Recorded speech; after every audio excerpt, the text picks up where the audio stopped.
Chapter 131. Jiang Yuna thought she would see familiar faces here. Upon seeing the landmark information, she immediately thought of Instructor Su Xiuquan, whom she had met during the inter-school competition, and Inspector Yi Li, who was always seen with him. However, neither of them were in the branch.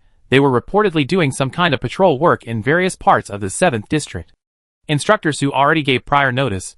The association staff member greeting them said with a friendly smile, her gaze towards Jiang Yuna filled with undisguised curiosity. Instructor Su specifically instructed that the association's best equipment be used to assess your talent level.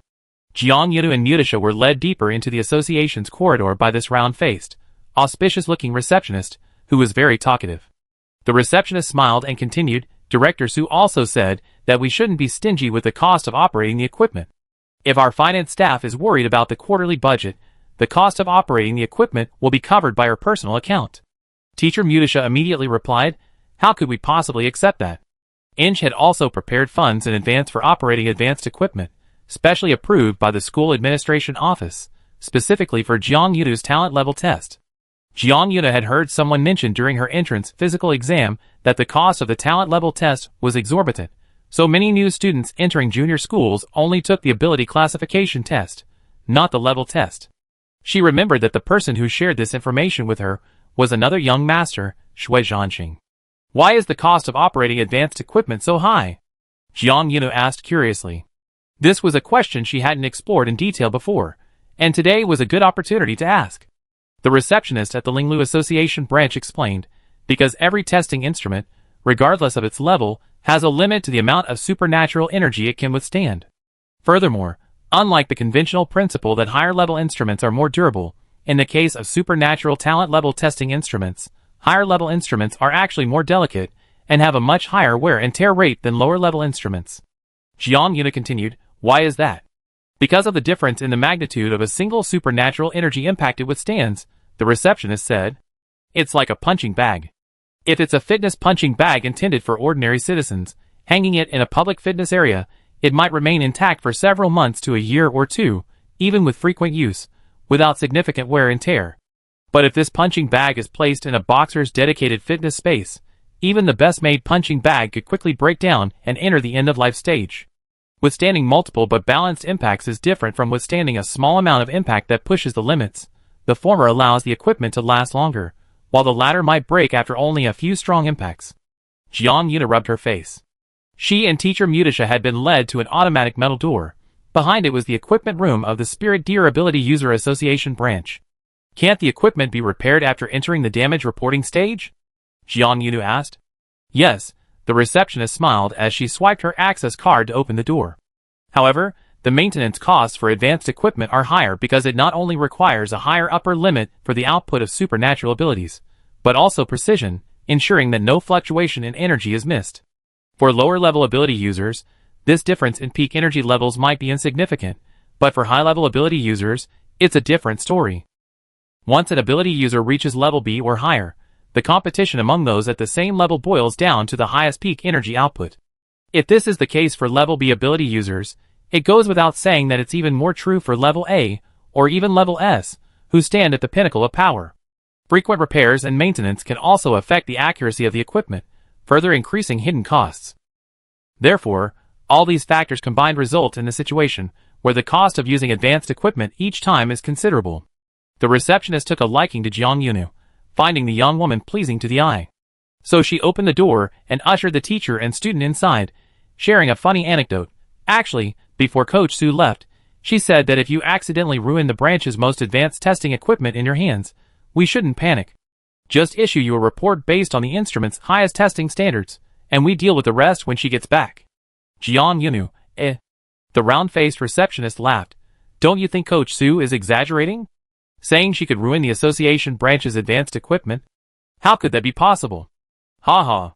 Teacher Mutisha, Teacher Mutisha hadn't participated in the inter-school competition last semester as a team teacher, but she was well aware of Jiang Yuna's several important achievements during the league. The teacher, who resembled Mother Earth, glanced down at the student, who also furtively glanced back at her. The teacher and student's eyes met in midair, and they both seemed to sense a hint of guilt in each other. Teacher Mutisha laughed in her mezzo-soprano. Yes, Instructor Su is exaggerating too much. Jiang Yuna said in a clear voice, Ha ha ha, that's right. Then the teacher and student exchanged a glance. Only the round-faced receptionist smiled innocently, right? That's exactly what I was saying. The round-faced receptionist proudly showed Jiang Yunu the best advanced testing equipment in the association's branch. Look, she said, this is our best ability level testing equipment. Its performance can be said to be top 1 in the entire 7th district. The internal parts were all purchased from the 2nd district, and Inspector Yi personally supervised its maintenance and upgrades. Jiang Yunu didn't know that Inspector Yi was actually a technical expert. She was even more impressed by the various technical skills he had used to take care of Su Xiuquan. Upon discovering that the instrument had been upgraded by Inspector Yelian, Jiang Yunu couldn't help but inwardly praise, what an all-around capable man. Her gaze towards the instrument grew even more awe. The exorbitant manpower costs for maintenance certainly made it seem even more valuable. All right, don't be nervous, the receptionist said with a smile, seemingly noticing the young woman's tension. The talent level check is quite simple. I start pre-calibrating the instrument now. Once the signal light over there illuminates, you can go in and unleash your maximum power output within the testing chamber. The walls of the testing chamber were made of power-absorbing and insulating material, preventing power leakage and damage to the testing room. The core components inside the chamber were also highly sensitive, capable of capturing the instantaneous peak value of power output, recording the entire energy wave, and determining the stability of the power output. Jiang Yuna rarely felt nervous, and had almost never experienced her palm sweating slightly during a test. However, when the small signal light lit up, the receptionist cheerfully called out, "Okay, you can go in now." Jiang Yunu, The white-haired girl moved silently, feeling her palm sweating. Her silhouette as she entered the testing chamber revealed hesitation and worry. Completely filled with fear of losing money. But then again, what if it wasn't actually that bad? Jiang Yunu didn't know how high her energy peak had been after she conjured a tree out of thin air at Songnan Academy last time, because there was no energy capture equipment at that site. Later, when Reese Daniel took her to the testing room provided by Songnan for the examination, she blew up their testing equipment. What if she was actually only slightly stronger than her peers, and the testing device Songnan provided last time might have been in service for a long time and wasn't very high level? It just happened to be used on her and exploded. Lost in thought, Jiang Yunu stepped into the device, standing in the center of the testing chamber. The door made a slight whoosh, and the rounded arched door frame slid across the track, turning the entire chamber into a completely enclosed space. She took a deep breath, closed her eyes, and with a somewhat reckless attitude, began to unleash her supernatural power. A shimmering green light emanated from Jiang Yunu's hands, first like fireflies, then quickly enveloping her hands, then rising from her hands to her arms. In the blink of an eye, a vast green elemental power shimmered around her, even turning her white hair green. Jiang Yunu was engulfed by the energy she had steadily released. The energy gradually synchronized with her breathing rhythm, shimmering with each shallow breath. Within the shimmering green elemental energy, faint, illusory shapes appeared. A slender metal spatula, a twig she had casually broken off during the practical competition, a small knife she had used on the deserted island, and a longsword she had previously touched in the game. The illusory weapons flickered within the elemental energy. These were all objects Jiang Yunu had actually touched. Their forms alternated, enveloped in the energy's light, as if, with a mere thought, the elemental energy would materialize the objects in the next second, ready for her use. But Jiang Yunu's eyes were closed. She didn't see this for the time being. She was focused solely on increasing her energy output. Her current state was far from fully opening her energy core. Jiang Yunu, eyes closed, used the method repeatedly instructed by Lucilla and Mutisha to probe her energy core. After confirming there was still ample energy within, she maximized its extraction rate. Her white hair flew wildly. The sealed cabin shouldn't have been drafty, yet abundant elemental energy swirled around her, surging into an energy storm of converged elemental power. Outside the cabin, the round-faced receptionist was excitedly talking to Mutisha. Zhang's energy release is so stable, rising perfectly according to the normal energy curve. Hey! She's past grade B, and still rising, almost grade A. As the energy value reached the A marker, the receptionist's smile remained, her mouth poised to spread the good news, when suddenly, a deafening boom! A loud bang, and she froze, her expression frozen on the face about to deliver the good news. With lightning-fast reflexes, Mutissa used her green earth elemental power to instantly envelop the two of them. With her strong arms, Mutissa grabbed the receptionist, tucked her under her arms, and darted out of the collapsing examination room like a gust of wind. Chapter 132. Jiang Yunu immediately realized something was terribly wrong after she genuinely felt the temperature change and the real wind. She abruptly opened her eyes and found herself directly facing the inner garden of the Spirit Deer Ability User Association branch. Jiang Yunu, If she remembered correctly, this garden was originally separated from the examination room by a closed corridor, consisting of two walls, the outer wall of the corridor and the outer wall of the examination room. But now, for some reason, both walls had been broken through, allowing the outdoor wind to blow directly through the garden, carrying the garden's fresh fragrance into the examination room and onto Jiang Yunu's face. Jiang Yunu. Haha, I really don't know why this happened. When she first arrived at the association, Jiang Yunu hadn't seen many of the Spirit Deer Association branch staff, only the round-faced receptionist. However, the commotion of breaking through the two walls was quite significant, alerting all the other staff members stationed at the branch. The previously unseen branch staff members, like groundhogs emerging from the ground, poked their heads out from all directions, their expressions increasingly puzzled. What's wrong? Someone asked tentatively. Was someone attacking us? No. Another groundhog, clearly more well-informed, replied, It seems there are students over in the examination room, taking talent-level tests. The first one paused for a moment, then continued to peer around, asking with a puzzled look, Where's our examination room? The second groundhog remained silent for a long time, clearly also peering out and processing what he saw. Then the person raised an even more important question. Besides the examination room, what about the testing equipment inside? With two walls gone, the original examination room was directly connected to the outside, seemingly becoming a large, open space. Perhaps the people outside didn't intend to gossip about the people involved, but the open space and the wind, acting as excellent messengers, carried their conversation word for word to Jiang Yunu's keen ears. The previously enclosed testing space, with its four walls, was now an open-air space. Standing on the remaining base of the testing chamber, Jiang Yunu was reluctant to immediately ponder where the missing walls had gone. So she looked around again, deciding to prioritize the people, first checking on teacher Mutisha and the round-faced receptionist who had been standing closest to the testing chamber. Teacher? Receptionist? Jiang Yunu asked, Are you all right? The receptionist, like a doll, was being carried away from the inspection room by Mutisha. Before she could even react, she was out of the blast wave's range, moved to a safe location, and then released from Mutisha's arms. She was completely bewildered, feeling like she was still dreaming. Actually, she hadn't even started her work today. It was still early, she was still in bed at home, not even up yet, right? Otherwise, how could she be facing such an unbelievable situation? I'm fine, Teacher Mutisha said, but I think you need to pay attention to our receptionist. Jiang Yunu ran to the dazed receptionist with small steps. Sister? She deliberately opened her eyes wide, looking at her from below, appearing as innocent and naive as could be. The receptionist stared blankly down, then looked up blankly at the ruins of the examination room not far away. In a sleepwalking voice, the receptionist asked, Did you finish the examination? Jiang Yunu asked uncertainly, I probably did. The receptionist slowly nodded, then blinked.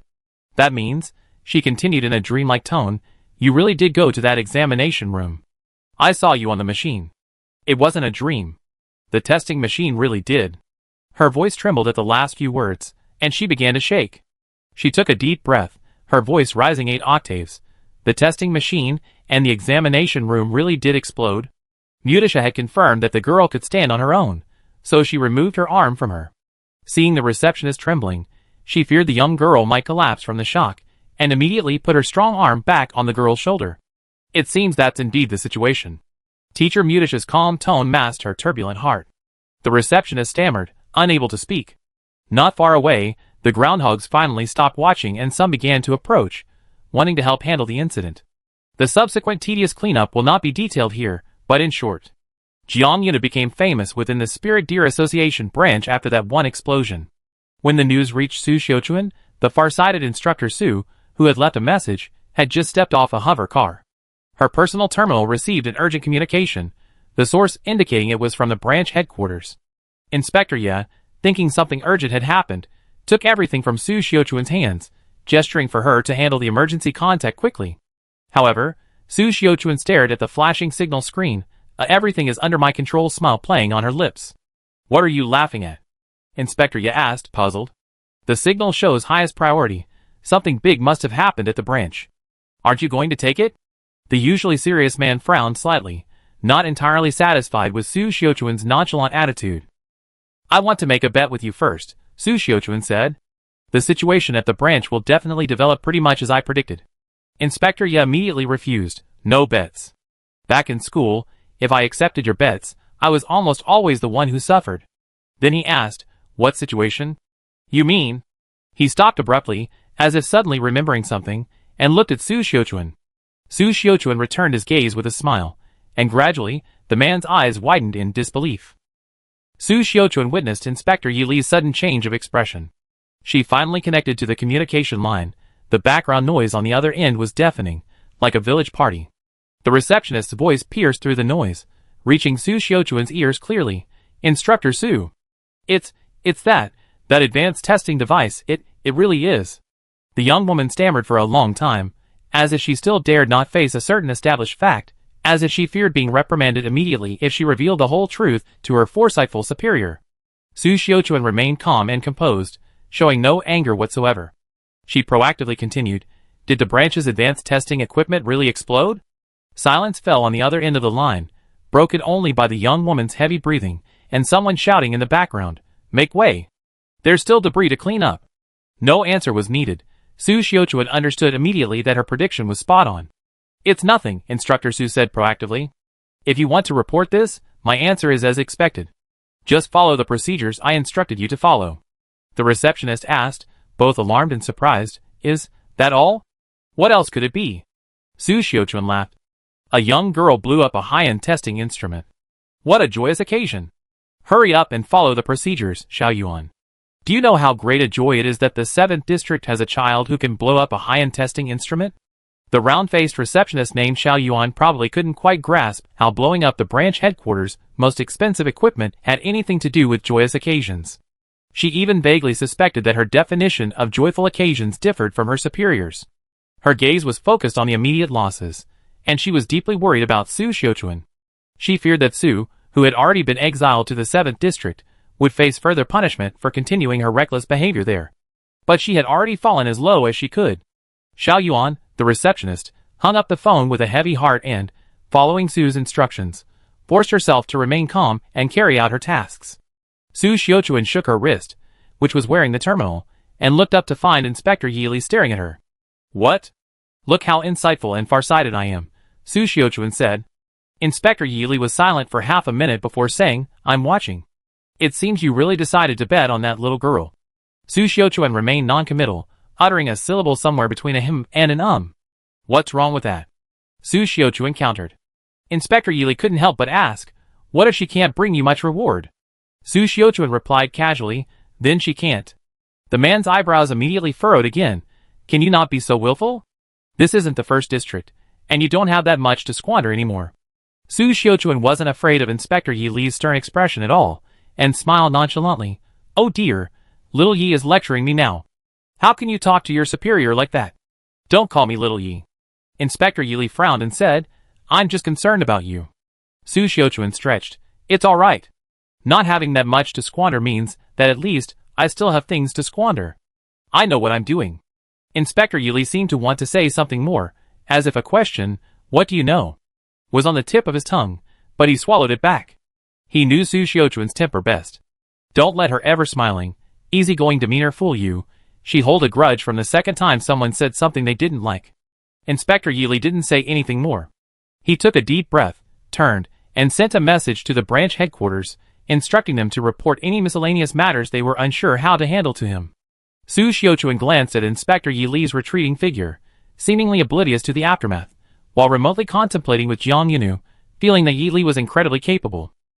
She even internally criticized Jiang Yunu more harshly, thinking, wow, so virtuous. Jiang Yunu had destroyed a top-of-the-line detection device in the 7th district of the Linglu Association, a new, expensive, and well-made instrument, yet she received no blame or repercussions. Teacher Mutisha had subtly suggested using the funds specially approved by Ange School to compensate the association for its losses, but Xiao Yuan, the receptionist, shook her head. No need, said Xiao Yuan. Instructor Su said, she cover all the expenses. Teacher Mutisha felt guilty and asked again, then what can we do? At least let us express our apologies for the trouble we caused. Xiao Yuan's gaze shifted from teacher Mutisha to Jiang Yunu, who was standing not far away.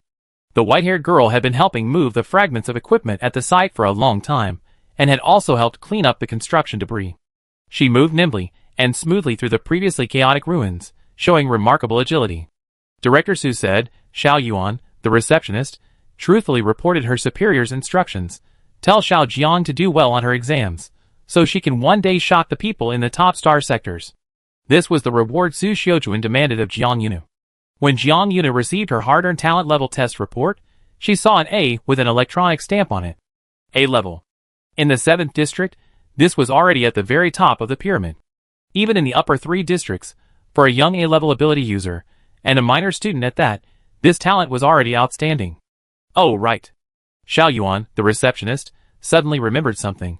She added, Coach Su had one more important instruction.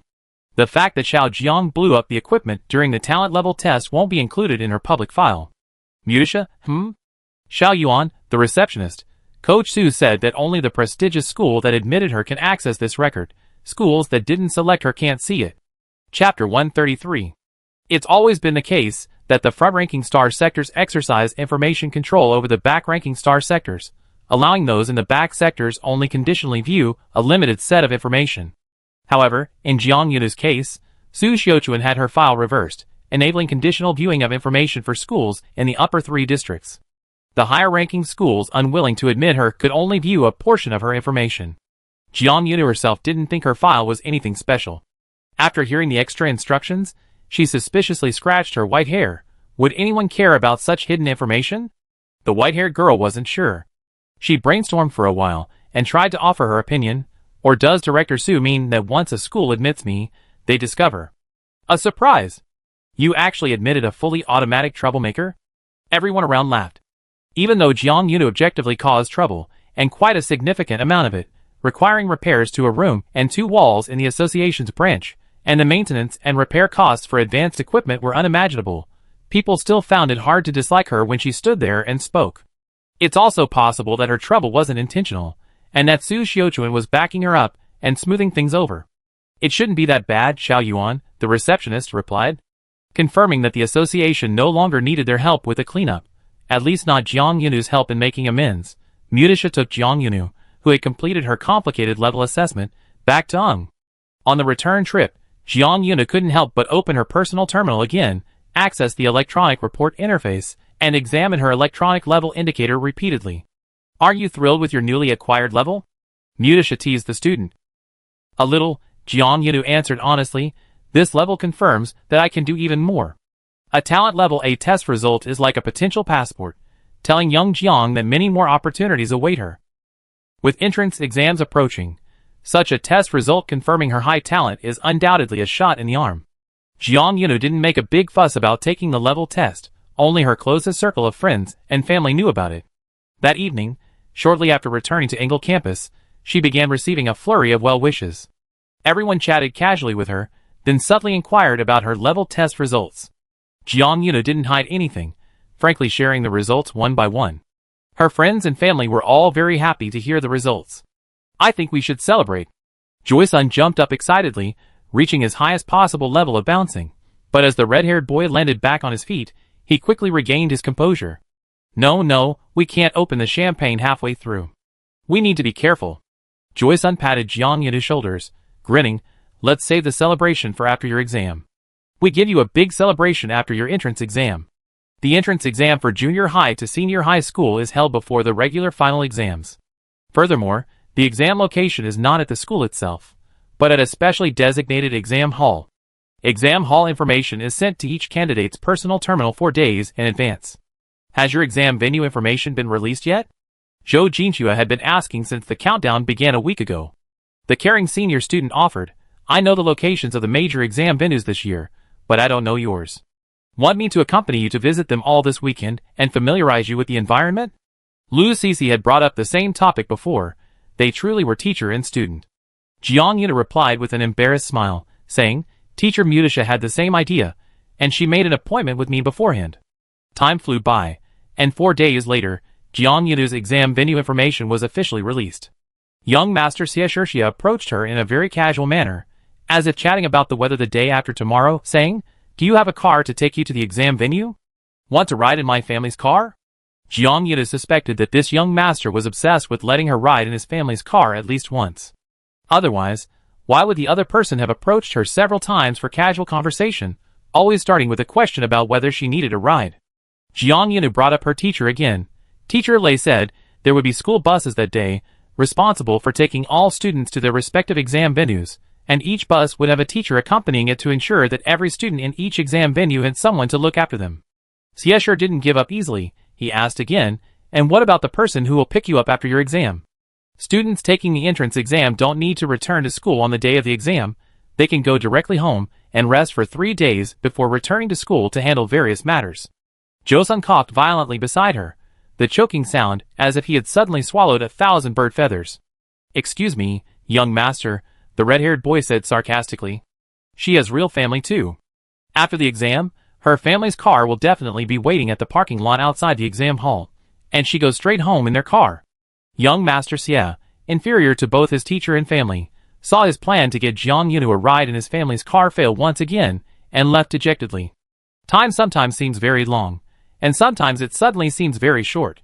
The final 4 days of preparation for the exam passed in the blink of an eye.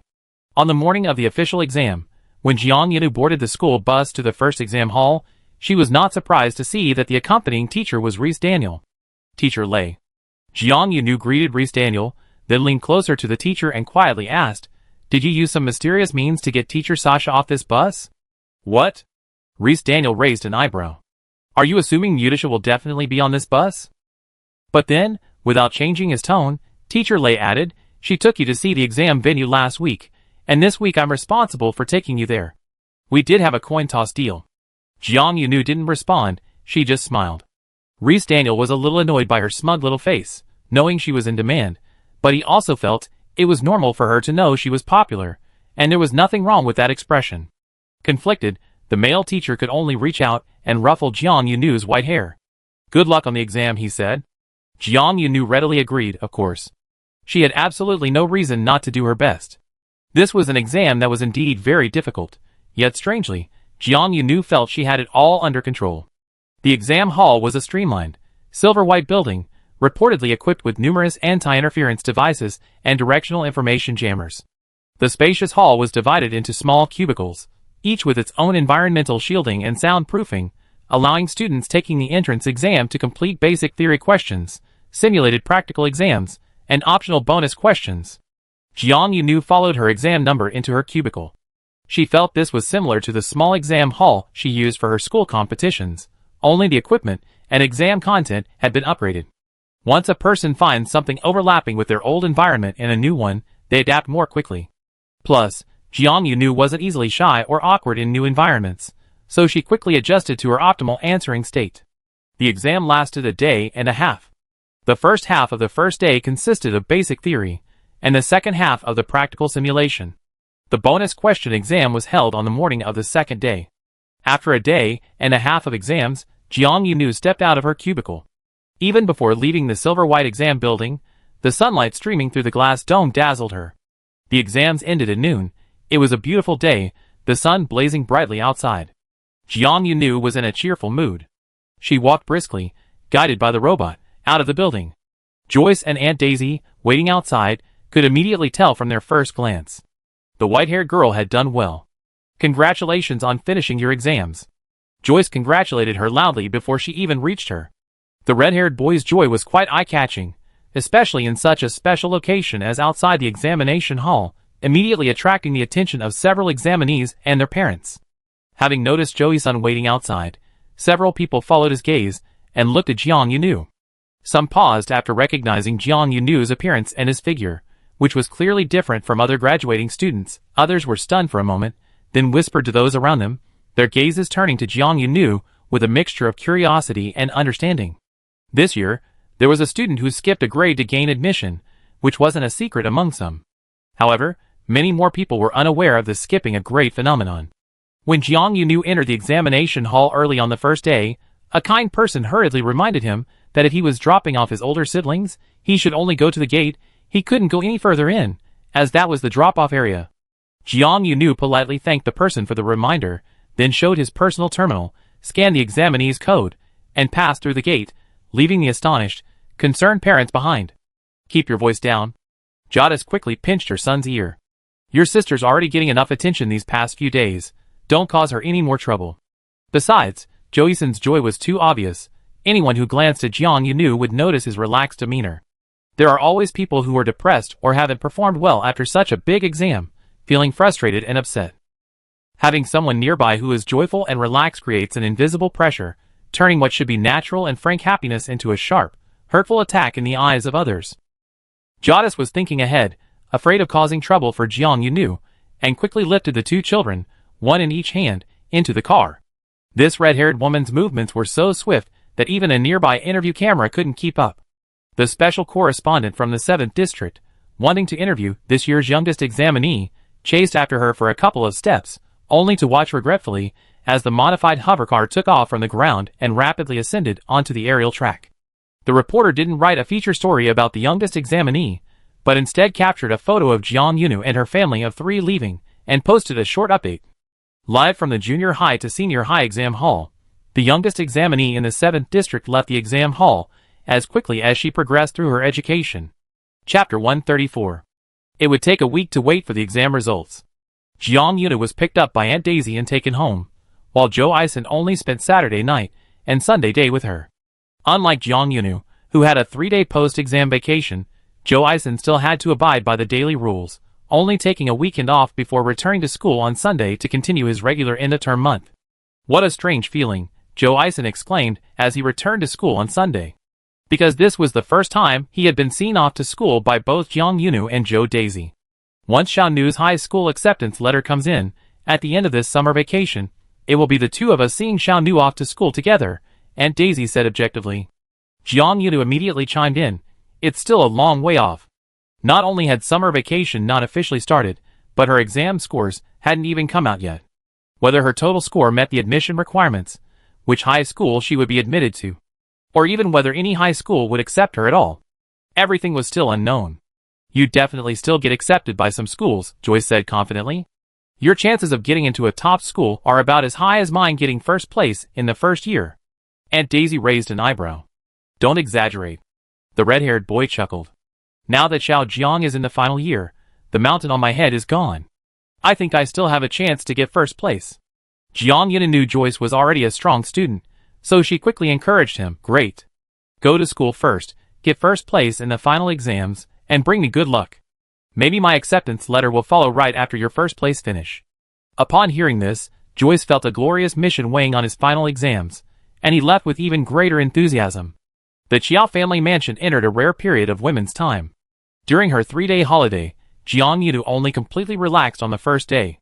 She spent the entire day idly, scrolling through her personal terminal, reading a bunch of random regional news and interstellar gossip.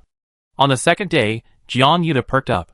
She got up early, washed up, and then, taking advantage of the lifting of the curfew for minors in Xiaotai City, went out for a stroll, stopping by the morning market on Jinjiu Street to buy some household necessities.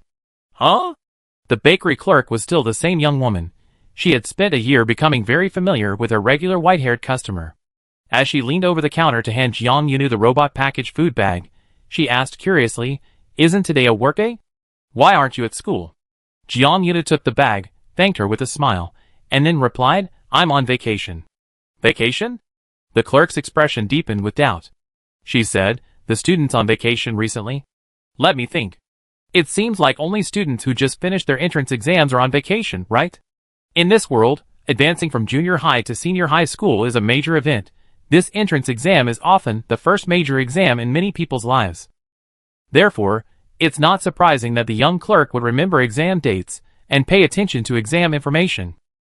Seeing that the store wasn't busy for the time being, only some city delivery orders on a weekday morning, with few customers coming in to buy in person, Jiang Yunu chatted with the clerk at the counter with a smile. "Yes, only students who have just finished their entrance exams are on holiday these days," she said mysteriously, "and I'm on holiday now. Can you guess why?" The shop assistant chuckled. "You can't be telling me you just finished your entrance exams, and you're actually a graduating student, can you?" Jiang Yunu nodded. "Yes, that's it."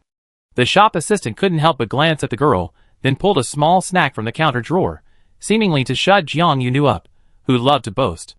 "Stop being silly," the shop assistant said. "Eat your snacks, and then you're not allowed to spout this nonsense to fool people." Jiang Yunu ate the snacks, but continued talking. "Sister, I'm not fooling you." The shop assistant wanted to point her finger at the white-haired girl's forehead. "How old are you? You're so small, and it's a miracle you're not completely hidden by the counter, but you're still far from the average age of graduating class." The white-haired girl leaned forward, letting the shop assistant poke her. "Actually, it's like this," the girl said seriously. "I'm a genius, so I skipped an exam." For some reason, even though it was a fact, an indisputable fact, Jiang Yunu's "I'm a genius" sounded like utter nonsense. What kind of genius would be so shameless as to call themselves a genius? The shop assistant didn't believe her at all, but she still went along with it and started coaxing the child. Okay, yes, little genius on vacation, hurry up and take your freshly baked bread home, or the hot croissant you said you'd bring auntie will get cold." Jiang Yunu emphasized to the shop assistant again, "Sister, I really am a genius." After emphasizing this, she carried the still warm food bag and other groceries she bought at the morning market, and walked briskly out of the shop. The shop assistant shook her head behind her, assuming the girl had been temporarily delayed from going to school, never suspecting she had just finished her entrance exams. Jiang Yunu returned home with her things, making a detour to the grocery store that had previously given her dried fruit and vegetables and noodles, before returning to the rundown street with her haul. When she returned, Xiao Daixi had already left for work, leaving a sticky note on the dining table saying there had been an emergency at work, and she had to leave an hour earlier than usual. She left breakfast and lunch on the stove in the kitchen, telling Jiang Yunu to heat them up if she got hungry, and not to just eat snacks at home. "Damn it, they're making me go to get off work early." Jiang Yunu sighed at the sticky note, putting down the still warm food bag she was holding, deciding to share it with everyone after Aunt Daisy got off work that evening. She was efficient, and knew the layout of the Chiao family's small building like the back of her hand. After sorting and organizing everything she bought, she also did some simple housework. During this time, Jiang Yunu's personal terminal light flashed several times, constantly receiving online message notifications. She checked them between chores, and found they were mostly from relatives and friends currently at the university. Zhou Jinshui asked her. Some graduates, who returned to school early, have started packing their personal belongings. The school has opened a robot dormitory collection service. Would you like me to reserve a robot for you on the day you return? Jiang Yunu thought for a moment and replied, "Thank you, senior, but no need yet.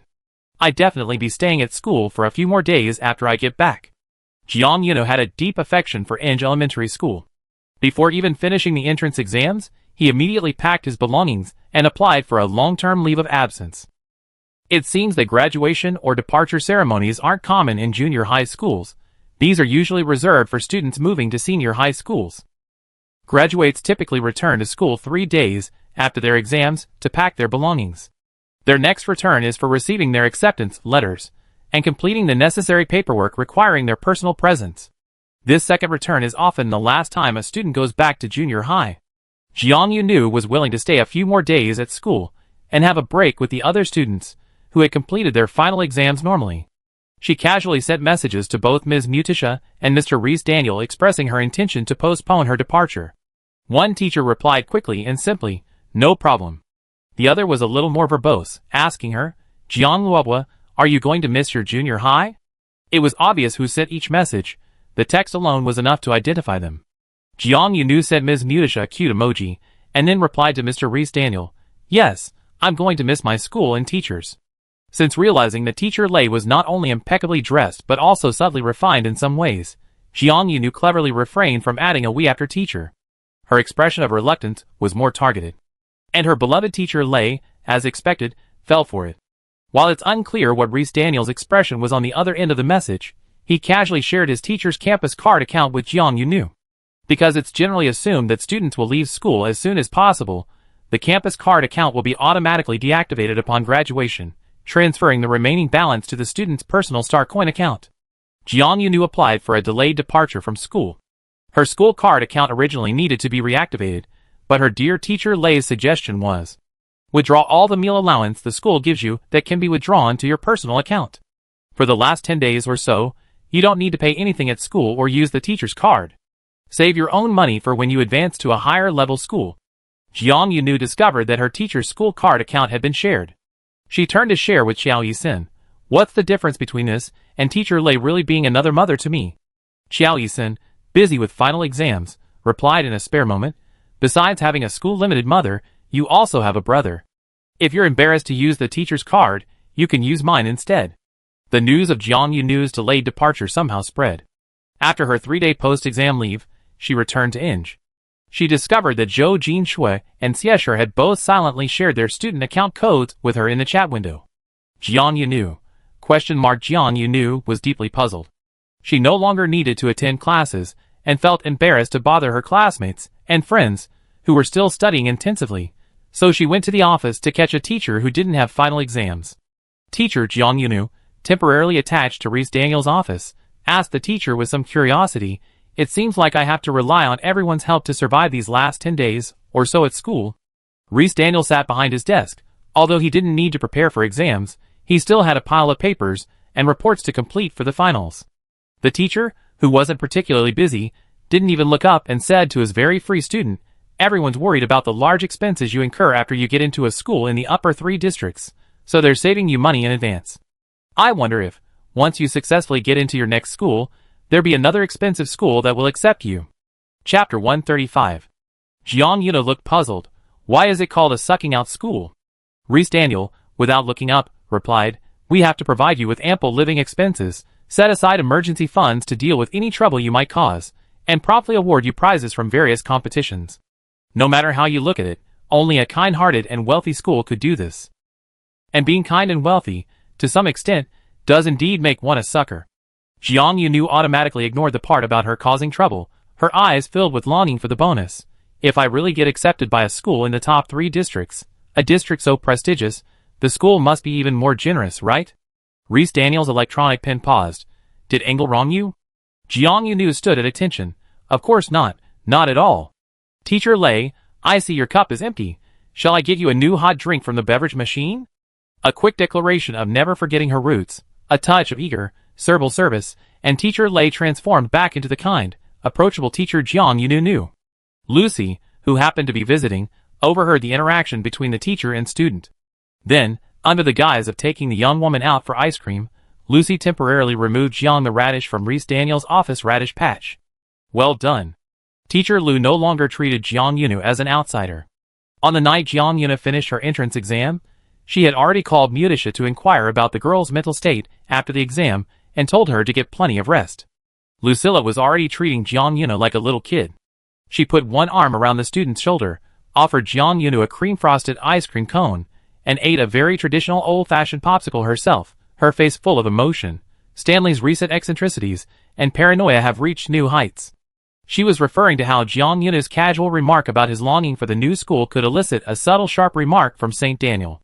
"Mr. Daniel is just really reluctant to let me go," Jiang Yunu said. "Of course, he cares about me too." Lucilla pinched Jiang Yunu's cheek, almost causing him to spill the cream he had just put in his mouth. "You talk like a little adult." Jiang Yunu didn't have time to speak, frantically trying to salvage the cream that was about to spill from his mouth. "Oh right," Teacher Lu added, "I heard from Tissa that you chose Earth Element Comprehensive and Intermediate Battlefield Simulation as your elective topics." Everyone only learned what Jiang Yunu had chosen for her elective topics after the exam. Perhaps because they were from a lower-tier star sector, the higher-ups didn't pay much attention to these lower-level candidates, and local management was lax. Therefore, elective topics didn't need to be decided and submitted beforehand. They could be chosen on the spot, and the exam would begin immediately afterward. Jiang Yunu had taken a small but significant risk. She chose Intermediate Battlefield Simulation, a subject Engel had never formally taught. When teacher Mutisha first learned of this, she erupted in a deep mezzo-soprano voice. "What?" Jiang Yunu had already obediently bowed her head and resolutely admitted her mistake to Mutisha once. Now, she bowed her head again before Lucy. "Teacher, I was wrong." "All right." Teacher Lu pushed her head back as she apologized, manually straightening her neck. "This is your exam, and it's already over. Even if you wanted to play it safe and have me revise it, there's nowhere left to change it." Teacher Lu gestured for the girl to quickly drop her pretentious apology. Of Jiang Yunu's 3 teachers at the Engel Elementary Ability School, Reese Daniel was her mentor, and the one who cared for her the most. Mutisha specifically guided her in advanced elemental studies, helping her find the right path before the entrance exams. While Luke Heiss wasn't at the head or tail of the school, only leading Jiang Yunu during the inter-school competition. Compared to her two more steady colleagues, who focused on theory and practice, she was actually quite adventurous. I'm not really surprised by your choice, Lu Kai said, sighing. Someone who dares to challenge a modified elemental beast one-on-one in the junior league, how composed can they be in the major exam? Jiang Yunu blinked. Teacher, are you praising me? What do you think? Ms. Lu, taking advantage of her height, gave Jiang Yunu a disdainful look, but her expression softened in an instant. Perhaps your choice was just right, Lu Kai said. At least on the day after the exam, when we contacted you to say hello, you didn't come out of the exam hall crying. The implication was that Jiang Yunu had risked choosing a subject that Engel hadn't even formally taught, and the result seemed surprisingly good. Jiang Yunu indeed didn't perform badly. Intermediate battlefield simulation was a new topic she discovered after basic battlefield simulation and intermediate advanced battlefield simulation. When she first saw it, her eyes lit up, and she felt a little itchy, thinking that she could try to get into this. Jiang Yunu had already familiarized herself with the basics of the beginner-level battlefield simulation. She felt its difficulty was equivalent to a regular inter-school competition. As for the intermediate and advanced battlefield simulations, they involved knowledge she couldn't even fathom in the database. She couldn't even grasp the overview of the advanced battlefield. The intermediate-level battlefield simulation was comparable in difficulty to that modified elemental beast, slightly upgraded, but not entirely beyond her comprehension. Jiang Yunu decided to take a gamble, and added it to her self-selected topics. She couldn't guarantee that every step she took in the intermediate-level battlefield simulation would be correct, but she assumed she wouldn't get a complete 0, and she had the Earth Element comprehensive score as a safety net. Jiang Yunu had already shared this scoring strategy with her teachers and friends. Although teacher Mutisha unleashed her powerful mezzo-soprano voice, the matter was already settled, so she could only nod and shake her head, indicating that Jiang Yunu should try not to mess things up. As for her dear teacher Lei, he gave a lukewarm snort. The worst outcome is simply that you don't get into your ideal school this year, said Reese Daniel. Then you might have to prepare for another round of exams, and take the entrance exam again next year. For some reason, Jiang Yunu mysteriously felt that this bad outcome wasn't so bad in teacher Reese's eyes. After all, if that happened, she would have to stay in Engel for another whole year. But Jiang Yunu didn't say a word, afraid that her speculation would disturb something too sensitive to touch. Besides Jiang Yunu, the other students in the school were all very busy. After the 3-day break following the exams, students gradually returned to pack their belongings. Upperclassmen in casual clothes frequently went in and out of the administration building to complete the checkout procedures. Shuttle buses for graduating students could often be seen in the dormitory area, and farewell scenes played out every now and then at the entrances of some dormitories where upperclassmen and lowerclassmen lived together. In the dormitory building where Jiang Yuna lived, the previous resident of the first-floor room near the main entrance was also a graduate. However, this person possessed fire elemental abilities, and their classes and elemental classrooms were different from Jiang Yunu's. During the final semester of preparing for their college entrance exams, Jiang Yunu and this person rarely met in the dormitory building, but occasionally bumped into each other in the study room of the multifunctional building. When they did meet, they would greet each other and encourage each other in their studies. Senior.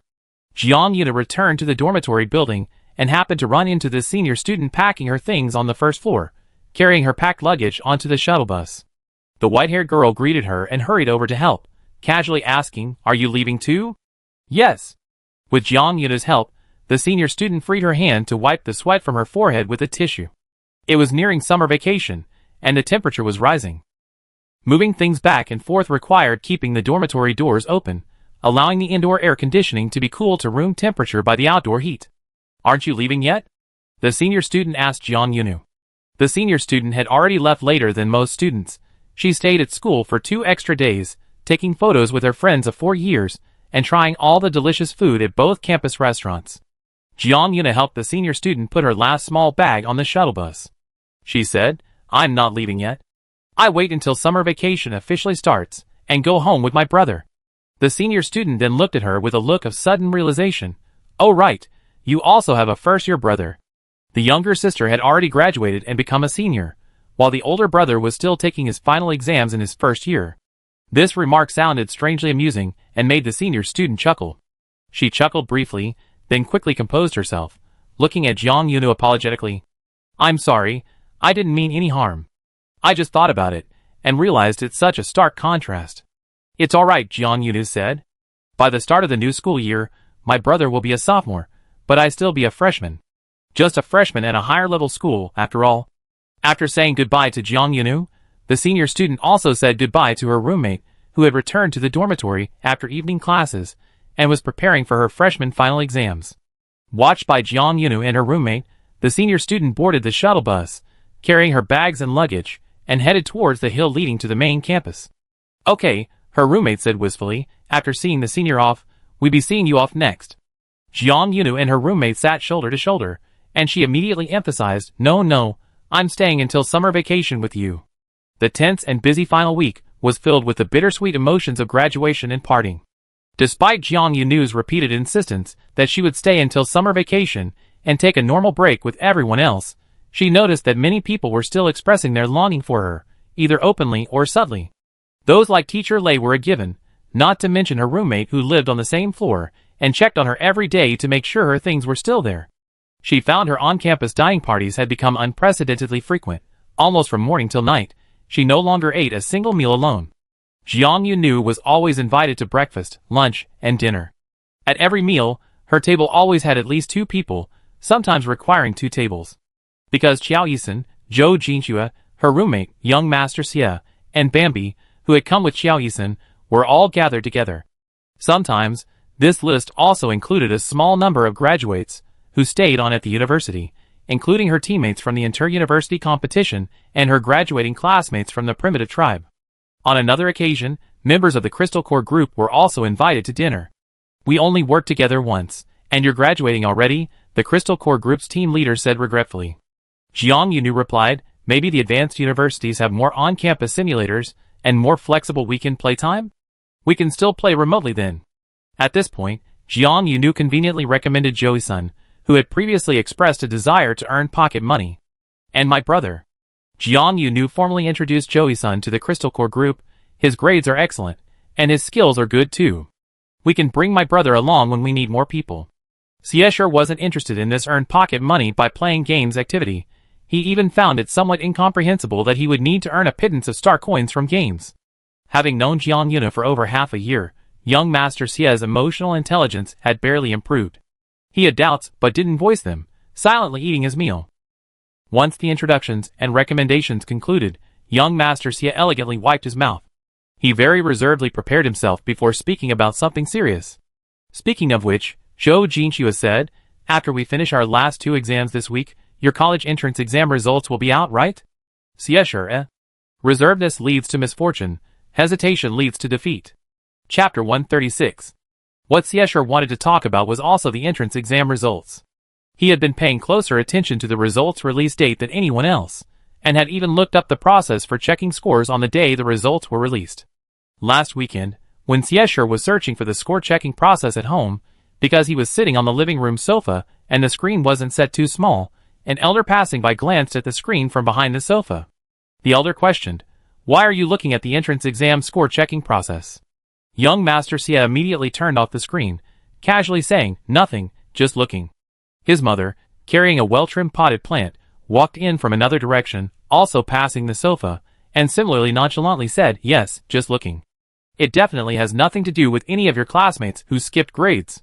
Xie, Whether the young master was actually scratching his toes in the living room at that moment was something Jiang Yunu couldn't possibly know. Young Master Xie was now regretting his actions beside the school cafeteria. Why did he bother wiping his mouth first? If he had just asked Jiang Yunu about the exam results, no one would have gotten to him. But Senior Zhou had already beaten him to it. Jiang Yunu's gaze and face turned to Zhou Jinxue. "Yeah, it's this weekend." Jiang Yunu recalled the schedule she had seen, and touched her nose confidently. "I wonder how the final results will be." "They definitely be great." Zhou Ethan immediately encouraged her, boosting her confidence. Jiang Yunu quickly shook her head, indicating she didn't need such prematurely inflated confidence. "Don't be so quick to judge, bro. What if your expectations are too high now, and then you're disappointed? How painful would that be?" And no one knew better than Jiang Yunu herself what kind of risk she had taken when choosing her own research topic. She had set her expectations for herself quite conservatively. "I just hope I can easily pass the Unified Admission Line," Jiang Yunu said. The Unified Admission Line, also known as the Unified Enrollment Line, is the basic score that candidates must pass before universities can access their personal information. Siesher finally found a moment to interject, saying, "You should have no problem passing." Jiang Yuna finally looked at him, smiling broadly, and said, "Thanks for your kind words." Young Master Xie seemed momentarily stunned by the smile, instantly returning to silence and continuing to eat. Perhaps she really did receive young Master Xie's kind words. In the blink of an eye, the weekend arrived, and the final exams at Ange Junior Ability School were over. Saturday was the day the entrance exam results were released. That day, Qiao Yisan unusually didn't sleep in, violating his principle of sleeping in as much as possible on the first day after exams. He was even more excited than Jiang Yunu, the person involved. Driven by adrenaline, he woke up before 6 in the morning and immediately messaged Jiang Yunu. Had the scores been released yet? Jiang Yunu, who had also woken up early, mainly due to her biological clock, fell silent after glancing at the notification that the score release system officially opened at 9 o'clock. After thinking it over, she still sent a message to her overly eager brother. "Brother, there are still at least 3 hours before the system opens." The red-haired boy seemed to truly wake up then, replying instantly, "Oh." Then, less than 3 seconds later, Jiang Yuna received a freshly sent message. "Why is this system opening so late? There must be a bunch of test takers, and their families, who woke up early today, anxiously waiting for the scores to be released." Jiang Yuna wasn't anxious at first, but she sensed Qiao Yisan's anxiety from afar, and being connected as siblings, she was also slightly anxious because of Qiao Yisan. So, to cope with this sudden, unfounded anxiety, Jiang Yunu decided. "Let's go!"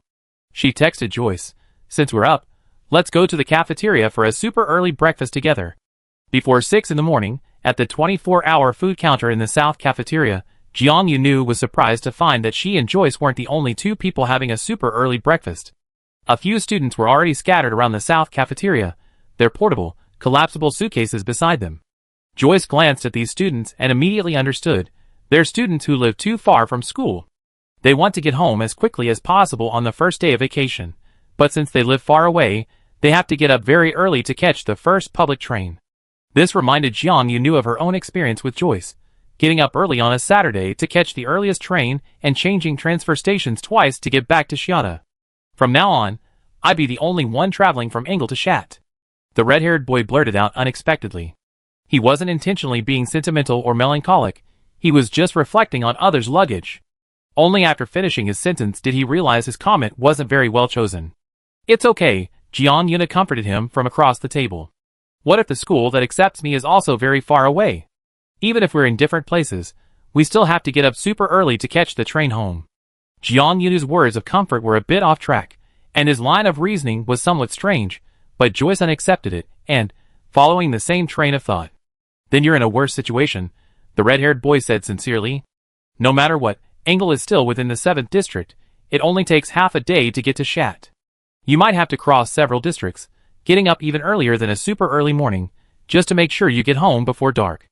Jiang Yunu said, "Brother, we're truly evenly matched siblings. Even within the same district, it takes half a day to get home.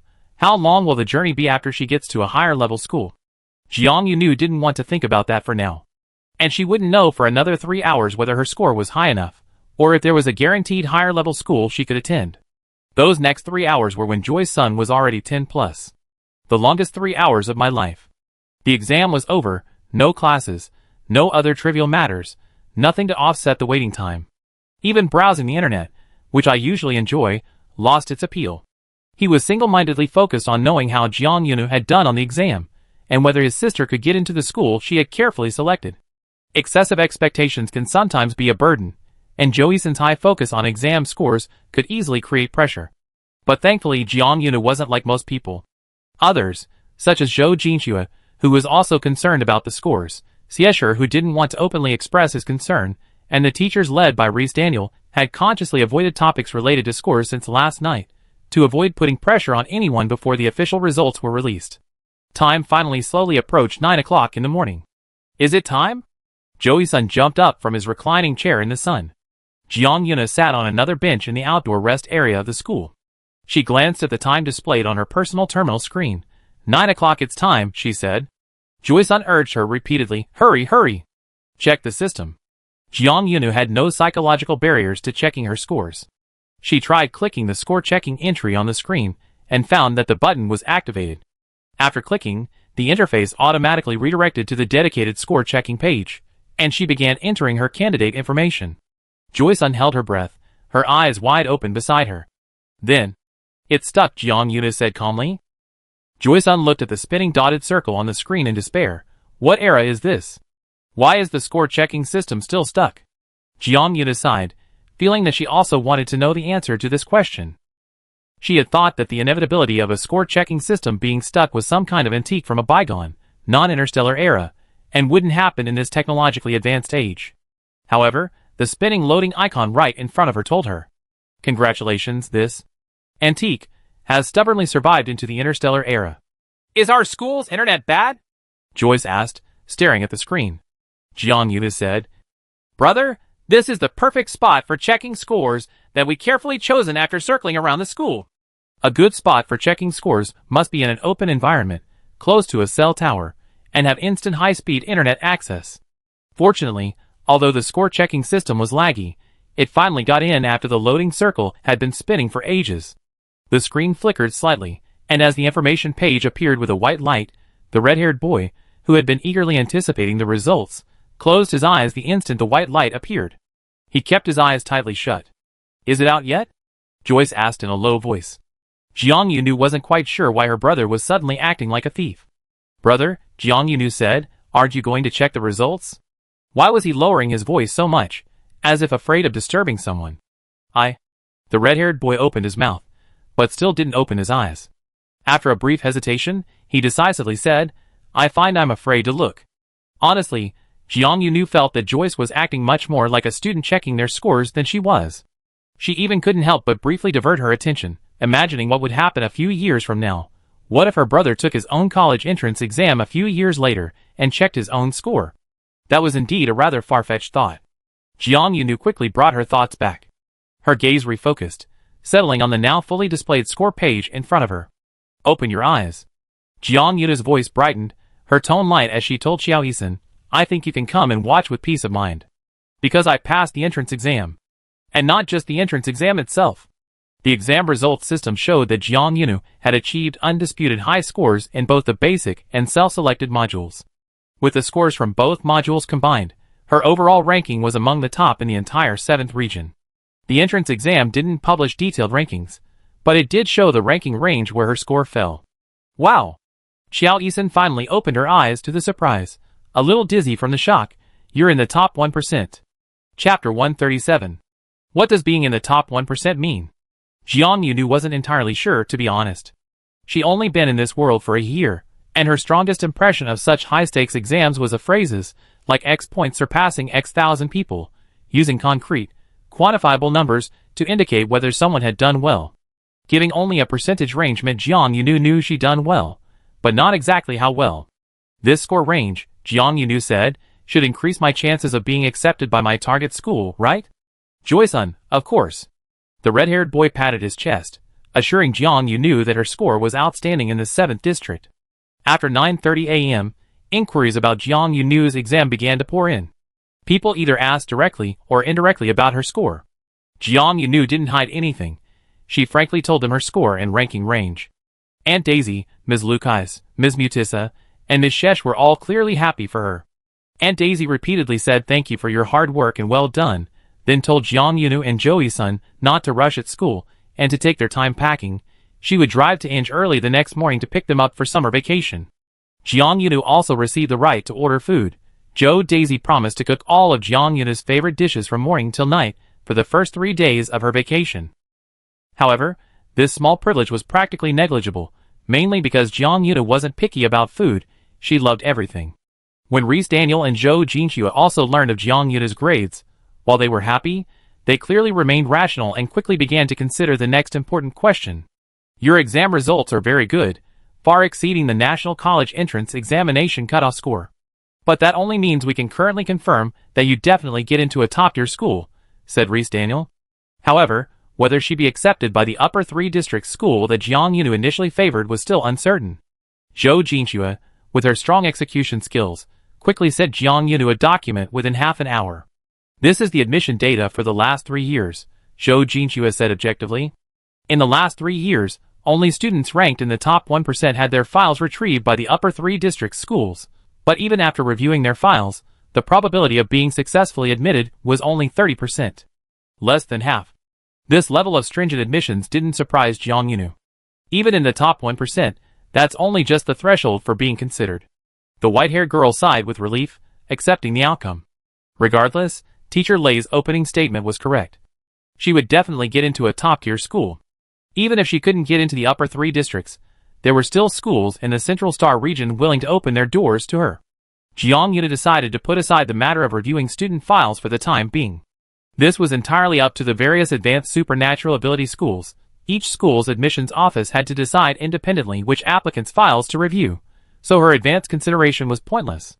Just out of pure curiosity, Jiang Yuna pressed Zhou Jinxue for another question. Senior, have you seen the admission ratios for schools in the top 3-star regions? Surely schools, with such resource advantages, wouldn't have such stringent requirements for recruiting from top-star regions? Zhou Jinxue quickly replied, within the top 3-star regions, as long as your regional ranking is in the top 50%, the probability of staying in the top 3 regions to attend an advanced school is 80%. Jiang Yunu, whom quite expected. No wonder so many people are desperate to get into the top star sectors. The abundance of educational and other resources there is truly enviable for those in lower star sectors. Jiang Yuna pondered the comparison between the top 1% means a 30% chance of being admitted, and the top 50% means an 80% chance of being admitted for a while, and could only secretly sigh, thank goodness she's an outsider. Being an outsider means that even things in this world that are relatively lower tier are new to her, and the technology is more advanced than in the world she used to live in. Furthermore, she has a relatively stable mindset, and doesn't easily complain about the huge resource gap. On the night the results were released, Jiang Yunu ate her last dinner of her junior student days at Inge Junior High School. That night, she tidied her dormitory, packing away the things she had gradually brought from Xiate City, categorizing them, and placing them into her suitcase. When she first arrived at the school, she only carried a large backpack, barely having any luggage to take with her to the inter-school competition. However, after living in this small room for almost a year, she realized, upon regrouping, that she had far more personal belongings than when she first arrived. She even had a suitcase now. Her backpack was no longer enough to hold all her personal items. Jiang Yuna hadn't expected to leave so many traces here. She stared blankly at the gradually emptying dormitory room for a moment. When she was almost finished packing, she left her small room and wandered around the entire dormitory building. The senior student living on the first floor had already checked out a week ago, and her downstairs room was empty. The room on the second floor, by the small balcony, belonged to her roommate. That quiet girl still kept all her things, as the other girl would be returning next semester to continue her sophomore year. However, her roommate lived far from school, and went home immediately after the exams. Her roommate's belongings were still there, but she had already started her journey home. Jiang Yunu watered the flowers on her roommate's balcony, feeling an unprecedented quiet in her dormitory building. She said, "She see me off again," Jiang Yunu thought, enjoying the breeze on the balcony, recalling her roommate's earlier melancholy words. She stretched, smelling the faint scent of summer flowers, even though I'm the last gatekeeper of the dormitory this semester. After sleeping one last time in the dormitory building, Jiang Yunu carried her bag and suitcase downstairs early the next morning. She walked out of the dormitory, bidding farewell to the building that held all her memories of junior high school. Aunt Daisy's car was already parked at the stop at the bottom of the long slope. She took the shuttle bus uphill to the school to pick up her 2 children from the dormitory area. "Why did you let your sister carry the suitcase herself?" Jadis gave Joyce a light slap on the back of the head. Jiang Yunu, carrying a backpack half her height and a suitcase, still walked briskly, her shoulder not slouching on the side carrying the heavier load. "This suitcase is so light," Jiang Yunu said. "There's no need for my brother to help." Joyce and Jadis looked at the suitcase, which was over 28 inches in size, and visibly stuffed full, making Jiang Yunu so light seem utterly unbelievable. "I don't believe it," Aunt Daisy said bluntly. "You tried letting Joyce carry the suitcase." Joyce seemed to want to refuse, but he couldn't refuse his own mother, and he also had a touch of inappropriate curiosity. I try," the red-haired boy said. Then he waited for Jiang Yunu to put the suitcase down, stretched out his arms, grabbed the handles, and tried to lift it. He couldn't budge it. Joyce said, "Little sister, let me tell you a joke. This suitcase is so light." Jiang Yunu immediately changed her tune. "Auntie, you see, since this suitcase is so light for me, but so heavy for Joyce, then I should carry it myself, not take advantage of him, right? Joyce, Jodis, that's true. Because he was weaker than her, Joyce was exempted from the obligation of an older brother to carry his sister's suitcase. But he wasn't entirely satisfied with the reason for his disqualification. After getting into the car, Jiang Yuna patted the red-haired boy's thin arm. It's okay, brother, you're still young, you can practice more later. Joey-san, okay, when you go to school, I practice like crazy at home, and you'd be amazed when you come back from vacation. Jiang Yuna giggled. Okay, it's a deal. Speaking of Jiang Yuna going to school, the topic inevitably returned to her exam scores and school admissions. 2 days after the official start of summer vacation, teacher Mutisha sent Jiang Yuna a notification, informing her that the first batch of applications for various high schools was about to be collected. After receiving her scores, Jiang Yuna entered the admissions system and filled in her preferred school information. She filled in the schools in the order she had initially selected: Dia Academy in the 1st District, Golden Ariel Academy in the 2nd District, and Michelle Academy in the 3rd District.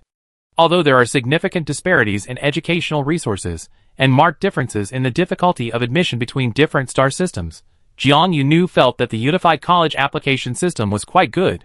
Even if a student filled out their preferred schools, it wouldn't prevent other schools from reviewing their application files.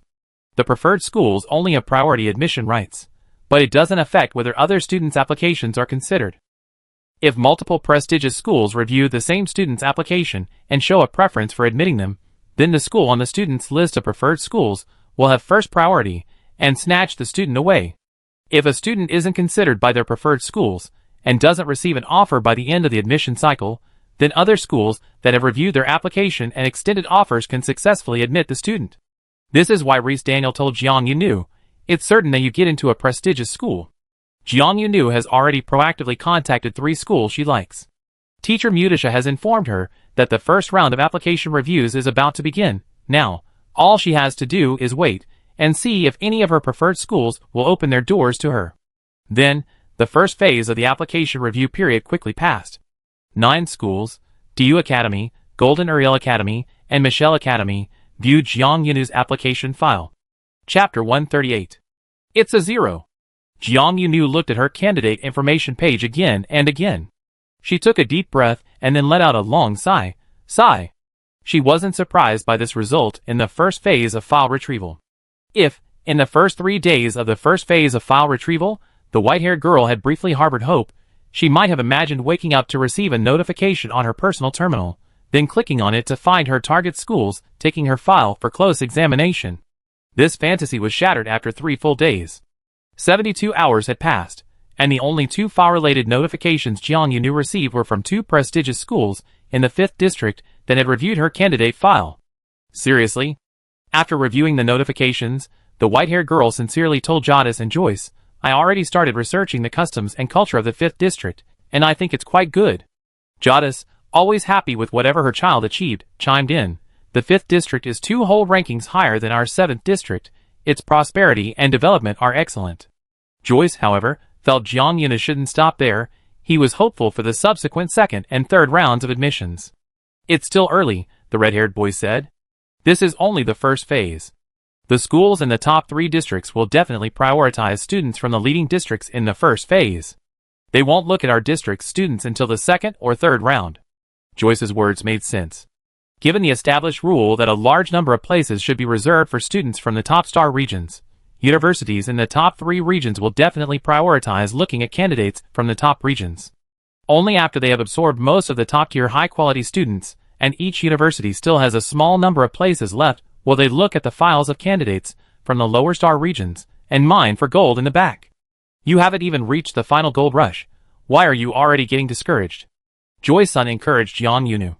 This isn't like you. Show some confidence. Jiang Yuna said, okay. It wasn't that Jiang Yuna lacked confidence. Back when she participated in the inter-school and inter-school competitions, Reese Daniel almost thought she was blindly confident, while Lucas worried that the young girl was too arrogant and might injure herself in the practical competitions. Jiang Yuna was confident, but she also respected objective reality. She could believe she was no worse than anyone else, and she could trust her abilities, but at the same time, she didn't want to place her confidence in getting opportunities and waiting to be selected on the idea that I will definitely be chosen. Placing confidence in things that others can subjectively judge was something Jiang Yunu subconsciously felt was dangerous. 2 schools in the 5th district had already extended offers. Jiang Yunu had her real safety schools, and her mindset was quite calm. When the second phase of file retrieval began, Jiang Yunu received admission notices from 2 prestigious schools in the 4th region. The 4th region is great too. The young girl shared the exciting notifications with her teachers. Her dearest teacher Lei, and teacher Sasha, who was closely monitoring her admission status. Because many teachers cared about her, she created a small group chat for teachers and students. Mutisha congratulated her first. The 4th region means you officially entered the middle-ranking star regions. Jiang Yunu said, "It feels like I finally escaped the bottom rungs and am now on the path to a comfortable life, with the potential to move towards the middle class." Teacher Sasha asked in confusion, "What are you talking about?" Ms. Lei gently replied, "So you finally face reality and think our 7th district is at the bottom?" Jiang Yunu keenly sensed that she had inadvertently triggered Ms. Lei's sarcastic tone again. She immediately said, "No, I was just talking nonsense, don't mind it." The 4th district was a higher district than the previous 5th district. From the 7th district to the 4th district, it could be considered a 3-level leap through college entrance exams. Jiang Yunu was quite satisfied with this result. But Reese Daniel reminded her, "There's still the final 3rd round of file review." Mutisha also said, "Yes, Lei is right, don't rush, wait a little longer." The 3rd stage of file retrieval, which was what Joy-sun had mentioned before as the gold rush, seemed to be something that teachers and relatives were waiting for, a miracle that would help Jiang Yunu achieve her desired college application. When the 3rd stage officially began, for the first 2 days, Jiang Yunu's application interface remained completely silent. That evening, quite by chance, she received a call from an unknown number. The caller ID showed a private number calling from an unknown number. Jiang Yunu was a little suspicious, but she answered smoothly anyway. "Hello? Happy summer vacation." A lively voice came from the other end. Jiang Yunu only needed to hear the first greeting to immediately understand who this unknown caller was. "Shui Zhanqing. Happy summer vacation." Jiang Yunu replied to young Master Shui's greeting first, then expressed her confusion about the unfamiliar number. "Why is this number calling me? When I first saw the notification, I thought I was receiving a spam call." "Are you sure you thought it was a harassing call from an unknown number, and not a call from an unfamiliar admissions office?" Young Master Shui chuckled brightly on the other end of the phone. Clearly, although Shui Zhanqing wasn't going to high school this year, he, like everyone else, was closely monitoring Jiang Yunu's academic progress. "Sorry," Jiang Yunu replied more relaxedly after confirming it was a familiar caller. She leaned lazily against the cabinet. "You miscalculated. Since the senior school started retrieving and reviewing student files, I only received 1 call from the admissions office. This single call came from one of the 2 schools in the 4th district that had taken Jiang Yunu's file." The caller seemed very interested in the fact that she had applied to a subject the school hadn't taught. Jiang Yunu guessed she had answered well, because afterwards, she saw on the student information page that the school's status for her had changed to proposed admission. "Really?" Shui Zhanqing feigned surprise, his tone dramatic. "I thought your phones would be ringing off the hook by now." Jiang Yunu chuckled. "If our 7th district could also establish advanced schools, I think that scenario might actually happen." Shui Zhanqing and Jiang Yunu were on a regular voice call, but for some reason, Jiang Yunu felt she could hear him nodding and swaying his head. "One day, these schools will regret not calling you sooner," Shui Zhanqing said with particular seriousness. Jiang Yunu wasn't sure if they would regret it, and she didn't want to think about something so far in the future. She simply stated practically, if, in the last few days of the 3rd phase of application processing, none of the schools I originally applied to are willing to respond, then, barring any unforeseen circumstances, I'd be going to the 4th district next semester. Shui Zhanqing, being a young master, spoke eloquently about the 4th district's central cities and landmarks, mentioning his travels, and recommending a plethora of must-see spots and must-try foods to Jiang Yunu. Jiang Yunu listened patiently, planning to organize this valuable information later. If she got into a school in the 4th district, she planned to take Joyce and Aunt Daisy on a short trip near her school before classes started, as recommended. Then, Shui Zhanqing abruptly changed the subject. "But what I just mentioned is more suitable as travel information for your future holidays." Jiang Yunu paused. Shui Zhanqing said mysteriously, "I have a feeling you really won't stop at the 4th district." Jiang Yunu found this familiar, and after remembering where she heard something similar, she couldn't help but smile again. "How come you said exactly the same thing as my brother?" she said. "He said the same thing before." Shui Zhanqing, of course, remembered Joey-san and immediately seized the opportunity, saying, "It means we're on the same wavelength. Soulmates don't need to communicate often. We can still have the same views on things." Luckily, Joey-san wasn't there. He was out running errands for Aunt Daisy. Otherwise, it would be hard to imagine how he felt hearing someone claim to be his soulmate. Jiang Yuna felt that her friends seemed to have an inflated sense of confidence in her. Even she herself wasn't entirely sure, yet they all firmly believed that something good was bound to happen. It was quite a coincidence. Shui Zhanqing always seemed to appear just before good news was about to arrive, like a harbinger of good tidings. Not long after her phone call with young Master Shui, Jiang Yunu's personal terminal buzzed and vibrated slightly the next day. She looked down and saw a new notification from the Student Information System. Michelle Academy has retrieved your student file. Golden Ariel Academy has retrieved your student file. Jiang Yunu paused, rubbed her eyes, put down her terminal, and went to the bathroom to wash her face. When her eyelashes were still damp with water droplets, she looked at her terminal screen again and saw the two new notifications still displayed. "I think Shui Zhanqing has a bit of mystical power about him," Jiang Yunu said in a dreamy tone as she walked down the stairs of the Chiao family's small building to the Chiao family mother and son on the first floor. Joyce looked up, puzzled. "Huh?" Joyce, on the other hand, had hardly ever heard the two children mention the name Shui Zhanqing, and she was completely unfamiliar with it. "Who is this?" "A young master studying in Song'an. He met Joyce and me by chance." Jiang Yuna first briefly explained to Aunt Joyce who Shui Zhanqing was. Then she lit up her terminal and zoomed in on the screen. "Look!" The red-haired mother and son both turned their gazes to the screen. Then, a bang sounded. It was Joyce trying to jump up at the table, but her knee hit the bottom of the table. Chapter 139. Ouch! The red-haired boy winced for a moment, but he managed to suppress his physical instincts and didn't cry out in pain. He only exclaimed joyfully, "Wow! I knew it!" Joy-san had always firmly believed that Jiang Yuna deserved better, and now, better had finally arrived. Jiang Yuna was more concerned about his knee than himself. "Is your leg all right?" It's fine, Joy-san said, limping out from behind the dining table. He walked with uneven steps, but his face was beaming, his emotional excitement completely suppressing the physical pain. "Mom!"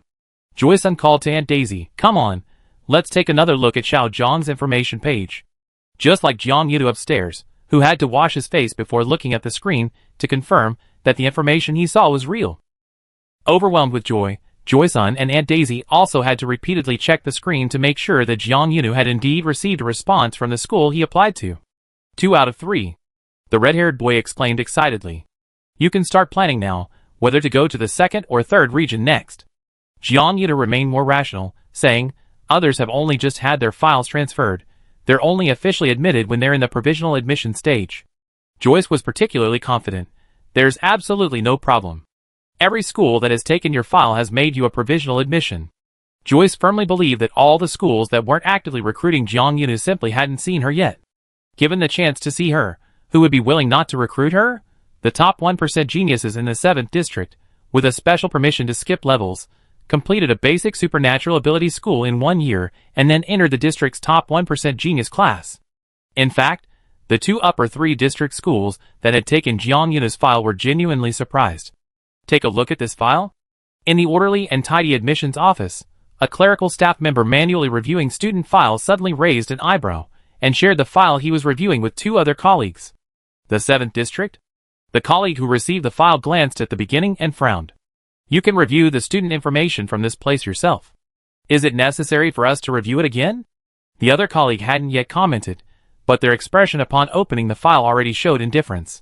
No, the clerical staff member who first unearthed the file quickly said, "Don't just look at the student's region, take a look at the candidate's basic information too.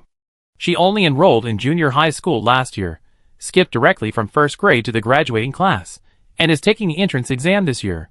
Hearing this, his colleagues' expressions became more serious, and they finally focused a bit on the file. "Straightening out of grade at least shows that she must be a very outstanding student in the area," said a colleague whose expression had shifted from indifference to seriousness. "But where did she go to junior high school? A school in District 19? The colleague who had initially frowned in disdain glanced through the file briefly, still quite critical of the candidate's background. District 19, that's almost the 8th district. Even if someone is exceptionally talented, can their actual ability match the average student in a top-tier school? You can't say that. The first civilian employee to unearth the file felt his colleague's regional discrimination was too strong. He argued, "How can you know if she's a genius confined to backward areas if you don't put her in a larger, broader context? What if she just needs an opportunity to prove herself?" Another colleague, clearly a fence-sitter, sided with whoever had the loudest voice. To someone who didn't think much of schools in the back constellation, he said, "If you give her an opportunity, it only proves that a bad student is a bad student, and a phoenix can't fly from a chicken coop in a back constellation." This was a rather unpleasant remark. The civilian employee who first unearthed the file looked rather grim. The opportunistic colleague immediately smoothed things over. All right, she's just a student from the bottom-rank region. It's not worth ruining the atmosphere in our office. We already recruited plenty of top students this year. One more or one less won't make a difference." Jiang Yuna's file lay silently on the screen in front of the three of them. After a moment, two of them closed it, leaving only the person who had access to it. Meanwhile, in another office with a more casual style, almost unrecognizable as an admissions office. "Have any responses been received from those top students we contacted before?" asked a woman sitting in an oddly shaped chair. Her posture couldn't even be described as sitting. It was more like she was slumped in the chair, half lying down in an equally strange position. "A response has been received." Someone spoke in the office, but at a glance, it was impossible to see who was responding. One could only look in the direction of the sound and find that the source of the sound was a large potted plant that was the size of a person in the corner. It was actually a chair, with a high back made of the stem of some kind of plant, and a seat made of the stump of another kind of tree, pieced together to form a bonsai throne. A man, huddled on the bonsai throne facing the wall, worked quietly like a plant, yet still full of life, saying. They responded with a rejection. "Sigh." A voice came from the third direction of the office. It was a woman whose posture was finally relatively dignified, and whose work area was also relatively normal. But she had kingfisher feather green hair, and her tone of voice was like a bird singing, only the content of her song was fiery. A bunch of sour, convoluted rhetoric, superficial politeness, then a long slow consideration like a donkey pulling a millstone, and finally a result that was actually predetermined. The kingfisher woman pushed her things forward furious. "I just don't understand. These kids clearly only wanted to go to the schools in the first district from the beginning. Can't they be more decisive? Stop using their parents offering a toast to a clay idol trick. Just give a decision sooner." The little bird sings so beautifully. The woman leaning back in her chair clapped her hands in praise. "Little. Let the bird sing a few more lines." A steady clapping came from the bonsai throne, where the plant man, almost one with the plant, said, "Little bird, can you just use magic to chant? After you finish, this year's enrollment quota will be automatically full, and we can go home." The bird retorted, "Pa." The strange lady, lounging on the sofa, slowly swiped the screen. "I don't want to keep focusing on recruiting top-tier schools anymore. I decided to do the opposite. Now I'm going to look ahead from the children of the 8th district." The plant man was silent for a moment, seemingly absorbed by his work. After a moment, he said to his colleagues, "There's an interesting kid here." Strange lady, Little bird, oh? Two questioning sounds simultaneously emanated from different directions in the office. Without any prompting, the two ladies received the information on the shared panel and opened the candidates' details on their own terminal screens. "Wow." Little bird's tone suddenly brightened. "Little white hair." "Wow." Strange lady said, "Got an A in intermediate battlefield simulation." The two ladies exclaimed in unison, "And she's a little girl." Plant-type man calmly said, "Gentlemen, compared to combat talent, hair color, and gender, isn't there anything more worthy of your attention? Aren't these three things enough for our priority?" Strange lady casually waved her hand, the movement so large that she almost fell off her uniquely shaped chair, but she miraculously regained her balance in time. Little bird was already scrolling through the details. Top 1% in the 7th district. Straight from first grade to graduation. This kid completed all the courses in 1 year? Plant man took over the screens of his two colleagues in the shared area, circling the key points he noticed. This kid took the intermediate battlefield simulation exam, a subject not offered in her elementary school. Strange lady said, but she got an A. Whether they came from a later sector seemed completely irrelevant to the three. Strange lady was extremely interested in the candidate's battlefield simulation score. Plant man was curious about the candidate's self-learning ability, and little bird switched back to the candidate's profile page, letting out a crisp, cheerful laugh. "That little girl seems really interesting." Little bird said cheerfully, "I need to hurry and call her to ask if she has any other schools she's interested in, and then persuade her to join our bandwagon as soon as possible." It was a little late that day. and the sun had just set in Xiate City. Jiang Yunu received a cross-star call that had traveled through several star systems. "Hello, is this Jiang Yunu?" A clear, melodious voice, almost like singing, came through the unfamiliar number. Recently, only admissions officers from various prestigious universities would start their calls like this. Jiang Yunu understood immediately and politely replied, "Yes, this is Jiang Yunu. Hello, teacher." "Oh, how polite." Her simple, polite response seemed to please the other person. Jiang Yunu, of course, had no idea how many difficult and complicated admissions calls the other person had made recently. The admissions officer, whose voice sounded like singing, didn't introduce herself directly. Her style was a bit unconventional. Instead, she first asked Jiang Yunu about her aspirations and expectations for prestigious universities. "As long as the school can let me learn more new things, and is willing to let me see more and wider places, that's fine." Jiang Yunu answered very politely, then paused slightly, and said shyly, "My family's financial situation is very ordinary. If the school is willing to provide scholarships and subsidies, that would be even better for me." The teacher on the other end of the line chuckled. "No problem." The teacher, with a clear voice, said enthusiastically, "As long as you are willing to enroll, we will definitely find a way to get some money from the principal for you." Chapter 140. Jiang Yunu? Jiang Yunu wasn't quite sure what she had heard.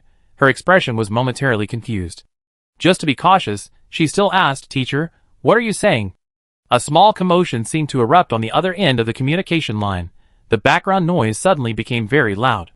Even with Jiang Yunu's keen ears, she could only vaguely make out someone urgently saying, "No, no, don't say that, and don't scare people away." Jiang Yunu, eh. After a moment, the teacher's clear voice quickly spoke again, coughing a few times in a mock manner. Cough, cough. Jiang Yunu, eh. The teacher who faked the cough said, "Oh dear, I mean, as long as you're willing to enroll, you don't need to worry about scholarships and subsidies. We will definitely go through the proper channels to maximize the benefits for students." The other party seemed to emphasize the words proper channels. After this emphasis, the white-haired girl became even more certain that her hearing hadn't been wrong. The person on the other end really had said they wanted to scam some money from the principal. Wait, which school is this? Is it really legitimate? Remembering that the person on the other end hadn't introduced themselves yet, Jiang Yunu, who had recently received numerous calls from admissions offices, had never encountered a recruitment call like this before. After much thought, to avoid falling victim to her first long-distance scam in this world, she decided to ask first, "Excuse me, teacher, could you please tell me which school you are? Is it a marginal school in the 5th region urgently needing to recruit students? Or is it a school in the 4th region that has reached the 3rd stage and is urgently trying to fill its enrollment quota?" A woman with a voice as clear as a bird's song answered, "Ah? Where are we? Did I forget to ask?" Jiang Yunu said, "Yes." The bird-like woman laughed again, "Haha, we're the Golden Poor Ghost School." A sudden uproar erupted from the other end of the line. Amidst the noise, Jiang Yunu slowly said, "The Golden Poor Ghost School?" Although the name sounded incredibly dubious, almost confirming it was a scam call, thankfully Jiang Yunu's memory was decent. Her brain quickly linked this nickname with another official title. Golden Uriel Academy. Located in the 2nd largest district, second only to the independent 1st district in terms of geographical location and development prosperity, Golden Uriel Academy was on her application list. Is this really the Golden Uriel Academy's recruitment call? Soon, the noise on the other end of the line subsided, and the bird woman regained control of the conversation. Her voice, devoid of the slight panting from the minor commotion, remained sweet and melodious as she openly changed her tune again. "What I meant was, we are Golden Uriel Academy, originally named Uriel Academy.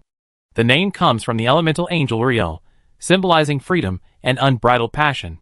However, because the principal is rather greedy and eager to bring the school wealth, we are now called Golden Uriel Academy." Case closed. It really is that Golden Uriel Academy. Jiang Yunu never expected that a prestigious high school located in the 2nd district would have such a style, making her hesitant to recognize it for a moment. The little bird lady on the other end seemed to finally realize something and proactively asked, "Jiang, are you worried this is a scam call?" Jiang Yunu had indeed thought so. So she honestly said, "I am a little worried." The little bird lady, who liked her straightforwardness, immediately became even more excited. "Then I changed your student file status in the back end now. Please wait patiently for 3 minutes." Without even hanging up, the lady immediately got to work on the other end, and Jiang Yunu heard a series of rapid taps on the control panel. Then the other party said, "Okay.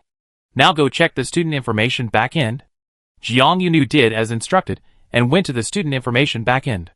Among the several schools that had already retrieved her file, Golden Uriel Academy's status had changed from file retrieved to proposed admission.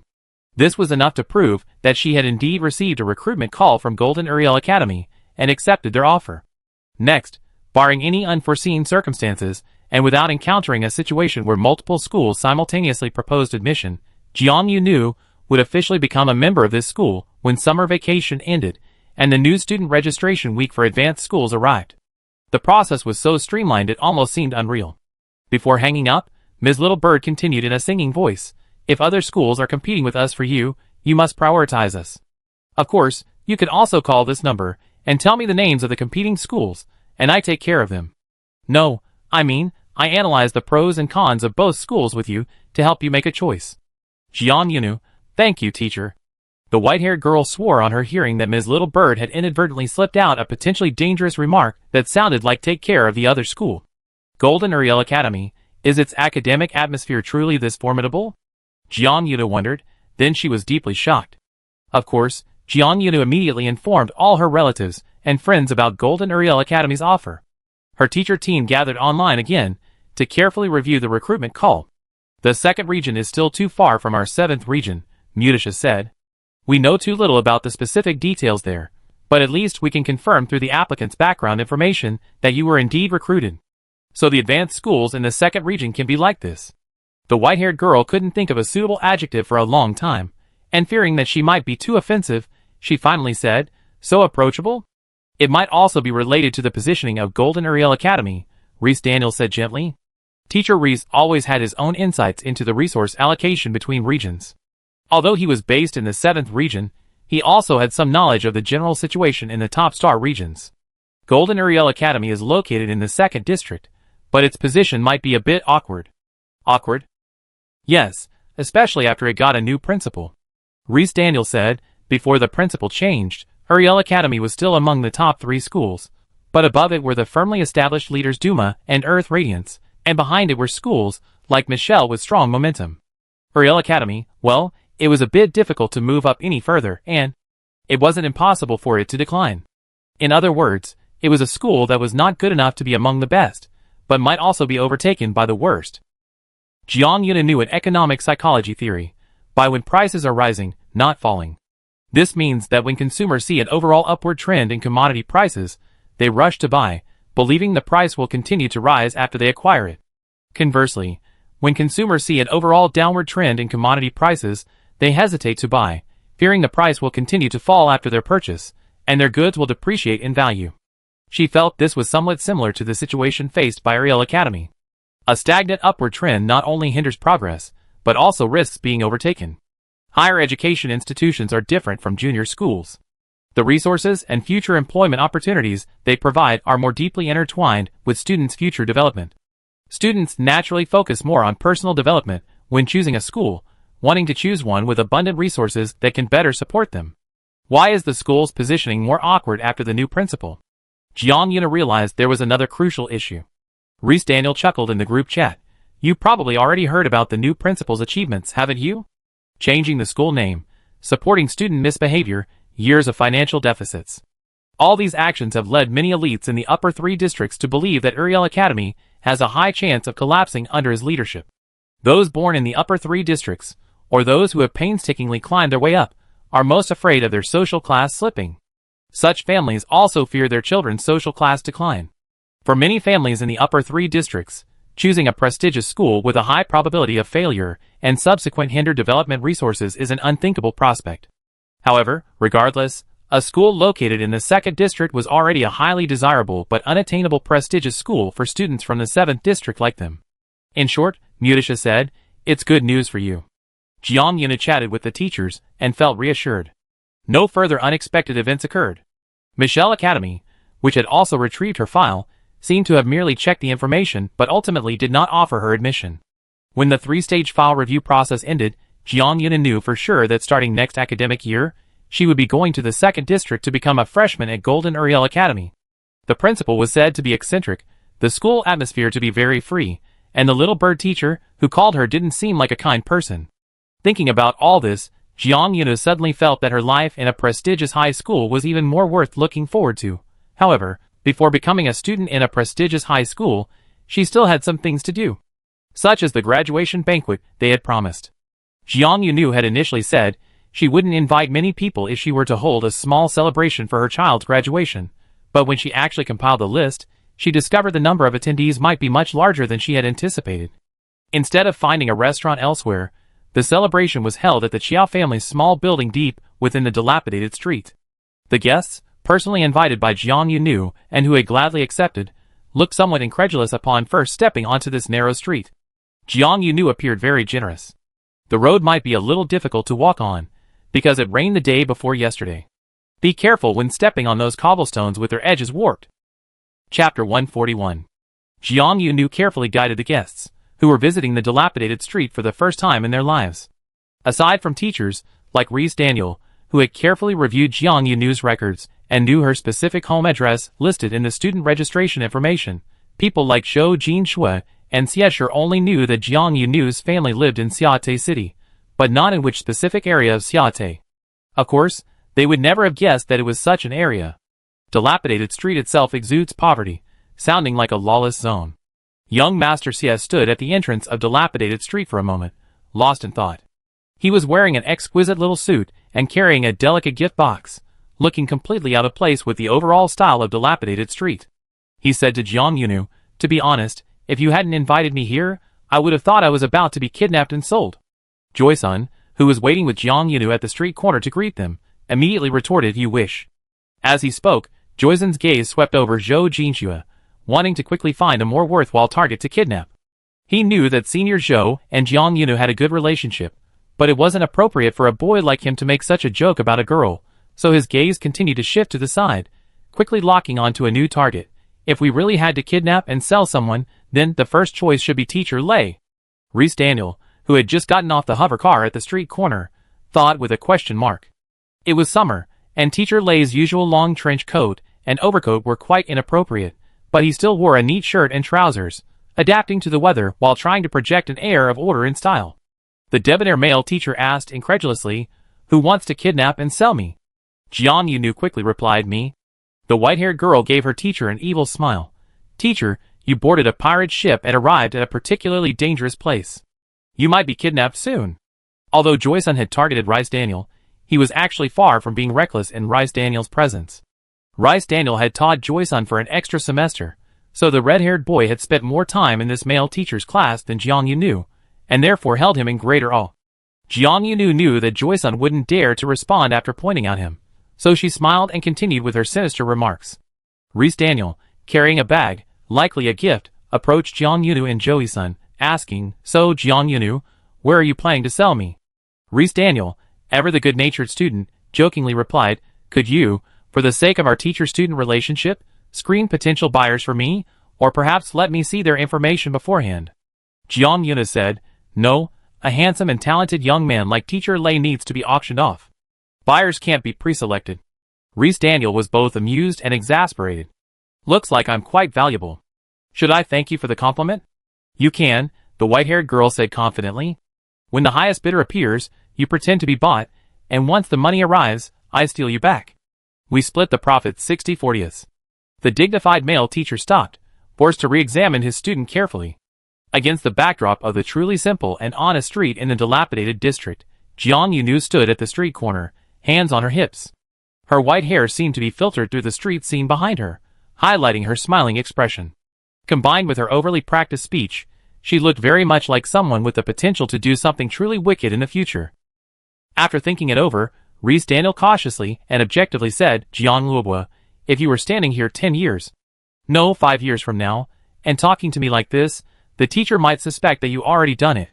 Young Master Xie, who had been listening for a while, coldly added, "A professional honey trapper." Jiang Yunu's smile didn't falter for a second.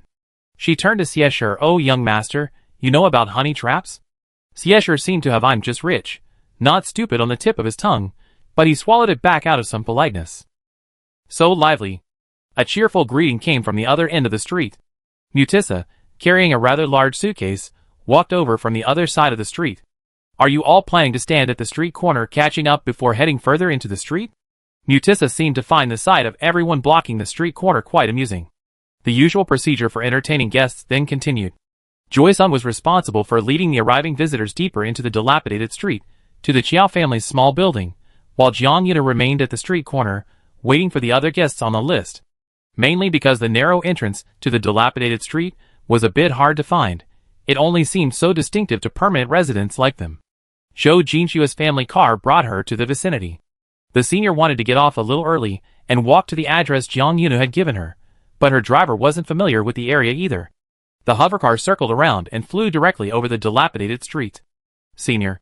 Jiang Yunu, with her sharp eyes, noticed a flying car whizzing by. She felt the model resembled the one Zhou Jinxua had described and immediately called her senior. Did you just fly over my head? Zhou Jinxua, sitting upright in the back seat, moved to the window upon hearing the call and looked down. Sure enough, she saw a conspicuous little white hair on the ground. Jiang Yunu, standing at the entrance of the dilapidated street as a living landmark, was more effective than any signboard. Having located the little white hair, Zhou Jinxua's car descended from the air track. Unable to find a suitable parking spot at the narrow entrance of the dilapidated street, the discreetly extended hovercar stopped across the street.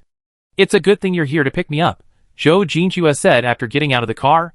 I saw the location was right here, but I couldn't find the exact street entrance. That just means you need someone like me to guide you, Jiang Yuna said seriously. Joy-san was leading Reese Daniel and his two companions to the entrance of building number 78. Siesher glanced at the building, which seemed smaller than his own living room, but didn't make any unnecessary comments. Mutissa, however, was very curious about the house opposite. Is no one living in that building across the street? Mutissa asked. Joy-san blurted out without thinking, that was Xiao Zhang's old territory. Reese Daniel pondered the word territory, sensing something was off. He said, Jian Luo's territory? Could you show us around here too? Joy suddenly realized he might have said too much. Well, that depends on the owner of the land returning. My opinion doesn't count. Deep down, Joyce felt the opposite building wasn't territory for outsiders to easily intrude upon. But the specific judgment of who the outsider was ultimately up to Jiang Yunu himself. His opinion didn't matter. Siesher also glanced at the building across the street, feeling it didn't compare in appearance to his own warehouse. He wondered what Jiang Yuna considered this territory. A secret base for wild children? But of course young Master Xie didn't say a word. He knew his mouth well, he was there for a celebration, and he wanted to avoid saying anything that might cause trouble. One of the young white-haired kids was heading straight to the 2nd district after summer vacation, and they might not see each other again for a while. Siesher wanted to leave a good impression. Those with sharp tongues restrained themselves, while those with sensitive minds refrained from pressing the young boy, who lacked decision-making power, for answers. The Mother Earth type of teacher, who had initially raised the topic, was also perceptive and tolerant. Seeing the situation, she didn't press further. Night fell, and twilight descended.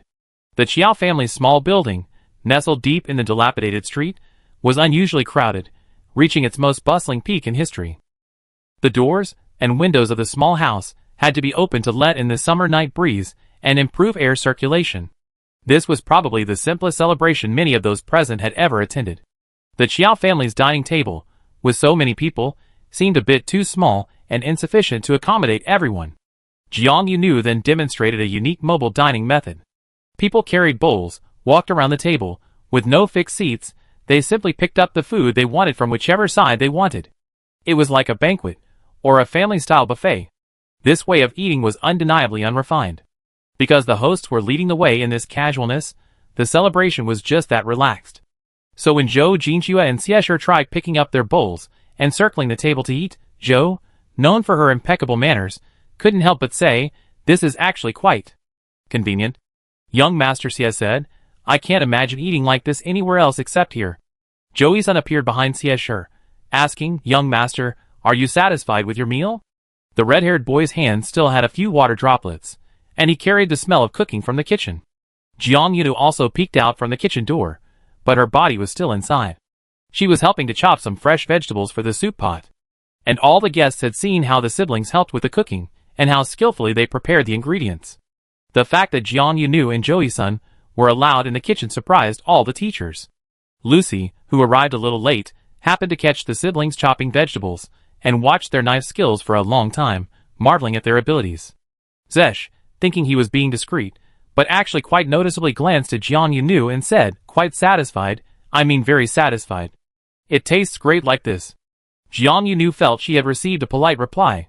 She nodded with satisfaction before pulling her head back from the kitchen doorway. Zesh's tense shoulders unconsciously relaxed a little.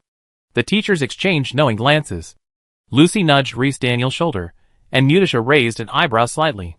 Reese Daniel pretended not to notice. Jiang Yunu still has a long way to go, a wider world to explore. Some youthful dreams are like dandelions that can't catch the wind. They bloom because of the wind, but when they can't keep up, they vanish in the wind. Chapter 142. May we all have a bright and beautiful future. As the celebration drew to a close, Jiang Yunu held up a glass of freshly squeezed juice, raising it as if offering a toast. Even though no drinks contained alcohol tonight, perhaps due to the large number of people in the room and the steaming soup, 2 faint blushes appeared on her face, giving the young girl the illusion that she had been drinking. We should be wishing you well.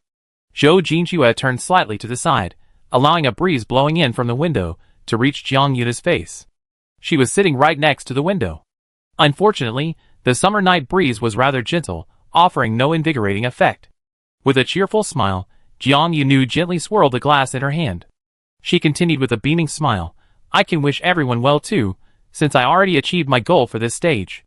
The young girl generously added, now I can pass on my blessings to everyone. Having successfully passed the entrance exam and been accepted into a prestigious school within her desired range, Jiang Yunu couldn't be more satisfied with her current achievements. Afraid she might knock the glass over if she swirled it any longer, Reese Daniel subtly raised his arm, steadied Jiang Yunu's forearm, and then smoothly removed the glass from her hand. Don't sway it if you're not going to drink it, Reese Daniel said. The male teacher's actions and gentle admonition were so natural that Aunt Daisy, standing not far away, glanced at him. At that moment, the red-haired woman suddenly understood even more clearly why Jiang Yunu felt this male teacher was like another mother to her at school. It really was somewhat like her. My hands are steady, Jiang Yunu said. I won't spill the drink. Even so, the girl didn't reach for the cup again, remaining obedient and well-behaved. Lu Cece, who arrived late, sat across the table and teased her, you achieved your current goal, so don't you have any new goals after you go to high school? Don't you need to save your blessings for the next stage? All eyes turned to Jiang Yunu, wanting to see her answer. Jiang Yunu remained calm and composed. Of course I have goals for the next stage, Jiang Yunu said lightly, but that's for the next stage. I find ways to accomplish it when the next stage begins. I don't need to ask for everyone's blessings in advance. In fact, Jiang Yunu was the kind of person who, even without others' blessings, would find a way to achieve what she set out to do, as long as she wanted to. Without others' blessings or support, she was her own #1 supporter. Of course, such words weren't appropriate for the current situation. Everyone here had sincerely and genuinely supported her for a whole year. The little girl with white hair could be self-reliant and strong even without support, and when she had support, she cherished those who were willing to support her. I achieved my stage goal, Jiang Yunu said ingratiatingly. When the next stage begins, if needed, I immediately ask everyone for encouragement again. Look at that, Mutisha said, such confident words, if needed. The teacher, with her Mother Earth aura, spoke with a smile, clearly not finding anything wrong with her student's confidence. Jiang Yunu boasted shamelessly, what if I'm also very lucky later, and I can do everything well without anyone having to worry about me? Aunt Daisy said, then you're still hard not to worry about. Everyone laughed. No one could be more convincing than the guardian herself. After the celebration ended, Jiang Yunu and Zhou Yisun escorted the guests back to the street corner. Just as they stepped out of the door of building number 78, Zhou Jingjue looked at the building across the street. The senior student brought up the question everyone had been asking earlier. Is that building across the street empty? Xiesher also asked, your brother said before that this is your secret base? Jiang Yunu shook her head slightly, as if she had indeed drunk something tonight that would make her slightly tipsy, and needed to shake her head in the evening breeze to sober up. Would you like to take a look? She said, this is a place I stayed in for a while. Zhou Jingjue and Xiesher didn't quite understand what stayed in for a while meant. They had always assumed that Jiang Yunu and the Qiao family were family.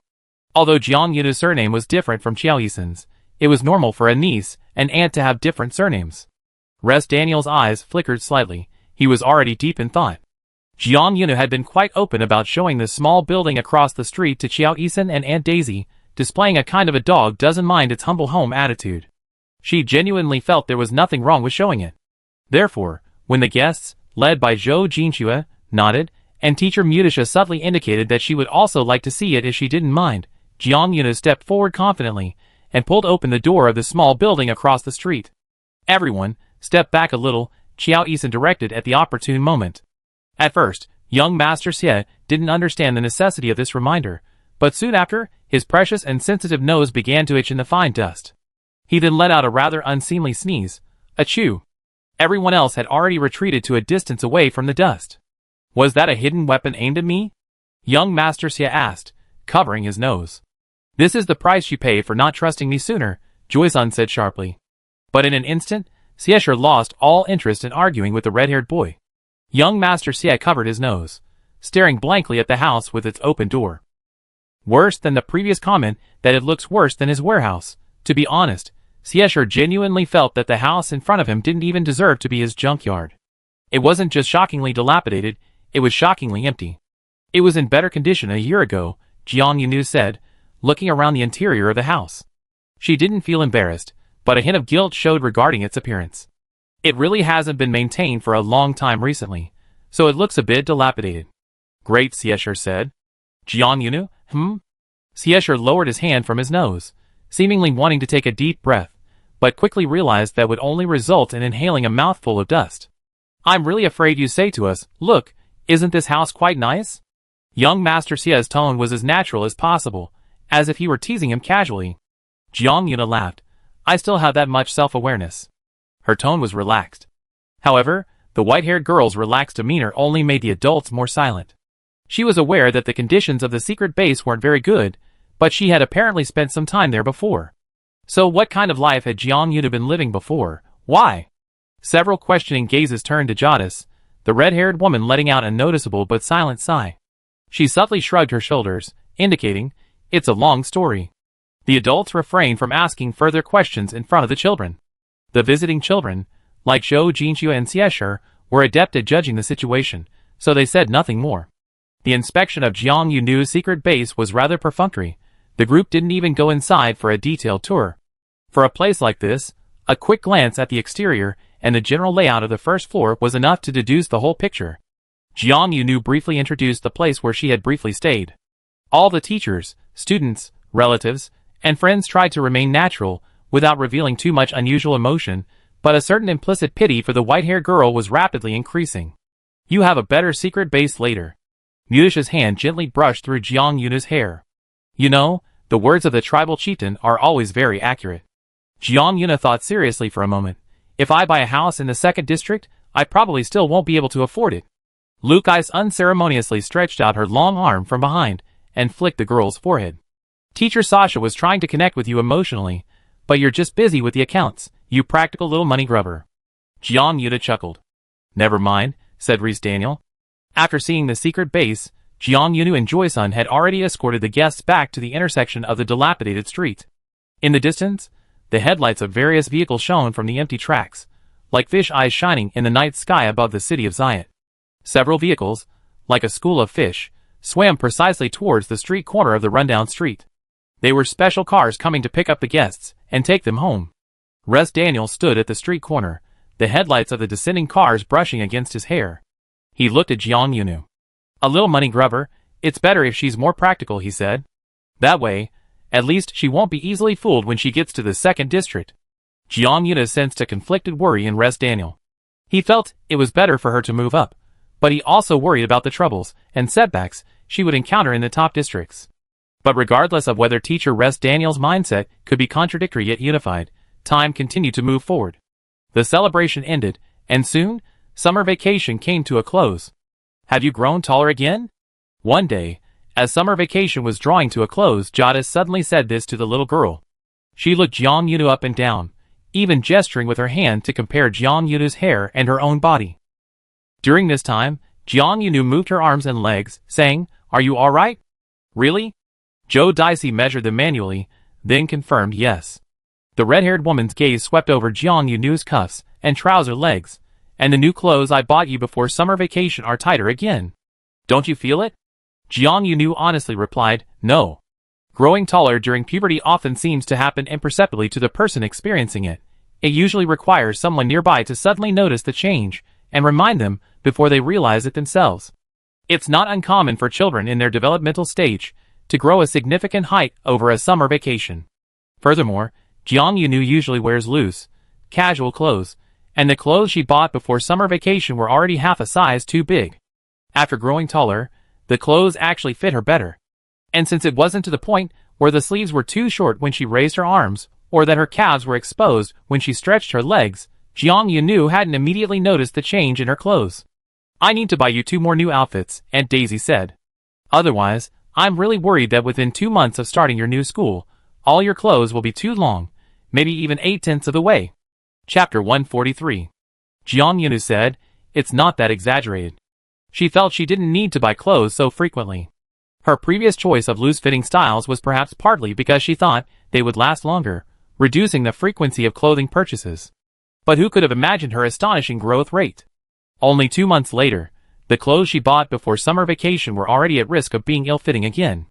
"How about we just buy 2 sizes up this time?" The white-haired girl thought it over and tried to suggest this to Aunt Daisy.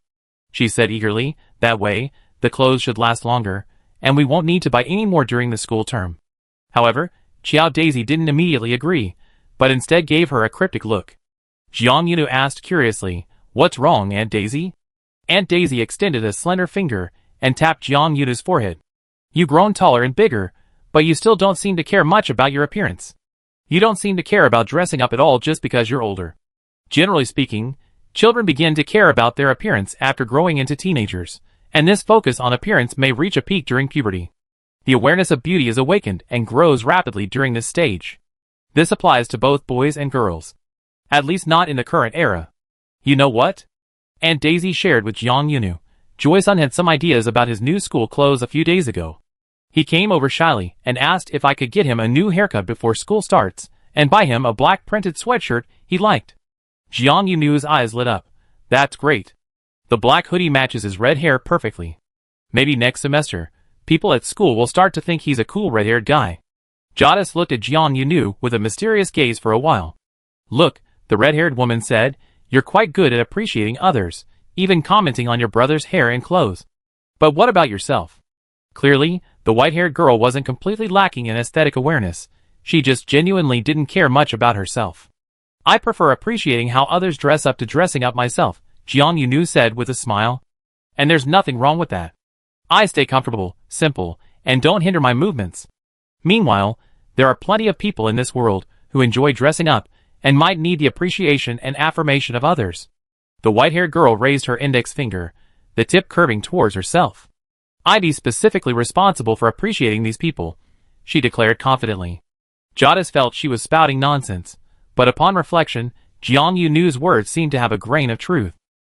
Finally, she sighed and relented in front of the girl, who clearly didn't care much for dressing up. "All right." Aunt Daisy was most likely the kind of person who enjoyed dressing up and admiring others, but she couldn't apply that pleasure to Jiang Yunu. She compromised. "Loose-fitting clothes are fine, but 2 sizes too big. Too loose, and it would easily look sloppy or even sloppy."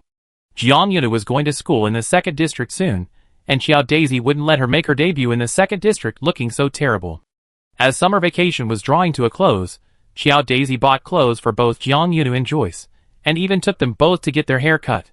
Joyce got his new hairstyle, which made him, now taller, look more like a teenager than the boy he used to be. Jiang Yunu initially thought she didn't need a new hairstyle, but Aunt Daisy and Joyce simultaneously pressed her down, making her sit in the barbershop chair. "At least get it trimmed," said Daisy. "And don't you like shoulder-length hair?" Joyce, knowing Jiang Yunu's preferences better, offered a practical suggestion. "I trim it for you. You won't have to worry about it for at least 2 or 3 months after school starts. When it grows long, you can just tie it up. The braid won't be too long. It's very convenient." Jiang Yunu was convinced. This was the best barber shop in Charlotte City. The barber was a young man whose exact age was hard to discern, dressed in a very fashionable style. "It'd definitely be more convenient to get a haircut before heading out to school," the barber said with a smile as he cut Jiang Yunu's hair. "In the frontline star sector, manual service fees are quite expensive." Jiang Yunu asked curiously, "So how do they usually get their hair cut?" The barber, who had reportedly studied his craft in the frontline star sector, still had some memories of that time. Students from well-off families, of course, didn't care about the labor costs and could freely walk into shops advertising high-end manual service. As for students with average financial means, or those who didn't want to spend too much money on their appearance, they could choose self-service robot haircuts. However, the robots also charged according to their level. The best self-service robot could cost as much as a high-end manual haircut. The barber's tone was quite nostalgic as he spoke of those days. This man had only ever been to the 3rd district, so he had no idea what the 2nd district, which Jiang Yuna was going to, was like. But you can imagine, Joey-san chimed in, the higher the district, the more expensive the services. Of course, the hairdresser smiled, his hands deftly and skillfully trimming the layers of Jiang Yunu's white hair. Jiang Yunu's usual hairstyle was quite consistent, either loose and carefree, or tied up with a hair tie or something similar. When the hairdresser had carefully trimmed the ends, her shoulder-length white hair brushed against her shoulders, giving her a natural yet wild and carefree look. She gently shook her head, her white hair loose, like some kind of small, white, furry wild animal shaking its fur. The hairdresser also felt that this young girl was inexplicably a bit wild. Worried that his styling might not have satisfied his customer and her family, he immediately grabbed a hair tie to try tying her hair up. Generally speaking, tying her hair up would make the girl look more demure. Right? The hairdresser's tone grew increasingly uncertain as he worked on her hair, because he suddenly realized, how come some girls look even wilder when their hair was tied up? When her hair was down, white strands fell on either side of Jiang Yunu's face, softening her features.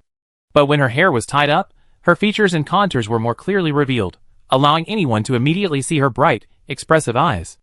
Jiang Yunu was undoubtedly good-looking. In fact, one could say she was beautiful. When she first came to Xiate over a year ago, she was excessively thin and short. This near-malnourished state made her features less prominent. However, by the end of this summer vacation, she had grown nearly 13 centimeters taller than last year, gained weight, and her limbs were covered with a thinner layer of firmer muscle. These changes in weight and height gradually made her body more balanced, and her features finally began to reveal their true nature. She was very beautiful, her eyes curved when she smiled, and became very round when she deliberately acted innocent. If the eyes are the windows to the soul, then looking into Jiang Yunu's eyes, one would feel that she held an entire wild and free world within her.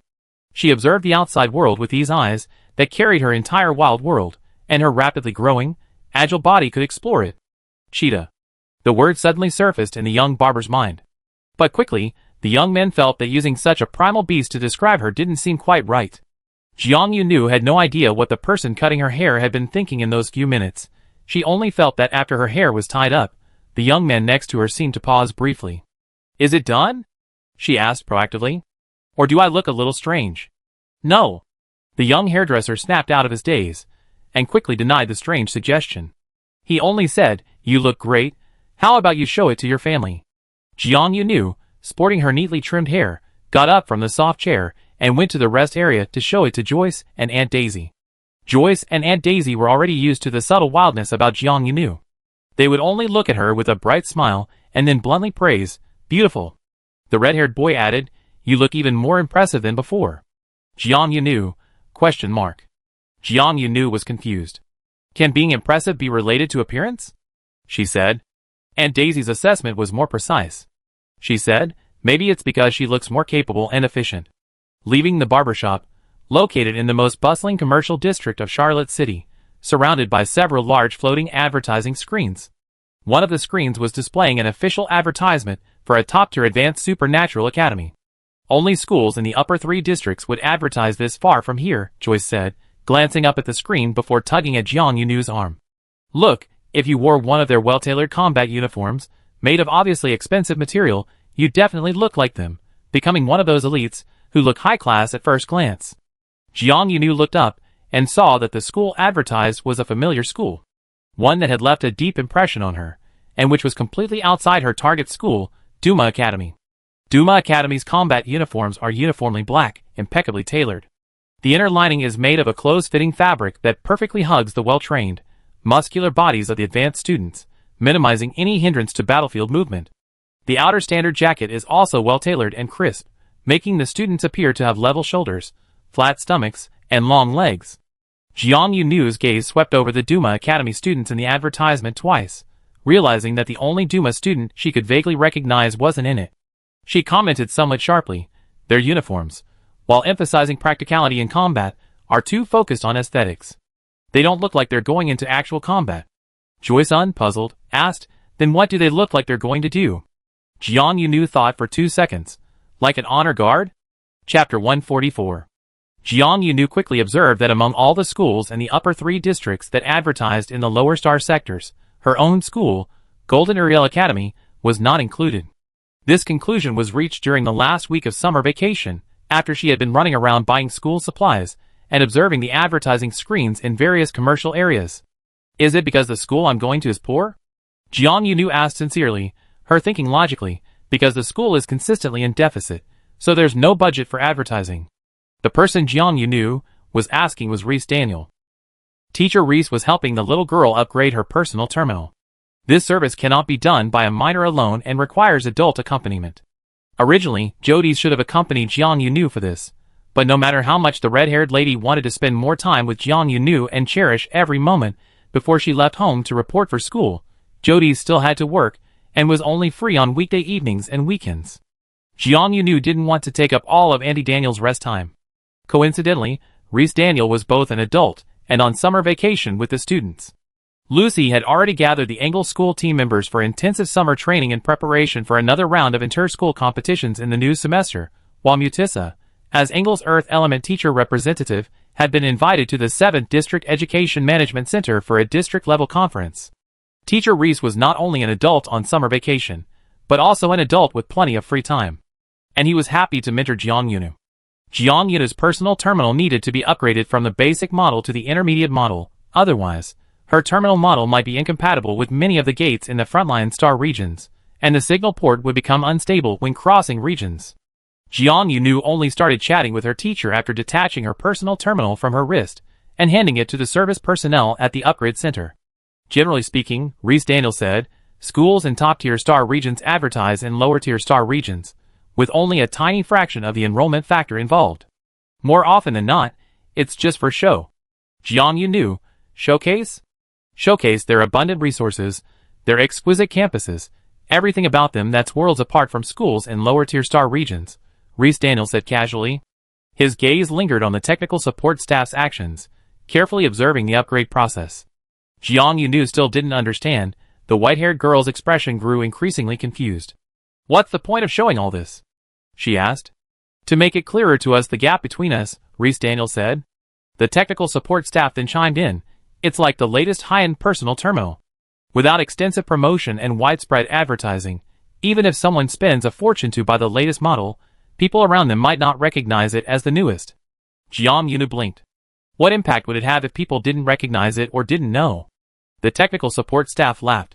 Young lady, if people around you don't recognize how high-end your things are, how can you demonstrate your superiority as the owner? One of the key purposes of this kind of propaganda is to widely publicize upper-class living to the lower classes, making them understand what constitutes superior goods and what kind of lifestyle is upper-class, thereby allowing those in positions of power to maintain their class superiority. Simply put, it's about showing you what I have that you don't. Your envy, jealousy, or hatred will all become part of my sense of superiority. First, let people recognize superiority, then you can demonstrate it, said Reese Daniel calmly. Jiang Yunu tilted her head slightly, digesting these words for a moment. She said, then, conversely, if you don't agree with or experience these rules from the beginning, are you naturally outside this system of rules, unbound by them? Professor Reese didn't answer, but the technician continued with a smile. That's an idealistic view, but as long as you live in this world, it's difficult to avoid entering the system of rules. Jiang Yunu's personal terminal had been upgraded, completely revamped from the internal chip to the exterior. The upgraded terminal was presented to her by the technician, held out with both hands.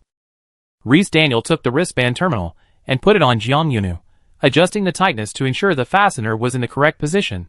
He then asked Jiang Yunu, does it affect your movements? Try rotating your wrist. Jiang Yunu rotated her wrist. Not at all. She didn't hold back her praise. Teacher, it's on perfectly. The male teacher smiled gently.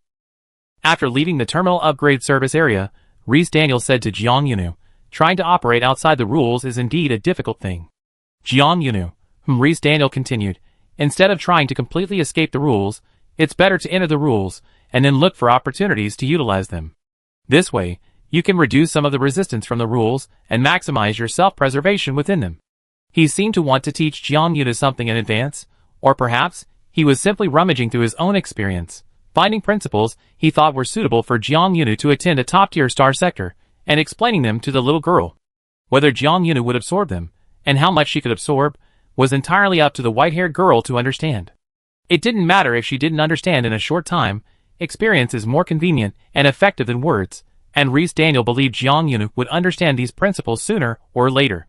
However, the topic circled back to the beginning. So, the reason Golden Ariel Academy hasn't run such advertisements is that the current principal might feel it's unnecessary to do such publicity, and he might not approve of this way of maintaining superiority. Jiang Yuna, combining teacher Lei's and the technical support staff's words, reevaluated her future school. Rhys Daniel's smile deepened as he said, of course, it's also possible that your new school is genuinely financially strapped, facing a funding shortage, and lacks the resources to promote itself. Jiang Yuna's expression instantly turned melancholic. Then I rather the principal not approve of this, rather than my school being truly poor. Given that she was already a poor student, she sincerely hoped the school would be wealthier. Before heading to the second region for new student registration, the Golden Ariel Academy's website had already opened a subsidy application channel. Jiang Yuna immediately entered her information and applied for the first-year subsidy program. As of the time Rhys Daniel had helped her upgrade her personal terminal, her subsidy was still in the under-review status. In the distant second region, at the Golden Ariel Academy, a makeshift admissions office, the green-haired little bird teacher chattered incessantly into the back-end system. When will the principal approve this batch of subsidies? I saw that my little white-haired student applied for a subsidy almost 5 days ago, and her application along with those of other students is still stuck. The plant-type man on the bonsai throne replied, the equipment maintenance fees for the new school year haven't come through yet. The equipment that was ruined by some senior students' creative experiments last semester is a bit expensive. The principal probably needs to focus on equipment maintenance first, and then find a way to raise money elsewhere so that he can give the children the subsidies. The teacher said, isn't the late summer social week coming up? Should I urge the principal to spend more time in the social circles of the first and second districts, and make the most of his charm? The plant-like man paused for 2 seconds, then said as fairly as possible, that's called fundraising. The principal, with his excellent eloquence and social skills, persuaded various wealthy businessmen and celebrities that Golden Yuri Academy still has perfect development potential, and sincerely invited them to become our honorary board members, as well as angel investors. The little bird teacher waved her hand. Her fingernails were sharp, like the claws of a bird. It's all about the same. Little Bird said crisply and boldly, anyway, it's all money earned by the principal selling smiles. The plant-like man fell silent, no longer trying to defend the principal's reputation. Anyway, the actual situation might indeed be about the same. Regardless of whether the subsidies and maintenance fees could be paid on time, the principal of Golden Yuri Academy would have to figure out how to raise the money, and the start of the school year would still arrive on time. Jiang Yuna departed from Xiate City 3 days in advance. She had to pass through 5 inter-regional checkpoints to reach Haud City in the second region, a link city to the Golden Ariel Academy, from Xiate City, located in the 7th region. Inter-regional transfers are very different from intra-regional transfers. Basically, at each new region, identity verification is required at a large transfer station to confirm whether there is a legitimate reason for traveling to the previous region, and whether the identity ID is on the restricted list of the previous region.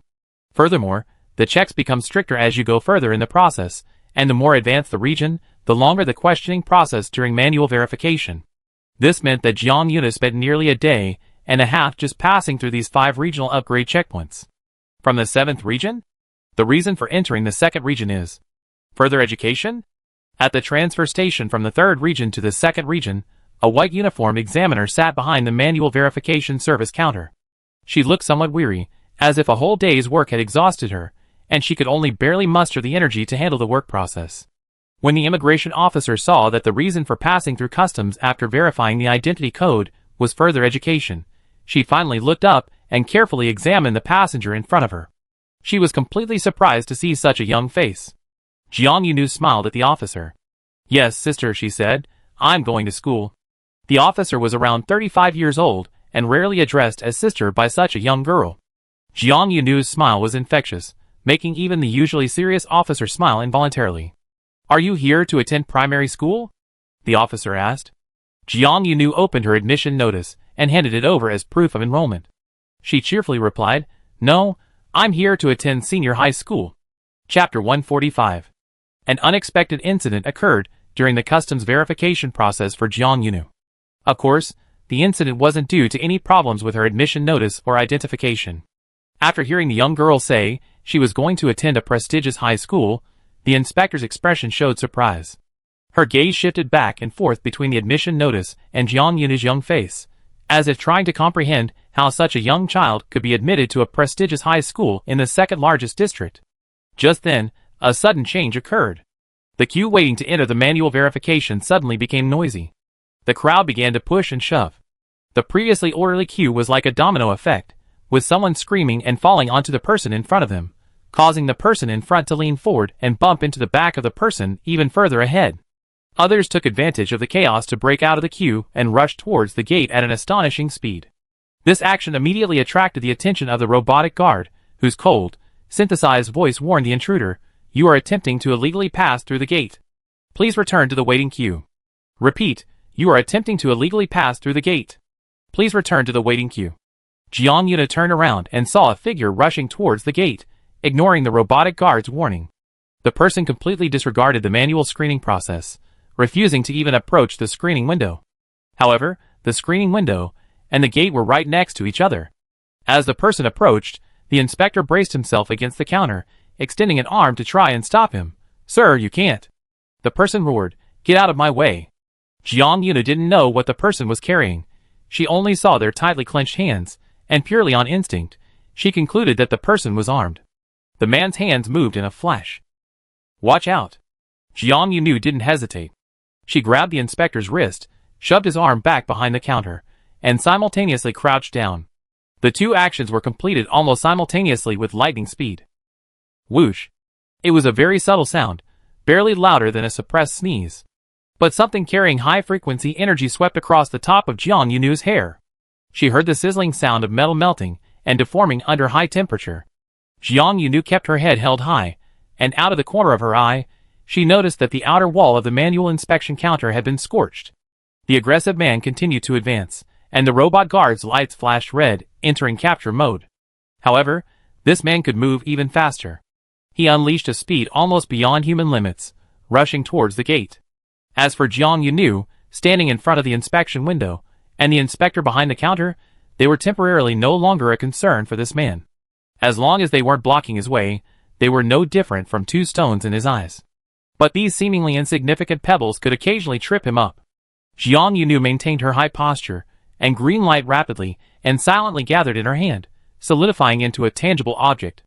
Just as the person attempting to break through the gate was about to leap over it, passing directly above the gate, he suddenly felt something tug at his right ankle.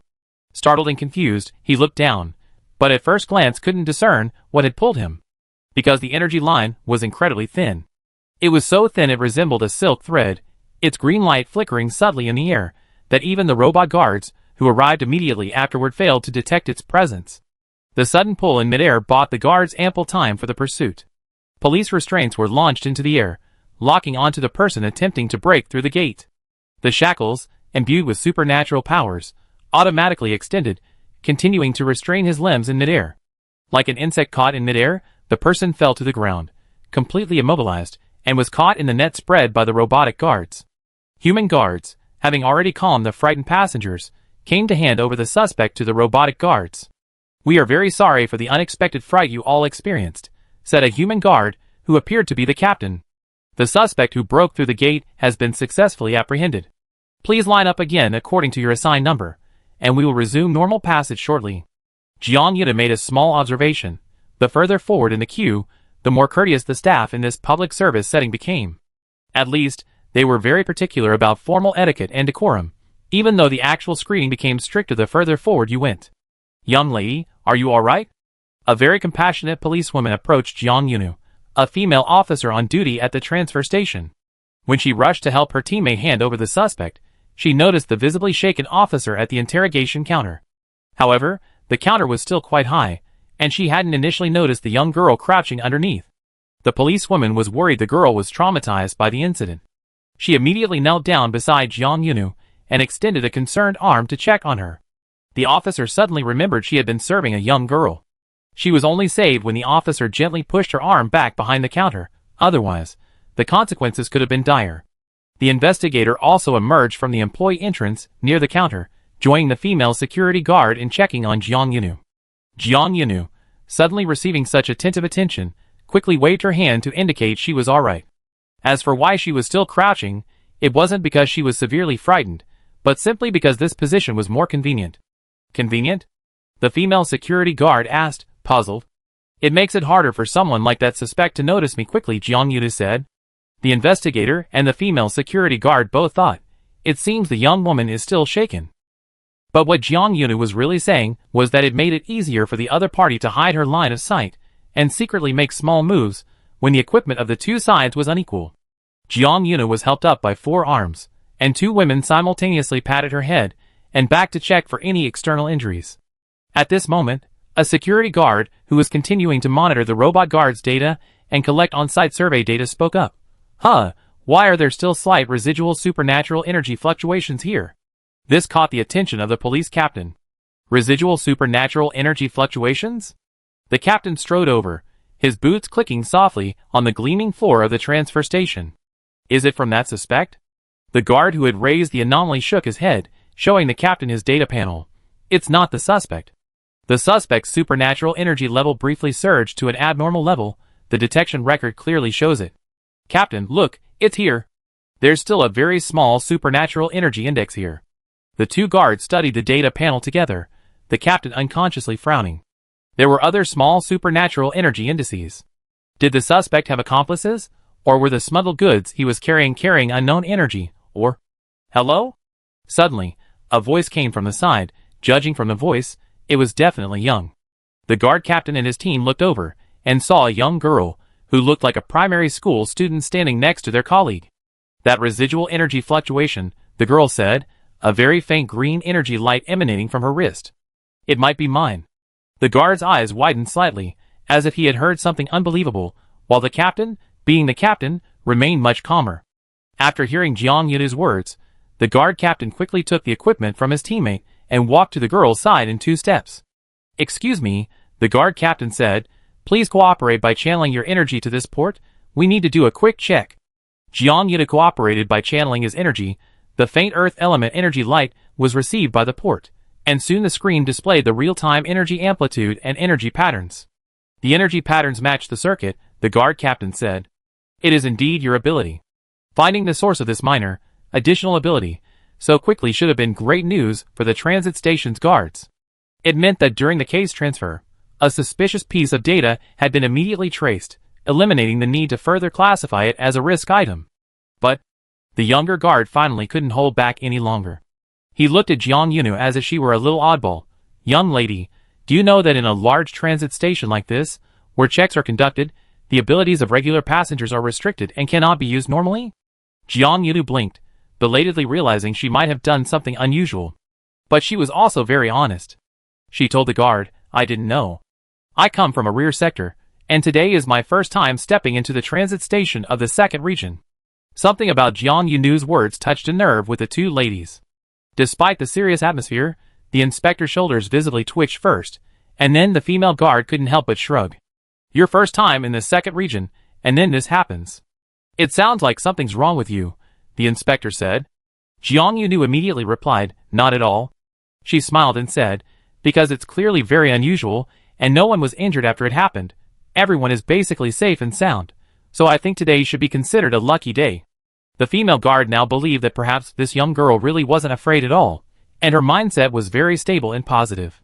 She could even liven up the atmosphere among the adults. The security captain, always more meticulous, personally checked Jiang Yunu's identity verification and admission notice. Upon seeing the electronic seal of Golden Uriel Academy on the notice, he subtly revised his conclusion. He no longer believed this young girl might have circumvented the transfer station's restrictions due to her low supernatural energy level, thus failing to trigger the energy detection alarm. As he allowed Jiang Yunu entry and returned her documents, he asked, have you specifically studied energy control? Chapter 146. Jiang Yunu returned the guard captain's gaze with a genuinely innocent and bewildered expression.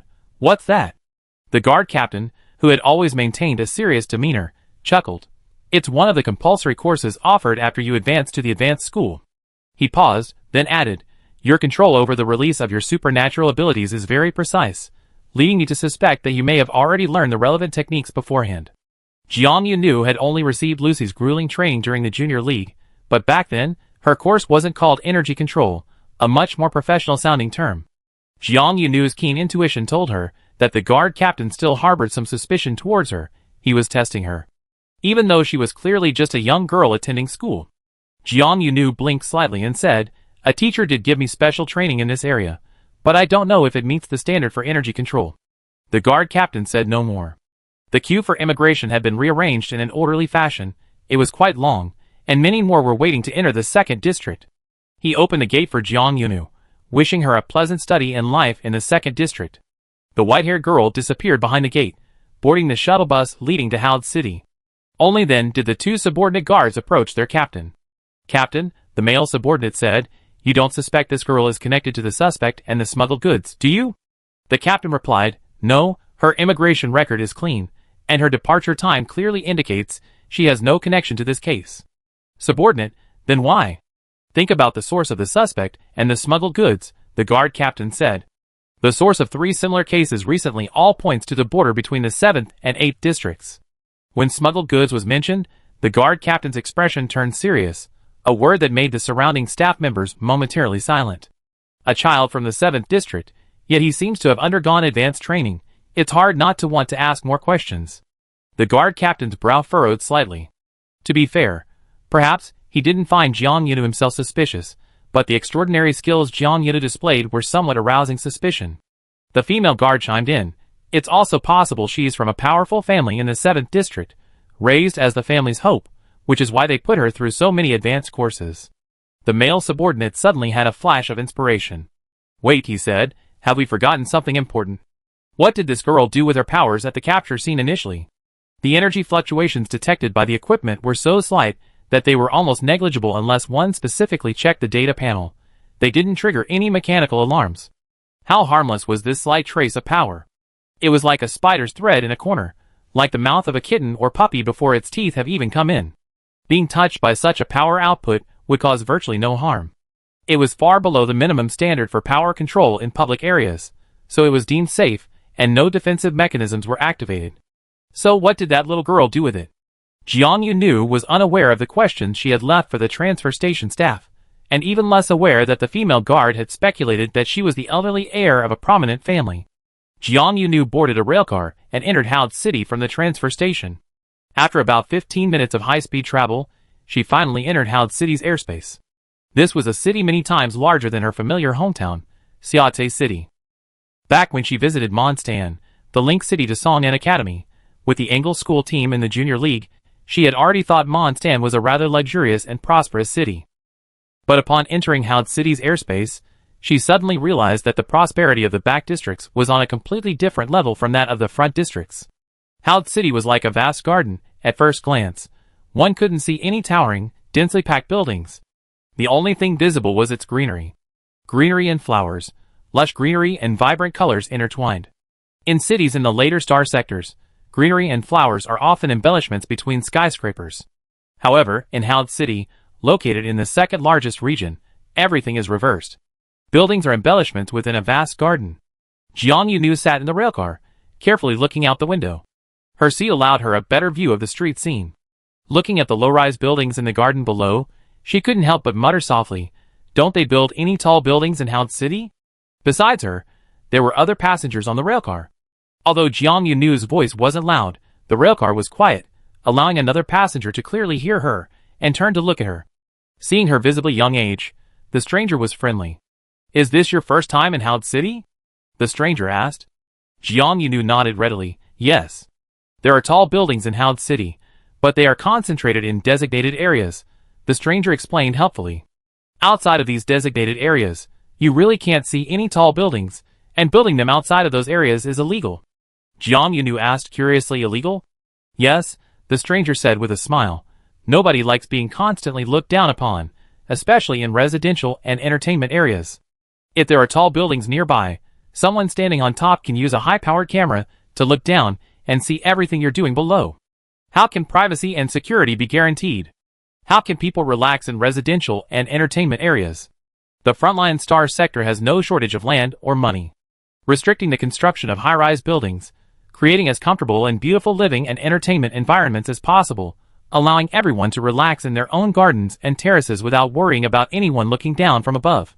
This is the architectural characteristic of Howd City. Jiang Yunu stepped off the railcar with a sense of awe for the vastness and wealth of Howd City. According to the enthusiastic passenger, Howd City's architectural characteristics can also be seen as a microcosm of the 1st and 2nd districts. If she were fortunate enough to go to the 1st district, which is even further back in number, she would see an even more land with few buildings, but exquisite down to every inch of land and grass. Jiang Yunu found that scene somewhat unimaginable. She only felt a series of clanging sounds flowing through her mind. What kind of sounds were those? The stranger was curious about Jiang Yunu's explanation. She solemnly told him, "It's the sound of money flowing away." Jiang Yunu spoke with utmost seriousness, and the stranger who said goodbye to her laughed heartily. The platform where Jiang Yunu got off was a direct link between Howd City and Golden Ariel Academy, where she could transfer to a special bus to the academy. The so-called Link City actually refers to a deep connection between an academy and a well-developed city with convenient transportation. The school brings many benefits to the city, and the city, in turn, supplies resources to the school. Furthermore, when necessary, the supernatural combat forces originally used to protect the school can also protect the entire city. In the 7th district, schools with linked cities are uncommon. Only the financially strong Song'an Academy is linked to Monstan City. However, in the top-tier star districts, especially the upper 3 districts, almost every school has its own linked city. Despite its precarious ranking within the upper 3 districts and the potential risk of further decline, Golden Ariel Academy, judging solely from its connection to Howd City, once enjoyed considerable success and has yet to show any significant signs of decline. Jiang Yunu quickly boarded the shuttle bus to the academy. She had come alone to register as a new student. Aunt Daisy and Joyce had originally wanted to accompany her, but unfortunately, Aunt Daisy suddenly had extra work at the end of summer, and Joyce was notified to report to Inge early. Perhaps in this new school year, the red-haired boy would also have the opportunity to join the Inge school team through the intramural competition and become a reserve player. Jiang Yunu, of course, firmly supported her family members prioritizing their own needs. Besides, she didn't think she couldn't complete the registration alone. Now that she was a senior student, the academy no longer approached her with the same child-leading style of instruction as a junior school. From the 7th district to the 2nd district, entering a completely new city, and then finding the correct way to enroll, all these processes relied entirely on Jiang Yunu's independent research, planning, and execution. "You're Jiang Yunu?" Jiang Yunu successfully made her way to the gates of the Golden Ariel Academy. She had just passed through the energy barrier erected at the gate, feeling the detection energy flow like a tangible yet intangible film of water over her body, simultaneously checking her identity data before letting her through. Suddenly, she heard this greeting. In a school where everything, from the buildings to the teachers and classmates, was unfamiliar, who would call her name, she looked up with a question in her mind, and saw a woman with green hair. The woman's hair was indeed green, like lush green plants after a midsummer rain. Furthermore, this woman had pale golden eyes, making her appear even more otherworldly. "Guess who I am?" the green-haired woman said playfully. Her voice sounded like singing. Jiang Yunu might not be familiar with the woman's features yet, but her hearing was excellent. She instantly recognized the woman's voice, and felt the tone of her voice already revealed the answer. "Teacher Little Bird?" Jiang Yunu said. The green-haired little bird teacher said, "Perfect. You really are my favorite freshman this year." Jiang Yunu didn't really understand how she had won this teacher's favor. A hint of doubt, like a pie in the sky hiding a heavy weight, appeared on the white-haired girl's face. The little bird woman was very enthusiastic and offered to take Jiang Yunu to register, giving her the treatment befitting a favorite freshman.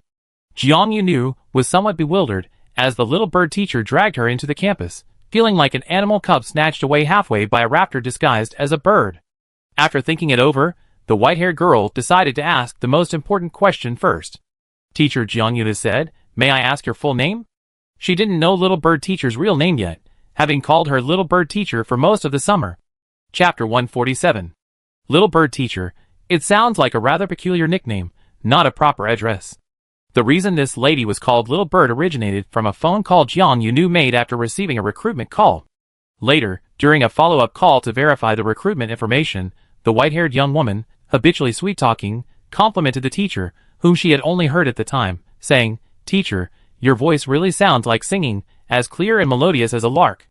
Little Bird laughed on the phone. "Yes, so you can call me Little Bird Teacher."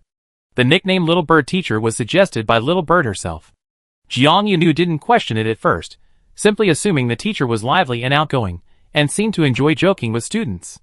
She went along with it, calling her Little Bird Teacher, and the other party responded happily.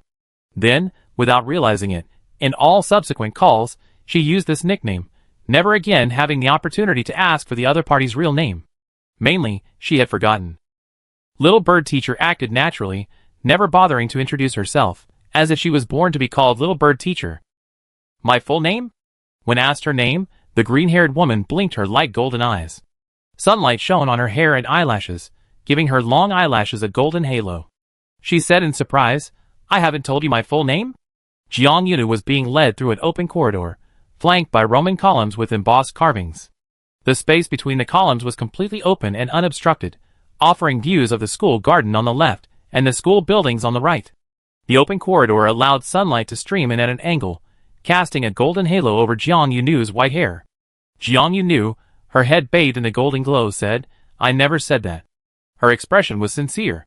Little Bird Teacher blinked again. "Okay, it's alright, it's not a big deal, it's not important." Jiang Yunu rarely encountered anyone more casual than herself. She felt this matter was somewhat important. "You can't say that," Jiang Yunu said. "Teacher, I still really want to know your name." Little Bird Teacher laughed. "Since you said that, I tell you. Actually, you can just call me Little Bird Teacher. Many people in this school call me that. My name is Trista." Having been in this world for over a year, Jiang Yunu had become accustomed to people's names having Eastern, Western, and occasionally mixed styles. She thought for a moment, then followed Little Bird Teacher. Teacher Trista passed another roaming column. She said, "Teacher, is your surname Chui?" "No," Trista answered readily. "Tristata is my full name, but it doesn't include my surname. What my surname is doesn't matter." Jiang Yunu tactfully refrained from pressing Trista about her surname. A lady with such a strong personality, who even considers her name unimportant, was already difficult to give her name. As for her surname, since she said it wasn't important, then let's leave it as unimportant for now. "Okay, Teacher Trista," Jiang Yunu said. Trista immediately sighed. "Sigh, calling me that so formally makes me feel like we're not close enough." Jiang Yunu quickly replied, "How could that be?" Although it was their first time meeting in person, the two seemed to have a certain affinity, allowing Jiang Yunu to speak smoothly. "Teacher, you see, if more people in the school call you Little Bird Teacher, and fewer people call you Teacher Trista like I do, then wouldn't calling you Teacher Trista seem more special?" The white-haired girl's logic was sound, and the green-haired woman thought about it, and found herself convinced. Her expression brightened again. "That's right." Trista, her mood as bright as her expression, led Jiang Yunu through the basic enrollment procedures, and then took her to the logistics building to collect the necessary personal items for new students, including 2 sets of school uniforms. Jiang Yunu hadn't been in contact with school uniforms for a long time. At Inge Junior High School, the school didn't have uniforms. Only the school representative team wore basic team uniforms when going to league matches. She looked at the uniforms handed to her, and found them somewhat novel. "Do all students at advanced schools have to wear uniforms?" she asked. Trista replied, "Yes, every advanced superpowered school has its own uniform. I heard they even have a ranking of uniforms by appearance, and our school is in the top 5. Jiang Yunu unfolded the school uniform that the robot had neatly folded in her hands. It was predominantly white, made of a fabric suitable for spring, summer, and autumn, with a dark gold collar and front trim. The uniforms used to be pure white, and the gold trim was something the principal insisted on adding, Trista explained from the side. Jiang Yunu had a guess. She said uncertainly, "Because gold can be associated with the gold in the school's name." With a snap, Trista clasped her hands together, smiling broadly, and said, "That's right." The principal said the platinum and gold color scheme looks more luxurious, and the gold echoes the school name. It's sure to bring wealth. Touching the platinum and gold uniform in her hands, Jiang Yunu suddenly recalled the promotional advertisement she had seen in the commercial district of Xiate City. The uniforms of Duma Academy and her own school were exactly the same color, one black and one white, forming a classic black and white combination. But the thought of other schools' uniforms only lingered in her mind for a moment. In the blink of an eye, Jiang Yunu's thoughts returned to the bringing wealth mentioned by teacher Trista. Speaking of bringing wealth, the white-haired girl had already reorganized her new student belongings. She was carrying a stack of things, and was being led by Trista towards the dormitory area.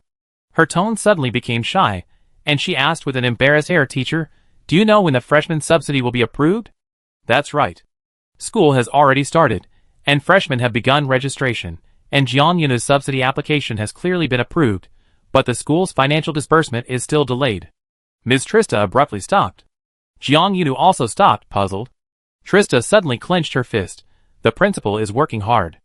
Jiang Yunu, So this is something that requires the principal's personal effort?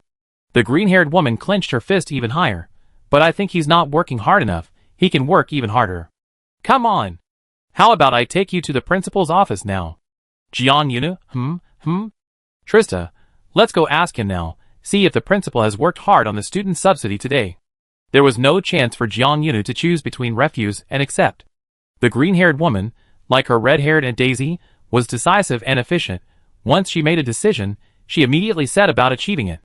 Before she even put her things in her dormitory, Jiang Yunu experienced her first legendary event since enrolling at Golden Uriel Academy.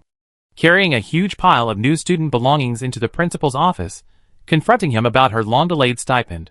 The principal of Golden Uriel Academy happened to be in his office that day. Teacher Trista didn't even knock or wait for an answer.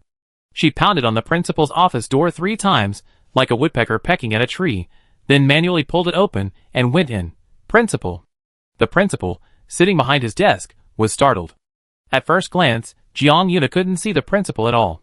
She only saw that the office, which was actually quite spacious, was filled with clutter. The haphazardly placed items made the large space feel cramped, yet strangely, there was an order to the chaos. Jiang Yuna could tell the principal was in his office mainly from a thrashing noise coming from a corner of clutter.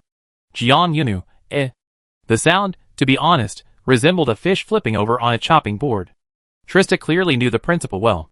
She didn't go towards the desk at all, but instead went straight to the largest pile of clutter in the corner. Then, little bird teacher extended her sharp, predatory claws. One claw dug through the clutter, the other pulled a person out. Yes! Pulled out. The principal must be a young man of that height. Based on his muffled protests as he was pulled out, Jiang Yuna deduced he was male. Though the possibility of a woman with a deep voice couldn't be ruled out. The young principal, looking as if he just woken from a dream, or perhaps still sleepwalking, had clearly heard the commotion of someone breaking into his office. "Trista?" the principal said, still somewhat groggy. "I think I heard you banging on my door again." The sleepwalking principal pleaded earnestly, "Can we talk this over? Please be gentler next time you come in. At least don't leave any marks on the door. We really don't have the funds to repaint the principal's office door right now." Jiang Yunu, Trista cut to the chase. "Principal, I brought some new students to ask you about the subsidies." Principal, The young principal had previously exuded a relaxed, easygoing aura, as if he weren't a principal, but a puppet that could be tossed around by subordinates at will. Suddenly hearing that students were also present, Jiang Yunu witnessed a dramatic transformation. The principal seemed to have grown bones overnight. He slipped effortlessly from Trista's grasp, landing gracefully on the office floor, his back straight. Suddenly, he exuded the air of a proper principal. "Hello." His suit still bore the wrinkles from sleeping in the clutter, but that didn't stop him from flashing a perfect A2 smile at Jiang Yunu. "You're a freshman this year? I'm so sorry you witnessed that scene." Calling the principal handsome was absolutely accurate. Once the principal stood upright before him, Jiang Yunu confirmed his earlier assessment. The man was indeed very tall, with golden brown hair, bright green eyes, a healthy tan, and deep, clear features. Jiang Yunu silently slapped a label onto him in his mind: the sunny, golden-haired principal. His characteristics were good looks and a good personality. Chapter 148. It might be a bit premature to conclude that she has a good personality, but a principal who doesn't get angry even when a staff member barges into her office and is lifted out of a pile of clutter must have a pretty good personality. After labeling the person, Jiang Yunu greeted the principal with a natural and generous manner. "Hello." She doesn't often use honorifics, frequently forgetting that honorifics and titles even exist, and is more accustomed to using you to everyone. However, occasionally, certain honorifics do appear in her instant vocabulary. But they appear very randomly. The golden-haired principal seemed to be just going through the motions with his greetings. Once he realized there was a student in the office, he had to quickly straighten his image and complete the formal greeting before he could truly observe the student in front of him. Then, upon closer inspection of Jiang Yunu, his expression turned to astonishment. You're really a freshman this year? The principal's emerald green eyes widened. This action made him seem almost childlike innocence beyond his years. He cautiously looked the girl up and down several times, seemingly incredulous at her appearance. Jiang Yuna calmly replied, the real deal. She had already been led to registration by Trista, and her dormitory had just been assigned. A student like her, once admitted to the school, would resolutely refuse to be easily replaced. A question mark, almost tangible, practically appeared on the principal's golden brown head. Looking at Jiang Yunu, then at Trista, who had led the student into the principal's office, the young principal, with his striking blonde hair, knew that his green-haired employee might be a bit eccentric and flamboyant, but when it came to matters concerning students, their little bird teacher never failed him. The golden-haired principal blinked his green eyes twice, then hesitated before saying, "You look very young." His gaze swept over Jiang Yunu's height and build. Jiang Yuna silently vowed to grow at least 10 centimeters taller in the new school year. She added, "Compared to the other freshmen, I might indeed be a little small." The golden-haired principal raised his hand slightly, then seemed to realize that directly gesturing about the white-haired girl's height wouldn't just be impolite, it would be extremely impolite. So he quickly stopped himself, clearing his throat as if to cover up the misunderstanding, and then said, "You look a year or two younger than the youngest first-year student in the school." Honestly, hearing him say that made Jiang Yuna's mood improve. Because if calculated according to the standard four-year system of primary schools, she was at least 3 years younger than the average age of her first-year classmates. To the principal say she looked only 1 or 2 years younger than her actual age was, in her ears, a veiled compliment that she had worked hard to appear older than her actual physical age. Jiang Yunu's expression brightened even more. She said, "You're right. Compared to my classmates, I am indeed a few years younger." Principal asked, "So how did you become a freshman at our school?" Jiang Yunu's expression remained unchanged, but she began to vaguely understand why some people were worried that Golden Uriel Academy would sink under this principal. She answered truthfully, "Because I took the entrance exam ahead of my grade, and was fortunate enough to be admitted to Golden Uriel Academy. And teacher Trista just helped me complete the freshman registration procedures." The golden-haired principal looked shocked again. "Huh? There are new students who skipped grades this year?" Jiang Yunu, Jiang Yunu could only say tactfully, "It seems that browsing and checking new student information isn't part of your daily work." The girl's tone was sincere, yet inexplicably seemed to carry a hint of sarcasm. But because her tone and expression were so genuinely sincere, those who doubted whether she was being sarcastic felt they were overthinking it. The golden-haired principal might not have had time to check new student information, but he had recently attended enough social parties and dances, possessing a keen eye for subtle sarcasm, hidden barbs, and innuendo, as well as a sharp ability to interpret micro-expressions. The golden-haired principal subtly sniffed the white-haired girl in front of him with his unusual, dog-like nose, only to find that he couldn't immediately discern her scent. "It's all right." Besides having a dog's nose, a sharp, perceptive sense of humor, this young principal also possessed the good temper of a golden retriever. Even if Jiang Yunu was genuinely being sarcastic, he wouldn't get angry with the student. "Actually, if I weren't so busy, I would still check the new student information."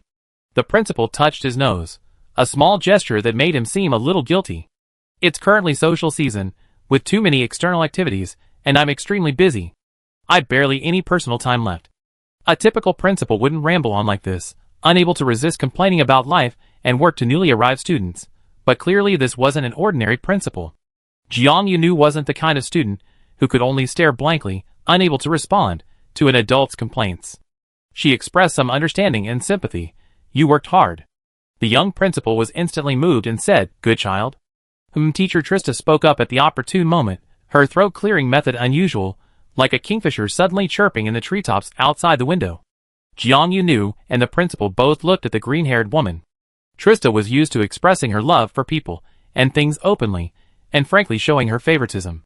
She had been watching the scene unfold, finding the interaction between Jiang Yunu and the principal quite interesting, but now she felt that the principal should be familiar enough with Jiang Yunu, so it was natural to start talking about business. "This is our youngest freshman this year, Jiang Yunu, and also my favorite freshman." Trista emphasized her fondness for Jiang Yunu before continuing. "She's also one of the students who applied for a full scholarship this year." Teacher Trista put her hands on Jiang Yunu's shoulders and then gave her a push forward. Suddenly she had a feeling. She felt that Miss Trista was pushing her in front of the principal, showcasing her at a much closer distance. And there were two unspoken implications. "Look, we have such young new students this year." And such young students are waiting for the school to give them a stipend. The word stipend were like a switch, instantly hitting the principal's Achilles heel. The principal, who had just been moved by Jiang Yunu's words of comfort, visibly became a little more dejected. Like a golden retriever suddenly kicked away while playing with a ball. The stipend, of course, will definitely be given. The principal put his hands behind his suit jacket. And as for the amount, of course, not a single star coin will be shortchanged. Every child who applied and was approved will receive the full subsidy. Jiang Yuna looked left and right, feeling that the principal's left cheek was written with "Where can I get some money?" and his right cheek with "Heavens, can't some money just fall from the sky?" When it came to money, the principal's aura was already so sorrowful and difficult, but this didn't change the fact that Jiang Yuna was still a very pragmatic person. The white-haired girl asked, "So, when will the school be able to distribute this money?" The principal, a direct hit to the bullseye. Questions from students are more lethal than those from colleagues and staff, making the golden-haired principal seem to have invisible ears drooping on his head, and an invisible tail hanging down, tightly held between his legs. "Probably should," the principal said, clearly lacking confidence. "Maybe very soon?" The girl, who had previously comforted the adults, fell silent, just looking at him quietly. The principal could read a clear message on the face of his school's youngest freshman: no empty promises. Suddenly, a clattering sound, like irregularly turning gears, emanated from a corner of the storage room-like office. After the clattering, a loud, forceful, and piercing cry rang out, "Gah!" Jiang Yuna felt like he was hearing a screaming chicken from the interstellar superpower era. The principal rushed to the source of the sound, rummaged around, and found a doll that looked remarkably like a peacock with a bald tail. Holding the doll, he hurriedly explained, "Sorry, it's the alarm clock I set manually." In other words, if Tristana hadn't brought Jiang Yuna on a surprise visit to the office, the principal might have slept soundly among his belongings until that click woke him up. This toy-like alarm clock was plain-looking, and its whistle was even more awful. It was a mystery why the golden-haired principal was so fond of it. However, the alarm clock seemed to serve another purpose for him. He glanced at the time and muttered to himself, "It's getting late. I still have an event to attend tonight. I need to start preparing." Hearing the word event, Jiang Yuna seemed to understand. Combining the information she had gathered that day, she could quickly deduce that it was probably some kind of off-campus meeting or adult social event. The white-haired girl tried to speak, wanting to ask if she could leave. She was still carrying her personal belongings that she hadn't been able to take to her dormitory, and had unknowingly been standing in the principal's office for half a day with this heavy load. Luckily, she was strong and healthy. Carrying such a pile of things for so long didn't tire her arms. Jiang Yuna felt she had nothing more to do in the principal's office and could leave. Then the principal turned and looked at her. Trista also looked down at her. "Teacher," Trista said, "is tonight's activity open to all ages?" The golden retriever principal thoughtfully replied, "Yes." Jiang Yunu, Jiang Yunu, ? Before the white-haired girl could react, she saw her golden retriever-like principal suddenly have bright green eyes that light up. He put down his plush toy, turned around, and enthusiastically grabbed her shoulder. "Come on, our youngest freshman this year," the principal said. "Want to join us in fighting for the grant?" Chapter 149. What? These two words were clearly written on Jiang Yunu's face. The white-haired girl stared at her principal, meeting his gaze in those sincere and enthusiastically inviting emerald eyes. She doubted her ears, and even her eyes. Perhaps her eyesight had suddenly deteriorated today, causing her to see that the principal's face held absolutely no hint of a joke. Haha, how could that be? How could a principal really want to drag a newly enrolled student along to solicit sponsorships? Impossible, absolutely impossible. Jiang Yunu tried to let out a cheerful laugh. Ha ha ha. She joked, "You overestimate me. Do you really think that a new student like me, who just registered today, can go along to solicit sponsorships?" The big blonde principal, with his golden brown hair and even his eyelashes, had straight lashes that drooped slightly down the corners of his eyes, making him appear exceptionally innocent and sincere. "Really?" the principal said sincerely. His hands, which had been firmly gripping Jiang Yunu's shoulders, seemed to quickly realize that it wasn't appropriate to be pulling a minor like that, so he released his hands and instead piously clasped them together in front of Jiang Yunu. Jiang Yunu had to lean back slightly to avoid being inexplicably praised by her own principal. "I think you're perfectly capable of coming along," the principal said reverently, his hands clasped together. "I hereby appoint you as the temporary student representative of our Golden Uriel Academy. You will represent all the students and attend tonight's quarterly social gala with me." Jiang Yunu. On her first day in the 2nd District, which was also her first day at Golden Uriel Academy, Jiang Yunu hadn't even figured out how many gates the new school had or which way they opened. Suddenly, she was burdened with the glorious mission of accompanying the principal to solicit sponsorships for the school. Was this reasonable? Even after arriving at her assigned dormitory, changing out of her casual clothes, and putting on her newly received school uniform, Jiang Yunu still felt a bit dazed. She still couldn't believe this was really happening. The new uniform did fit quite well. Despite Jiang Yunu being younger than her classmates, the uniform wasn't the wrong size. It was said that the Golden Uriel Academy's freshman uniforms were made by artificial intelligence after compiling freshman information. Therefore, at least in terms of examining freshman data, artificial intelligence was more reliable than the busy principal, and it would also help confirm whether each freshman received the appropriate uniform and daily necessities. Jiang Yunu put on her white and gold school uniform. She looked at herself in the dormitory mirror, then twirled in front of the full-length mirror. A little unfamiliar. Jiang Yunu thought to herself. She was used to loose and casual clothing. For a long time, clothing only served to basically cover her body and avoid affecting the appearance of Xiate City, later evolving into looking like a person, while being comfortable and not hindering movement. Jiang Yunu hadn't been squeezed into such formal clothing in a long time, so much so that when she looked at herself in the mirror, her first thought was that she didn't look quite like herself. But this attire didn't feel restrictive or uncomfortable. But it felt a little strange.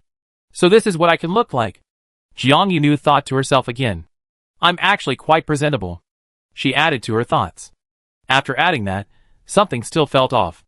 Jiang Yunu realized she seemed to have accidentally cursed herself. Luckily, the white-haired girl was easygoing. She accidentally cursed herself, but then she thought, so what if I curse myself? It's okay, I won't lose anything. After spending about 10 minutes getting used to the new school uniform, she also tested her mobility while wearing it to make sure it wouldn't hinder her movements too much.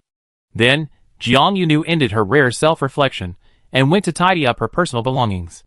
Because attending school across districts is no longer as convenient as attending within the same district, and the more luggage one carries, the more complicated the customs checks become with each new district. Therefore, Jiang Yunu and her luggage split up. Aside from the personal student items she received today, everything else had been packed and sealed back in Xiate City and delivered directly to the Golden Uriel Academy by a reasonably priced inter-district logistics company. Golden Uriel Academy may be financially strained, and its principal and staff may be overly eccentric, but it is still very humane towards its students. The school had arranged self-service storage in the dormitory area in advance. Luggage delivered in advance was automatically stored, and students could unlock and retrieve it upon arrival at the school using their terminal identification. Jiang Yunu, having already collected her assigned items with Trista, now needed to continue unpacking the luggage she had just unpacked. Before leaving the principal's office, the young principal made an agreement with Jiang Yunu, saying he would contact her in 3 hours. She could rest during those 3 hours, and once he had made the necessary preparations for the social event, he would take her away from the school. Jiang Yunu wasn't sure why the principal's preparation process could take 3 hours. She was in awe of that time frame, yet worried that since everyone here had such a long preparation time before the event, asking would make the people of the 7th district seem ignorant. The white-haired girl therefore didn't question the principal's preparation time directly. As she left the principal's office, she only learned the principal's full name. Bai Huaishu. The principal's surname was Bai. Huaishu was his given name. If you want to seem closer to me, you can call me Lao Bai like the older kids do, Principal Bai said in a particularly approachable manner. But let's agree first, Lao Bai is fine, Lao Huai is fine too, but absolutely no Lao Shu. Teacher Trista chimed in, chuckling as she exposed the principal's weakness. Because our principal thinks he's still very young and handsome, he won't accept being called uncle by the kids, nor will he accept being a long-term loser in life and career. He doesn't want to keep losing. Principal Bai gave a slightly embarrassed smile. Trista, I am still very young and handsome, not young and beautiful. Jiang Yunu, Okay, the white-haired girl felt she had memorized the version of our principal is very young and beautiful. The most time-consuming part was packing and organizing. 3 hours of preparation time sounded long, but when the communication light on her personal terminal flashed, Jiang Yunu realized she had only packed 2/3 of her suitcase. Hello, Jiang. Principal Bai's voice on the communicator was energetic and enthusiastic.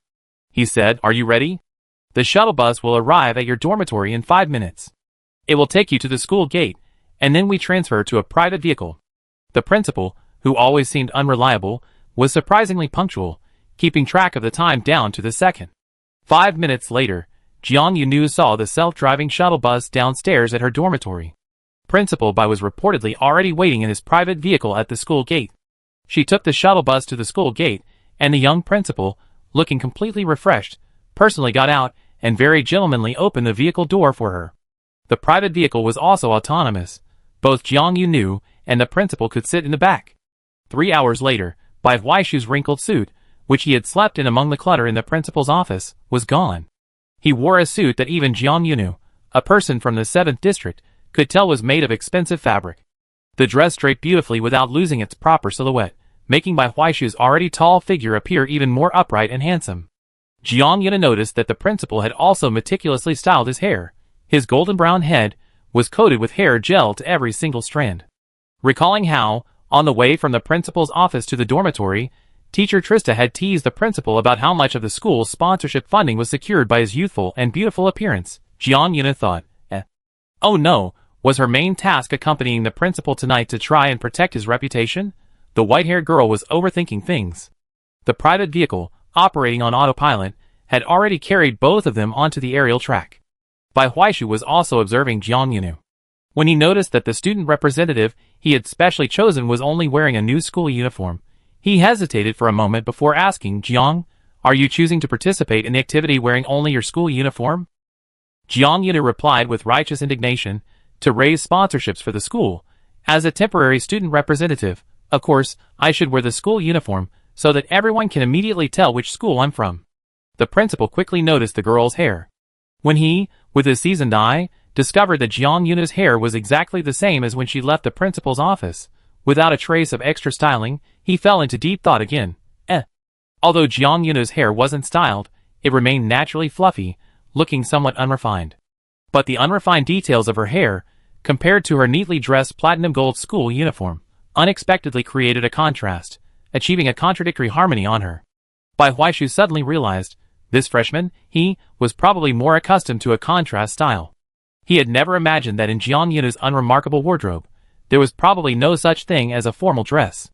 Bai Huaishu told Jiang Yunu that they were going to the Emerald Dome district. According to the principal's own introduction, the Emerald Dome district was the most famous high society social district in Haoud City. It was located among a large area of garden buildings that Jiang Yunu had seen earlier while riding the railcar, occupying the best location within it. The entire Emerald Dome district consisted of 2 parks, with contrasting styles, connected together. It could accommodate multiple banquets simultaneously, with each park having its own independent banquet hall, as well as numerous viewing facilities and rest areas for guests to relax and socialize. At first, Jiang Yunu didn't understand why this place was called the Emerald Dome, but as the private vehicle began to slow down and descend, looking at the green garden dome ahead that resembled an inverted dome, she vaguely understood the origin of the name. Bai Huaishu explained, 1/3 of the flowers and greenery here were transported from the first region via Interstellar Express. Upon hearing this, Jiang Yunu exclaimed sincerely, that must have cost a lot of money, right? Bai Huaishu clenched his fist. Yes, if we just take a small portion from the cost of these flowers and greenery, it will be enough to cover all the student subsidies for this year. Chapter 150. The Emerald Dome was so beautiful, like a man-made emerald laid out on the ground. Jiang Yunu and her principal, teacher and student, were of one mind. Rather than the fragrance of flowers and plants transported from the first region, they were the first to smell the rich scent of money permeating the air. Haoud City itself was one of the top cities in the second region, and the Emerald Dome area was its renowned high society district. Naturally, the guests who frequented this place were all wealthy and powerful, and the banquets and balls held here were of an extraordinary scale. Tonight, in addition to guests from the second region, there will also be guests from the first region, Bai Huaishu told Jiang Yunu before leaving his private vehicle. Jiang Yunu blinked, then said bluntly, I thought there was some kind of reproductive isolation in interpersonal relationships within the top-ranked regions, like how the top-ranked region would never easily interact with residents of lower-ranked regions. Bai Huaishu chuckled, how could that be? The young principal raised his large hand, hesitated for only a second in midair, then remembered that his specially appointed student representative hadn't had his hair done, so there was no need to worry about ruining his image. He then comfortably lowered his hand. Principal Bai ruffled Jiang Yunu's hair. Perhaps some people think that interacting with people from lower-ranked regions is worthless and offers little return. However, firstly, not everyone thinks that way. Some people don't care about background, they only judge whether to associate with someone based on whether their personalities are compatible and their values align, Bai Huaishu said.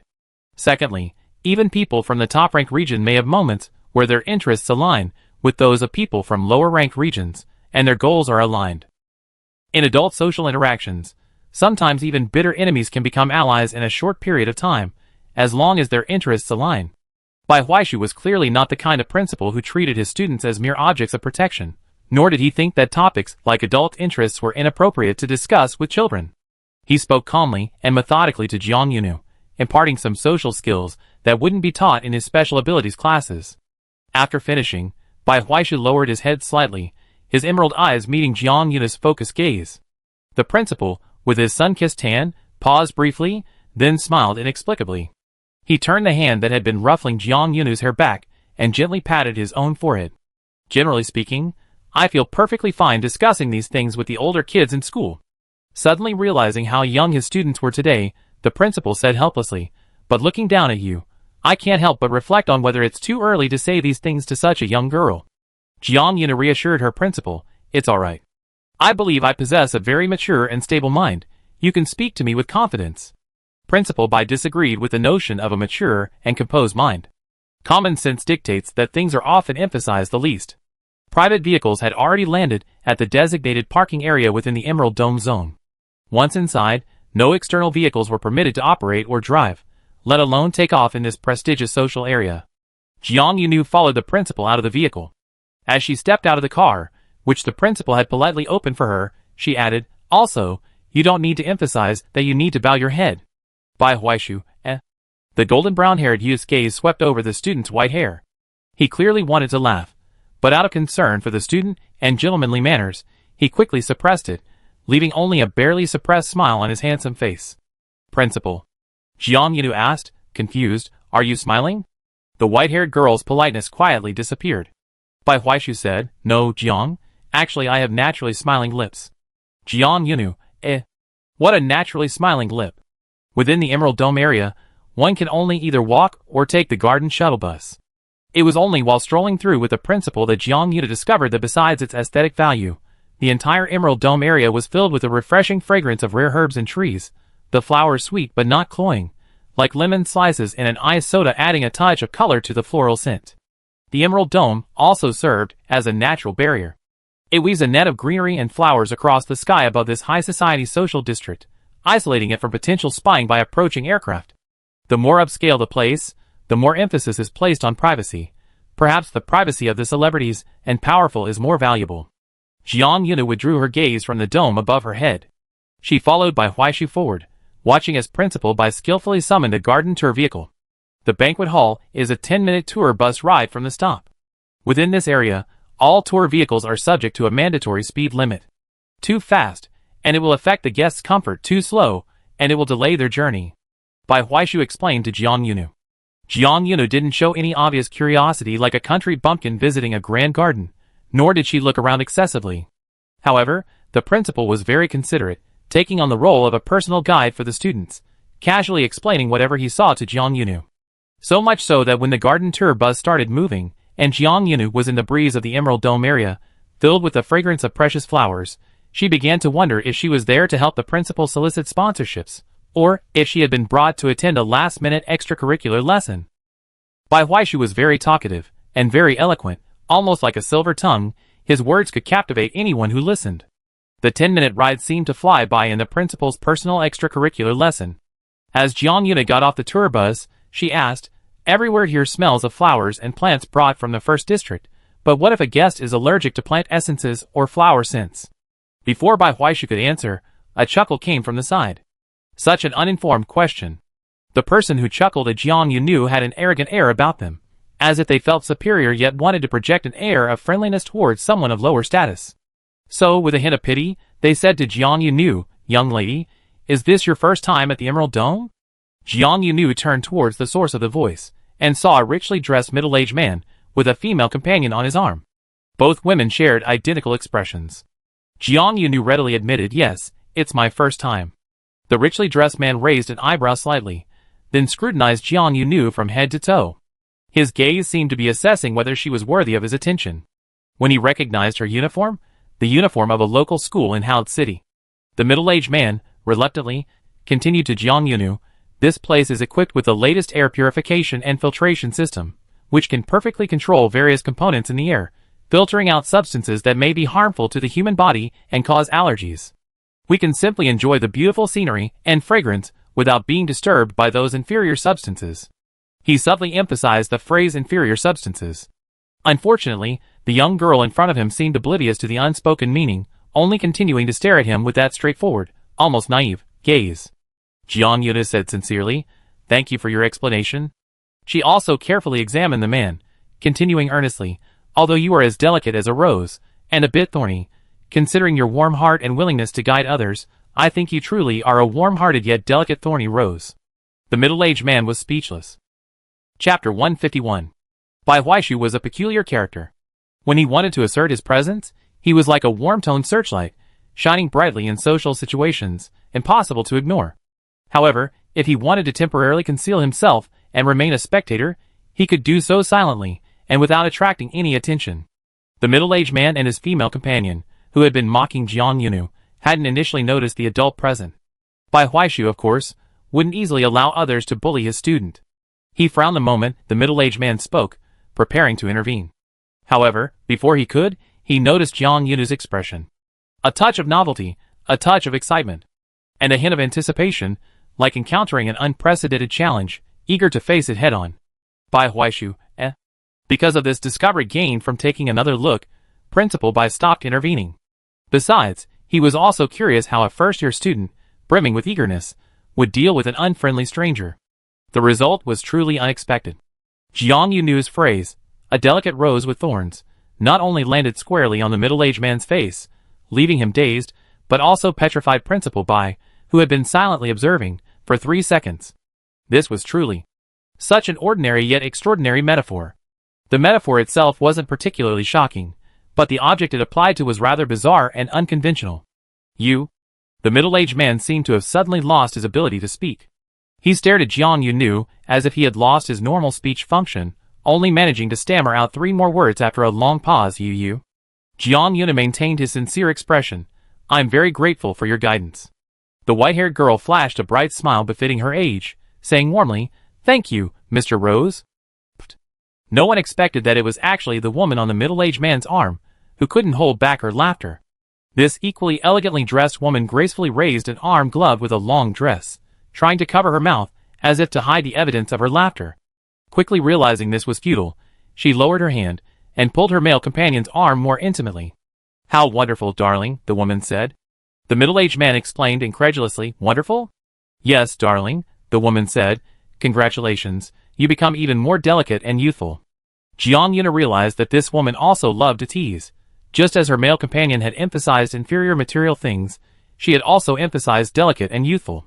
The woman had appeared quite smug upon her entrance, but judging from her mocking manner towards her male companion, Jiang Yunu began to suspect she might just be a funny person, indiscriminately making fun of people. She couldn't distinguish friend from foe. "Please don't misunderstand me, I have no ill intentions," Jiang Yunu said, blinking, her tone more sincere. "Every word I just said came from the bottom of my heart." The elegantly dressed woman glanced at Jiang Yunu with her exquisitely made-up eyes, her voice still tinged with a mischievous laugh, and continued to her male companion, "Look, besides me, finally a little girl understands what kind of little candy you are." Jiang Yunu suspected that little candy was actually a sarcastic remark about the man's short stature. The middle-aged man and the woman in high heels were roughly head-to-head. Clearly, it was too much for the man to bear. His female companion had suddenly turned her back on him and joined the attack from the opposite side. Just then, Bai Huaishu took a slight step forward. The middle-aged man, who had somehow overlooked Principal Bai, finally realized that there was another adult present, and a fellow male. "Did you bring this child?" The middle-aged man, unable to lash out at Jiang Yunu, turned his anger to Principal Bai. "You just stood there watching? Is it appropriate for her to speak like that in public?" Bai Huaishu calmly replied, "Please forgive my bluntness, but I don't think her language was inappropriate in any way." The young principal, with his wheat-colored skin, flashed a charming, all-purpose smile, saying, "I always encourage children to grow freely during puberty, to use their own methods to handle various situations. This is more conducive to cultivating students with strong autonomy, judgment, and decisiveness." Principal Bai intervened, smoothly transforming the conversation into a social interaction between adults, and skillfully diffusing the other party's sharpness. In the end, Jiang Yuna saw that Bai Huaishu had actually exchanged electronic business cards with the other party. This rather arrogant middle-aged man was born in the 2nd district, but currently works in the 1st district. No wonder he was so arrogant. Jiang Yuna was truly impressed by the principal's social skills. She hadn't expected that the situation she had created could be salvaged by the principal's silver tongue, resulting in a perfect ending. After the elegantly dressed couple left, Jiang Yunu said to Bai Huaishu, "Principal, you're really amazing." Principal Bai, his thick eyebrows still raised, uttered a faint exclamation, "I could tell." At this moment, "Your praise must have been sincere." Jiang Yunu said, "I was sincere just now too, no deception." Bai Huaishu patted the little girl's white hair. "You really wanted to annoy that commissioner from the 1st region, didn't you?" Jiang Yunu said earnestly, "No, I just think he might need to improve his mental fortitude and learn how to handle compliments from unfamiliar women." Principal Bai thought that this new student his school had admitted this year also possessed a silver tongue, just with a different focus than his approach of constantly pushing and pulling people into social situations. No vehicles were allowed in the vicinity of the banquet hall, not even the garden tour vehicles in the Emerald Dome area. Bai Huaishu led Jiang Yunu into the banquet hall. The principal suddenly asked, "You didn't have any negative emotions at all?" Jiang Yunu looked around at her new surroundings, seemingly unafraid to appear naive, and said, "Huh?" The principal patted her head again. "That gentleman was indeed impolite to you when he first spoke. I strongly disapprove of his behavior. He's the first type of person we talk about in social situations." Jiang Yuna realized. The principal was worried about her. The social event usually started in the evening, officially beginning at 8 p.m. local time. The hallway lights outside the banquet hall illuminated Principal Bai's frizzy hair. Jiang Yuna looked at the principal's fluffy hair, feeling his fluffy concern, and smiled. "No," she said, "that gentleman had a bad attitude. He wanted to show off his superiority to me, but he was tripped up by his own sense of superiority and dignity. He couldn't even find the words to refute me because he was afraid of losing face." Bai Huaishu suddenly realized that the white-haired girl might know more than he expected. How do you feel when you see someone being tripped up by their own sense of superiority, when what they tried to suppress about you becomes what controls them? The young principal continued to guide the questioning. The white-haired girl's smile returned to him even brighter. "Fun," she said briefly and confidently. "She seems very suitable for bullying people." Principal Bai thought deeply, and probably also good at bullying, and then turning black into white, making the victim reflect on their own actions. "Is there anything wrong with such a freshman?" "No, such a freshman is perfect for his school. Once school officially starts next week, I must personally check out what exchange activities are available this year." Bai Huaishu led Jiang Yunu into the banquet hall, where the little girl was already eagerly looking around. He said with absolute certainty, "A student like you is perfect for exchange programs. You're especially suited to appear on your own side, and then deliver a verbal blow to the other side." Jiang Yuna couldn't immediately tell if the principal was praising or criticizing her. But it didn't matter. For those who couldn't discern praise or criticism, Jiang Yunu always treated it as praise. "Thank you, principal." The little girl smiled again, showing her teeth. "I enjoy participating in activities." Bai Huaishu smiled, revealing 8 perfect white teeth. The teacher and student smiles complemented each other perfectly, giving off a sense of camaraderie. Jiang Yunu was introduced by Bai Huaishu to the banquet hall they were in, called the Floating Light Hall. The hall's decor lived up to its name. The designers skillfully used light and shadow, making the entire hall shimmer and glow after nightfall. Even the floor and wall shimmered with a water-like light, yet the brightness and saturation were adjusted to the optimal level for human comfort. Staring at the shimmering walls and floor for a while wouldn't be dazzling. Tonight, those attending the event included representatives from the education sector like Principal Bai, numerous business tycoons, local dignitaries from Howd City and the other major districts, and representatives from several supernatural ability associations from the 3 major associations. Representatives from the Superpowered Individuals Association? Jiang Yuna was most interested in this last group of visitors. She asked curiously, "Does the Superpowered Individuals Association need to participate in such social activities?" "Of course," Principal Bai replied with a smile. "Especially in the upper 3 districts. Without necessary social interaction and frequent contact, where would the external funding for the 3 major associations come from? How would they coordinate tasks with other departments? Even more so, how would they handle transactions that require associations to provide manpower, while other sectors contribute money and power? However, Since the latter involved discussing money and power, Principal Bai felt it wasn't necessary to specifically discuss this with the students yet. Do you have a favorite association? Bai Huaishu asked. If so, I see if I know any of the people from the associations coming later. I can take you to say hello and familiarize you with them before your future association internship. Before trying to make an impression with the representatives of the Supernatural Abilities Association, Jiang Yunu, accompanied by Principal Bai, first made herself known to the various business tycoons and celebrities gathered in the floating light hall that evening. Some people discreetly observed her, while others were surprised that Golden Ariel Academy had admitted such a young student this year. Some guests probably looked at Jiang Yunu as if she were a complete child. Old Bai. This guest hesitated, then patted Bai Huaishu's shoulder. Has the school situation reached this point this year? Bai Huaishu, question marked the guest, afraid of speaking too loudly and also worried about making a bad impression on the child. Jiang Yunu instructed a robot waiter to bring the little girl a glass of juice and asked the robot to take her to the dessert station. The dessert station over there just brought out some new items, flavors that you children like. Go and try them, the guest said kindly to Jiang Yunu. After Jiang Yunu and the robot waiter walked away, the man turned around, his expression changing instantly. Tell me the truth, the guest said. Bai Huaishu sensed that their school's finances were somewhat strained, but not quite as dire as the man's expression suggested. He hesitated for a moment. You know the general situation at Golden Ariel Academy, Principal Bai replied ambiguously. The guest gasped. Is it really so difficult that you have to? The man subtly gestured towards Jiang Yunu with his hand. Recruiting such young children? Oh! Principal Bai suddenly understood. This guest was worried that Golden Ariel Academy was struggling financially and couldn't recruit enough students of normal age, so he was desperate and opened up enrollment for even younger children. No, really not. Actually, this child might be a genius. She skipped a grade to get in. Bai Huaishu opened his mouth to explain, but saw that this guest, whom he considered a familiar friend, was frowning, glancing at Jiang Yunu's retreating figure a few more times, before saying worriedly, how about I invest some money in you? Bai Huaishu's expression changed instantly. He said with a heavy heart and gratitude, this year has indeed been very difficult. Alas, I never had it this difficult. Chapter 152. Although Jiang Yunu had been sent away, she was now selecting the latest pastries at the refreshment counter, happy to get some. She had a vague feeling that the guest wanted to talk to the principal about something, not for any other reason than the frequent glances the guest gave her, and the obvious worry and suspicion in his eyes. She guessed the guest wanted to discuss new student enrollment, and perhaps even school management. No problem. She could ask the principal about all of this later. Based on her limited understanding of her principal, built up over only half a day, Jiang Yunu felt that Principal Bai would be happy to share some social insights with her. It's worth mentioning that the refreshment counter in the floating light hall was indeed abundant in variety, and every single one was exceptionally delicious. In Jiang Yunu's mind, the best pastries she had ever eaten came from the bakery on Jinjiu Street in Xiaotai City.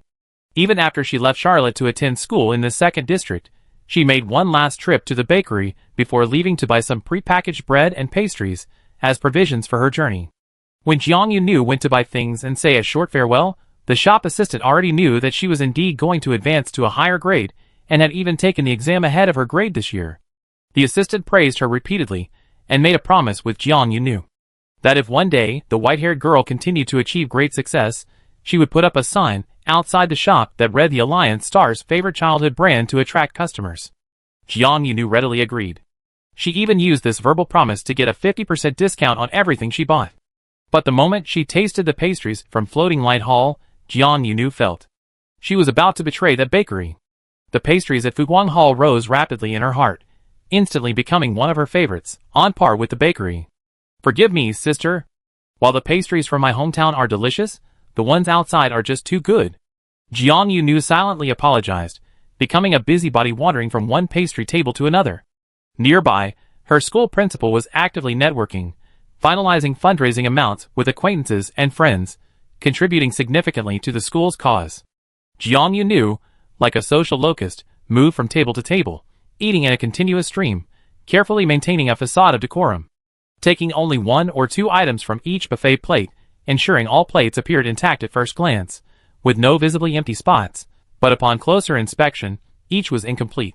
Look, Jiang Yunu heard a voice from behind a decorative pillar as she approached another pastry table. There's a little mouse digging for cheese here. the other person said in a surprised tone.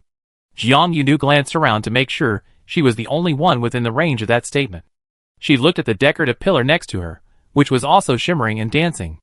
Wow, Jiang Yunu exclaimed in surprise. Who's speaking? Is it this pillar lady? The voice that spoke to her was female, neither old nor young, and its attitude was ambiguous, though calling her a little mouse digging for cheese wasn't entirely sarcastic. The person behind the pillar added, very bold, but small. Jiang Yunu, eh. The white-haired girl gave a tacked look, swallowed the last bite of her cheese pastry, and walked directly behind the decorative pillar to see who had casually attacked her height yet. Behind the pillars leaned a woman in a long trench coat. Jiang Yunu's first noticeable feature was the trench coat. Just as the delicate flowered gentleman had described, the Emerald Dome area was equipped with a state-of-the-art air purification and filtration system, along with overall temperature control and localized temperature regulation. Both inside and outside the banquet hall, the temperature and humidity were dynamically adjusted in real time to maintain the most comfortable and refreshing environment for the guests. The woman in the long trench coat was wearing a light and thin fabric, yet it seemed to possess a certain resilience. A thought inexplicably popped into Jiang Yunu's head. It might be a piece of protective gear that wasn't outwardly discernible. Her gaze moved upwards, landing on a badge pinned to the woman's chest. What are you looking at? The woman in the trench coat asked with interest. Jiang Yunu's gaze lingered on the badge on the woman's chest. She noticed it had a silver-white background with snowflake and wolf-shaped elements. I'm looking at the badge, Jiang Yunu said. Excuse me, are you from the Snow Wolf Ability User Association? Yes, the woman in the long trench coat said. And you look like you're from the Golden Porgo School. Jiang Yunu, eh. Jiang Yunu's question about whether the other person was from the Snow Wolf Ability User Association was entirely based on intuition and a general interpretation of the badge's elements. Since learning that her school had a rather unique nickname, the last time she heard someone call her Golden Poor Ghost was by her own teacher, Tristana. Hearing those words come from a stranger's mouth, Jiang Yuna felt she needed to adjust a bit more. But Jiang Yuna's mind worked quickly. Sigh, the white-haired girl sighed simply. You're right, our school is indeed very poor. Although I only enrolled this year, I already noticed that the school's finances are precarious. The woman in the long trench coat crossed her arms. Is this why you've been scavenging the snack stand everywhere? Jiang Yunu honestly replied, the school's freshman stipend hasn't been issued yet.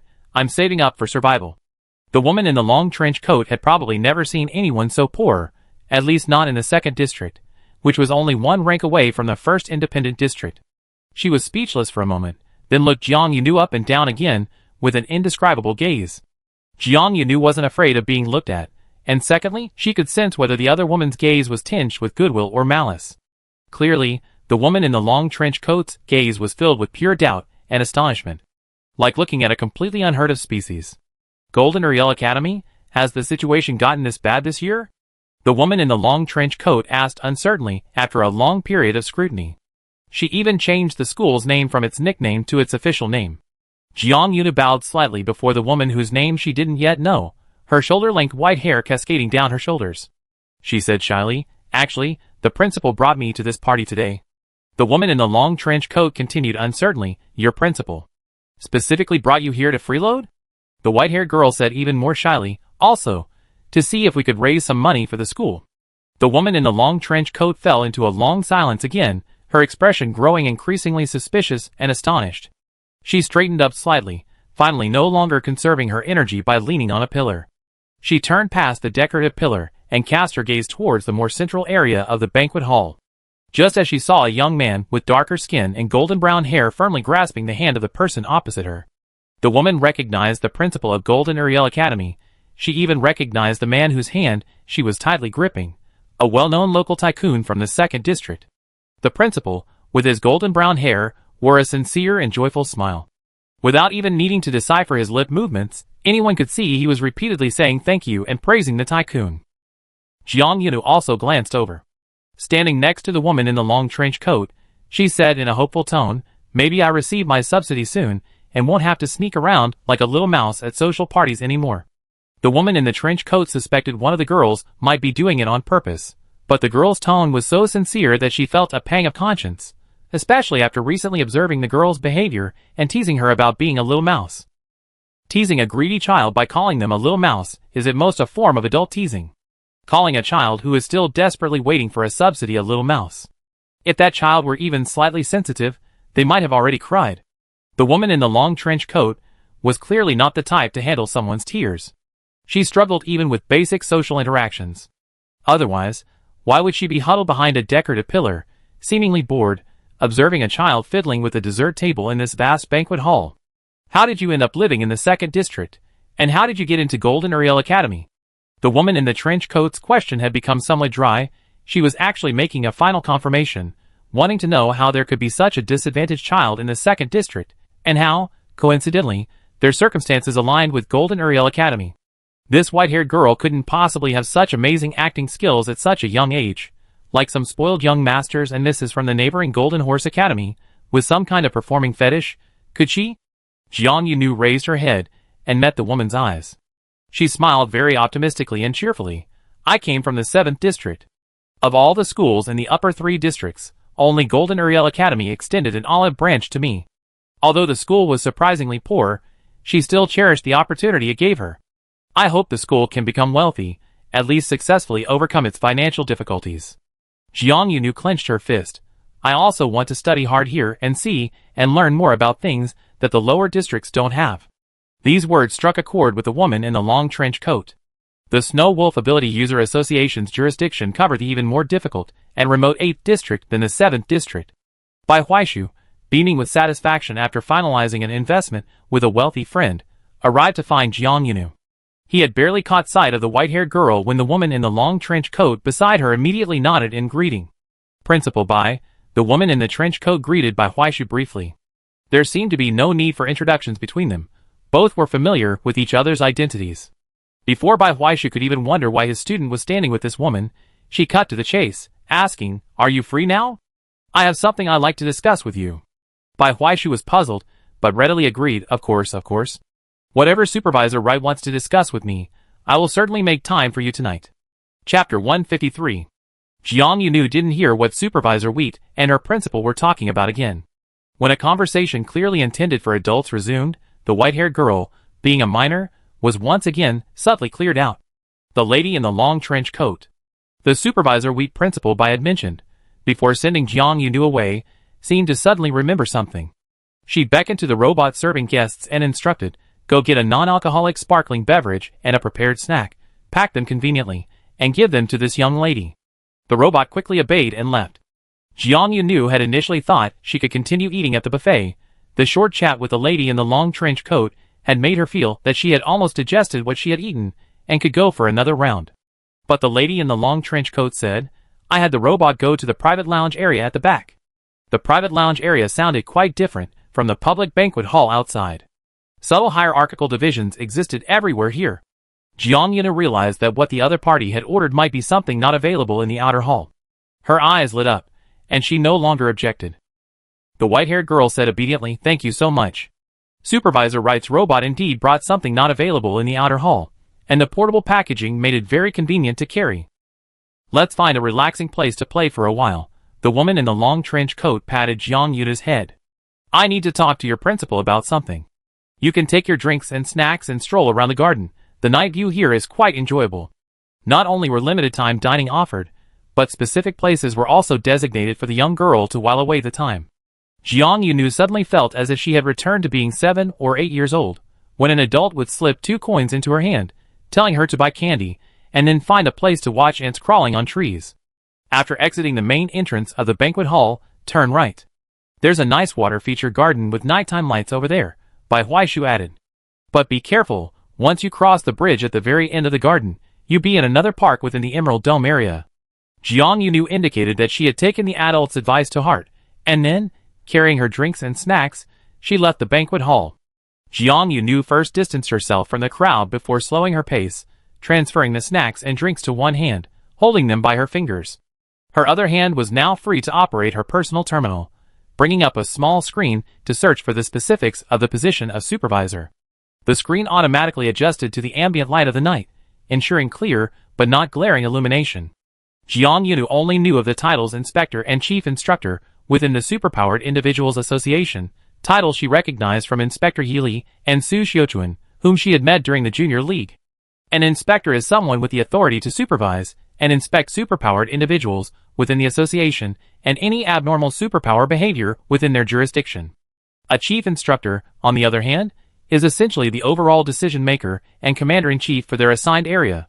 However, in the white-haired girl's personal opinion, she had once thought that the inspector also had to act as the chief instructor's personal assistant.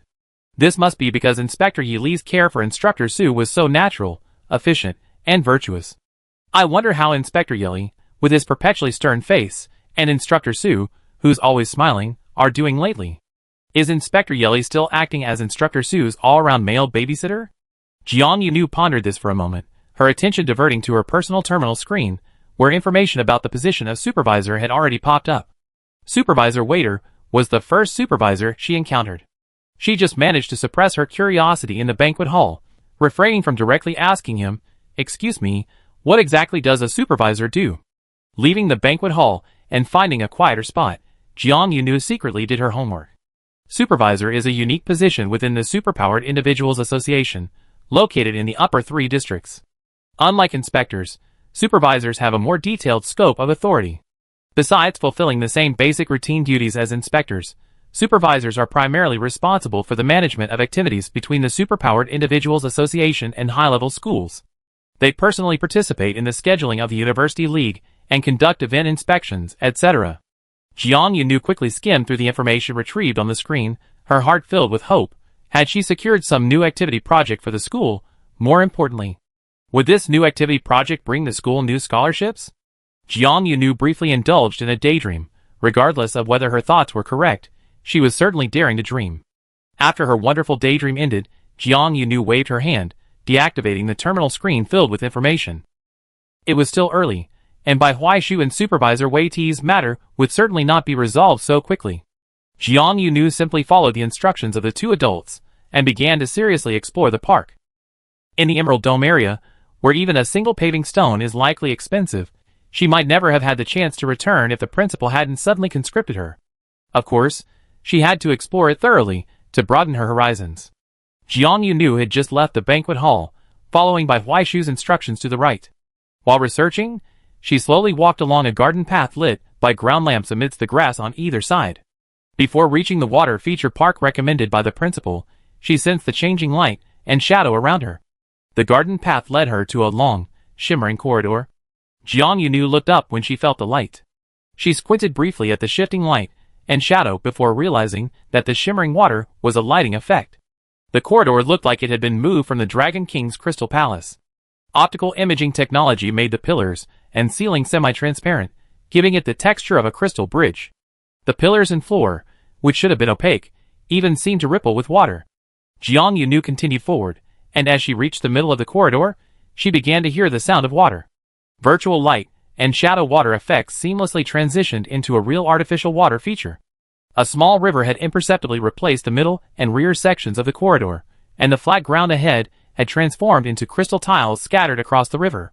Jiang Yunu stood at the end of the solid ground and looked down.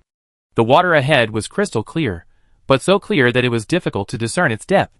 The crystal tiles were laid on the water using some kind of levitation technology, without any physical support underneath, giving the initial impression of a giant lotus leaf spread out in a summer pond. What if, when I step on it, the crystal tiles deflate like a lotus leaf, and then tell me this place is only for viewing and the crystal tiles can't bear weight? Jiang Yunu muttered something to herself, with a hint of suspicion. However, the white-haired girl only hesitated for 2 minutes. 2 minutes later, she decisively decided, if she really fell into the water, then so be it. Anyone who could resist stepping on these crystal tiles floating on the beautiful water's surface must be cautious and have excellent self-control. But she was the kind of person who was both curious and lacked self-control. I'm this one, Jiang Yunu muttered, extending her thumb and then pointing it downwards.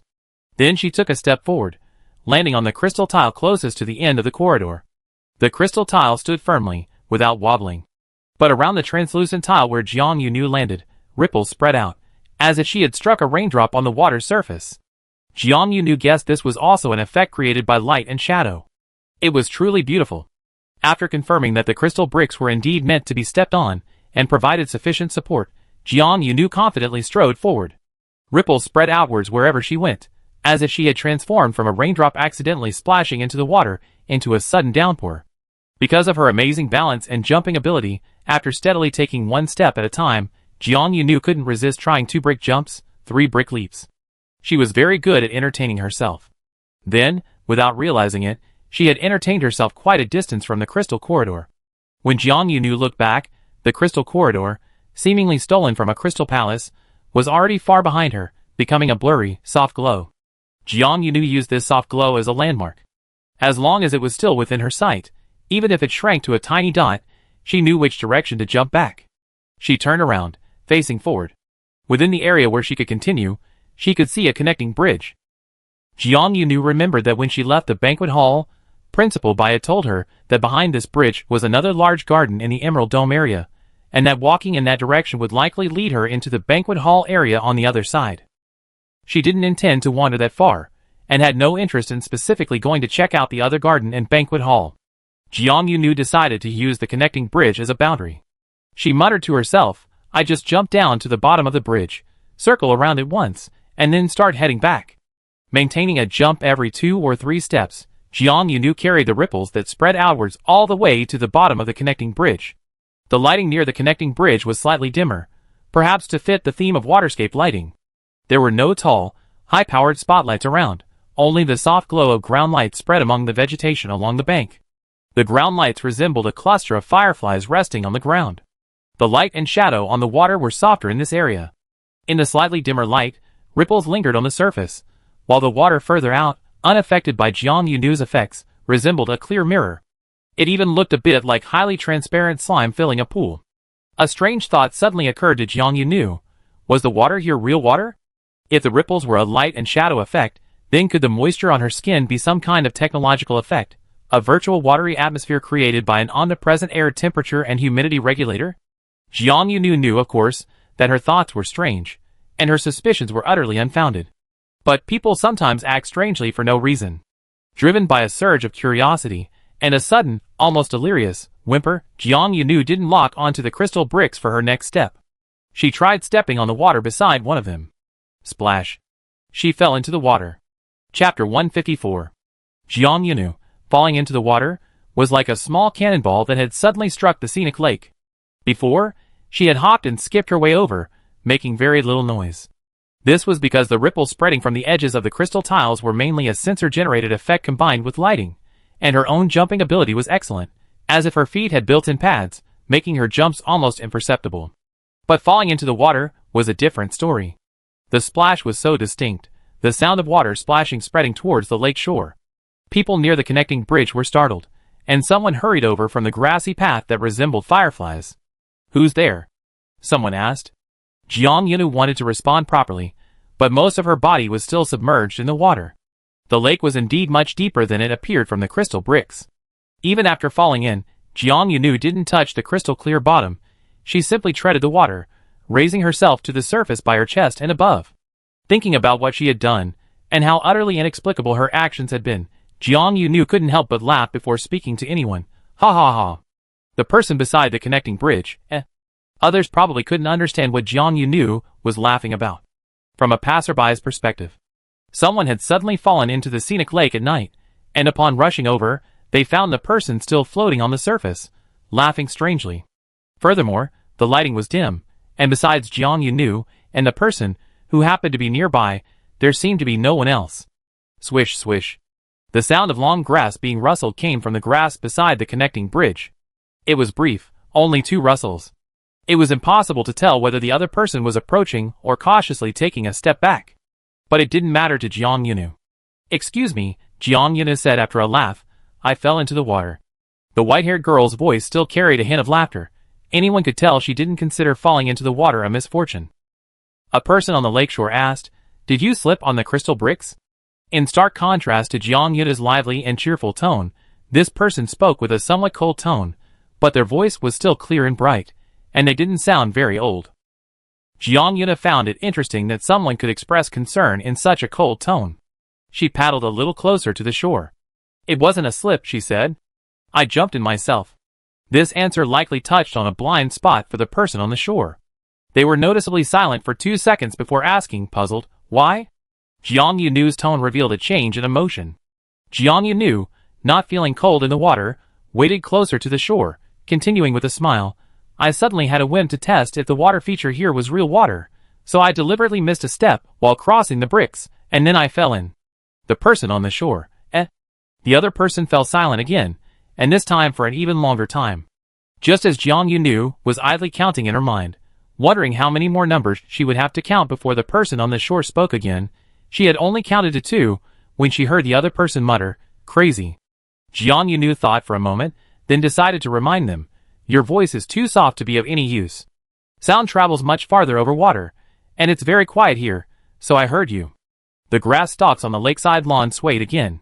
This time, Jiang Yunu could immediately confirm that the other person had taken a step back. When people feel embarrassed, they suddenly pretend to be busy, either by fidgeting with their hands or shifting their legs or feet.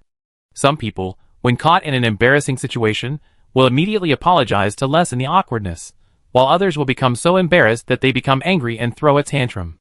But the person on the lakeshore neither apologized nor seemed angry. He only said somewhat stiffly, "I completely don't understand your logic. Even if you heard it, I still think this behavior is insane." Jiang Yunu tilted his head slightly, tucking 2 strands of wet hair stuck to his face behind his ears. She asked curiously, "Is something illogical really that unacceptable to you?" The other person retorted, "Otherwise what?" Jiang Yunu commented, "It certainly seems unacceptable, because you're the first person I met here tonight who's willing to abandon politeness and decorum to express their true feelings." Jiang Yunu's words were entirely unsarcastic. She was simply making an objective assessment. However, it seemed to have stepped on someone's invisible cattail. What's the point of maintaining politeness and decorum all day? The person on the lakeshore suddenly said coldly. His tone was more than just harsh. A sharper emotion pierced through his cold and calm facade in the blink of an eye, like a discordant awl suddenly thrust out of an exquisite gift box. But in a very brief instant, it retracted. An awl shouldn't appear in an exquisite and expensive gift box. Jiang Yunu chatted with the other person for a few moments, and in that brief interaction, she had enough to roughly sketch out their basic character profile. This person was definitely not like her, someone who had come to this dimly lit place specifically for entertainment. She couldn't say for sure who had arrived first, but it was probably the other person. Before she plopped into the water, shattering the tranquility like a sudden cannonball, perhaps this person was hiding here, calming down some emotions brewing from other events. Jiang Yunu looked up at the grassy path and flower beds on the bank. The light there was far too dim. The firefly-lit ground lights were completely insufficient to illuminate a space more than a meter high. Jiang Yunu couldn't see where the person she had been talking to was, but her keen ears had already recorded the direction from which their voice came. The white-haired girl paddled silently, her movements in the water light and agile. Unless she deliberately splashed around, the noise of her movements was masked by the white noise of the water circulation system. "Why aren't you saying anything?" asked the person on the lakeshore. The person had just taken a few steps back, now further away from where Jiang Yunu had originally fallen into the water. Through the landscape bushes along the lakeshore, only half a figure could be seen floating on the surface. After a long silence from the girl, the person on the shore hesitated and took 2 steps back. "Where are you?" Seeing the empty lake surface, the person quickly took 2 more steps to the shore. Judging from how quickly they covered the distance to the shore, this person must have quite long legs, able to cover such a large distance in just a few strides. He was visibly tense, fearing the girl who had disappeared on the lake had met with another accident. Just then, the girl's voice finally rang out again. "I think it's still useful for you to be polite and courteous to me," the girl, whose location was nowhere to be seen, said. The man standing on the lakeshore hesitated, moving closer towards the bridge.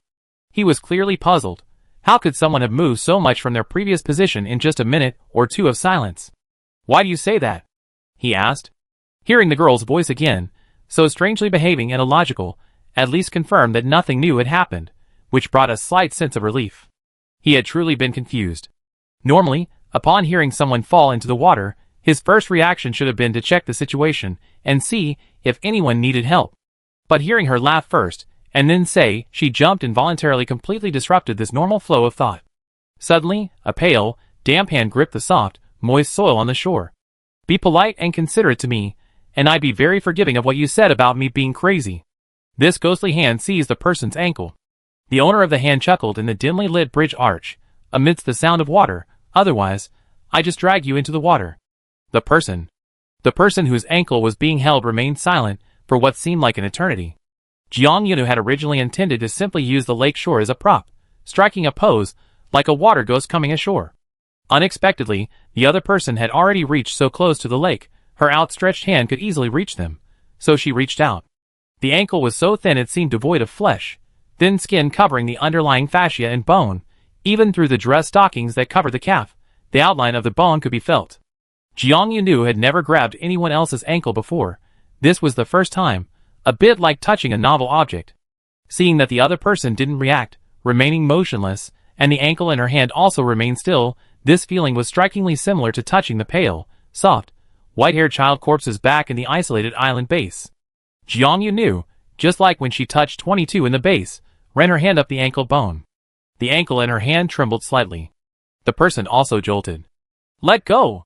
The person she was holding finally revived, gritting their teeth as they spoke. "You should have been polite to me first," Jiang Yunu said. She didn't let go, her stance resembling that of an unreasonable, eccentric, and somewhat eccentric female hooligan. "How can anyone be polite to you like this?" "I'm crazy," she said matter-of-factly. "You need to learn how to be polite even in front of a lunatic." Jiang Yunu hadn't forgotten her threat. Not only did she not let go, she pulled him further into the lake. "Why don't you come down too and experience the lake water?" For the person grabbed by Jiang Yunu, this was probably a once-in-a-lifetime experience. He had indeed come here because he was troubled by some things, wanting to catch his breath and stop thinking about the things that had been weighing heavily on his mind lately.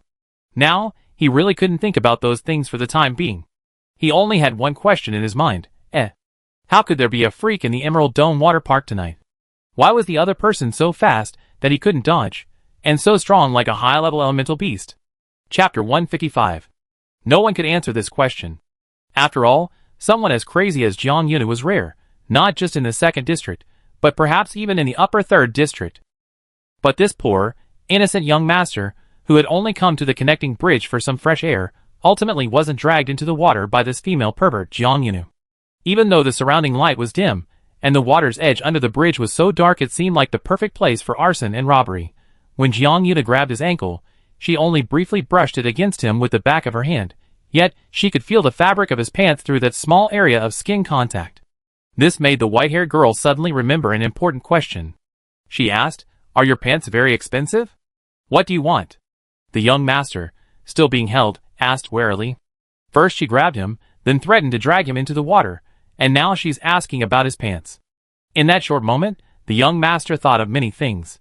The girl, though acting strangely, gave a surprisingly simple answer. "If it's too expensive, I won't drag you down. Many expensive clothes can't even be washed, and I don't know what would happen if they were soaked." The young master was indeed naive. His first reaction was that the girl was simply concerned about his clothes. He subconsciously followed the conversation. This tuxedo tonight was indeed expensive, roughly equivalent to half a level A-grade entry-level elemental weapon. He could never dress too poorly for such occasions. He represented not only himself, but also the face of his family and his father. Not long ago, he had emerged from the banquet hall in perfect condition, and he would inevitably have to return to the banquet hall soon. He couldn't let anyone see his tuxedo looking undignified. "My clothes are a bit expensive," the young master said finally, with a touch of reserve. He tried to keep his tone calm, not wanting a simple, objective statement to carry any hint of superiority. The hand gripping his ankle released its hold. "It sounds like I can't afford to pay for them," Jiang Yunu said, adding thoughtfully, "Forget about paying for your clothes, I probably can't even afford the cleaning fees." The young master suddenly realized, Oh, so someone was just worried about having to pay a lot for his clothes after dragging him into the water. Jiang Yunu heard the voice of the person she was speaking to turn cold again. "So, if you could afford to compensate, would you choose to do whatever you want to others?" "Not necessarily." Jiang Yunu sensed the change in the young master's tone. She suspected she had unintentionally offended him again, but she didn't press the matter, simply answering truthfully, "Someone with my nerves usually needs to be very interested in the other person before having the thought of doing whatever I want to them." Her tone was natural, as if discussing the temperature and humidity of the park with its water features and nighttime lights. But the person speaking to her was the one who had recently almost been done whatever she wanted to. The words, though unintentional, might be misinterpreted by the listener. Anyway, the person in question felt something was off. Jiang Yunu didn't immediately go ashore. Instead, she pushed herself up from the lakeside, sliding back into the water. "Where are you going?" the young master asked instinctively. "Let's go back." The white-haired girl answered matter-of-factly, "I've been out for quite a while, and I had my fill of the water park here." It's about time to head back, lest the people who came with me start looking for me. The young master had already deduced that this girl was definitely not from the same banquet hall as him, and probably not from the same park either. He stood alone at the entrance to the connecting bridge for half a day, but no guests from the park on the same side of the road came to the bridge. Are you just going back like this? The young master asked again. I go ashore closer to the crystal corridor, and then find a grooming room, Jiang Yunu said. Thanks to Principal Bai's extra tutoring along the way, Jiang Yunu was introduced to several rest areas and grooming rooms around the floating light hall. The Emerald Dome area was truly thoughtful in this regard. To facilitate guests' grooming and appearance management during their free time, numerous temporary grooming areas were set up along the way. Principal Bai said that the grooming rooms could not only be used for touch-ups by men and women who cared about their appearance, but also for simple personal cleaning and clothing drying. This perfectly met Jiang Yunu's current needs. I rather find a tidying room that's the shortest straight line distance from the shore, the girl stated naturally, explaining that she wasn't born to love swimming. She didn't seem ashamed of her disheveled appearance, nor did she seem embarrassed by the stark contrast between her current water ghost look and the still refined guests on the shore. The young man on the shore had never seen this type of person before, especially not in a place like the Emerald Dome. He felt a strange yet familiar sense of unease, unable to quite put his finger on why it felt so familiar. As he stood there, frozen in silence, the white-haired girl probably figured it was normal for a young master like him to occasionally fall silent. Jiang Yunu was quite experienced in dealing with this kind of situation. She just did what she needed to do, treating the suddenly somber young master as an NPC who would trigger dialogue randomly. It's normal for NPCs to occasionally fail to trigger. Goodbye. Jiang Yunu lifted one arm out of the water, finally producing the most noticeable splash of the night. Before leaving the dimly lit area, she smiled and said, Now you're only thinking about how there are people like me, not worrying about what happened before, right? The man on the shore was stunned. Without time to ask him any questions, the girl had already plunged into the lake in the blink of an eye, swimming away underwater with uncanny skill. At least, he understood why she had been so quiet from the middle of the lake to under the bridge, making him almost completely unaware of her movements. Jiang Yunu was unaware that during her water escape, someone who hadn't even seen her full face clearly had momentarily lost focus, wondering for a second if he had really encountered a water ghost in the waterscape park. Even if she knew, she probably wouldn't care much, she'd just laugh it off. So what if she's a water ghost? It's not so bad. Jiang Yuna maintained her unusually optimistic attitude. Remembering Principal Bai's explanation, and using her own sense of direction, she easily found the grooming room closest to the scenic lake and got ashore on a nearby stretch of lakeshore. To express her joy, she braced herself on the soft, damp soil of the lakeshore and exclaimed, finally. But there, on the nearest waterside bench, was a couple, locked in a passionate embrace in the dark.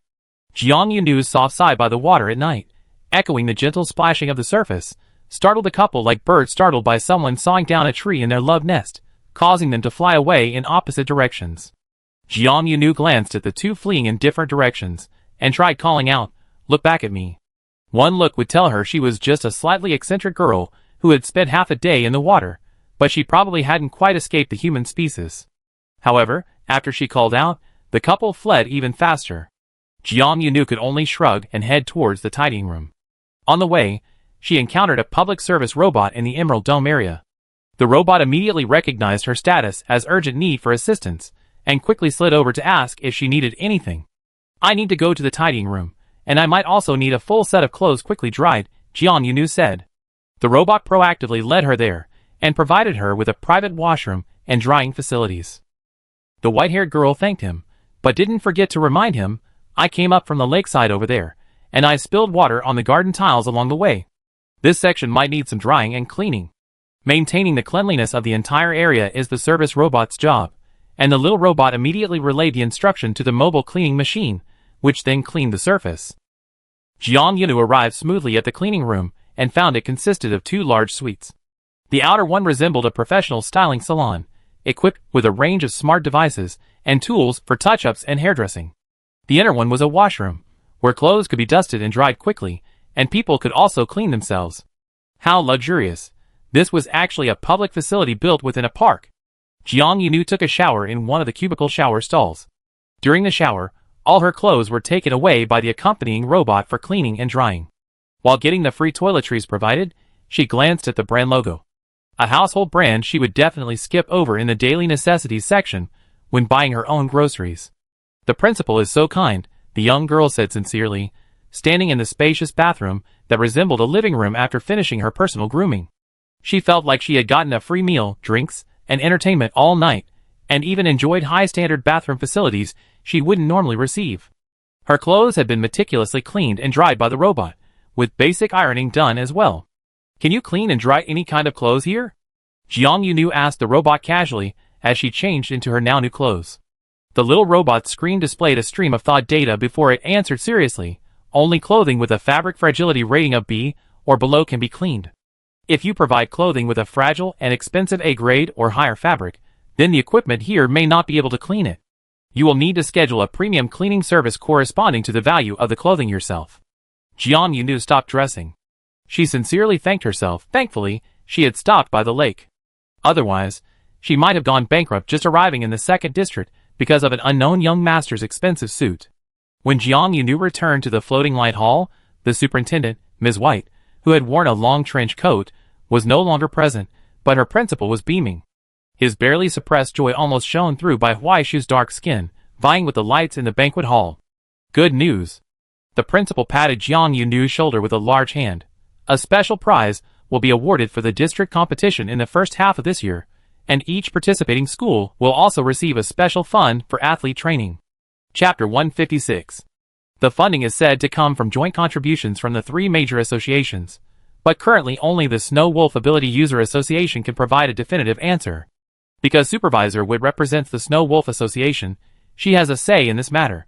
As for the other two associations, their funding will be discussed in the next joint meeting. Anyway, how it's implemented afterward is none of our concern, much less yours as a first-year student. Principal Bai patted Jiang Yunu's shoulder, casually stroking her white hair. Supervisor Wood is known for her absolute word. Once she makes a decision, even if it involves the other two associations, it will eventually be achieved.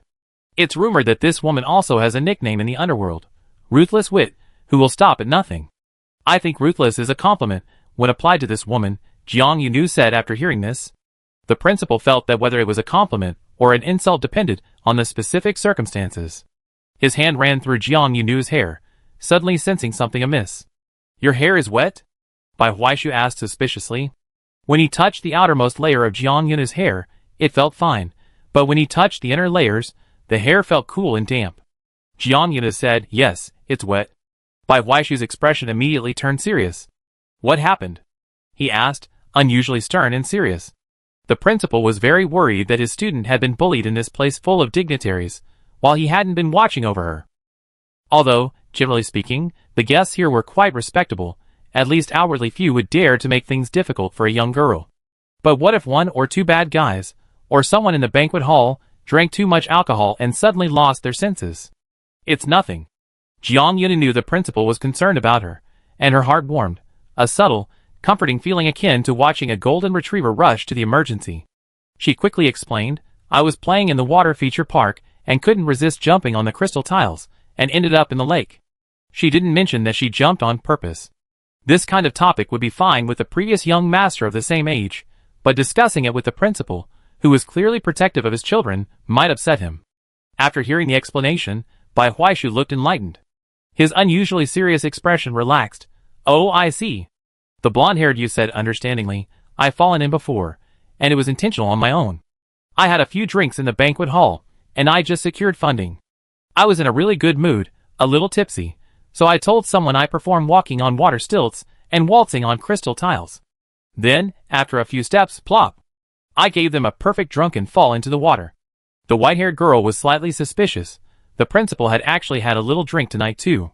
Otherwise, why was he gesturing so animatedly as he spoke, making it seem like this fall into the water was actually a good story in the other person's eyes?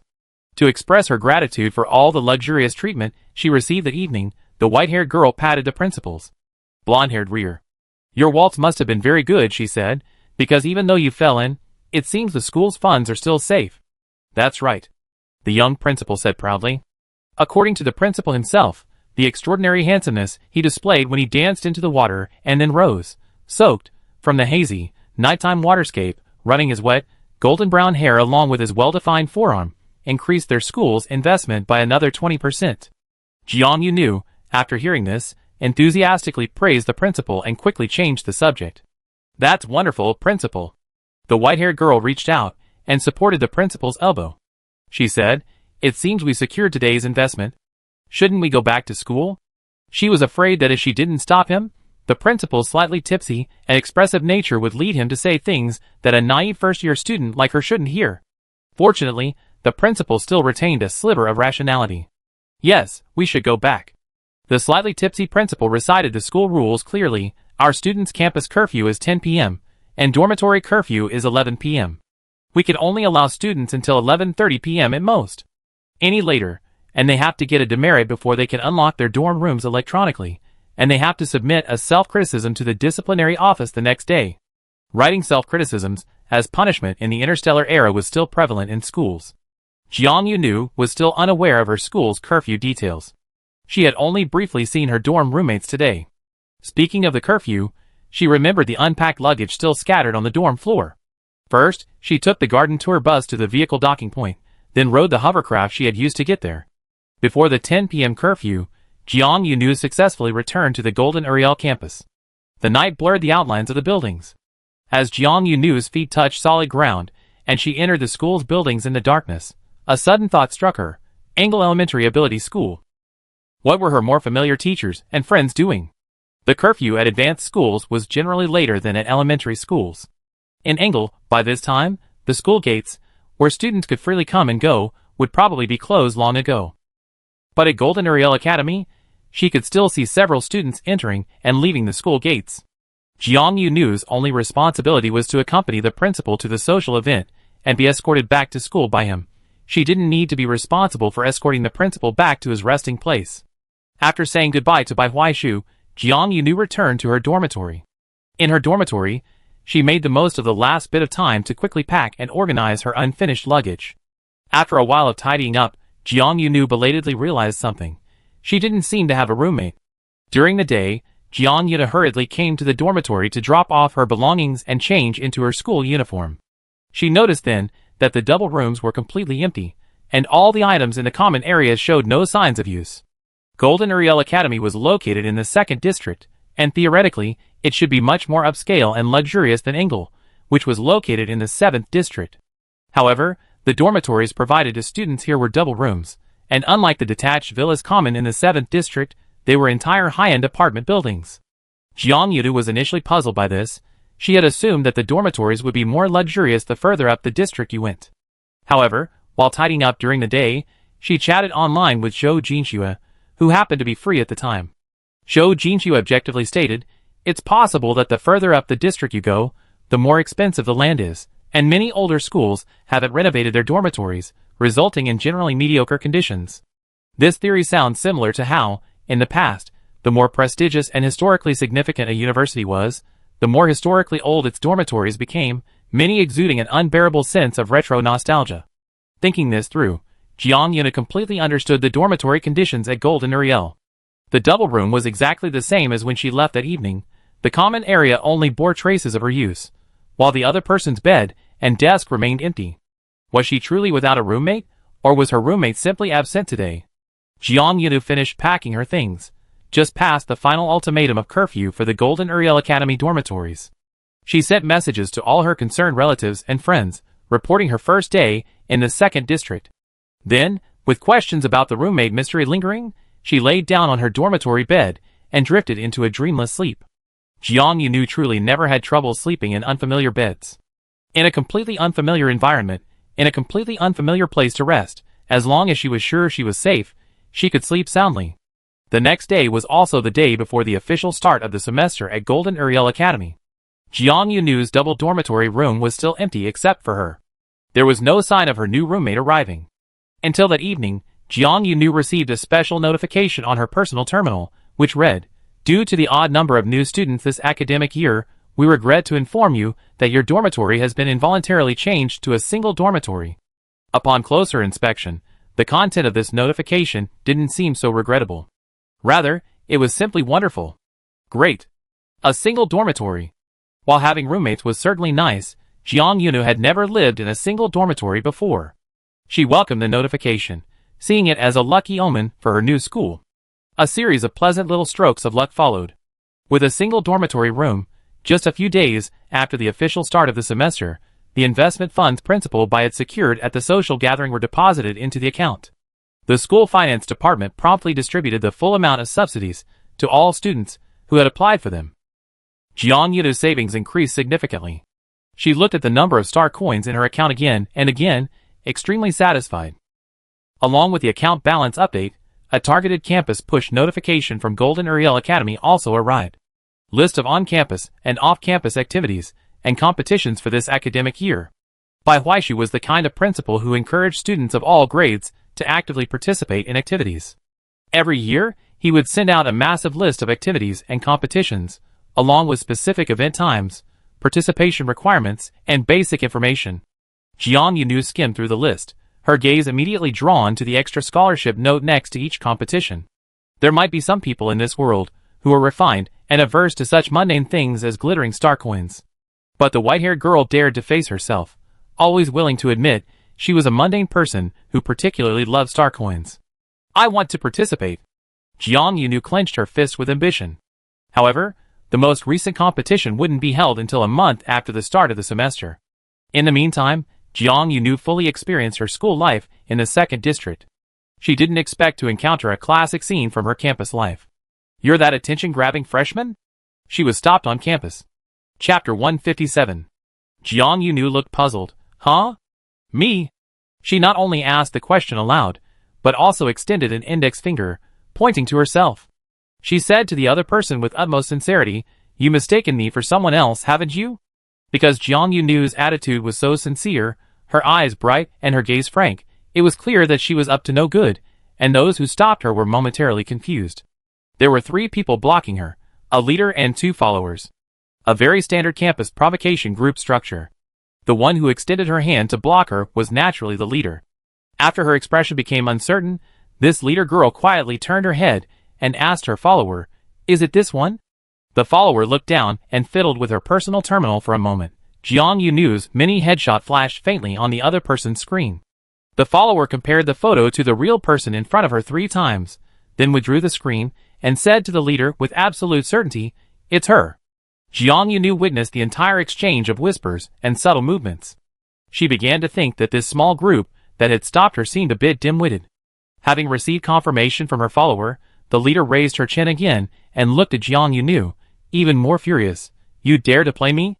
"I'm innocent," Jiang Yunu said calmly. "I genuinely don't know who this high-profile freshman is. I never heard of this title before." The girl and the leader paused again, as if Jiang Yunu's reaction was far less than she expected, making it impossible for her to proceed with some of her planned procedures. Jiang Yunu went from being completely bewildered to beginning to find this situation rather amusing. "So," the white-haired girl asked the group that was clearly there to cause trouble, "what do you want?" Feeling suddenly put on the defensive, the one being provoked had become the one in control. The girl who led the group was losing face. She glared at Jiang Yunu and snapped, "You pay the price for your love of showing off." Jiang Yunu touched her forehead. She remained polite, just making sure she wasn't feverish. So what she heard wasn't a hallucination in broad daylight. At least she didn't directly reach out and touch her forehead to see if she had a high fever. "May I ask you something first?" Jiang Yunu asked. "What exactly did I show off in?" The white-haired girl was worried, afraid she might be missing a part of her memory. Then, the girl leading the small group told her with a long face. She was unknown. No one in any of the primary schools in the entire upper 3 districts had ever heard of her. However, in the first practical ability class after the start of the semester, not only were her skills superb, but she was also praised extensively by the teacher, Tristana, who said, "You're already ahead of your peers." Stealing the spotlight in the ability practice class was her crime. In the following advanced theoretical knowledge class, the teacher liked to carry a large wheelchair shaped like a bonsai throne with him, and he himself seemed to be a man born from this base, moving around with a large wheelchair at all times. All the new students were very curious about the teacher's large wheelchair. But Jiang Yunu was the only one who took the initiative to approach the teacher and bluntly asked if he carried some kind of mutant gene, and whether the large wheelchair was actually an inseparable part of his body.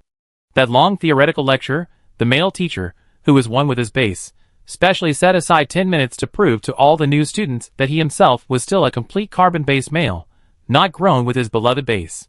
Incidentally, this teacher also explained the benefits of elemental equipment, excluding elemental weapons, to ability users, and assigned extra homework, asking students to analyze and discuss their understanding of ability-enhancing devices. Actively seeking out the teacher to ask about the big wheelchair, and then having the teacher take time to explain and assign homework. That counts as 2 offenses for Jiang Yunu. When Jiang Yunu heard about her second offense, she couldn't help but want to object, but the girl leading the small group, as if sensing her thoughts, quickly interrupted, "I haven't finished yet."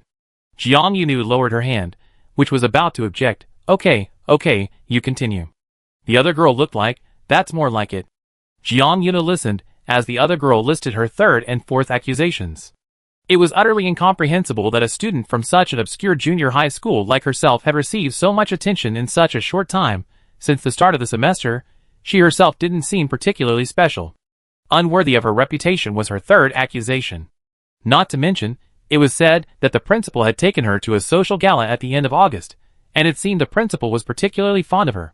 You, from such a low-class background, inexplicably steal the spotlight in such a high-class setting. That's your fourth accusation," the girl in the lead said decisively. Jiang Yunu had found the first 2 accusations quite amusing. She felt the other girl's logic was almost humorous. But upon hearing these last 2, her smile finally faded. The white-haired girl composed herself, staring at the leader, who had finally finished her tirade. "I love my hometown. You call it low class, and I don't like that." The leader met Jiang Yunu's gaze. Seeing Jiang Yunu staring into her eyes, a sudden, inexplicable tension crept up her spine, making her stiffen slightly. But in an instant, this momentary hesitation only fueled her anger. She bluffed. "What? Are you trying to say your background is high class?"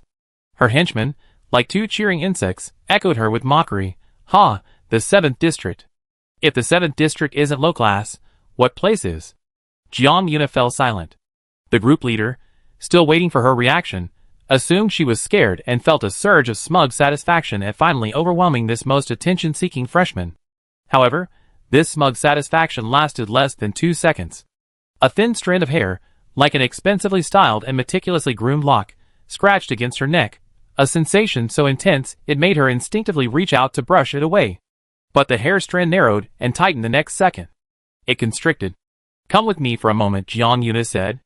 "Okay?" The girl in the lead instinctively wanted to refuse. She even wanted to scream, because she suddenly realized that something was choking her neck. It was a thin, resilient power line. It was wrapped around her neck, like a poisonous green necklace.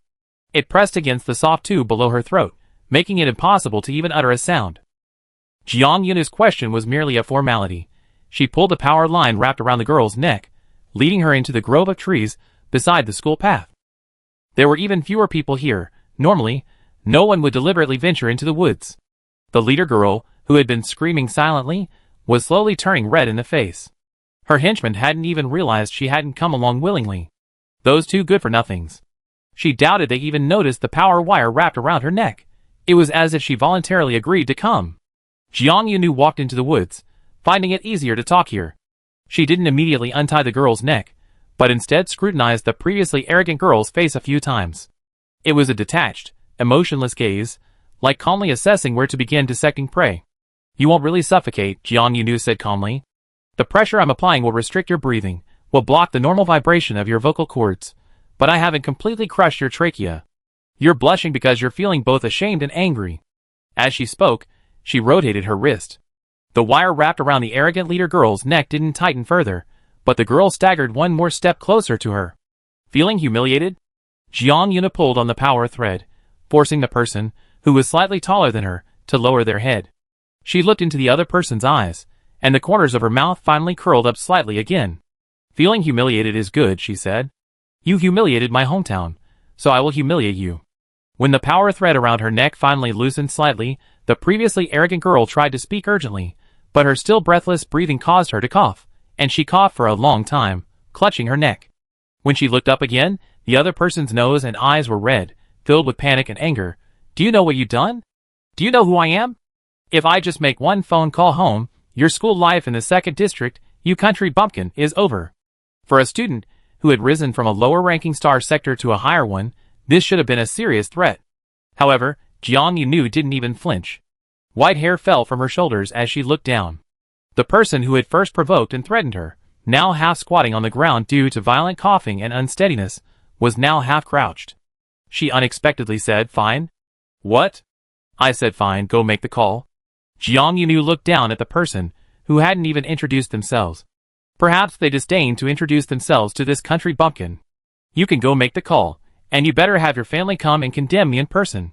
She continued, "Then, I personally tell them that the reason for our conflict is, you're not even as good as a country bumpkin from the 7th district." The person coughing, clutching their neck, suddenly froze. A moment later, she stared intently at Jiang Yunu and repeated, "What?" So concerned about whether someone steals the spotlight, so concerned about whether others receive far more praise than their peers. Jiang Yunu's gaze seemed capable of dissecting a person. The corners of her mouth curled up again. "Ultimately, these things are actually very important to you, and since the start of the semester, you haven't achieved the results you wanted, right? Let me guess, you're also so concerned about your background, about your family's connections. You say that someone from a humble background shouldn't be the center of attention in high-end settings. What does that mean? It means you've always been in an environment where your background dictates your level of achievement, right?" As the arrogant person's expression gradually changed, Jiang Yunu smiled genuinely, with a hint of wickedness. "Let me guess, if your environment knew that not only had you failed to achieve what you expect from someone of your background, but you also been overshadowed by others, and if you actively provoked them, only to be suppressed in return, forced to cry and call home for help, what would happen?" Chapter 158. What will happen?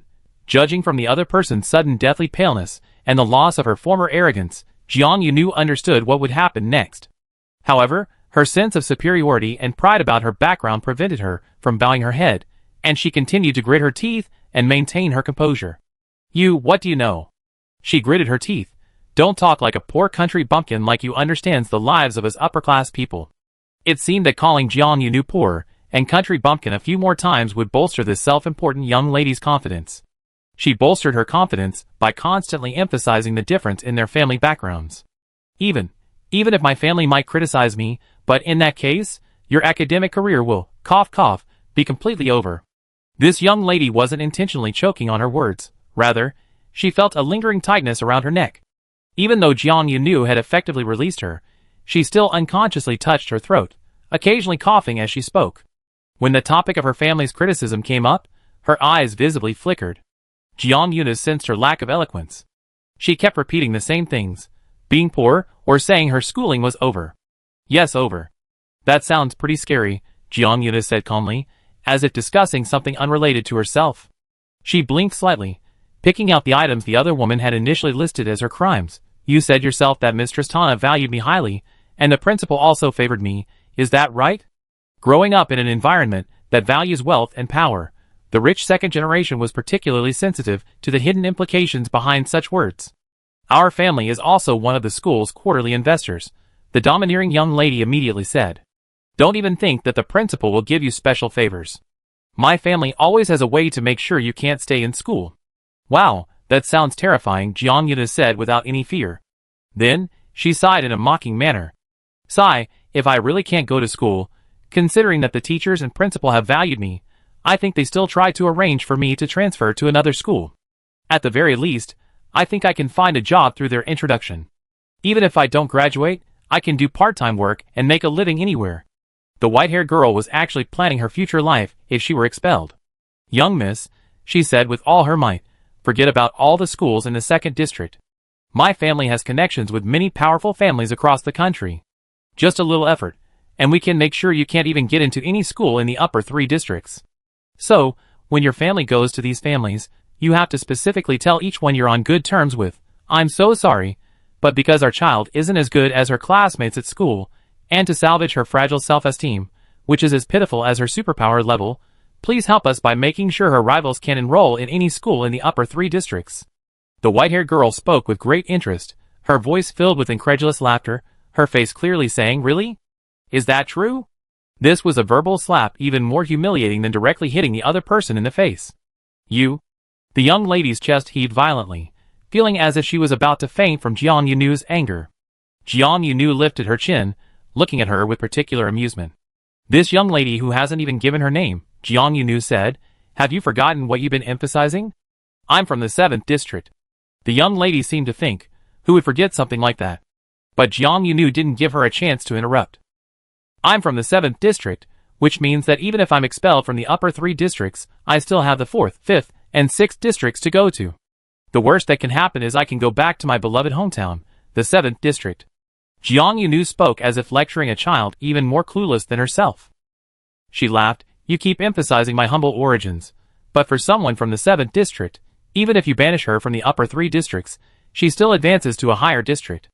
Jiang Yunu then squatted down in front of the person, who was half squatting on the ground. She looked at the other person curiously. But you, born in the 2nd district, must feel like you've fallen into hell if you slip up even slightly, right? Her voice wasn't harsh at all, and her expression was purely curious. But that inexplicable tension crept up her spine, making the young lady shudder. The girl in front of her seemed like the kind of person who would try to make her slip up simply out of curiosity.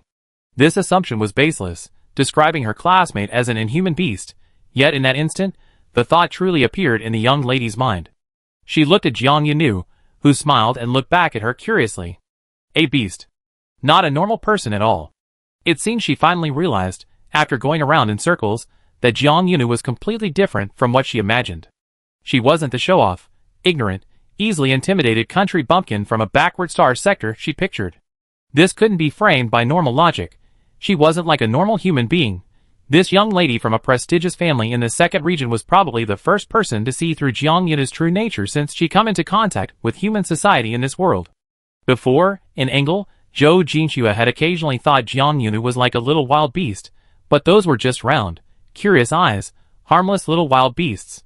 But what beast doesn't hunt and tear its prey's throat? What kind of normal person wakes up in a deserted island base, can live for days without any reservations with a pit full of white-haired children's corpses, and even amuse themselves with the corpses? Jiang Yunu, taking the initiative, suddenly clasped her hands together lightly.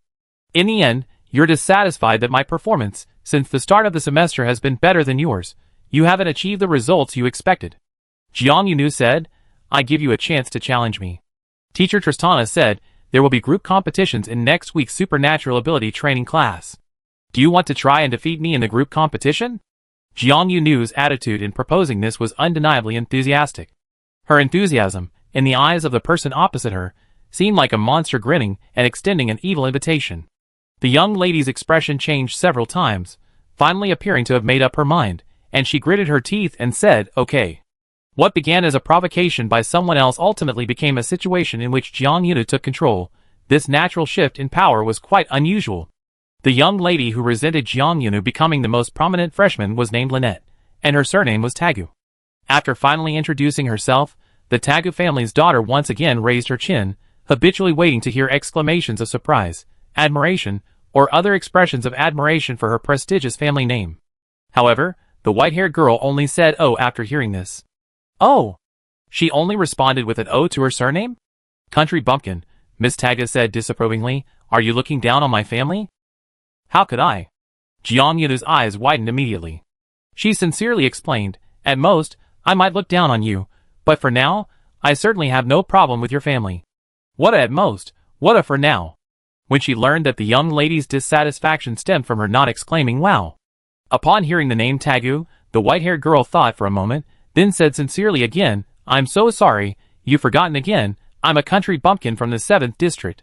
What did the country bumpkin from the 7th district know about the wealthy and powerful families of the 2nd district? This meeting, which had already started on bad terms, naturally ended badly as well. A PK agreement was also born. The courses at advanced superpower schools are more professional and practical, with various superpower training and hands-on classes taking up more than half of the schedule. In addition to small class teaching divided by element for refined improvement of each element, there are also large-scale practical classes led by teacher Trista, which involve students of all 4 elements. You can focus solely on improving your own elemental abilities. While Professor Tristana usually seemed flamboyant and unconventional, she was surprisingly serious during class. She told her students, however, your opponents and enemies, and the elemental beasts you encounter on the battlefield, won't care whether you only learned a single elemental skill. Every ability user, especially combat ability users, who need to use their abilities in battle, must have a solid grasp of the 4 major elements' abilities, and be adept at dealing with the attacks and defenses of other elements. Without comprehensive combat skills, one cannot be considered a qualified combat ability user.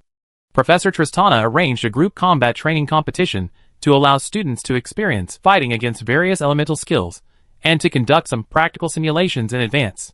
Professor Tristana had already announced the group combat competition at the end of Monday's large class. Jiang Yunu received several team-up invitations, and some people wanted not only to be her teammates, but also her opponents, insisting they wanted to experience the level that teacher Trista had described as far beyond their peers. However, she soon discovered that after she and Miss Nega made a pact to PK in class the following week, the people who had previously approached her to team up suddenly fell silent. Jiang Yunu wasn't shy about it.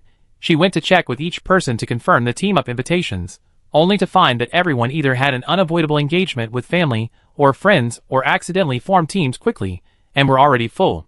Jiang Yunu only pondered for 5 minutes before realizing, was she being ostracized?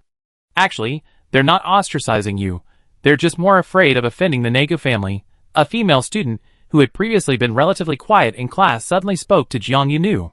She wore thick-rimmed, retro-style glasses, spoke in a flat tone, and was engrossed in a large paperback book. Jiang Yunu looked the girl up and down, unable to resist asking, "Excuse me, are those glasses your disguise?" The girl looked up from her book. "What?" Jiang Yunu said earnestly, "You seem to only wear glasses in class, and you take them off as soon as you reach the door after class. I never recognized you outside of class. Is it your disguise?" Chapter 159. The girl understood Jiang Yunu's meaning and replied briefly, "No." Jiang Yunu's curiosity was piqued again, prompting her to ask, "Then what is it?" The girl replied flatly, "A treasure for slacking off." Jiang Yunu, The girl had come specifically to talk to her. Although she seemed a little unapproachable, she didn't seem annoyed by Jiang Yunu's persistent questioning. She proactively took off her glasses, revealing slightly listless eyes, and a flat expression matching her tone, and handed the glasses to Jiang Yunu. "Try it," she said. Jiang Yunu accepted the invitation and gave it a try. "Wow!" Jiang Yunu exclaimed. "No wonder these glasses are called the ultimate tool for slacking off. They're not some retro, thick-rimmed prescription glasses at all. They're VR gaming glasses with lenses that provide a virtual reality experience." The girl who struck up the conversation always wore glasses to pretend she was reading a thick book, but in reality, she was constantly playing games. "This is so much fun." Jiang Yunu stared at the game interface on the glasses screen. She felt this wasn't just simple VR, it might also have a brain-computer interface, allowing her to log into some holographic motion-sensing games. "It is fun," the girl said flatly. "That's why I wear them to class every day." Even Jiang Yunu fell silent for a moment. After all, the white-haired girl still loved learning, and she felt that enjoying this kind of fun in class was a little inappropriate. "Didn't you want to know why you couldn't get a team?" The girl had already steered the conversation back to the beginning. She repeated the key point to Jiang Yunu.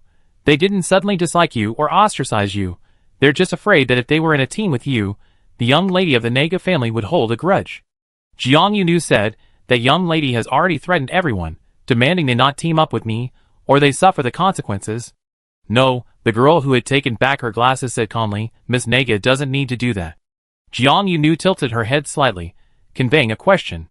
This gesture seemed to subtly offend the girl with glasses, causing her to pause in adjusting her glasses, but she continued to explain in a flat tone, "As long as someone is vaguely on the opposite side of these second-generation rich kids, and the opposing side is clearly not powerful enough, and their abilities and talents are not enough to compensate for the lack of family background, people will automatically start to take sides." Jiang Yunu had neither money nor power. Despite rising from the 7th district, and despite receiving favor from teacher Trista and seemingly the principal's patronage, what did it matter? Compared to a young lady born into a local aristocratic family in the 2nd district, this country bumpkin from a backward star region was nothing. The white-haired girl sighed after hearing this. She didn't judge this taking sides, only stating pragmatically, "Teacher Tristana didn't say we couldn't form groups by ourselves, so I can compete against Miss Nega's group alone." The girl, who had put her thick-rimmed glasses back on, paused. "But there will be problems with that," the girl said. "Huh?" Jiang Yunu said, "What problems could there be?" The girl with thick glasses gave off a low-key yet reliable vibe. Jiang Yunu didn't sense any intention to spread false information, confuse the public, or maliciously mock them. She politely asked for clarification. The girl quickly and patiently explained, "You beat Miss Negu all by yourself, making it seem like those who took sides deliberately isolated you, yet you still managed to turn the tables, making them cannon fodder who abandoned you to protect themselves." Jiang Yunu, "But I don't think that way." Jiang Yunu completely understood and accepted others' choices, and she could also accept not being chosen. The girl with thick glasses said, they think that way themselves. Jiang Yunu herself didn't care about others' choices of her, nor did she pursue their broken promises. However, those who broke their promises first were the ones who cared first, not only not wanting to offend Miss Negu, but also not wanting to become the clown who abandoned the winner because Jiang Yunu formed a team by herself and won. The white-haired girl said, so troublesome. The girl with thick glasses agreed, it is troublesome. These people always want both ways, otherwise, they wouldn't be taking sides all day long.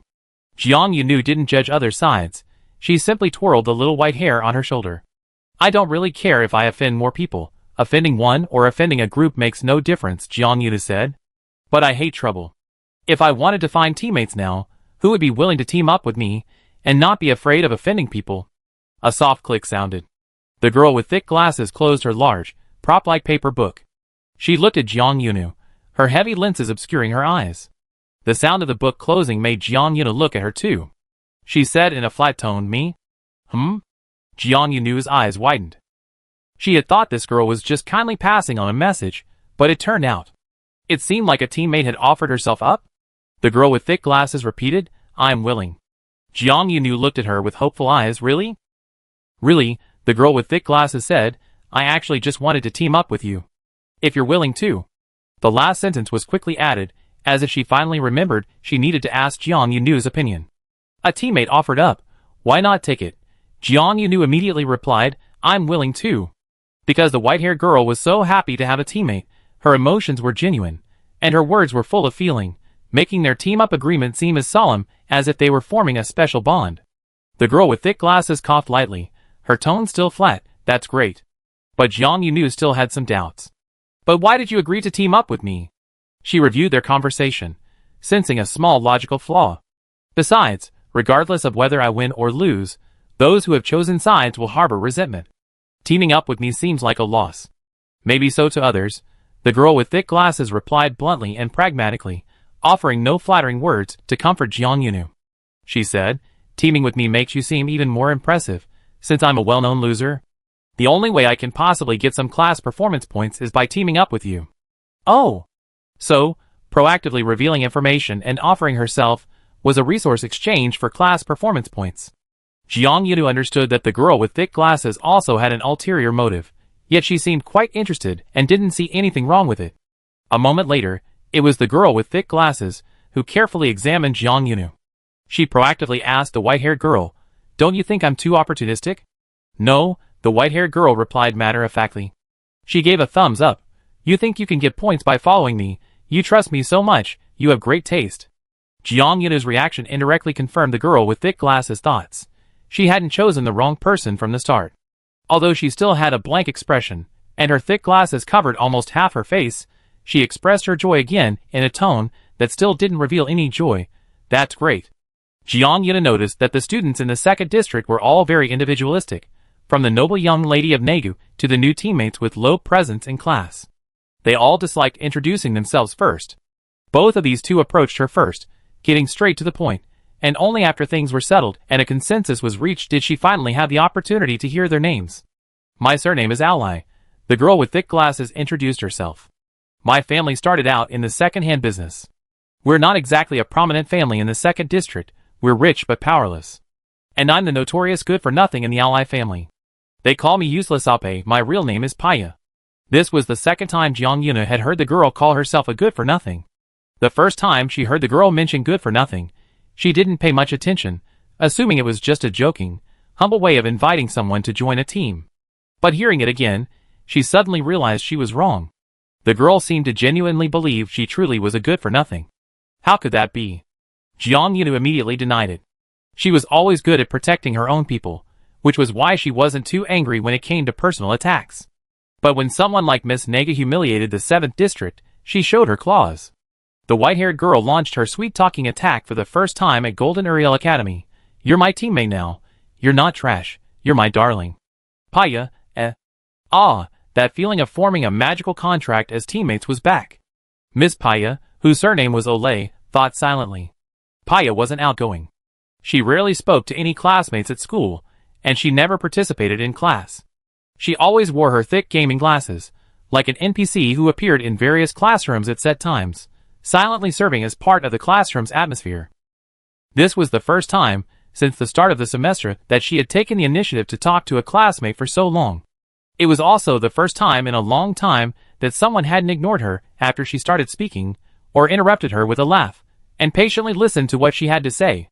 "Thank you," Paya said to Jiang Yunu. But she still needed to explain her situation clearly. "I am indeed useless, that's an objective fact," Paya said flatly. "My ability talent level is displayed as D, but that was after my mother paid someone to tamper with it. In reality, I'm basically an E, unable to use my abilities normally." Paya looked into Jiang Yunu's eyes. She continued, "I was able to get into Golden Uriel Academy through a special admission route, relying on a specially tailored differential score to boost my overall score. The reason they were able to offer me a special admission was because the Olai family gave the school a large sum of money.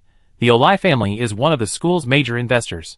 Paya concluded by telling Jiang Yunu, "So, if you team up with me in the elemental skill group battles, I really won't be able to help at all." After a pause, she said, "I'm sorry." She kept staring into Jiang Yunu's eyes, as if searching for any sign that he was starting to back down or regretting making the agreement too hastily. But Jiang Yunu listened intently, his eyes unblinking. "I understand," Jiang Yunu said. "It's alright, I help you win." Chapter 160. When Jiang Yunu and Lynette, the eldest daughter of the Negu family, made their PK agreement, the group competition was scheduled for next week. However, after Jiang Yunu searched for teammates and discovered she was being ostracized, and successfully teamed up with Paya, who had volunteered herself, the group competition was now scheduled for 3 days later.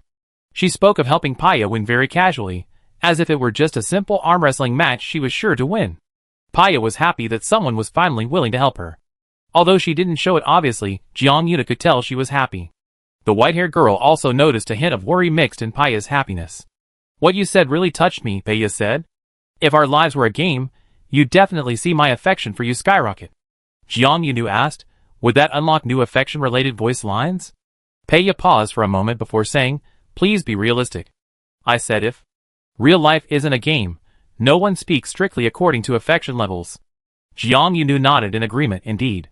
Paya looked at the serious-looking white-haired girl and suddenly couldn't help but add, however, no one would say anything without considering affection or the depth of their relationship. Jiang Yunu blinked and once again expressed deep agreement indeed. Paya, Sigh, actually, that extra line was meant for you. However, this girl was completely oblivious, utterly unaware that she occasionally spoke sweet nothings without considering the depth of their relationship. Never mind. Anyway, that's not the point. Paya, still wearing her thick glasses, took a deep breath. The main point she wanted to make to Jiang Yunu was, "I don't know how you got into a conflict with Miss Negu, but I need to remind you, Miss Nega's arrogance stems not only from her family background, but also from her own considerable abilities. No matter how much she was ostracized and marginalized in social circles, Paya was still a native of the 2nd District, possessing more local intelligence than Jiang Yunu from the 7th District. Jiang Yunu hadn't yet told Paya about the origin of his feud with Miss Negu, and clearly, the young lady herself hadn't mentioned it to anyone. Paya said that this young lady graduated from a very prestigious junior high school in the 2nd District, and spent a year as an exchange student in the 1st District. She was even a graduate representative, attending a very prestigious representative assembly for junior high students. Jiang Yunu knew Paya wanted to warn her not to underestimate her opponent. She guessed that the school and event names Paya mentioned were all prestigious and well-known in the 2nd region, but she wasn't familiar with any of them. When Paya talked about the top junior schools, junior school events, and various significant junior leagues in the 2nd region, Jiang Yunu could only get a vague understanding. Unable to grasp the specifics of their strength firsthand, she could only understand that they were generally quite formidable. "I be careful," the white-haired girl said, giving a reassuring smile. "I think I'm very strong, but that doesn't mean I think my opponents are weak." 3 days passed in the blink of an eye. Paya's supernatural talent level was only E. She even struggled with the most basic external projection of her power. Her energy core was congenitally damaged. Not only was the energy within the core sparse, but the energy pathways within her body were also blocked in several places. Before the group competition, Jiang Yunu tested Paya's power level, wanting to know the maximum Paya could achieve. Then, Paya did her best, showing her a tiny arc of energy light. It was a very faint blue arc, like a small light bulb almost depleted, illuminating only an area of less than 1 square decimeter on Paya's fingertips. And it flickered in and out, as if maintaining this state was difficult. "This is the maximum I can do," Paya said, demonstrating her water-based power. Jiang Yunu hesitated, then stopped speaking. The other person offered calmly, "It's alright, you can tell the truth."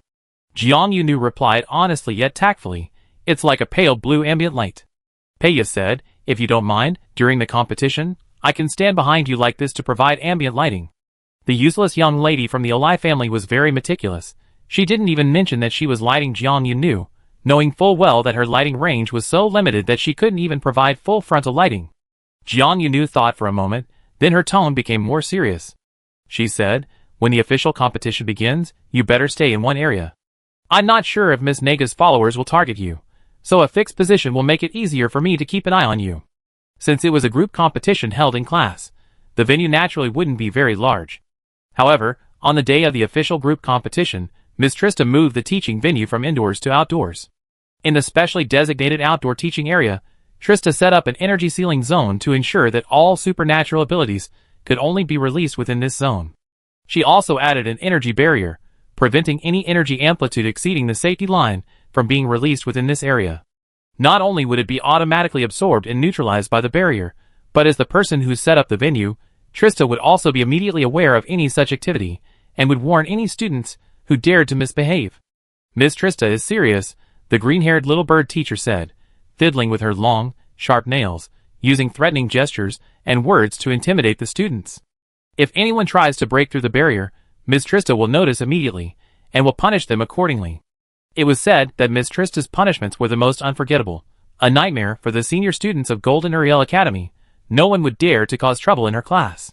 But for the freshmen who just entered the school this year, this was still just a campus rumor. None of them had experienced it firsthand.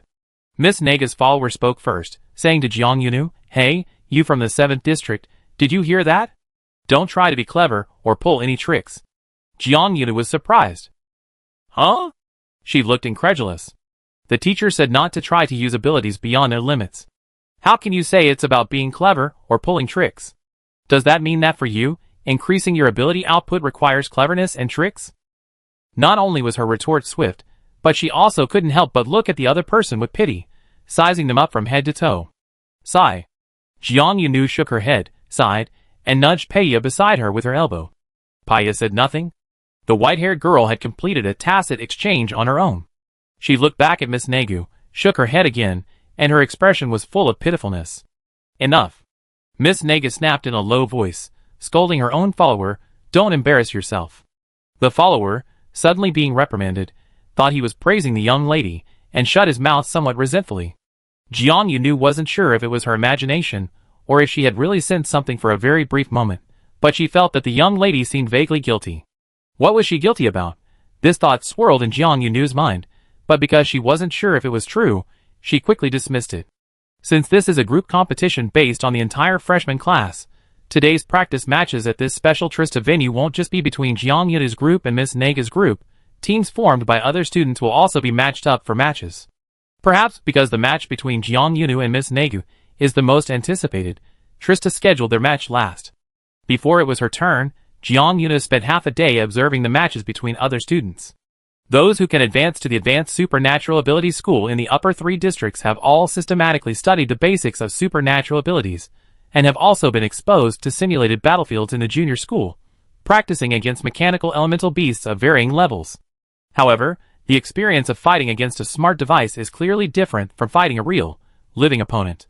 Some people couldn't decisively use their superpowers against a living target, some couldn't properly lock onto their targets when using their powers, and some relied too much on their powers, neglecting their physical weaknesses and allowing their opponents to close in while they were focused on using their powers, disrupting their tactics and offensive rhythm. Wow! This is too. During the competition within the energy lock zone, apart from the 2 groups of students entering for this round, everyone else was watching from the sidelines. A sudden burst of astonishment erupted from the sidelines. Jiang Yuna couldn't help but let out a soft wow, and she quickly nudged Paya. "Look!" Jiang Yunu exclaimed, "It's a melee mage." Paya whispered, "You should call him a physical ability user." Just moments ago, a student in the center of the arena moved with incredible speed. Before the opposing team's abilities could coalesce, he moved like a nimble cheetah, launching a physical surprise attack on his opponent's waist. The opposing student, who was already casting his ability, scrambled to the side to dodge, his skills interrupted. This person didn't capitalize on this opening to gather his own ability at close range and launch another attack. He simply used this physical attack to slam his opponent all the way to the edge of the energy blockade zone, forcing him to go out of bounds. Going out of bounds means losing the right to continue fighting. Cough, cough, cough. Ms. Trista coughed loudly, forced to rise from her teacher's observation chair to personally emphasize. Please note, today is a supernatural ability competition, not a sumo wrestling match. This student, if you don't use your supernatural ability at all, the teacher cannot determine the winner of your group. After this somewhat chaotic round of competition. Next group. Trista called out names, Jiang Yunu's group. Opponent, Linnet Nandu's group. Sigh, Ms. Trista still followed the first name followed by the surname, when pronouncing Western names. Jiang Yunu thought to herself as she walked out of the crowd. Chapter 161. Peiya followed Jiang Yunu into the arena like a silent ghost. When the useless young lady from the Olai family also entered during roll call, students outside the energy lock zone openly whispered among themselves. Isn't that the Olai girl? She's in this round too? Who's in her group? Jiang Yunu? The last person to ask seemed to be met with a sneer from their companion, who retorted, who else? Yes, who else? The Olai family's infamous useless young lady, the good-for-nothing Ape, could only have entered today's energy lock zone if she was paired with Jiang Yunu. Could it be that Miss Nega suddenly got heat stroke from sunbathing and decided to play with a useless person? The Nega family and the Olai family have no business dealings, and the Olai family certainly doesn't engage in any resource exchange with the Nega family. Jiang Yunu's exceptional hearing allowed her to overhear the entire conversation. She glanced at Peiya discreetly, noticing that thick glasses obscured most of Peiya's expression. From the lower half of Peiya's face, which was barely visible, Peiya appeared completely unfazed, as if she hadn't heard a word of the discussion. Was her flat-chested demeanor cultivated through enduring such gossip day after day? Jiang Yunu wondered. Meanwhile, Linnet Nagu, accompanied by two followers, had already taken their places in the opposite preparation area. Teacher Tristana's energy locking zone design was quite interesting. Besides a boundary line separating the inner and outer areas and energy limiting detection devices, it also included a waiting area within the inner area. Students in opposing teams had to first stand in this waiting area, watching the automatic countdown in the center of the arena. Once the 10-second countdown reached 0, the waiting line blocking the entrance would automatically disappear, signifying the official start of the competition. In previous student competitions, there were plenty of instances of team members exchanging harsh words in the waiting area. There were also groups that were clearly friends, deliberately splitting up to complete a class assignment, playfully teasing each other in the waiting area. Jiang Yunu and Miss Nagu weren't just friendly classmates, they were also enemies. That's why, as soon as they stood in the waiting area, the young lady's follower looked over and said, "You country bumpkin, are you deliberately making things harder for yourself?" Jiang Yunu thought to himself, it's just 2 against 3, and my side is only 1 team member short. Is that making things harder? Teacher Tristana recommends groups of 2 to 3, Jiang Yunu said. There's no rule that it has to be 3. As soon as he finished speaking, not only did the follower on the other side laugh, but students outside also burst out laughing. She's saying you brought the useless up, making things harder for yourself. One student outside shouted, seemingly out of enthusiasm. Jiang Yunu then looked at Peiya's expression. Peiya remained silent, wearing her thick glasses, seemingly oblivious to everything, but her hands, hanging by her sides, subtly clenched into fists. Take off your glasses, Jiang Yunu said to Peiya. The girl with glasses looked at her, her eyes, and the upper half of her face hidden behind the glasses, only her body language conveying her question. Take them off, Jiang Yunu calmly instructed, that way you can see better how I win. Sigh, if they didn't win, they would look like cannon fodder, who made grand pronouncements, but were humiliated. The useless young lady of the Olai family thought this quietly, but she still obediently took off her glasses. Jiang Yunu ignored Linnet Naga's henchman's provocation. The countdown for the waiting period was only 10 seconds. There was no need to invite more verbal attacks for her teammates in those 10 seconds. The instant the waiting line disappeared, Jiang Yunu seemed to vanish from the waiting area as well. Huh? Where did she go? She's so fast! Exclamations erupted from the sidelines, but to Linnet Naga's ears, they were just white noise. The wind seemed to be stretched out infinitely. Everyone's movements and words seemed unusually slow at that moment, every natural or unnatural syllable drawn out. In this world where everything suddenly moved at 0.2x speed, Only Jiang Yunu remained swift. She covered the entire distance in the blink of an eye, appearing like a ghost in front of Lynette Naga's trio. Immediately following was a sudden flash of green light. Miss Naga's two followers, one a fire elementalist and the other an earth elementalist like Jiang Yunu, remained observant and subservient even after the initial shock. In their terror at Jiang Yunu's sudden appearance, they desperately tried to defend themselves, their red and green energy attempting to coalesce into a shield. But it was too slow. Faced with the powerful earth energy controlled by Jiang Yunu, the red and green shield was like a plastic object pierced by a spear. Before it was even fully formed, it was mercilessly shattered by Jiang Yunu's power. As the half-finished shield was forcefully smashed, one of the followers let out a scream. Perhaps the first time in her life she had encountered such a clearly intentional attack. Jiang Yunu's approach to his target was anything but a classroom exercise. "Anything else?" she asked. No one immediately understood what she was asking. "What?"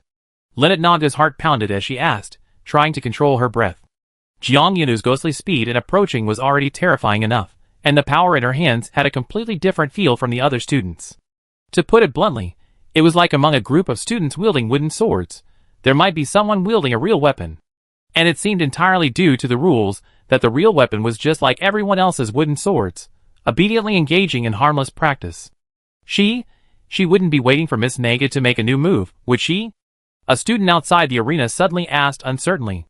The onlookers see things more clearly. While the opponents inside were tense, it was the spectators outside who noticed first.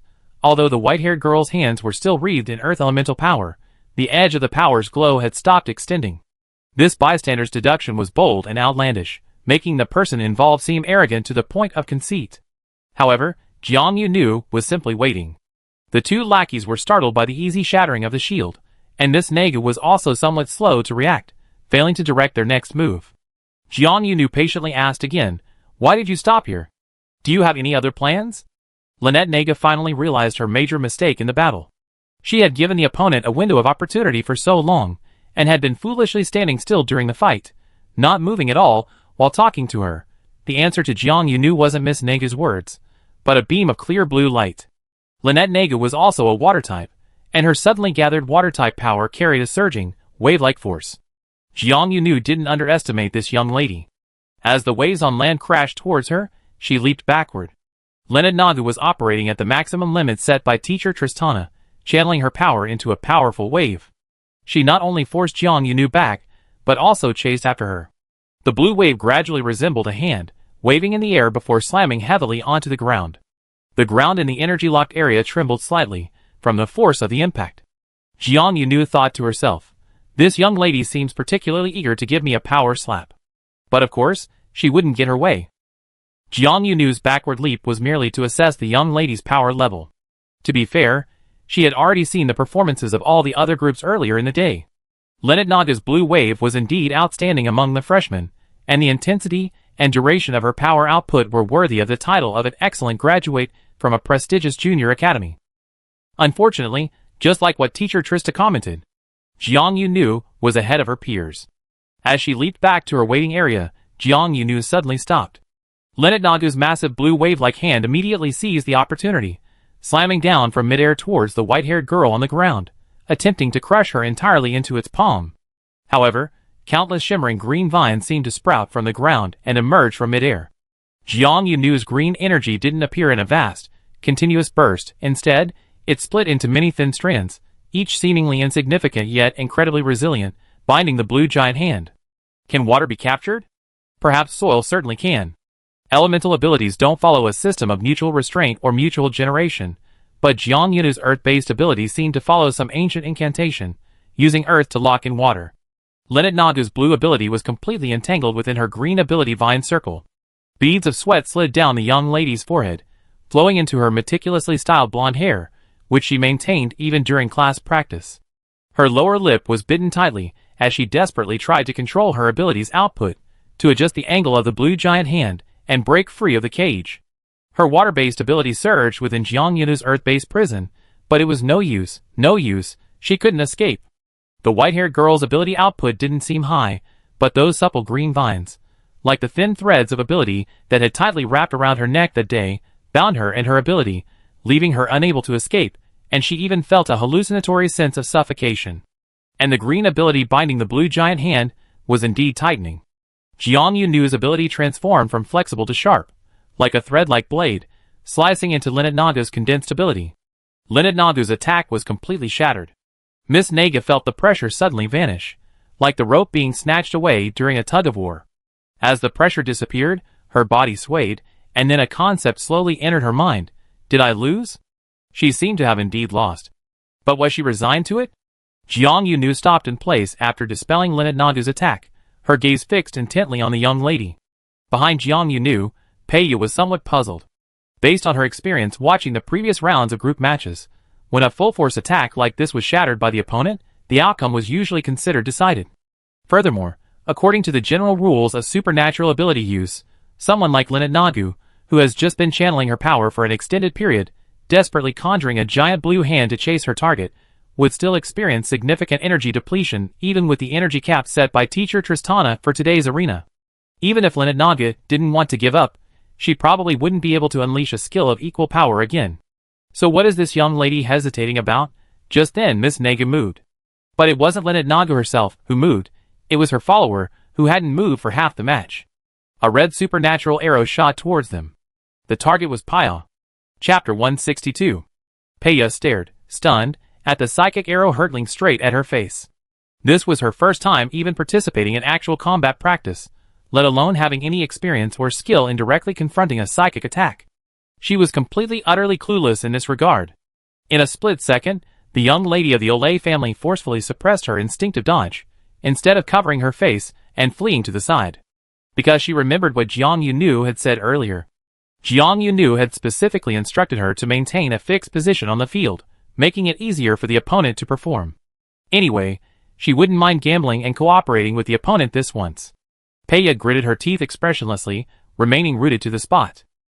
The next instant, a life-size green barrier rose from the ground, erecting itself in front of her. Unlike the easily shattered power shields of Miss Naga's two attendants, this green barrier was strong and sturdy. The red power arrows struck the barrier like silicone-tipped arrows hitting a solid wall. The arrow tips inevitably drooped towards the ground, dissipating before actually touching the surface. Peiya slowly blinked, looking at the barrier still radiating a powerful green light, knowing she had made the right gamble.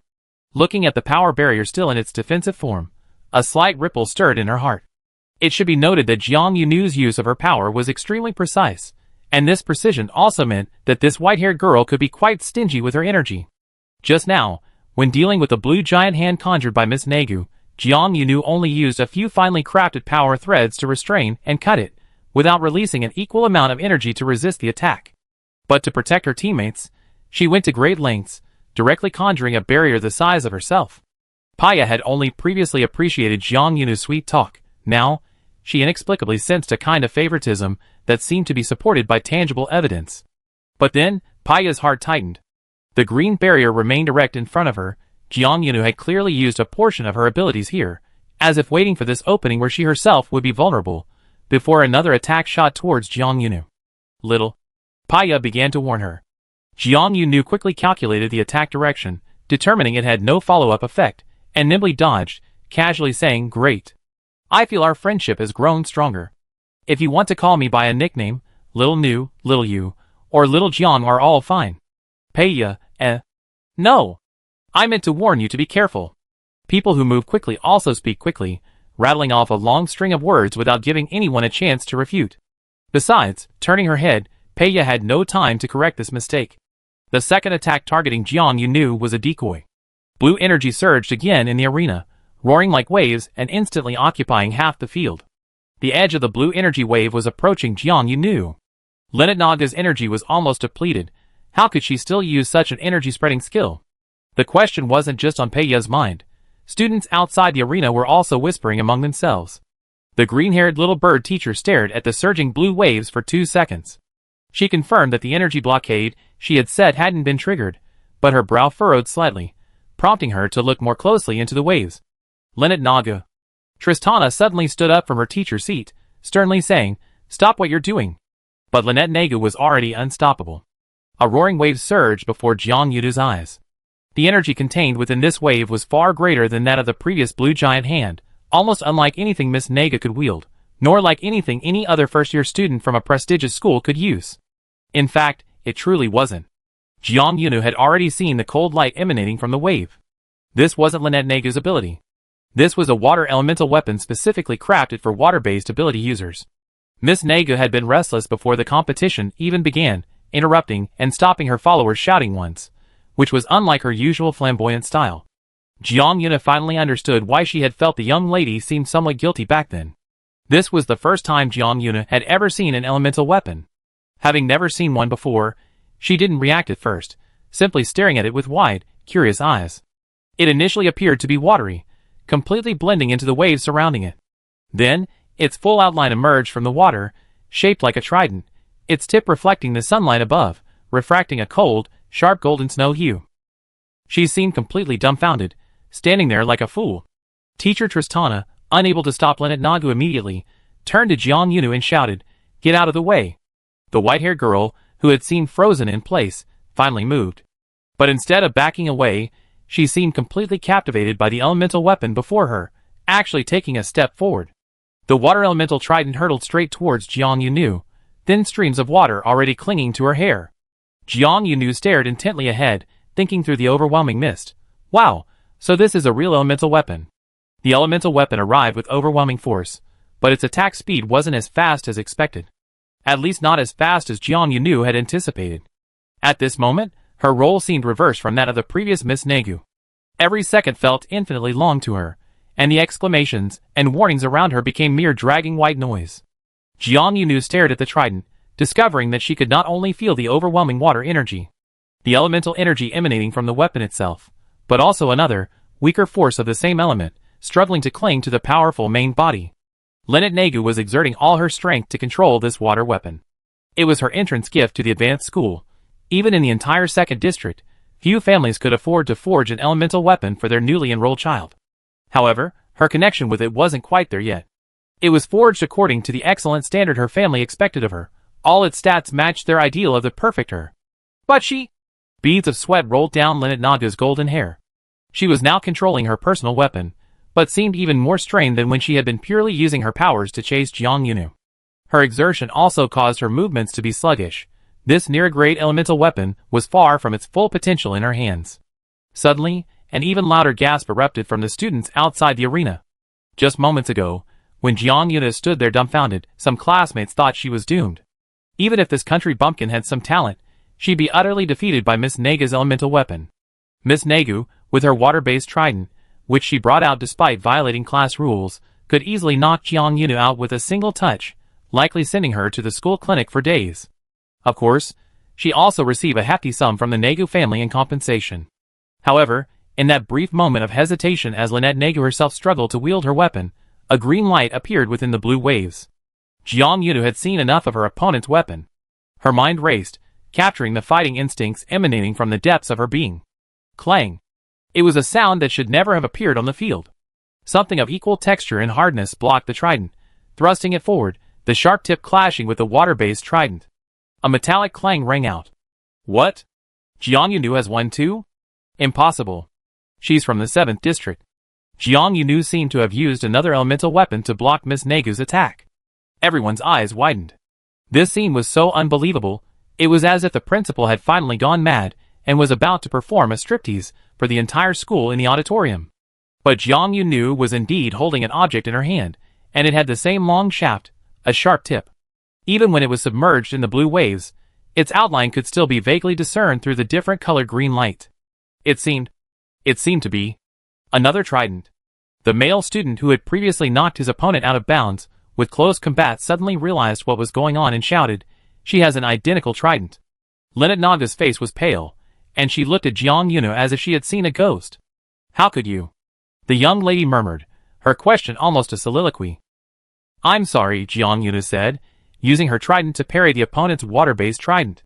"This is my first time dealing with an elemental weapon, and I'm a bit at a loss. I can only try fighting against a similar weapon." While she called it a fight against a similar weapon, the trident in Jiang Yunu's hand was actually an elemental creation of hers.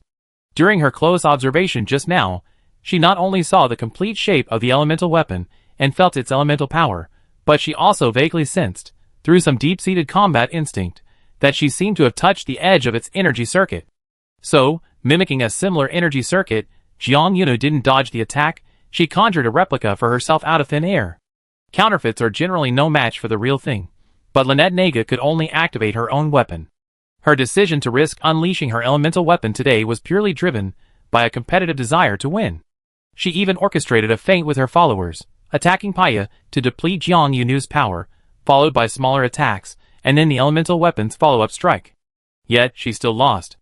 The trident gleaming with green earth elemental energy in Jiang Yunu's hand looked like the most terrifying horror movie in Lynette Naga's eyes. After her barely managed attack with the elemental weapon was blocked, she seemed to suddenly lose her fighting spirit.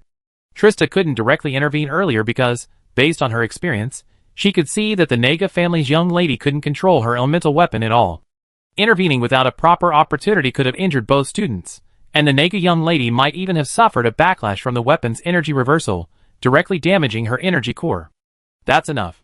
Teacher Little Bird seized the opportunity to personally intervene and stop this confrontation, which far exceeded the level of classroom practice.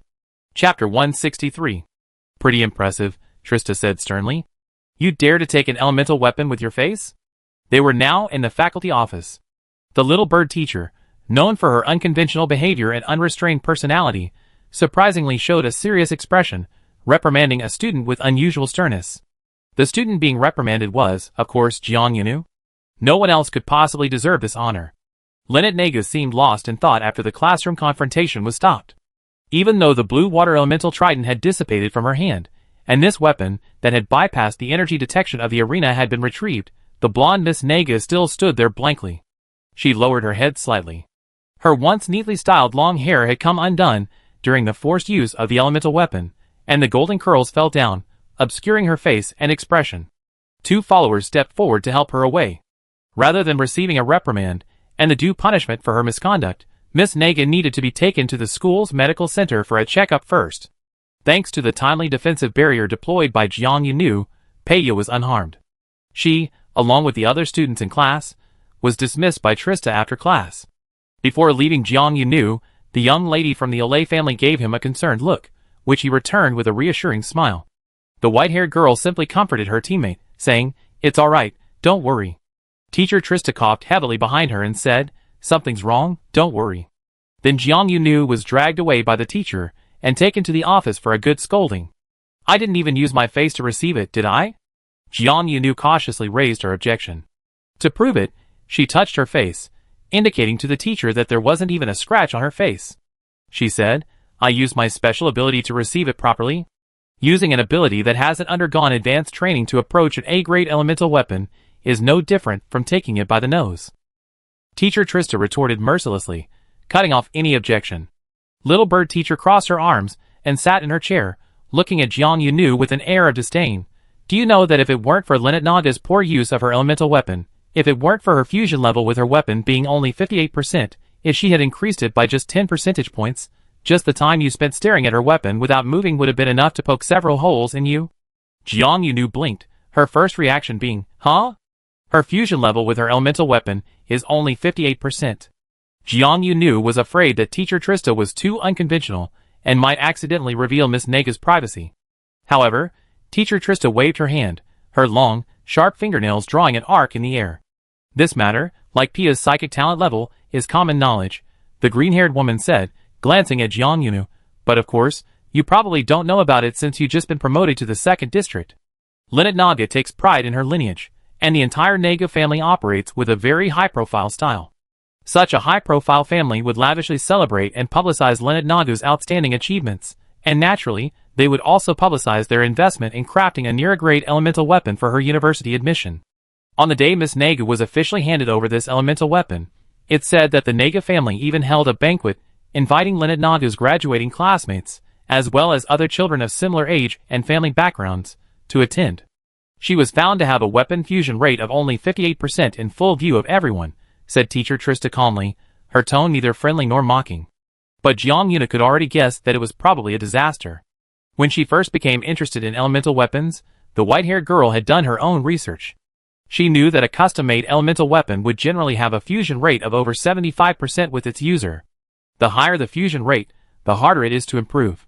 Correspondingly, the higher the fusion rate, the more fully the weapon's effectiveness can be realized, and the greater the boost to the user's power. However, there's still a problem. Custom-made weapons should theoretically have a 75% fusion rate as a baseline. Only generic weapons, which aren't custom-made and whose energy circuits haven't been specifically matched to a particular user, have a fusion rate that can vary greatly with their owner, making it difficult to guarantee. Since the Nega family went to great lengths to make a weapon for their daughter, and Lynette Nega herself is quite capable, how could such a mistake still occur? Jiang Yuna couldn't understand this problem. However, Teacher Little Bird only briefly mentioned Lynette Nega's situation before turning back to reprimanding her. That weapon is near a grade. If it can act independently, it's equivalent to a high-level B-grade ability user with near-grade abilities, Teacher Tristana said. You're essentially using your ability to withstand an attack from a highly experienced high-level ability warrior. Teachers everywhere, when scolding students, inevitably repeat similar sentences over and over to emphasize the seriousness of the mistake. It seems even the usually strong-willed Little Bird teacher isn't immune to this. Jiang Yunu only likes to confront people head-on on the battlefield and training grounds. When the teacher scolds her, she obediently lowers her head in front of the teacher, putting on a docile and obedient appearance, as if she's not the one who would do dangerous things. You're too arrogant, Teacher Trista said finally. The green-haired woman looked at Jiang Yunu, a genuine worry in her eyes. A love of adventure, a strong sense of curiosity, and a desire to try everything are all good qualities. She paused, then sighed. But if you're also overly curious on the battlefield, willing to take risks to satisfy your curiosity, you might suffer for it someday, Teacher Little Bird said. Jiang Yunu nodded obediently. I feel like the teacher has set a flag for me, she thought to herself secretly. After criticizing Jiang Yunu, Trista shifted her focus, finally turning to her copying skill from today's sparring practice. Little Bird teacher's eyes lit up with interest. She said, Did you create this skill on the spot today? How did you simulate the opponent's energy circuit? Professional matters should be consulted with professionals. When Jiang Yunu explored her copying skill on her own, she relied on sudden flashes of inspiration during battles. Her earliest experience with creating objects with her supernatural abilities dates back to participating in the Junior League. The tree that the white-haired girl planted is still said to be growing on Songning campus. She hadn't systematically dissected her skill, nor had she considered how she explored other circuits and achieved copying. This problem kept Jiang Yunu in Professor Trista's office all day. Later that day, in the outdoor areas of the Golden Ariel Academy campus, the sky had already darkened. Jiang Yuna finally left Trista's office and the faculty building. Her personal terminal now contained a thick stack of electronic notes, recording the key points of copying that she and Professor Trista had jointly analyzed, as well as several advanced battlefield combat recordings recommended by her professor. Copying wasn't an extremely rare or niche skill. However, it wasn't common either. Because the battlefield is constantly changing, observation, exploration, and simulation all require considerable time. To use copying flexibly in actual combat, one needed not only fast observation speed and a quick grasp of the general flow of energy circuits, but also a rapid response from one's own supernatural abilities. Doing something even more time-sensitive in an already race-against-time environment was extremely taxing on one's mental energy and supernatural abilities. However, based on Tristana's initial observations today, she found that this didn't seem to be very taxing on Jiang Yunu. Therefore, this skill, if applied to Jiang Yunu, naturally warrants further exploration. The copy skill, if used properly, can become a surprising and powerful tactic on the battlefield. Jiang Yunu witnessed the real-life manifestation of elemental weapons today, and even tried copying someone else's weapon. Although the skill is not yet fully refined, it has already been a very rewarding day for her. What a delightful day! Jiang Yunu walked along the campus path towards her dormitory, already planning to treat herself to a special dinner tonight. However, perhaps it was a case of bad luck. Jiang Yunu hadn't walked far when, walking towards her from the front of the path, came the familiar trio. Lynette Nadu and her two followers. Jiang Yunu spent the entire day in Tristana's office, while Miss Nega reportedly spent the rest of her day at the medical center. Little Bird teacher sent a notification to Miss Nega's personal terminal before leaving get off work today, asking her to come to the office again tomorrow to deal with the unauthorized use of elemental weapons. Jiang Yunu was a bit unconventional in her actions. Logically, it was a meeting between rivals. Her opponent had just violated regulations in the competition today, attempting to stab her with a water-based trident, but thinking back to how she had directly attacked her opponent's neck last time, the white-haired girl felt they were evenly matched. Are you leaving school? Jiang Yunu greeted her proactively. This school path led straight to the dormitory area, and following the direction she had come from led directly to the school gate. Miss Naga was no longer as silent as when she left class before, only able to walk with the support of her attendants. She had largely regained her proud demeanor, but her face was still somewhat pale. Lynette Naga looked at Jiang Yunu warily and asked, "What does this have to do with you?" Jiang Yunu didn't feel she'd been rebuffed at all. She nodded calmly and said, "It really has nothing to do with me. I just happened to run into them and asked." With that, Jiang Yunu walked straight ahead, intending to use the three young ladies as mobile roadblocks on campus. As she brushed past Lynette Naga, the young lady suddenly called out to her again. "We're going to have another match," the young lady said, her face pale. "I will never accept today's result." Jiang Yuna glanced at her face. "You should take care of your body first." Lynette Naga's face turned from white to red. "Don't try to humiliate me." Jiang Yuna felt wronged. "Go back to the medical center, young lady. This is just normal concern." She subtly suggested that Miss Naga see a doctor as soon as possible and have her brain checked. Chapter 164. Regarding Jiang Yunu's explicit expression of concern, Miss Naga naturally retorted, "It's none of your business to care about me." Her voice rose several decibels. Jiang Yuna glanced at the other's flushed face and stronger voice. She was too lazy to continue arguing with this seemingly unreasonable young lady. However, as she walked past her, she mentally bestowed upon herself the title of miraculous healer. Look, after just a few words from her, Lynette Naga's face wasn't pale anymore, and her voice had become louder. As for whether this young lady was really leaving school, and what she was going to do there, Jiang Yuna didn't care. It was none of her business anyway. Jiang Yuna passed the trio and, at the fork in the road leading to the dormitory area and the cafeteria, encountered someone even more concerned about her. Peya had been waiting there for a while. In fact, this teammate spent the entire afternoon waiting for news from Jiang Yunu, and even tried to proactively send 2 messages to inquire about Jiang Yunu's situation while Jiang Yunu was in Professor Tristana's office. When Jiang Yuna left the office building, she replied to Peya's message. Peya said she would wait for her at the intersection, so they could go to the cafeteria together. "You're a little later than I thought," Peya said. She was still wearing those thick glasses, which had been on her face again after the classroom sparring session. Through her interactions over the past few days, Peya had a general idea of Jiang Yunu's operational efficiency. Her tone carried a hint of doubt about Jiang Yunu's delayed arrival. "I ran into Miss Nagu," Jiang Yunu said. Peya's usually calm expression softened with a hint of nervousness. "Did they give you a hard time?" Peya asked. The white-haired girl walked alongside her, and the two started heading towards the cafeteria. Jiang Yunu's expression turned slightly strange at Peya's worried question. "Did you give them a hard time?" Peya readily corrected herself. Jiang Yuna couldn't help but laugh. "Am I that kind of devil in your eyes?" Jiang Yuna said. "I bumped into her on the way here. It seemed the young lady was leaving school, and I asked her a couple of questions." Peya felt utterly bewildered. What kind of behavior was it to care about an enemy she had recently clashed with? But considering the other person was Jiang Yunu, it seemed quite plausible. "You're not a devil." Peya's tone returned to its usual calm, but she said earnestly, "But sometimes you're more unpredictable than a devil." Jiang Yunu's smile widened. "Thank you for the compliment." She always took such words as a compliment. Today's dinner was Peya's treat, as a way of thanking her for taking her on as a group and for protecting her during today's classroom sparring match. After you and Miss Naga were taken away separately, everyone went crazy with the discussion. Peya was like a low-key informer, always able to bring Jiang Yunu first-hand information she didn't know. Commoner students challenging aristocratic science. This classic scenario always attracts attention. Not to mention, this time, upon closer inspection, it was a somewhat prestigious aristocratic scion who took the initiative to challenge a commoner genius, and even broke the rules during the practice match. And the rule-breaking didn't even bring victory. I'm still waiting for them to show their true colors after taking sides, to express their dissatisfaction or hostility towards me. Jiang Yunu recalled their discussion before this class, and she felt a little confused that things weren't going as expected.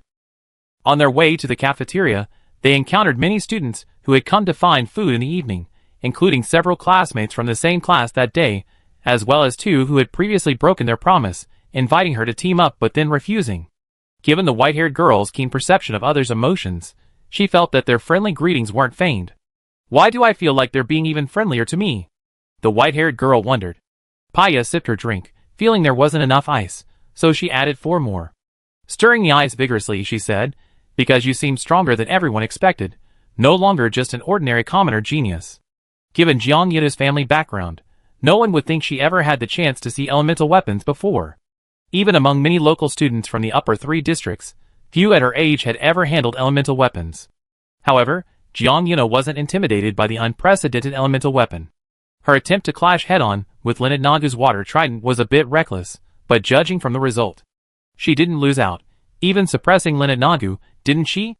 Most people prefer results-oriented judgments. The winner is the winner. You seem more powerful than everyone thought. You didn't back down even in the face of something that would scare others. You won, Paya said. There might still be some who remain on one side, and some who think your victory is unbelievable, but others will start paying more attention to you and want to get closer to you.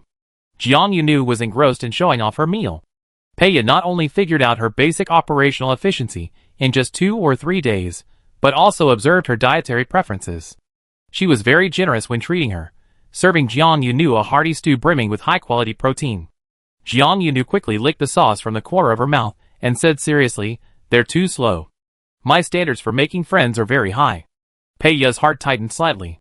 She was someone who found it difficult to make friends, and she didn't even know if she and Jiang Yunu were friends anymore. After all, their teammate relationship seemed to have automatically dissolved after this classroom sparring exercise. How high are your standards for making friends? The useless lady, who wanted to make friends, still spoke in a flat tone, as if casually probing. Jiang Yunu seemed to know exactly what Paya was struggling with, giving her a mischievous glance at her hesitant companion. "Very high," she said very seriously. "It's first come, first served." Paya, first come, first served, huh? It's like making friends is like grabbing discounted items at a supermarket, but Paya was genuinely tempted. She asked flatly, reservedly, and hesitantly, "So, am I considered first?" Jiang Yunu replied without hesitation, "Absolutely. You're the first student in this school to want to be my friend." For Jiang Yunu, every first was important. Paya was previously only her teammate, but after the group competition, she had become her first friend at Golden Uriel Academy. Jiang Yunu also told her that Miss Nagu was still unconvinced and wanted to have another match with her. Little smarty Paya thought for a moment and analyzed for Jiang Yunu. She might want to participate in the upcoming Challenge Cup competition with you and compete against you again. Jiang Yunu asked, "What's that?" Before Paya could answer, she suddenly remembered that there seemed to be such a thing in the entire set of competition materials distributed by the school for the entire academic year. However, the words Challenge Cup sounded rather plain at first glance, and she hadn't looked at them closely yet. Paya's manual explanation was more convenient than Jiang Yuna's searching for information herself. She was already sitting across the table explaining, "The Challenge Cup is a competition open to all high school students. If you heard of the High School League, then the Challenge Cup can be seen as a preview of the league." Jiang Yunu had indeed heard of the High School League. But why did she vaguely remember having a rather unpleasant impression of events associated with it? Jiang Yunu rarely had a bad impression of anything. Even her early, difficult years of survival now had a bittersweet flavor when recalled. The Challenge Cup will first be held within the schools of the 3 upper districts, and any current student can register to participate, Paya continued. Players who achieve high rankings in the Challenge Cup can advance from the school-level competition to the district-level competition. If a player maintains an excellent ranking in the district-level competition, then as a ranked player in the district-level Challenge Cup, that player earns a league entry ticket for their senior school. There is a clear hierarchical relationship between the Challenge Cup competition and the Senior League. A league entry ticket must first be obtained through the Challenge Cup. After listening, Jiang Yunu asked, "Is a high-level school's eligibility for the University League directly linked to whether it has students who can advance to the Challenge Cup?" She immediately grasped the key point. Paya nodded across the table, "Yes. Here, district level doesn't refer to individual neighborhoods arranged by smaller numbers, but rather to the entire district, arranged by larger numbers. Student performance directly affects a school's qualification for the league, which at first glance seems a bit harsh. However, from another perspective, the teachers and students of the top 3 districts generally believe that if a high-level school in the top 3 districts doesn't even have a student who can achieve a district ranking, then that school doesn't seem to deserve to participate in the league and compete with other schools. What ranking within the district is needed to get the school a ticket?" Jiang Yunu asked. "Top 10, Paya replied. This number is to accommodate schools with several outstanding players. It allows students within the same school to compete internally, while also freeing up some spots for other schools." Jiang Yuna couldn't quite imagine which top-tier school could be so audacious as to sweep the rankings in a regional competition. Paya immediately pointed out that this concern wasn't unfounded. Duma Academy in the first region is an option, Paya said. Jiang Yunu's memories were suddenly triggered. I remember now. She lightly patted her forehead. Duma Academy. Wasn't there an incident of a player intentionally injuring someone in last year's Advanced League? She remembered now. She remembered the source of the negative impression. Chapter 165. This was an extremely rare negative impression for Jiang Yunu. Duma Academy was arguably the first advanced school she encountered after arriving in this world. Paya told her that the claim of intentional injury by the Duma Academy player wasn't accurate, because the official report later concluded it was an accidental mishap. To be honest, I think that press release was a bit unethical, Paya said frankly. Perhaps she would have kept this to herself if she were speaking to someone else. But the person opposite her was Jiang Yunu, and she instinctively felt that the white-haired girl would share her opinion. Jiang Yunu had never even seen news from the 2nd District before. Her knowledge of intentional injury in the Advanced League came from gossip shared by Aang senior students, which had already been relayed through multiple layers. She hadn't searched for the corresponding reports herself, so in front of Paya, who was clearly expressing her dissatisfaction, she slightly tilted her head, indicating she was all ears. She asked, "How was the report written?" Paya summarized it in a few simple words. In short, youthful arrogance, superior skill, lost control, misjudged the opponent, and made a mistake. Jiang Yuna recalled this negative incident, and also remembered her brief discussion with her friends at the time. The official report had even spread far and wide to the rumors circulating in the 7th District, and the accounts were almost identical. They really did portray the serious injury during the match as a mishap by an overly skilled player who accidentally injured a weaker opponent. "How is the injured student?" Jiang Yunu asked, inquiring about the details of the injury. This was something that hadn't been included in the rumors circulating in the 7th District. Paya glanced at Jiang Yunu with surprise. "I thought you asked what happened to the student from Duma who caused the injury. Enough attention has been given to these self-proclaimed prodigies." Jiang Yunu took a sip of her juice, a small piece of ice between her tongue, her breath cool as she spoke. The truly injured seemed to be ignored in official reports and public discussions. Only the prodigies, whether they do good or bad, are talked about with relish. Someone has to care about the ordinary people forced to become their foils. Peiyu suddenly smiled. The smile was faint, fleeting on her usually expressionless face. But it was definitely a smile. She smiled because she felt her judgment of Jiang Yunu was correct. "The injured student is from a school in the 3rd District," Paya said. "Their school's ranking in the 3rd District is already a bit precarious. Their overall development isn't as strong as another top school in the 3rd District, Mitchell Academy. I heard that the student was their team captain, their trump card that has allowed them to consistently qualify for the league. Given the close connection between the Challenge Cup competition and the high school league, and the fact that a top school in the 3rd District can qualify for the league largely depending on the individual performance of its students, sometimes, the phenomenon of one person carrying the whole school can occur. After all, as long as one person is in the top 10 of all high school students in the district, the school can participate. It's unclear what motivated that prodigy from Duma Academy to try and undermine the 3rd District school's trump card. Peiya's network of information within the university was extensive. She said the injured student had spent the entire summer recuperating. His family had hired the best water-based healer they could find to help him untangle the disordered energy circuits and heal his body, which had been damaged along with his energy core. Jiang Yunu praised Peiya, "You know so much." Peiya shook her head. "Actually, when their family was looking for a healer, they indirectly asked my mother for help, and I happened to overhear some things." Jiang Yunu was about to ask why they had visited the other family, but she stopped herself abruptly. In just a second, she realized. The girl in front of her also had a damaged energy core, and her energy circuits were congenitally blocked. "My mother recommended some healers, who were quite capable and charged reasonable fees." Peiya's tone and expression didn't change much, but her eyes revealed a faint empathy. Judging from the fact that they've been searching for healers all summer, perhaps the treatment progress isn't ideal. Sigh. Jiang Yunu sighed for the injured student she didn't know. Fearing that delving deeper into the topic might touch on the trauma of her new friend, Jiang Yunu proactively steered the conversation. A name popped into her mind along with the revisited incident.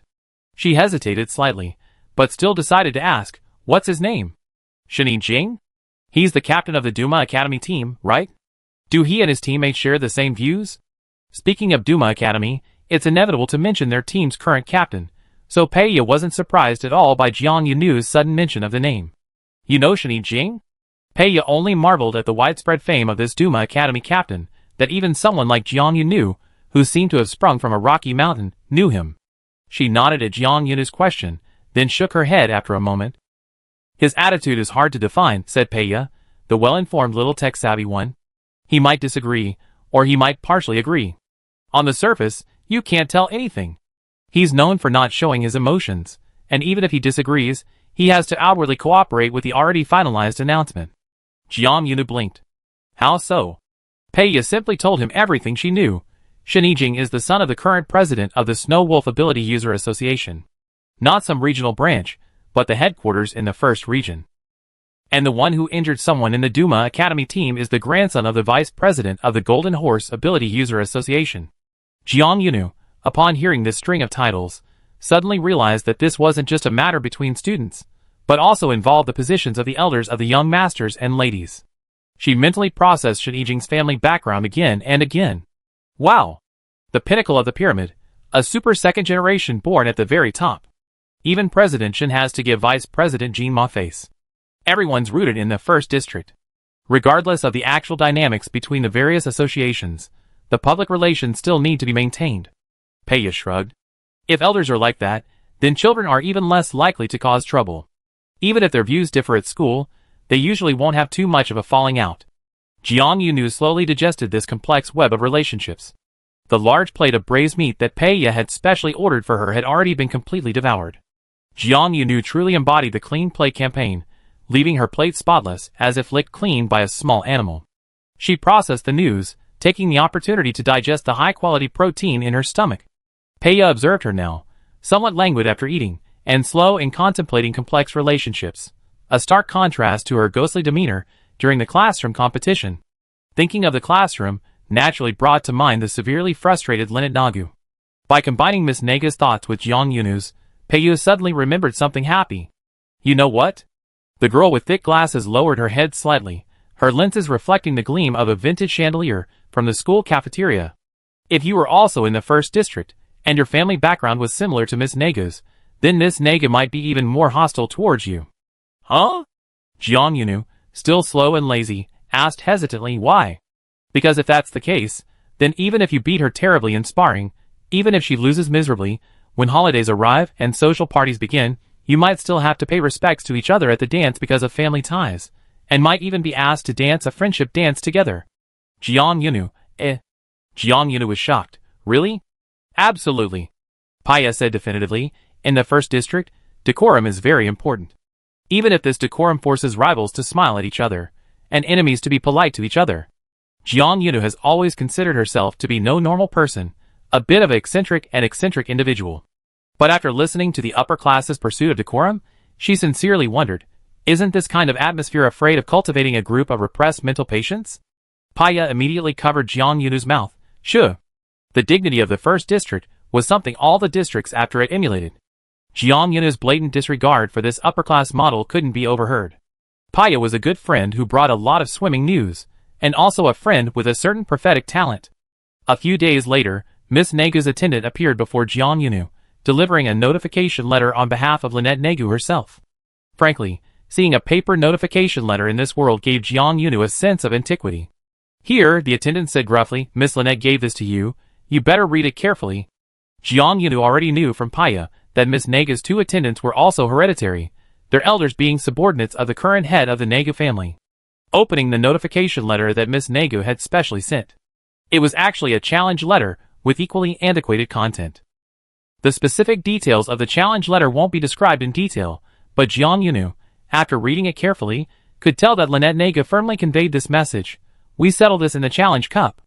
Miss Nagu had clearly spent days researching and drafting this challenge letter, even categorizing the results of their match into different tiers. If Jiang Yunu's ranking in the Challenge Cup school competition is still higher than Lynette Nagu's, then Lynette Nagu will have to admit that she does indeed possess some of the strength to be called the most outstanding freshman. If Jiang Yunu not only wins in the school competition, but also achieves a regional ranking, then Lynette Nagu must unconditionally grant her one request as punishment for being a complete loser. Chapter 166. The Challenge Cup is a competition that spans almost an entire academic year. As a preview of the later Advanced Ability School League, the Challenge Cup begins in the middle of the first semester of that academic year with a 2-week registration period. Then, The preliminary round lists of participants from each school are compiled, and finally, the schools officially schedule their internal competitions. The Challenge Cup has 2 stages, internal competitions and district-level competitions, which is a major reason for its long duration. Because the internal competitions are held by the major advanced schools in the 3 upper districts on their own, the official competition committee provides relatively flexible scheduling. As long as the competition information is publicized in the first semester of the academic year, participating students are recruited, and at least the preliminary rounds of the internal competitions are successfully held, it's considered successful. The complete process of the internal competitions can be postponed to the second semester of the academic year after the winter break, ensuring completion before the summer vacation and submission of the list of students who can advance to the district-level competition. With new developments in Jiang Yunu's situation, Peiya was naturally the first to come and inquire. "Did Miss Naga's lackey send you a threatening letter?" The girl wearing thick glasses rushed over and asked this question before even sitting down. "What threatening letter?" Jiang Yunu looked up, her expression completely bewildered. Jiang Yunu was in the common lounge of the student dormitory. She had noticed that the Wi-Fi signal there was actually better than in her dormitory room, and the speed seemed to be 30% faster. So she moved from her single room to the lounge to use the Wi-Fi. At 1 o'clock in the afternoon, most students were still taking a nap in their rooms. There were only a handful of students in the common lounge. Peiya rushed in, her entrance into the lounge attracting several glances. She didn't carefully control her volume, her words reaching almost everyone present. "They said Miss Naga sent you a threatening letter." Peiya's breathing was rapid, her chest heaving. It was at the intersection leading out of the teaching building, and quite a few people witnessed it. Jiang Yuna looked even more bewildered, but she pulled Peiya to sit down on an empty sofa next to her. "It's only been 2 days, and the news has spread like this already?" she said. It wasn't a threatening letter, it was a challenge. The white-haired girl's reaction certainly didn't seem like someone being threatened. Of course, in Peiya's mind, even if Jiang Yunu had been seriously threatened, her reaction would probably be similar. "Is it really just a challenge?" Peiya asked, her breathing calming slightly after sitting down, still uneasy. Jiang Yunu went to the water dispenser in the lounge and poured Peiya a glass of warm water in a disposable biodegradable cup. While getting water, she noticed someone watching her. Following the gaze, she saw a boy who had been dozing with a book covering his face on the single sofa next to the water dispenser. He had moved the book aside, revealing half his face, and was curiously scrutinizing her. As Jiang Yunu returned to the sofa she had temporarily occupied with her warm water, she passed the boy and casually brushed the book away from his face, covering his face again. The boy, whose view had been manually blocked, murmured, "Eh." Jiang Yunu returned to her sofa and handed Peiya her water glass. "Have some water, your lips are all chapped." Peiya hadn't expected that Jiang Yunu, someone who seemed so bold and unrestrained in combat training, could have such keen observation skills in daily life. She once again felt a contrast in the white-haired girl, and holding her water glass, she suddenly found even the water had a unique flavor. After slowly taking a sip, Peiya's breathing became smoother. The well-informed, but this time slightly distorted, little busybody said, "Judging from your reaction, I'm sure the facts definitely don't match the rumors." "Completely different," Jiang Yunu said. "I never imagined the rumors could be so outrageous." However, the absurdity was actually understandable. News always travels fast at school. Lynette Nagu was already somewhat famous, practically a campus public figure. She had a feud with a country student from the 7th district, and even lost a classroom sparring match. Considering that Miss Nagu was known for her proud and arrogant nature, it wasn't surprising that others thought Jiang Yunu had received a threatening letter. Jiang Yunu shared the contents of the challenge letter directly with Peiya. On her personal terminal screen, the details of the Challenge Cup competition she had accessed were displayed. After reading the challenge letter, Peiya frowned at the final condition, her tone worried. "She's willing to grant you one request? But what if the rules are reversed? What if she not only gets a school ranking but also a district ranking? Wouldn't you still have to unconditionally fulfill one of her requests?" Jiang Yuna said, "I guess so." Her attitude seemed casual to Peiya, making her friend even more worried. "What is it?" Peiya's tone was flat, but a hint of annoyance could be detected. "Do you know what the consequences might be if she wins? Given her personality, she doesn't like being outdone. She might just demand you drop out." What exactly happened in the grove of trees beside the school path when Lynette Naga first caused trouble for Jiang Yunu remains a mystery, known only to the two involved. But Jiang Yunu felt her new friend was a real foresight. Her casual guess was actually similar to what Miss Naga had threatened her with. Jiang Yunu said, Well, that's certainly possible.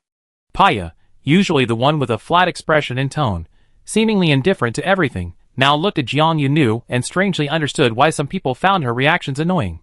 Don't you have any other reactions? Paya asked. The white-haired girl paused thoughtfully upon hearing this, then said earnestly, I try my best to prevent her from getting this opportunity, and I strive to seize this unconditional right to demand it from her. Miss Nega's challenge was quite challenging, and anything challenging was interesting to Jiang Yunu. Combining two things she was interested in seemed like a good idea to her. I will participate in the challenge cup, she said firmly. On the single sofa next to the water dispenser, the boy whose face had been covered by Jiang Yunu's hand suddenly sat up.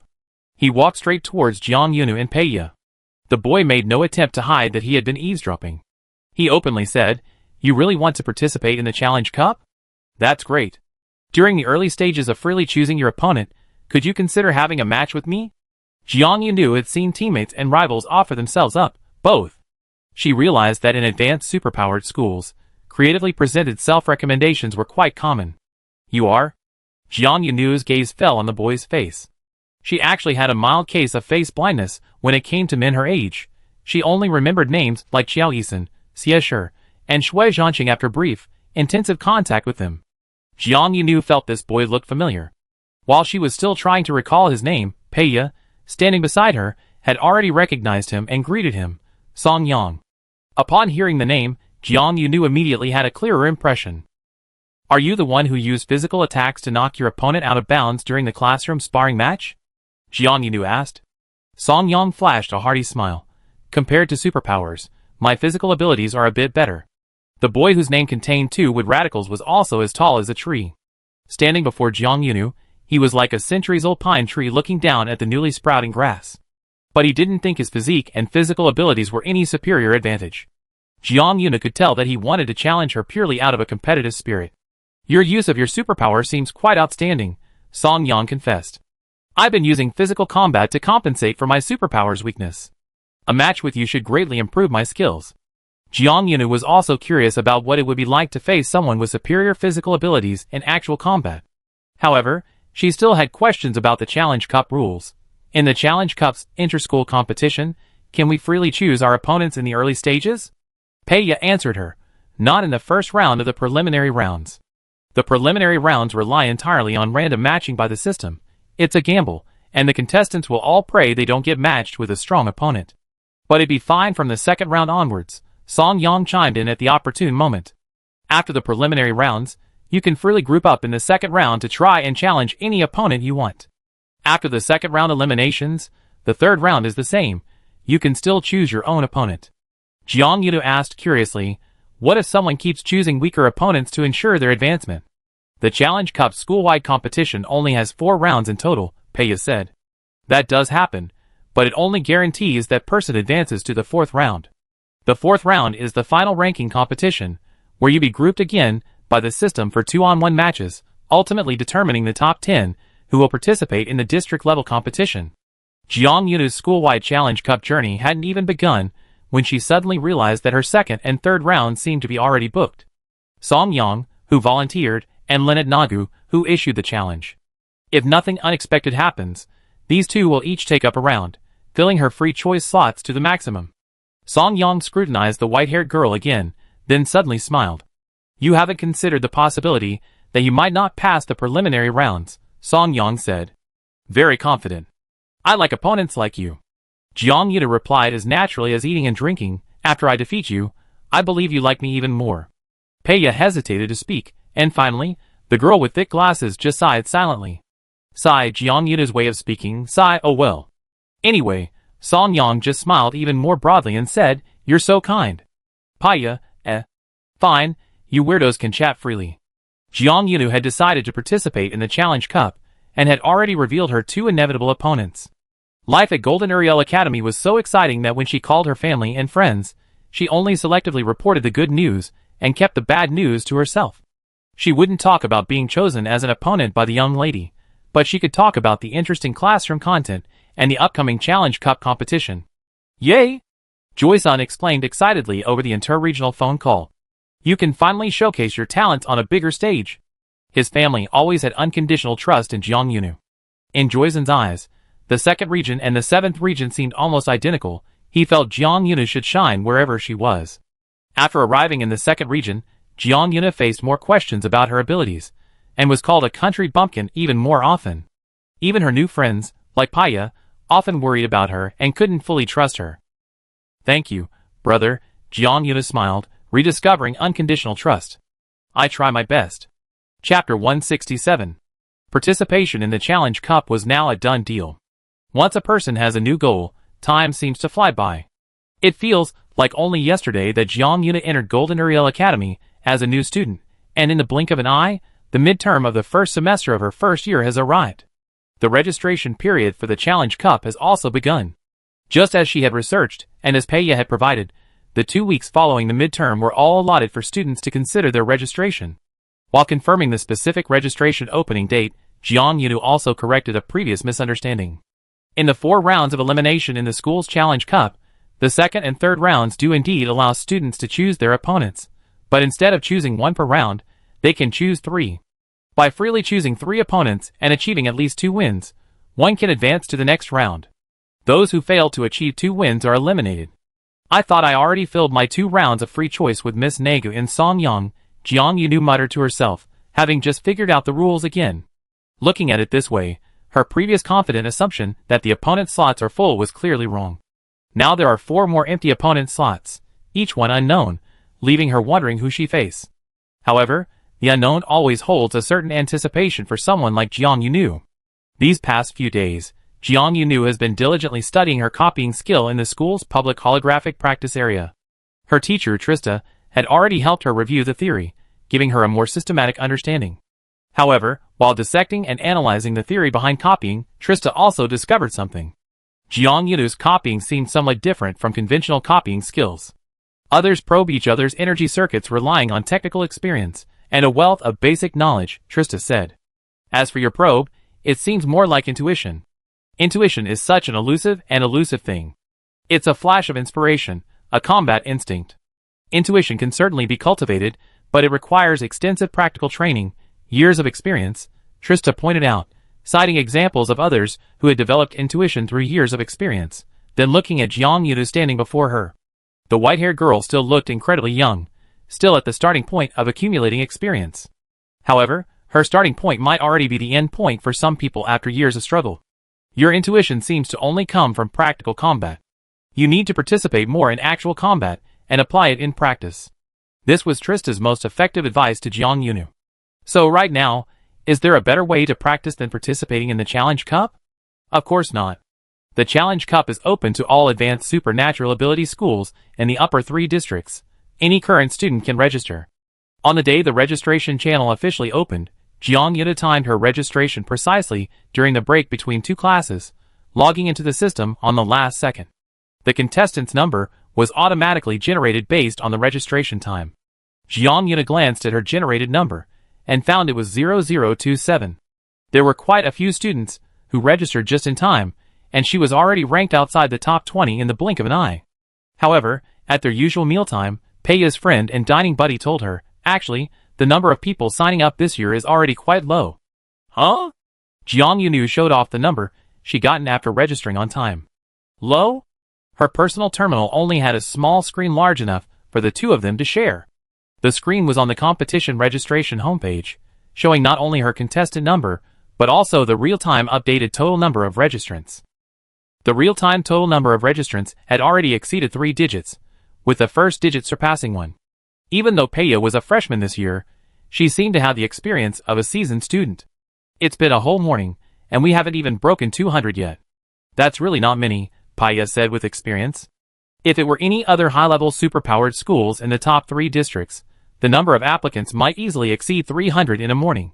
And if it were a school actively participating in the league and taking pride in achieving a high ranking in battle, like Duma Academy, which we talked about before, their highest record is over 85% of the entire school registering in one day. Jiang Yuna didn't know how many students Duma Academy had, but judging from their unshakable position in the first district, it seemed to have at least 1,000. An 85% registration rate in one day meant nearly 900 people rushed into the system to compete against their classmates in the Challenge Cup school tournament. What a school with such strong martial spirit! the white-haired girl exclaimed, her eyes wide. Paya knew more about the insider information. She said, in a school like Duma Academy, which pursues strength above all else, students are also proud to be on the school team. Their university league teams are updated every year. All previous team members must enter this year's Challenge Cup to compete again, and get a new ranking in order to retain their place on the team this year. Jiang Yunu said, what about our school? The girl with thick glasses paused subtly. Our school, due to the deteriorating enrollment situation year after year, the number of new students is declining every year. And most of the upperclassmen have their own ideas, and don't really like participating in the regular annual activities, so... Paya tapped Jiang Yunu's screen lightly with her finger. The number you see now is roughly half of the participants in this year's Challenge Cup. Perhaps other students will suddenly have the idea to participate in the competition. However, based on past trends, the number of participants will not exceed 30% of the current number. Compared to the crazy and energetic students of Duma Academy, the students of Golden Uriel Academy are quite laid back about the Challenge Cup. Registration for the competition lasted for 2 weeks. During these 2 weeks, if any student regretted registering and didn't want to waste an entire academic year on competitions, they could cancel their registration at any time as long as registration hadn't closed. Jiang Yunu was naturally one of those who wouldn't regret registering. She also learned that the Advanced Ability School League was different from the Junior Ability School League. Considering that universities have the Challenge Cup as a preview competition, and that it lasts a long time, to select a new batch of suitable seed players for the league, the inter-university competition only lasts 2 years. This year, the Challenge Cup will be held, so naturally, there won't be a league this year. On the day the registration deadline arrived, Jiang Yunu carefully observed the total number of participants from her school. The final number of participants in the school-wide competition was 257. Less than a third of the peak number on the first day at Duma Academy. But for Golden Uriel Academy, this was already a normal level. The opponents in the preliminary rounds were completely random, but for freshmen, who had only recently enrolled, the system seemed to have some kind of intelligent protection mechanism, preventing them from being paired with top-seeded players who had performed exceptionally well in previous Challenge Cups. Jiang Yunu spent a weekend sitting in the school auditorium listening to the competition schedule explanations. She vaguely felt like she was sitting in Eng's auditorium back then, doing something similar to what she had done at Golden Uriel Academy at Eng's junior school, only the challenges ahead were more advanced and the difficulties more pronounced.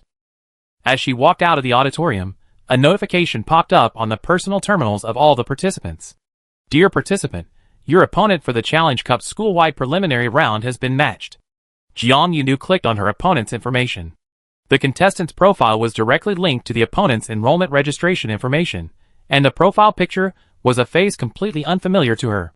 However, the profile indicated that the opponent was 2 grades above her, a third-year student.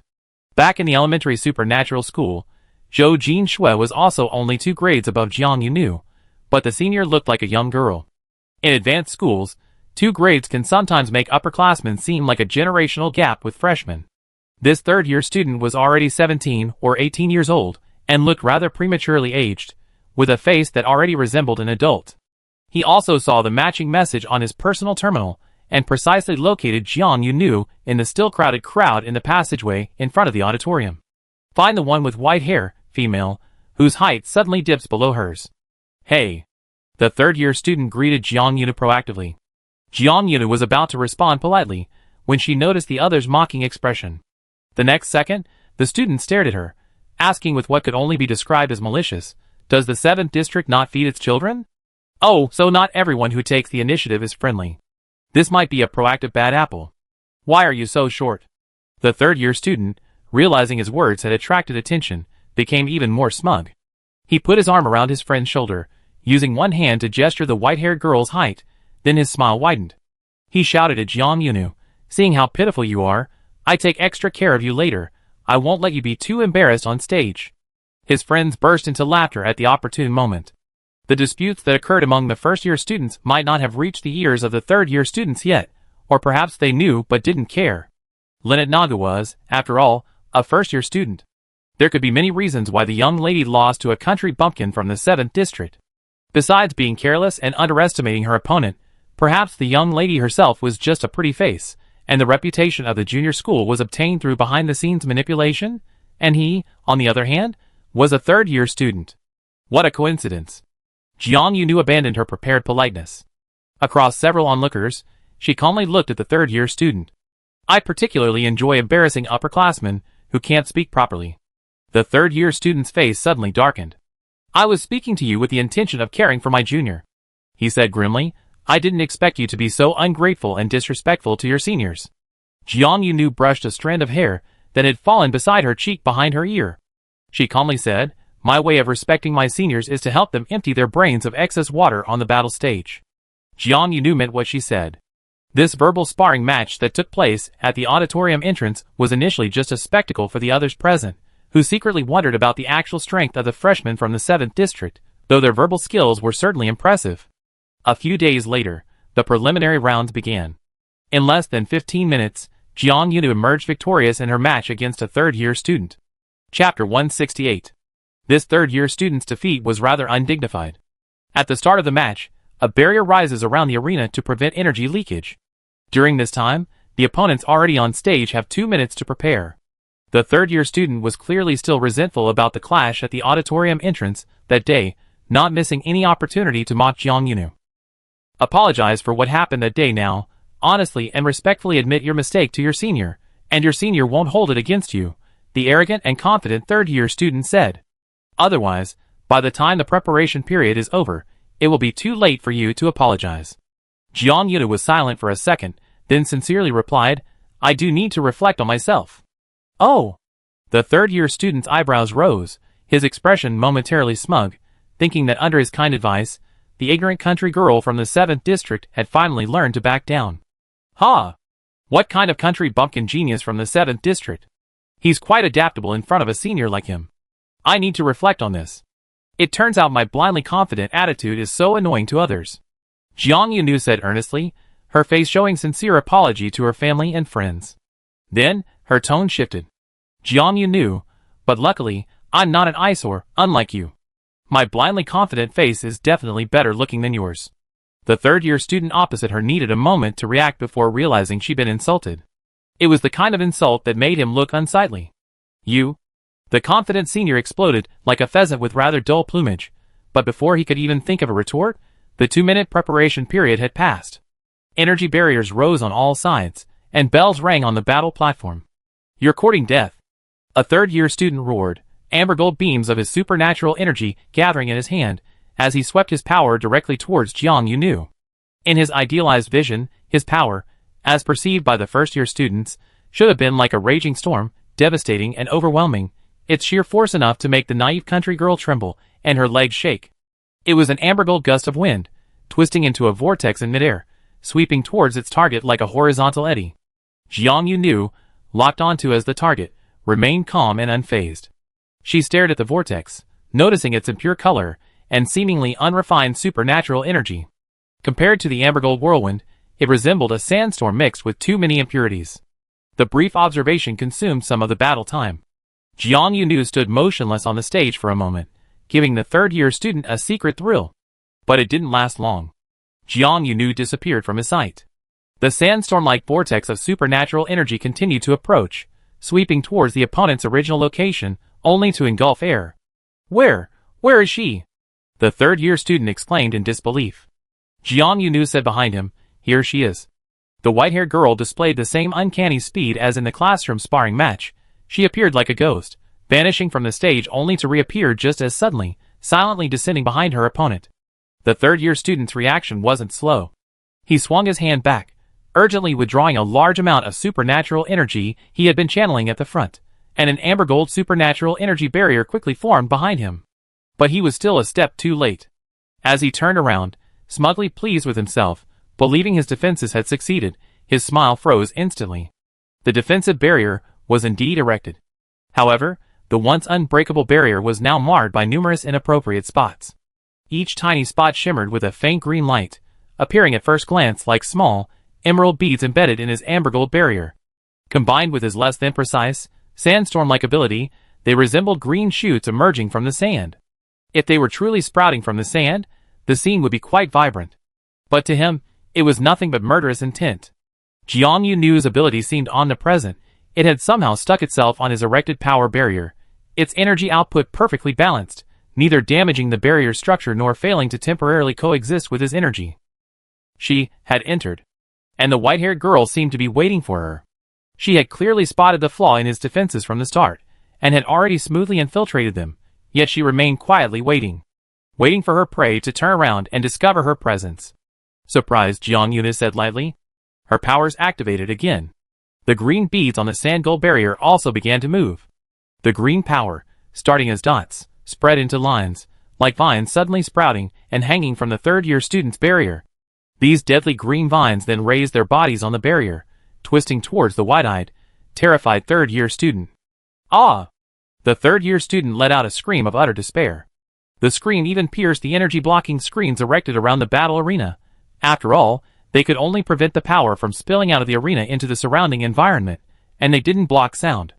The screams were so agonizing that they attracted the attention of those on the neighboring stages and the surrounding audience. What's wrong? Who's screaming? Jiang Yunu didn't even test her recently honed copying skills on this senior. She simply observed, invaded, and launched an attack with a touch of intimidation.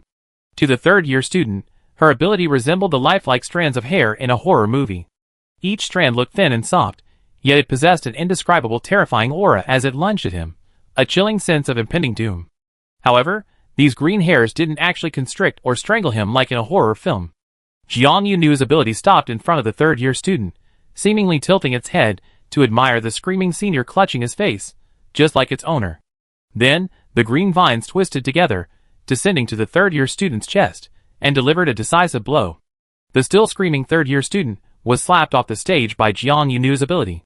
Those unable to continue fighting, and those who fall off the stage are automatically declared losers. The bell on the battle stage rings again. Jiang Yunu wins. The third-year student below the stage is still struggling. He probably didn't even realize he had lost at first, still immersed in the eerie panic caused by Jiang Yunu. Beside him, someone has already called for a mobile medical pod, thinking some major accident has occurred. Jiang Yunu stands at the edge of the battle stage, the 4 energy-stopping screens lowering. She looks down at the chaotic scene below. Her white hair, casually tied up before going on stage, falls behind her, allowing everyone below to clearly see her features and expression. The white-haired girl seems quite interested, her eyes are bright, and her expression is open.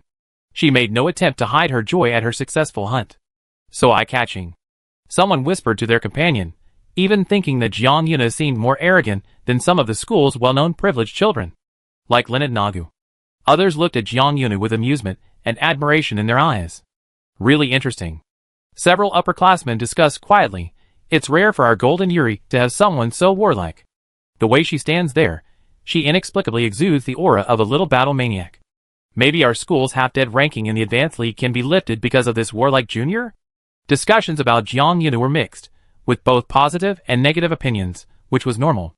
What was relatively abnormal was that some people, looking at her on the fighting platform, had eyes even wider than the screaming third-year students, and their gazes were even brighter than Jiang Yunu's after her recent match. Wow! Song Yang, who had already arranged to meet Jiang Yunu in the second round with a self-selected opponent, had just finished his preliminary rounds and successfully defeated a second-year student. Song Yang's match started half an hour earlier than Jiang Yunu's, but he only finished about 5 minutes earlier, witnessing Jiang Yunu deliver the final blow to her opponent. Don't you think her fighting style is a bit terrifying? Song Yang's teammate couldn't help but ask. His teammate also sensed that Song Yang seemed a little too excited. Song Yang's eyes remained bright, and he excitedly told his teammate, really? Maybe a little. But there was absolutely no resistance in his tone, as if he didn't feel there was anything wrong with it. Song Yang said happily, when does the second round start? Is there any precedent for holding the second round earlier? I really want her to come and fight me soon. Companion, Not only her companion, but even Peiya, who wasn't far away, showed an indescribable look. Peiya wouldn't participate in the Challenge Cup, but since Jiang Yunu had a match, she naturally had to be there. When Jiang Yunu came down from the stage, Peiya, besides handing the white-haired girl an energy drink, immediately tattled on her. Do you know what your next opponent said backstage? Jiang Yunu first strongly praised Peiya's thoughtfulness. You're so kind. She took a big gulp of the energy drink to replenish her fluids and calm the abundant supernatural power in her energy circuits before asking, which opponent am I next? Jiang Yunu's next opponents might be quite numerous. Besides the known Miss Nagu and Song Yang, there were 4 unknown opponents. Peiya, Song Ang. In the specially set up preliminary competition area at the school, Multiple fighting arenas were simultaneously set up, and each arena was open to students who weren't participating or weren't currently fighting, allowing them to watch. Song Yang had just run over to watch Jiang Yunu's match, and by the time Jiang Yunu came down from his arena, he had already dragged his companion to watch someone else's fight. Jiang Yunu was a little curious. What did he say? Paya said expressionlessly, "He wants you to hurry up and fight him." Jiang Yunu, a question mark, as if it were a tangible object, appeared above the white-haired girl's head, her face filled with confusion. Is there such a request? However, such a request actually existed in the world. For the next week, Song Yang showed great enthusiasm for Jiang Yunu. And the core motivation for this enthusiasm was only one thing. When are we going to fight? Jiang Yunu had never encountered such a passionate opponent before, and couldn't help but start counting the days on his fingers. 2 weeks later, the preliminary rounds were all completed, and the first batch of advancing candidates was announced. From the start of registration to the completion of the preliminary rounds, a month had quietly passed. Whether a second round of competition would be held this semester depended entirely on the school's arrangements. Song Yang, however, didn't care about any of that. He rushed forward to Jiang Yunu, his eyes shining. "Me. Your first opponent in the second round will be me, right?" Chapter 169. It's almost the end of the semester, and 3 months have passed since the start of the school year. To be honest, Jiang Yunu didn't even know if he'd be able to compete in the second round this semester. But Song Yang's rush over looked like he was grabbing a discounted meal in the cafeteria, and their meeting place was indeed the cafeteria. The tall boy charged forward shouting, "I choose me." His enthusiasm and conspicuous actions attracted countless glances from the tables along the way. Some even peeked out, wanting a piece of the fresh, hot campus gossip.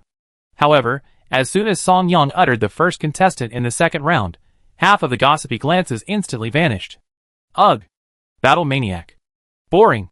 They don't even know if the second round will even happen this semester. They might as well discuss the upcoming study sprint month and exam preparation month. Song Yang didn't care about the passing glances. His eyes were only on Jiang Yunu. And his priority regarding the second round self-selected contestant.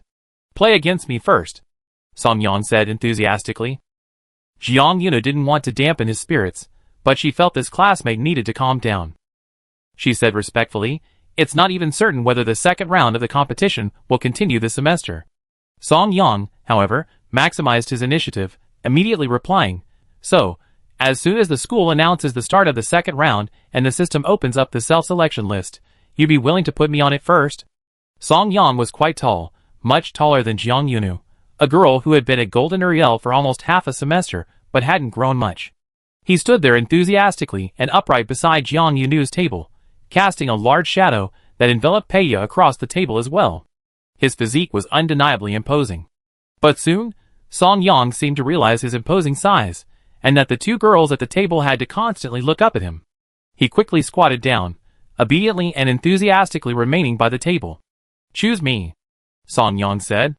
"If you don't agree to fight me first in the second round, I can only sleep 7 hours a day." Paya, sitting across the table, couldn't help but interject, "Excuse me, is there a problem with sleeping 7 hours? Isn't 7 hours a normal human sleep duration?" Song Yang, still squatting, turned to look up at Paya and sincerely said, "But I usually sleep 10 hours a day, from 9 at night to 7 the next morning. Lately, because I've been thinking about the match with Jiang Yunu, I haven't been sleeping well." Good heavens! Jiang Yunu and Paya exchanged glances involuntarily. Jiang Yunu was certain he saw the same astonished thought in Paya's eyes. What a healthy-looking classmate. Since whether he could even participate in the second round of the competition this semester was still uncertain, Jiang Yunu didn't have any other opponents to consider for the time being. To accommodate Song Yang's extremely healthy sleep schedule and baby-like sleep, Jiang Yunu finally agreed. "Okay, when the school announces the start of the second round and the opponent selection phase, I definitely fill in your name first."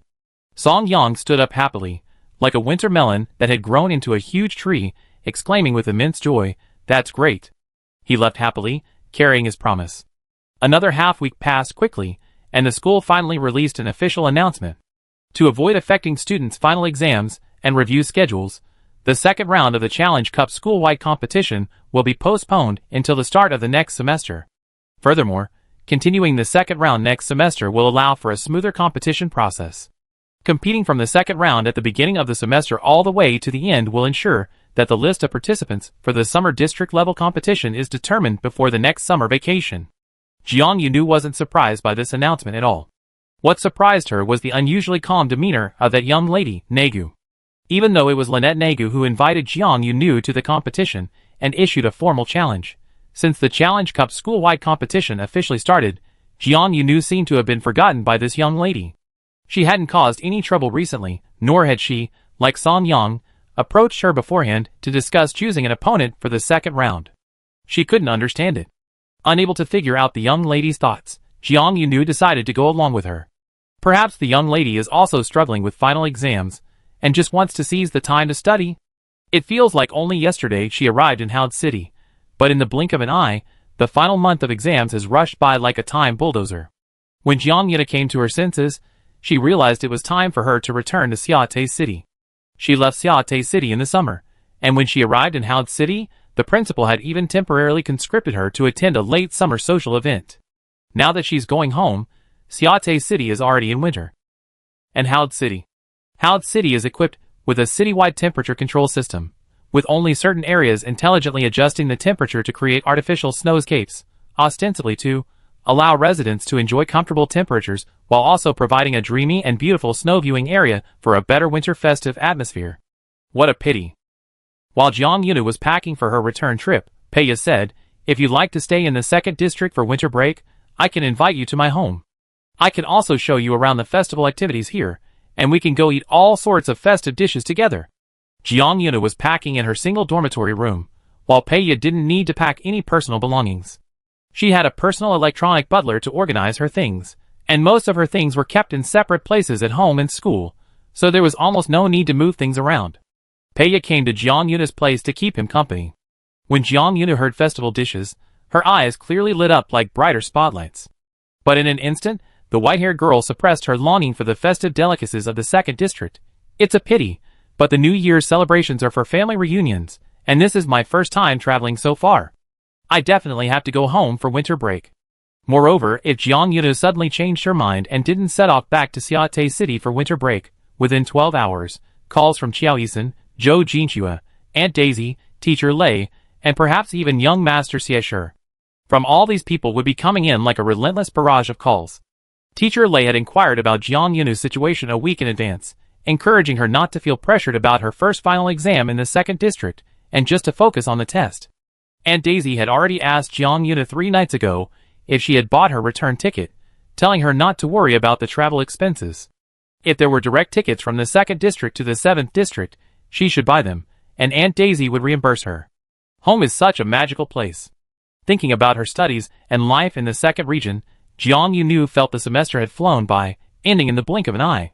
But thinking about her home, and her familiar relatives and friends in the 7th region, the semester suddenly felt incredibly long. She hadn't seen her family and friends for so long. "Let's meet up again sometime," Jiang Yunu said enthusiastically to Peiya, "wishing you a happy holiday in advance."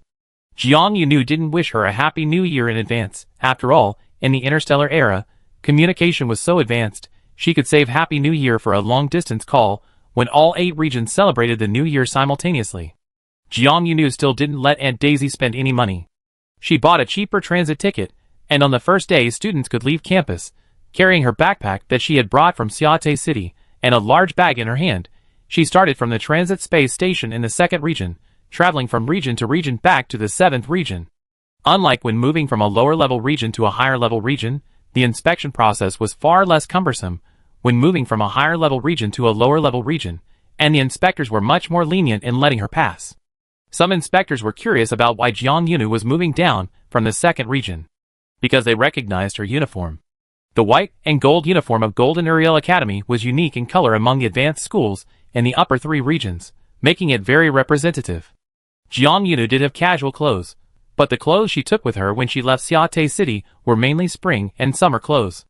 It was far from the time to wear heavy winter clothes, and given that Howd City maintained a constant temperature year-round, winter clothes seemed even more unnecessary. Aunt Daisy had packed winter clothes for Jiang Yunu, but Jiang Yunu, relatively speaking, cherished things Aunt Daisy bought with love in mind and was reluctant to wear them. So she wore the winter uniform from the Golden Uriel Academy's school uniform. Although the school was known as the Golden Poor Kid, the principal was still very generous with the uniforms distributed to the students. 2 sets each of summer and spring/autumn uniforms, and 1 set of winter uniforms. This perfectly reflected the principal's penchant for image management. Jiang Yuna didn't feel bad about wearing the uniforms, even though they were far superior in terms of fabric and production cost to the winter clothes Xiao Daisy bought for her at the Xiaotai City outlet. The sentiment behind them was different. Family love is priceless. It's almost the new year. Why are you heading to a lower-level region? The inspector, recognizing the Golden Uriel Academy uniform, asked, stamping Jiang Yuna's personal terminal with an electronic pass while expressing curiosity. Jiang Yuna smiled and said, "My home is in a lower-level region.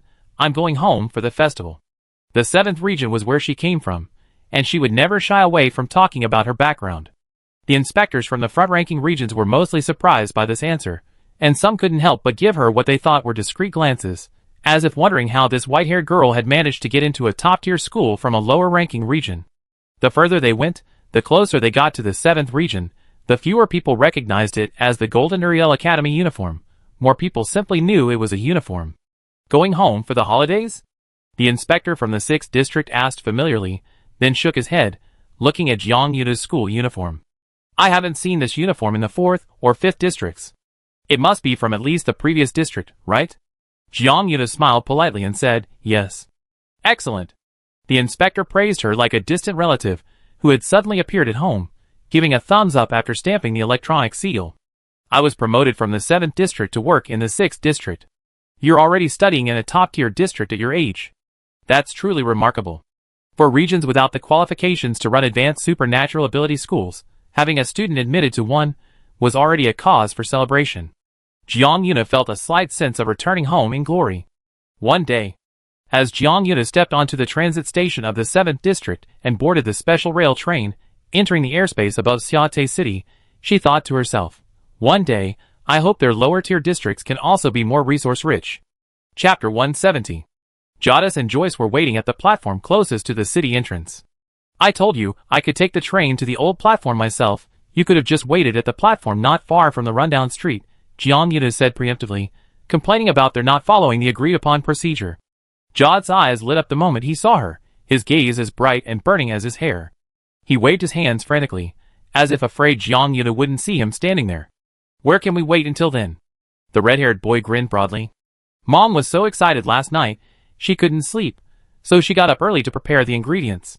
I even helped knead the dough, planning to make hot, handmade wonton soup as soon as we bring you home tonight.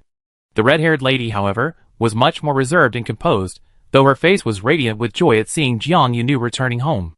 She beckoned to Jiang Yunu, drawing the little girl who had just gotten off the train to her side. Her first action was to touch Jiang Yunu's winter school uniform coat. Are you dressed warmly enough? Is this your school uniform? It's going to snow in Xiaotai City today. Your coat looks a bit thin. Jiang Yunu had already opened her arms for a long-awaited hug, but Aunt Daisy's hand went straight for the fabric of her coat. She hesitated for a few seconds. Then the white-haired little girl stepped forward, closing the distance, and gave Xiao Daisy a warm hug. It's not thin, Jiang Yunu said. The clothes are still quite thick, and there's always heating on the train and at the transfer station, so I actually feel a bit hot. Xiao Daisy touched the girl's hand, making sure it was indeed warm enough, her palms even a little hot, before she felt relieved.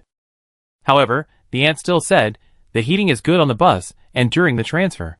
There's no heating in the city of Xiaotai. Hurry up and get on the bus, we're going home.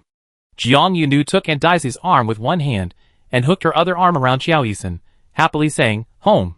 Before they even got on the bus, Xiao Yisan had already fully displayed his talkative nature, chattering in Jiang Yunu's ear about the changes at home and the changes in other people at school during her absence this semester.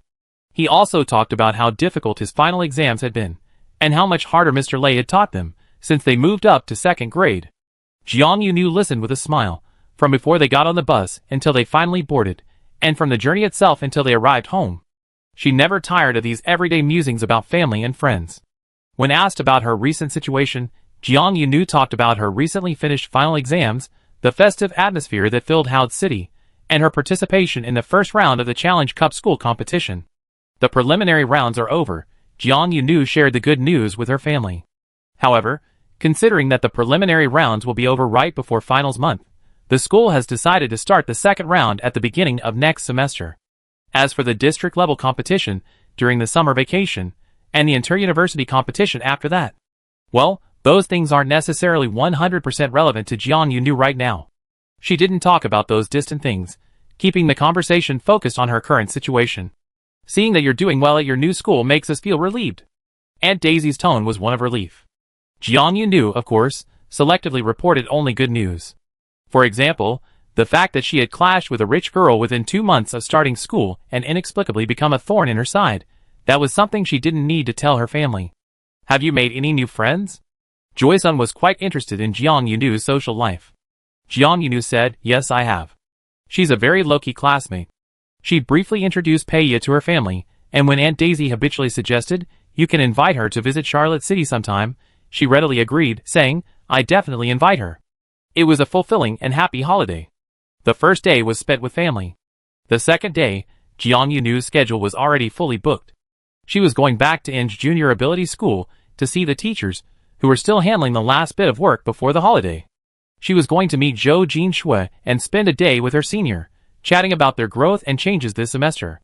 What's surprising is that Jian Yunu even received a message from Xie. This young master didn't arrange a meeting with Jian Yunu, which, given their relationship, might be a bit too intimate. However, Xie also greeted Jian Yunu online, awkwardly and subtly implying, without you this semester, I'm finally the best young player on the school team. The new students and other freshmen are completely outmatched. Xie was as arrogant as ever, yet his arrogance concealed his approval of Jian Yunu. Jian Yunu grinned, isn't that great? By the way, I started playing in the Challenge Cup in the second region. Young master, you need to work hard and try to get promoted so you can play in the same competition as me. Xie gave a cold snort and unilaterally hung up on Jian Yunu beforehand. As for whether this young master regretted hanging up, who knows? When Jian Yunu and Zhou Jinshu met alone, Jian Yunu was more interested in the senior's daily life and studies. The senior told her that because of an accident in the round of the junior inter-school competition she had participated in, the league was suspended, and no opportunity was found to resume it. So, the Junior League Organizing Committee of the 7th District came up with a bizarre idea. Combining last year's unfinished competition with this year's newly started one. The schedule doubled, the number of rounds doubled, and the total time doubled. Our junior league isn't finished yet either, we have to continue next semester, Senior Zhou sighed, her expression helpless. When Jian Yunu entered Engel, Zhou Jinshu was a third-year student.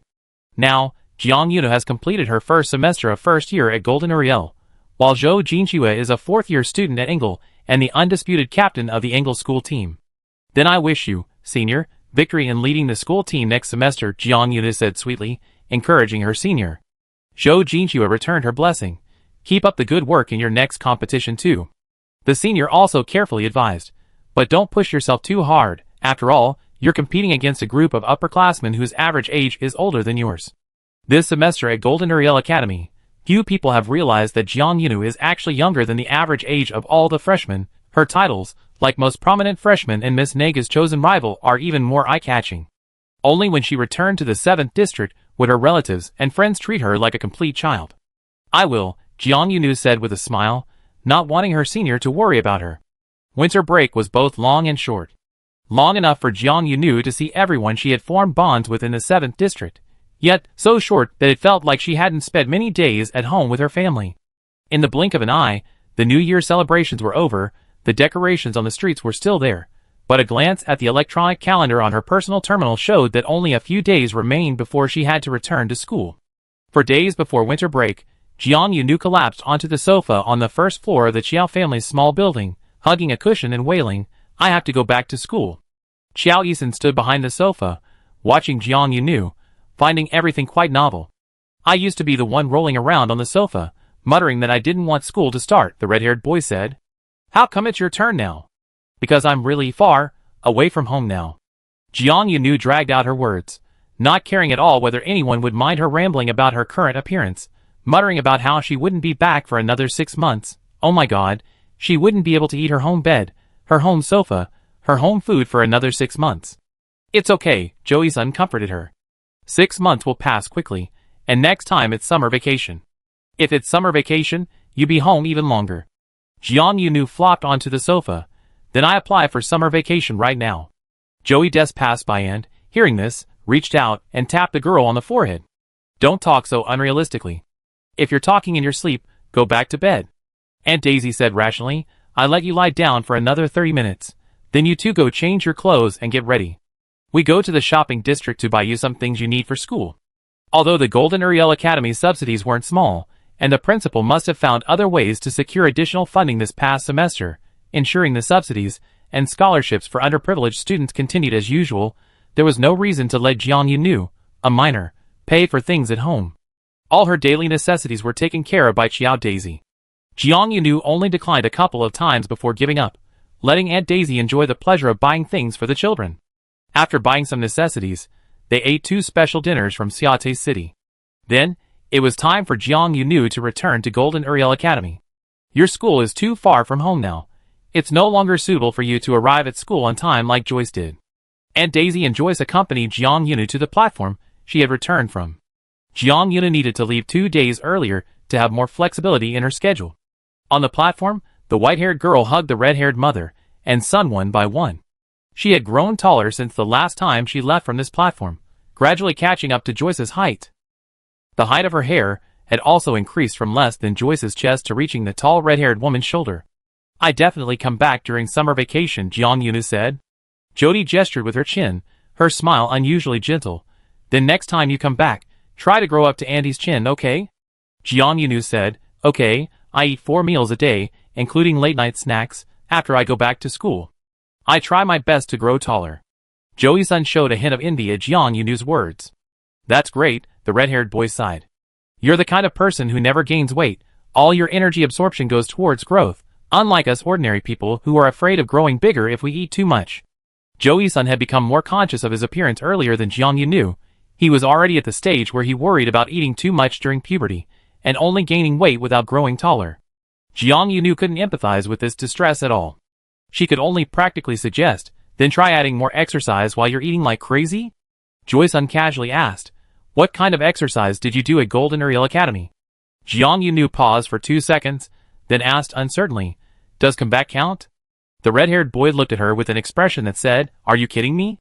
Jiang Yunu, however, felt that battles were indeed extremely energy-consuming, and they also helped build physical strength. Really, Jiang Yunu said, and when the new semester starts, I still have 3 rounds of the Challenge Cup inter-school competition waiting for me.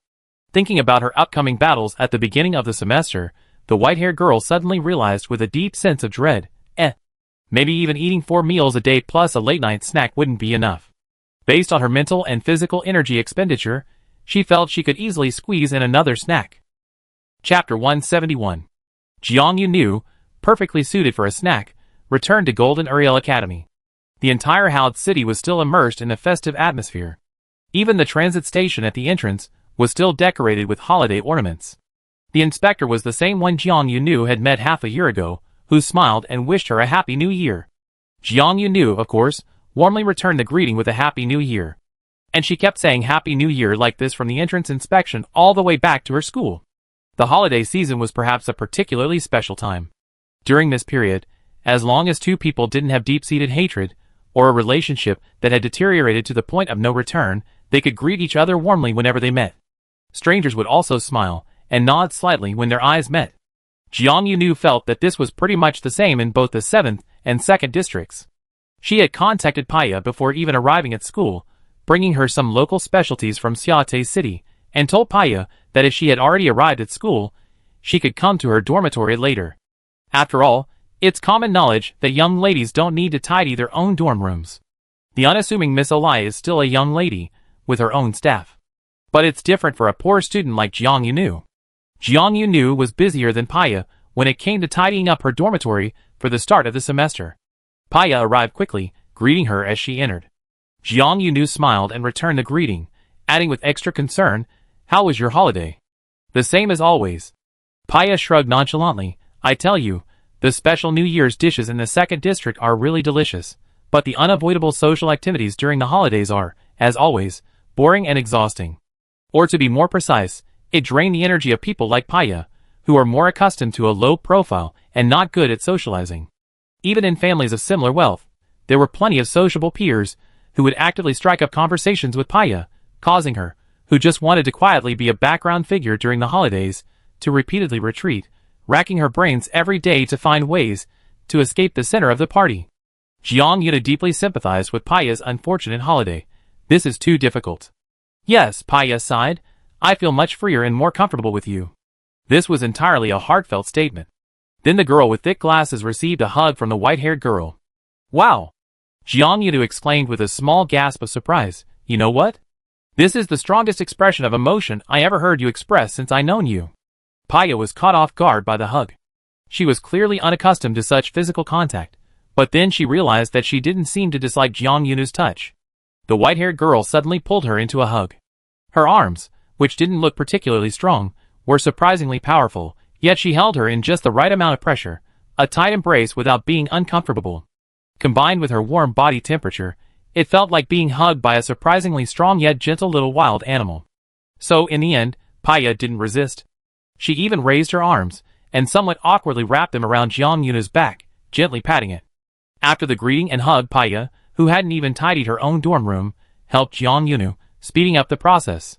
Taking this opportunity, Jiang Yunu personally presented the local specialties he had brought for Paya, and gave her a grand introduction to Xiate City, inviting her to visit his home during her next holiday. The Olai family was renowned for its ability to amass wealth, and Paya was naturally accustomed to fine things. However, she carefully accepted all the local specialties Jiang Yunu had brought and showed clear interest in his hometown, which he had mentioned. Paya obligingly replied, Okay, you can treat me next holiday, I definitely go. She tidied up her dormitory and checked her new semester's timetable on her personal terminal, deciding on her study plan for the semester in advance. As Jiang Yunu and Paya set off for a simple meal at the long-missed cafeteria, they encountered an unexpected rival on the way. Lynette Nagu. In this world, there are those with whom you don't harbor deep hatred, but who, even if you meet during a holiday, refuse to greet each other. Lynette Nagu, accompanied by her two ever-present followers, spotted Jiang Yunu and his companion from about 10 meters away. However, the young lady showed no intention of exchanging greetings. Instead, she arrogantly raised her pointed chin, striding past Jiang Yunu with her chest puffed out. Even the strands of her golden hair seemed to subtly imply, I am noble, you are not worthy of my greeting. Jiang Yunu, Only after the young lady had walked a distance did Jiang Yunu say, I really find it hard to imagine that the young lady would display such an air of superiority when attending various festivals and social gatherings. Paya answered incisively, It depends on the person. The Naga family's motto is extremely polite and respectful to those above my class, and domineering towards those below. Lynette Nagu was a product of this upbringing, and she had long since become an absolute believer in her family's ways, both in thought and action. The young lady's politeness was only visible to those of higher social standing, and as for someone like Jiang Yunu, well, it was something she wouldn't see for now. Paya abruptly asked, Do you want to conquer Miss Naga? Jiang Yunu replied incredulously, Why would I conquer her? If she doesn't offend my homeland, I won't care about her. She's not a problem, not an insurmountable mountain in my path. Sang, and I have no special relationship. I don't have that many strange desires to conquer. Paya nodded, saying, That makes sense. As for why Paya asked that question, Jiang Yuna could only attribute it to. Perhaps Miss Olay, who loved playing games, and was a homebody, had completed some strange games during the holidays, and might have been influenced by the game's plot. Lynette Naga didn't offer Jiang Yuna New Year's greetings. Others rushed over enthusiastically, their voices preceding their arrival. Happy new semester. The tall, imposing man swept towards her like a wildly running bamboo pole. It was Song Yang. Song Yang rushed towards Jiang Yunu like the wind, then abruptly stopped, the gust of wind he created whipping the two girls' hair. Jiang Yunu felt Song Yang hadn't finished speaking, and she said with a hint of wariness, Happy new semester. Song Yang looked at her, flashing a bright smile that revealed his ever-present white teeth. The new semester's here. I heard the second round of the Challenge Cup school competition is about to begin. Don't forget our promise from before the holidays. You have to pick me first. Sure enough. Jiang Yuna didn't even need to guess. She knew Song Yang would tell her this. What could the white-haired girl say to such an enthusiastic and proactive opponent? She could only say yes, yes, yes, okay, I remember, I haven't forgotten. That's great. Song Yang said even more enthusiastically, looking forward to standing on the same stage as you soon. Song Yang then hurried away, probably to attend to other matters. The news brought by this future opponent, as swift as the wind and as passionate as fire, didn't vanish like the wind. The second round of the Challenge Cup school competition did indeed officially begin 2 weeks after the start of the semester. All the advancing participants received a notification from the competition system, which was simultaneously pushed to the personal terminals of all the advancing students. Official announcement of the Challenge Cup school competition. The second round of the school competition has officially started. The opponent selection interface will open in 3 days. Within the time limit, players can fill in their desired opponent's name and complete the mutual selection with the opponent to successfully select an opponent. Note, both the second and third rounds will use a best-of-3 format. Each player can fill in 3 opponents, and winning 2 matches will qualify them for the next round. The official announcement regarding the start of the competition was quite long, followed by a series of important notes. Jiang Yuna was still browsing the competition details when she suddenly felt a gust of wind blowing towards her. She didn't even look up, but a name automatically popped into her mind. Jiang Yunu. Song Yang arrived in high spirits. Jiang Yunu didn't even look up, immediately switching interfaces to show him the Choose Your Opponent screen, which was already counting down. 71 hours and 56 minutes left, the white-haired girl said expressionlessly. Please come rushing to me like this when the countdown reaches 0, so I can add you to my opponent application list immediately. Song Yang didn't find any sarcasm or teasing in it at all. He immediately said, Okay, you're so thoughtful, I definitely come. Pei witnessed the whole thing, and finally, like Jiang Yu knew before, she couldn't help but sigh. Is this man, who comes and goes like the wind, a bit dim-witted? Jiang Yunu said expressionlessly, I don't know. During this time, Jiang Yunu did keep an eye on the movements of another planned opponent. Leonard Nagu. Strangely, Miss Nagas seemed to be at opposite ends of the spectrum from Song Yang, showing no intention of actively seeking out Jiang Yunu to complete a mutual selection in this round of the competition. What was going on? Did Miss Nag not intend to compete with her in this round? Or did she believe that Jiang Yunu must at least advance to the third round to qualify for a continued duel with the young lady? Jiang Yunu couldn't understand the young lady's thoughts, so she simply stopped paying attention. 3 days was a long time for those anxiously waiting, but for those living their routines, it was just a blink of an eye. When the countdown on the Choose Your Opponent screen reached 0, the familiar figure arrived again. Song Yang made a dazzling entrance, holding his already adjusted personal terminal screen. Jiang Yuna looked up, her terminal also already set up. We're truly on the same wavelength. Song Yang smiled. I prefer to call it, I was prepared for you all along, Jiang Yuna said. Chapter 172. Since both of them had prepared their screens and the interfaces were lit up in advance, the mutual selection process was naturally faster than expected. Jiang Yuna found Song Yang's name in the list of advancing players and sent him a request for a second-round match. Song Yang accepted almost instantly. After the mutual selection was completed, both of their names appeared in each other's player systems. Song Yang looked at the confirmed opponent list again and again, extremely satisfied, radiating a sense of perfect fulfillment. Jiang Yuna thought the other's expression was really exaggerated. It's just a match. The white-haired girl, unusually lacking in confidence, spoke with a rare earnestness in front of her seemingly overly enthusiastic opponent. Aren't your expectations too high? What if it's not as wonderful as you imagine? Pei sat opposite Jiang Yunu. When Song Yang attacked, she had already moved aside to avoid being bumped into by the tall male classmate, who was oblivious to everything else, only focused on fighting Jiang Yunu. Hearing Jiang Yunu use the word wonderful, the girl, also wearing thick glasses today, slowly looked up. She felt that anyone who could use wonderful to presuppose a match was no ordinary person. However, Song Yang clearly thought the same way as Jiang Yunu. No way. Song Yang said decisively, being able to compete against an opponent I'm particularly interested in will definitely be very enjoyable. Jiang Yuna thought for a few seconds after hearing this, and then said, okay. As soon as the second round of the Challenge Cup school competition resumed, Jiang Yuna decided on her first opponent for the second round. At this point, she had 2 spots left on her self-selected opponent list for the second round.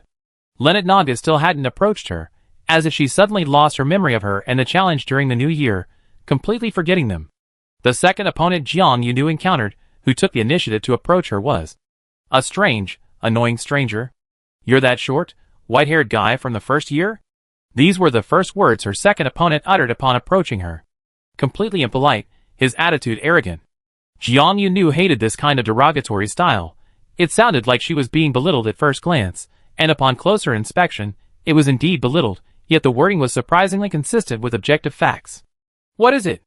Jiang Yunu's gaze swept over the other person, And she said vindicatively, "This upperclassman who looks remarkably like a student's parent?"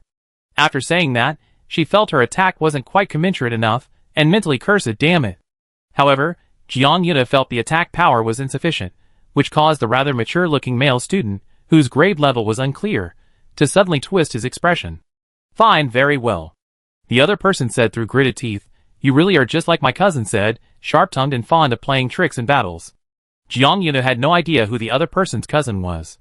The white-haired girl stared at the unfamiliar, mature-looking senior's face, trying to find traces of connection between his features and someone she had interacted with before. However, as she had already mentioned, she wasn't very good at remembering male facial features.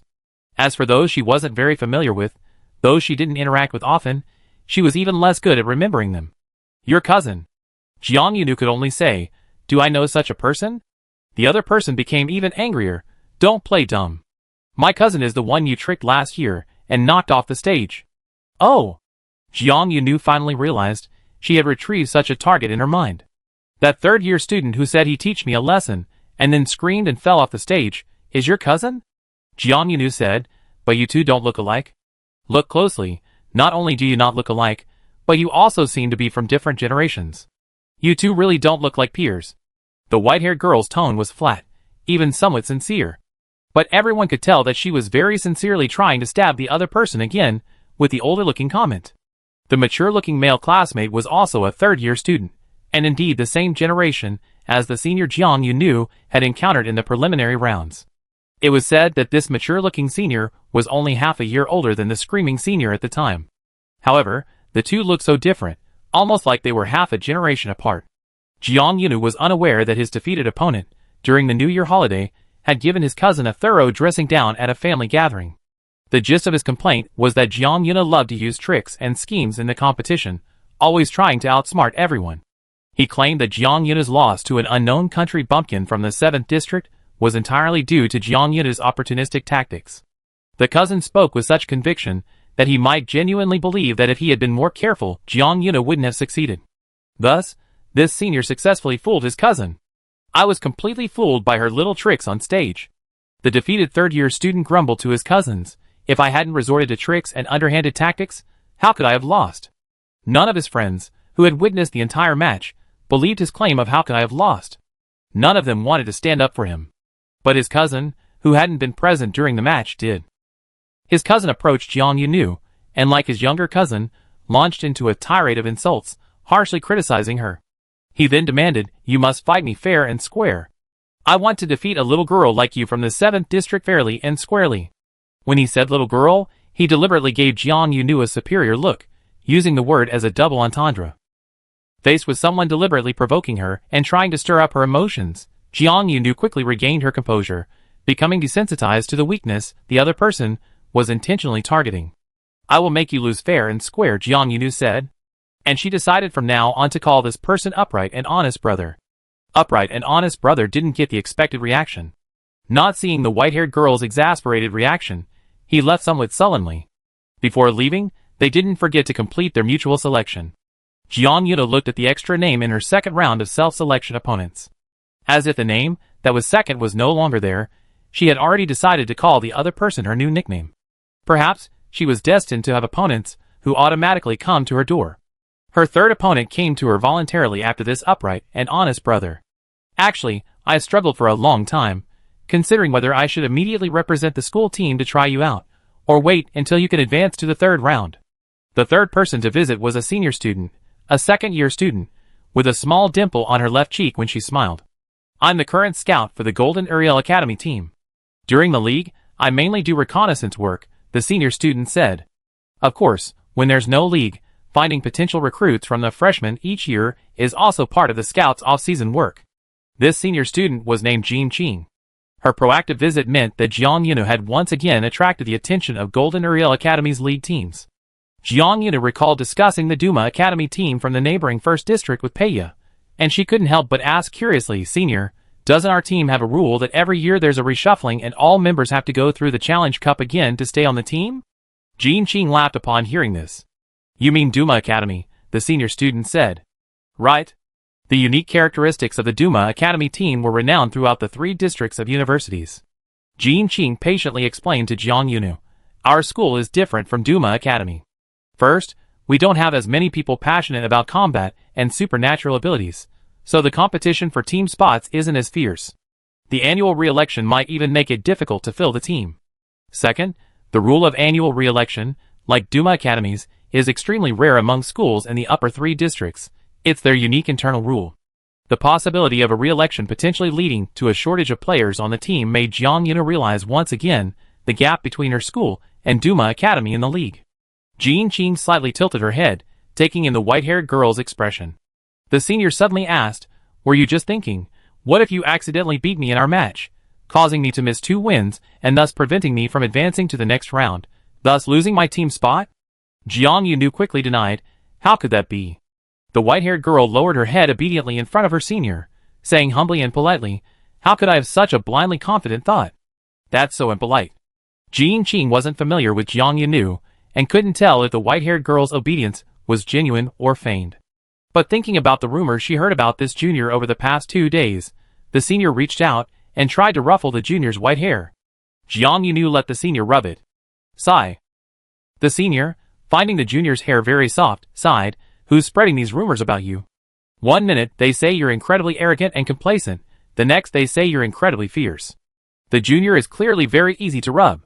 Having secured Jiang Yunu's last self-selection spot in the second round, the senior, satisfied with her successful invitation, left, carrying with her the good feeling of having conveniently refuted all the previous negative rumors about the junior. Jiang Yunu wasn't entirely aware of the rumors circulating about her at school, but she wasn't particularly concerned about such things. What rising star doesn't have a few rumors surrounding them? Jiang Yunu had witnessed this back in En's junior ability school. Let alone now, in the 2nd district, in the upper 3rd district where students generally come from wealthier families. Jiang Yunu was currently focused on only one thing: her match against Song Yang. With Song Yang eagerly anticipating her performance, the second round of the Challenge Cup school competition concluded with the self-selection of opponents, and 3 days later, the actual battle phase began. Jiang Yunu was finally about to truly face off against this enthusiastic and passionate opponent. Chapter 173. He excels more in physical abilities than in superpowers. This was Song Yang's strength, which Jiang Yunu already knew well. However, she had always harbored doubts about Song Yang's so-called weakness. Golden Uriel Academy was, after all, a high-level superpower school in the upper 3 districts. Even though the school had suffered a decline crisis in recent years, and was showing signs of being overtaken by other schools with strong development momentum, a weakened camel is still bigger than a horse. Golden Uriel Academy hadn't truly declined, and its overall strength still held a place in the upper 3 districts. The school's admissions process wasn't without its hurdles. Song Yang's weakness in superpowers, yet he was still able to enter through normal examinations, led Jiang Yunu to suspect that his weakness might not actually be so severe. Anyway, as far as I know, this year, I'm probably the only freshman who truly faces the issue of using superpowers, and needs to go through special channels to buy a place. Peiya even used herself as an example, openly stating her special circumstances to give Jiang Yunu a reference. Jiang Yunu was a little unsure what to say. She felt that Peiya's contribution to her was a bit excessive. So she reached out and, mimicking the way the senior teachers had rubbed their own hair, tried to rub Peiya's hair as well. Peiya was clearly uncomfortable with this contact, but she didn't pull away. The girl with thick glasses only slightly tilted her neck to the other side, and shrank back a little before stopping. "I'm a little worried," Jiang Yunu said after rubbing Peiya's hair. "Do you think Song Yang, who seems so straightforward and innocent on the surface, might actually be secretly hiding his special ability, preparing to use it as a trump card on the battle stage, to suddenly scare me?" Peiya, her hair disheveled by Jiang Yunu, pondered for a moment before hesitatingly saying, "No way. He doesn't look that smart." Song Yang, who thought he doesn't look that smart, grinned broadly, his white teeth gleaming, as if he'd seen a fresh, vibrant cabbage, and watched with delight as Jiang Yunu and he stood on the same battle platform. Finally, today has come.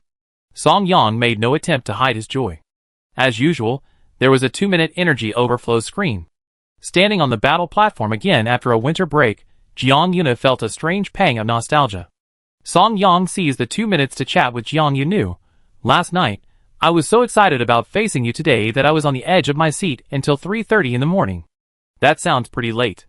Jiang Yunu remembered that at the end of last semester, when Song Yang had pressed her to promise to prioritize her this semester, He had specifically emphasized his usual 10 p.m. to 7 a.m. sleep schedule. A man with an excellent sleep schedule who always got a full 10 hours of sleep. Are you sure you're okay with not getting enough sleep? Jiang Yunu was concerned about her opponent, and she said very honestly, lack of sleep and strenuous exercise can easily lead to sudden death. It's fine. Song Yang's neat, white teeth almost reflected the sunlight. He hadn't taken his smile off since he stepped onto the stage. He said optimistically, the entire competition area is equipped with emergency medical pods that can take you directly to the edge of every arena with a single click. If I really get into trouble, they definitely come and rescue me in time. Jiang Yunu gave her opponent a thumbs up for his good attitude. Song Yang has a really good attitude. When you chat with her, the atmosphere is relaxed, as if the two of you are not going to fight each other, and the environment you are in is not a battle arena. 2 minutes later, the starting bell rang precisely on time. Song Yang's smile remained unchanged. His eyes were fixed on Jiang Yunu. Jiang Yunu, separated by almost half the battle platform, clearly saw Song Yang's pupils dilate. Song Yang, like a fighting beast hearing a horn, became even more excited. The smile still lingered on the tall male student's lips. He had never previously instilled any sense of pressure in Jiang Yunu with his size, but in this instant, his physical presence was amplified to an extreme degree, transforming him from a large, harmless figure into one that served as a warning to Jiang Yunu's fighting spirit. As Song Yang charged forward at a speed disproportionate to his size, Jiang Yunu swiftly sidestepped to dodge. As Song Yang's figure closed in on her in the blink of an eye, she suddenly realized. She knew what Song Yang reminded her of. Like the stone giant she had fought in that holographic game, only, compared to the fire elemental stone giant in the game, Song Yang had none of the weaknesses of slow movement or clumsy limbs. He was a tall, strong, agile, and quick-witted opponent. His size and strength, combined with his speed and agility, allowed Song Yang, who launched the initial attack, to chase Jiang Yunu several times on the fighting stage in the blink of an eye. Jiang Yunu dodged continuously, thankful that her agility talent was also quite good, allowing her to smoothly avoid Song Yang's swift attacks. On the other hand, she was also verifying another of Song Yang's strengths. Stamina. Song Yang's attacks were swift and fierce. When his first strike missed, he could use his remarkably agile body to quickly change direction and dynamically pursue Jiang Yunu, this moving target. The continuous, explosive attacks, which normally require a momentary burst of energy, were instead delivered by Song Yang with a consistent, even force, each strike without diminishing power. This sustained high-energy expenditure was enough to demonstrate his exceptional physique and remarkable stamina. This was the first time Jiang Yunu had encountered an opponent with such maxed-out power and speed, unlike any she had faced before, whether in the game or elsewhere. She used swiftness and agility to constantly evade Song Yang's attacks, subconsciously observing him without immediately activating her special ability. "Where's your ability?" Song Yang asked, taking the initiative. His towering figure resembled a large feline, combining size and agility. He swiftly attacked Jiang Yunu, the wind from his movements brushing against her exposed skin.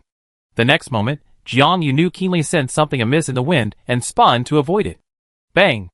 This was the sound of Song Yang's fist slamming into the railing of the fighting arena.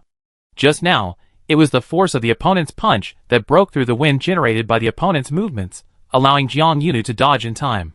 Just hearing that sound would make one's hand ache, but Song Yang's expression remained unchanged.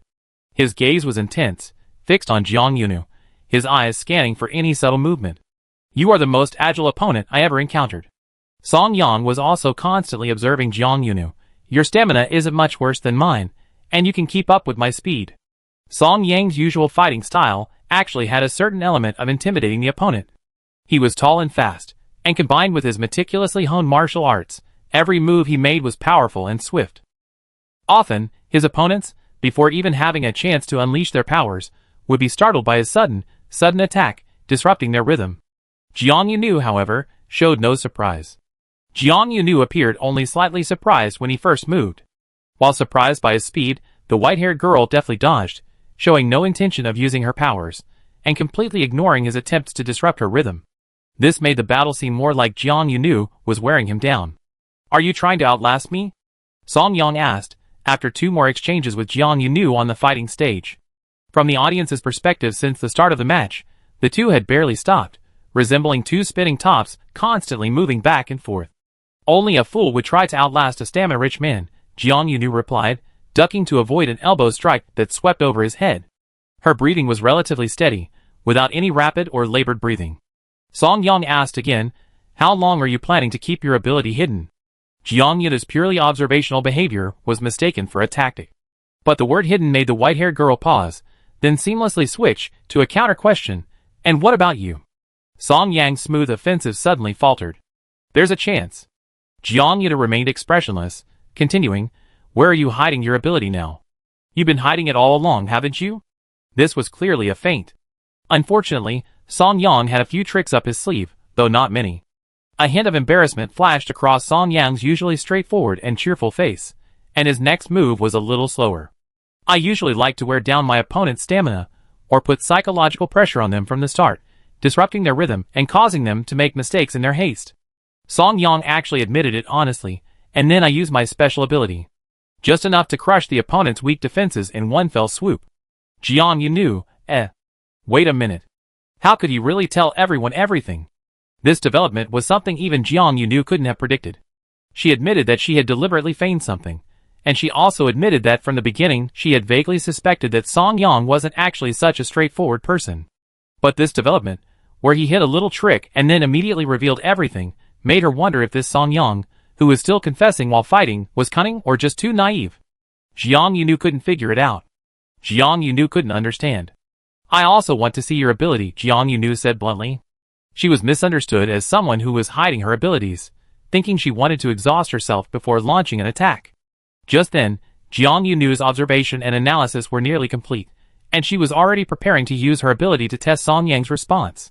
Coincidentally, Song Yang's frankness gave her the opportunity to skip the chase and fast forward directly to the ability segment. This was ultimately a friendly battle between acquaintances.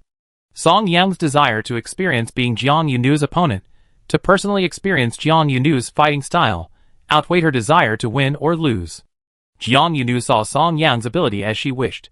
It was a suddenly erected wall of fire, the edges of the crimson power light like flickering flames, the heat still palpable even after she had created distance.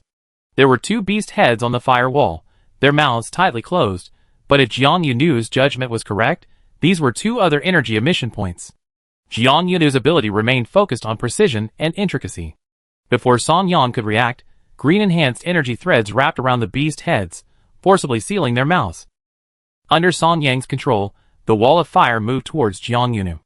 Unable to break through the blockade and launch a targeted flame attack, the beast heads simply used the entire wall of fire to ram into her with energy. This wall of fire was roughly the same width as the platform, effectively blocking Jiang Yu's escape route. Jiang Yu didn't dodge. Her energy threads penetrated deep into the beast head's mouths, transforming into horizontal green blades that slashed heavily across the fire wall where the beast heads were located. The white-haired girl directly severed the fire wall above the beast head's mouths, leaping across the forcibly opened energy gap. She successfully escaped. Chapter 174. To Jiang Yu's surprise, after breaking through, she was still waiting for Song Yang's next move. Unexpectedly, this tall and burly male classmate readily said, "I lost." Jiang Yu, "Huh?" The white-haired girl indeed uttered a shocked monosyllabic sound. She maintained a balanced offensive and defensive posture, not making any rash moves, cautiously observing Song Yang to check if this was some kind of psychological tactic. However, Song Yang's body had already shifted from a tense state during battle to a relaxed state of stopping. He touched his short hair and honestly told Jiang Yu again, "From the moment you broke through my wall of fire, I had already lost. I could only use this skill once per battle." Jiang Yu watched helplessly as Song Yang pressed the surrender button. There was indeed such a button in the battle, allowing players to voluntarily withdraw when they determined they could no longer continue fighting. However, without a doubt, this was the first time Jiang Yu had witnessed someone press the surrender button in a battle. Even after the Challenge Cup system notification popped up on her personal terminal, congratulating her on winning the first match of the second round, Jiang Yu still felt it was all very unreal. "You conceded so decisively?" the white-haired girl couldn't help but say as she and Song Yang peacefully left the battle stage, still giving her opponent a strange look. "You came on strong when you challenged me to a duel. I thought you'd keep going until you pushed yourself to the limit." Song Yang's smile remained unchanged, and he said very cheerfully, "But what if I already know where my limits are?" He openly discussed his firewall skill with Jiang Yu, mentioning how much it consumed his already limited energy core. This skill basically limits my energy core's output, Song Yang said. If I want to continue fighting after using this skill, it's an endless battle of stamina. If my opponent has a significant weakness in stamina, I might still have a chance to win, but... Song Yang glanced at Jiang Yunu. His implication was clear. Based on a shared beast-type intuition, Song Yang had sensed that although Jiang Yunu appeared shorter and thinner than him, his stamina was anything but weak. Jiang Yunu finally accepted the fact that her opponent had voluntarily conceded defeat. She mentally processed the new information she had heard, and turned to help her opponent refine his skills. I think your skill is more accurately described as a fire wall, or fire gate than a fire wall, Jiang Yunu said. Song Yang's power is limited by his shallow energy core. Unlike his physical abilities, his power lacks an inexhaustible feel. To maximize the power of his ability, he must constantly charge it up, and release it at an opportune moment in the battle. If he misses that moment, or if his full force ability is blocked, he easily falls into a passive position and finds himself at a disadvantage. Jiang Yunu, however, saw that while Song Yang might struggle in a one-on-one fight, he could be a valuable asset in a team. Fire Gate? Song Yang was intrigued by Jiang Yunu's assessment. He immediately became interested. How so? When you unleash the fire wall, you overuse your power. Jiang Yunu explained her thought process to Song Yang in as much detail as possible. Imagine your wall as a door. It doesn't need to completely seal off every corner. It can have a one-way opening and closing mechanism that only you can control. Those two. Beast head mechanisms? Can we call them that? I just call them mechanisms for now. These two mechanisms also seem to have been set up too rigidly. Once the opponent blocks the energy outlet or interferes with the energy range, they will hardly exert the power you envisioned.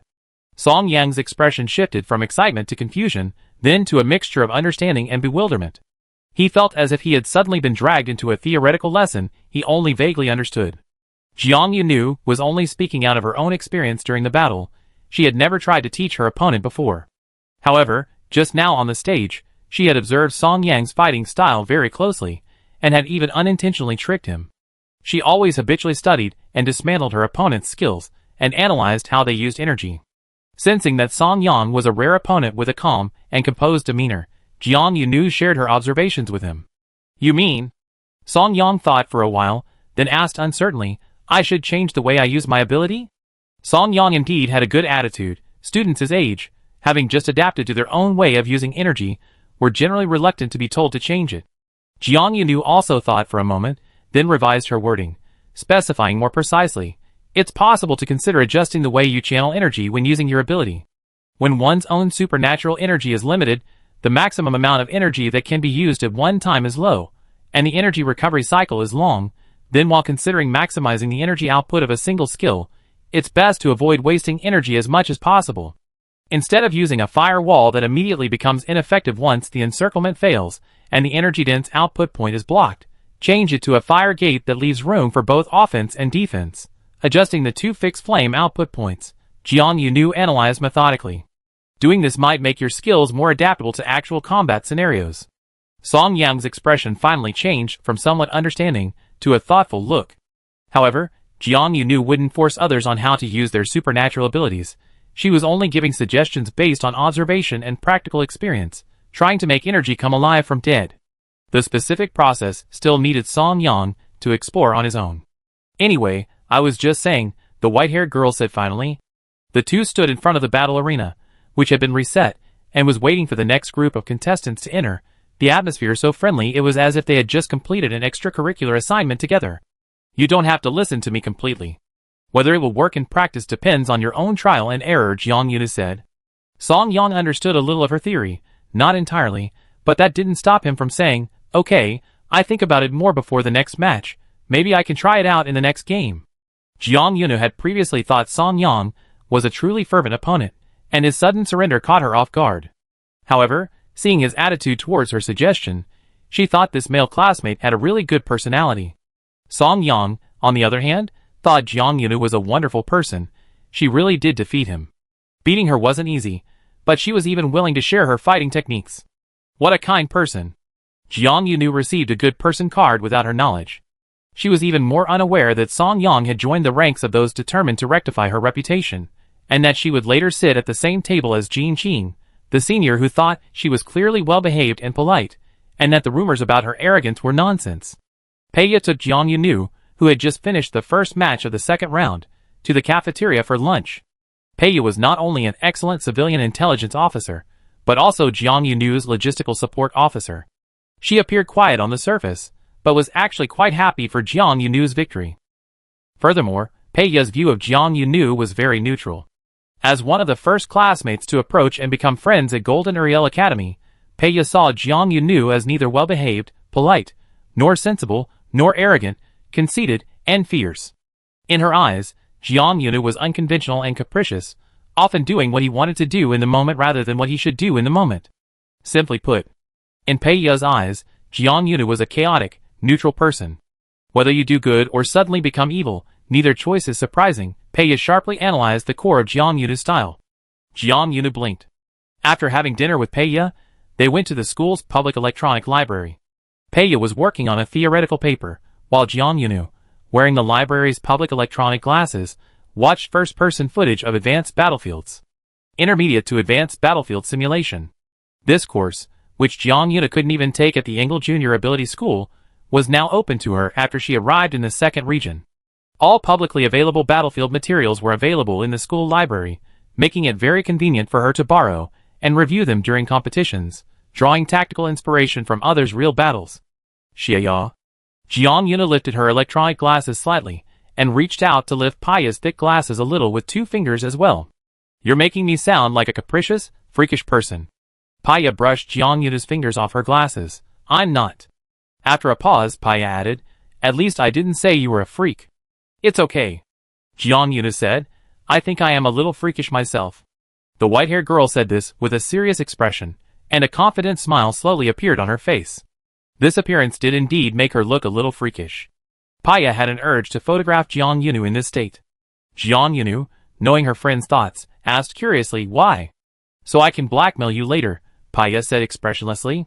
Once you're famous and successful, I threaten you, this great hero, that if you don't give me something, I release your top-secret youth photos to all sorts of tabloids, letting the entire galaxy witness the evil moment of this genius hero. Peiya spoke with utmost seriousness. Jiang Yunu lowered her head and pondered for a few seconds. She looked up and said, then why don't you sell them to the media first? Remember to ask for a higher price, and then we split the money when it arrives. Jiang Yunu was equally serious. Then the two looked at each other and laughed in their soundproofed, noise-canceling reading pods. Chapter 175. After laughing, Peiya reminded Jiang Yunu, your match with Senior 90 is next weekend. Jiang Yunu asked without hesitation, who's Senior 90? Peiya said, the one you nicknamed Upright and Honest Brother. Jiang Yunu then realized, oh him. Because she insisted on calling him Upright and Honest Brother, Jiang Yunu completely forgot his real name on the match list. Why does he call you brother? Jiang Yunu found the senior's name rather interesting, and she said, puzzled, he's clearly the older brother. Peiya was too lazy to correct Jiang Yunu's off-topic. However, from Jiang Yunu's reaction, she could tell that Senior 90, ranked second in the second round, was probably not taken seriously by the white-haired girl. And considering Jiang Yunu's wavering temperament, this senior was likely the type to witness the other's evil side. Jiang Yunu's likes and dislikes were very obvious. A week passed quickly. In the blink of an eye, next weekend arrived. The Challenge Cup inter-school competition area, specially set up by Golden Yuri Academy. With 3 minutes left before the start of the match, Jiang Yunu was the first to step onto the stage, her movements nimble. Across from her, 90, who was a beat slower, was unwilling to fall behind. Perhaps his pride was slightly hurt by his junior's nimble entrance, so he deliberately slowed his movements even further, displaying a leisurely general's demeanor as he slowly walked onto the stage, taunting, you think being the first to step onto the stage gives you the advantage in winning the match? Jiang Yunu didn't say a word. The other person said again, your behavior is even more rude than rumored, and you seem to completely disregard the rules. Jiang Yunu remained unfazed. You seem to know everything, then please stand here and read the rules for 3 minutes, until we officially begin our battle. Even though it was 90 who started the verbal altercation, and Jiang Yunu's remarks weren't particularly offensive, 90 actually broke down slightly at this retort. What do you mean? 90 gritted his teeth and said, are you mocking me for pretending to know what I don't? Jiang Yunu said, interpret it however you want. If you want to think that way, there's nothing I can do. Her words made the other person even angrier. Senior 90's face darkened, and he glared at her fiercely. Jiang Yunu thought for a moment, then decided to explain why she had gone up on stage early. She said sincerely, "I came up here early, so I could beat you off quickly and end the match faster." Nighty gritted his teeth and said, "Then why don't you just admit defeat now? Our match will end faster than ever before." Jiang Yuna laughed. She said, "Of course not. Are you saying you won all your previous matches by getting your opponents to admit defeat? No way." Nighty felt like he was about to explode with anger. The preparation period before the match seemed longer than ever before. As the battle bell rang, the white-haired girl said softly, "You can try too." Energy overflow prevention screens had already been erected around the battle platform. Nighty clenched his fists. He decided to ask Jiang Yuna one last time. Try what? This was giving this country bumpkin girl, who didn't know how to respect her seniors, and was completely ignorant of her place, one last chance. Unfortunately, Jiang Yunu seemed completely unwilling to accept the opportunity he offered. Because Jiang Yunu said, "Try begging me. Be polite and courteous, and maybe I'll let you stay on stage 5 minutes longer than your cousin?" With a crack, Nighty heard the sound of his last fragile nerve snap. He practically roared as he attacked Jiang Yunu. Was Jiang Yunu deliberately provoking him? Jiang Yunu thought she probably was. The more intense the opponent's reaction, the more likely they are to go all out from the start. Jiang Yunu had always hoped that those who proactively challenged her, brimming with confidence and boasting, would actually demonstrate their true abilities, allowing her to experience the satisfaction of defeating a somewhat wicked but actually quite skilled villain. However, she also felt disappointed, because so far, the only one who could barely meet that standard was Lynette Nagu, who had once wielded an elemental weapon. The young lady's elemental weapon was indeed worth a fight. Nighty, nicknamed Upright and Honest Brother, is a wind-type ability user. Jiang Yunu barely remembers his loser cousin, but their fight brought back memories of battling the cousin, and she easily noticed that Nighty and his cousin's fighting styles were remarkably similar. Whirlwind, Wind Blade, Wind Wall Defense. They probably specialize in these three areas, perfectly balancing interference, offense, and defense. Objectively speaking, Jiang Yuna felt that Nighty was indeed slightly more skilled than his cousin. Although their skills were all basic, it was clear that his cousin's foundation was more solid, and his energy output was more consistent. But he had no other advantages. Jiang Yuna dodged the whirlwinds and wind blades, his power threads weaving through the gaps in the wind wall. Is this all you know? Nighty already knew about Jiang Yuna's gap drilling skill. But seeing is believing. In his cousin's words, Jiang Yuna's method was exploiting gaps, using tricks to distract the opponent, and then seizing the opportunity to interfere with their skill release. But seeing it for himself, he realized this was no gap drilling. It was a venomous snake that would relentlessly invade your home if you weren't careful. To Nighty, Jiang Yuna's green thread power was indeed as terrifying as a small, slender, yet highly venomous snake. When green dots appeared on the amber gold power wall, and then in the blink of an eye, a string of green tassels dangled down, these tassels seemed to possess life, gliding and sliding inside the wind wall. The visual impact of this scene was utterly terrifying. I wasn't playing tricks. Jiang Yunu's voice came from behind the wind wall, her control of her power line steady and precise. Nighty was still stubbornly insisting, struggling with all his might to expel the earth-based power invading the wind. He said, "What is this if not playing tricks?" Jiang Yunu said, "I wasn't playing tricks."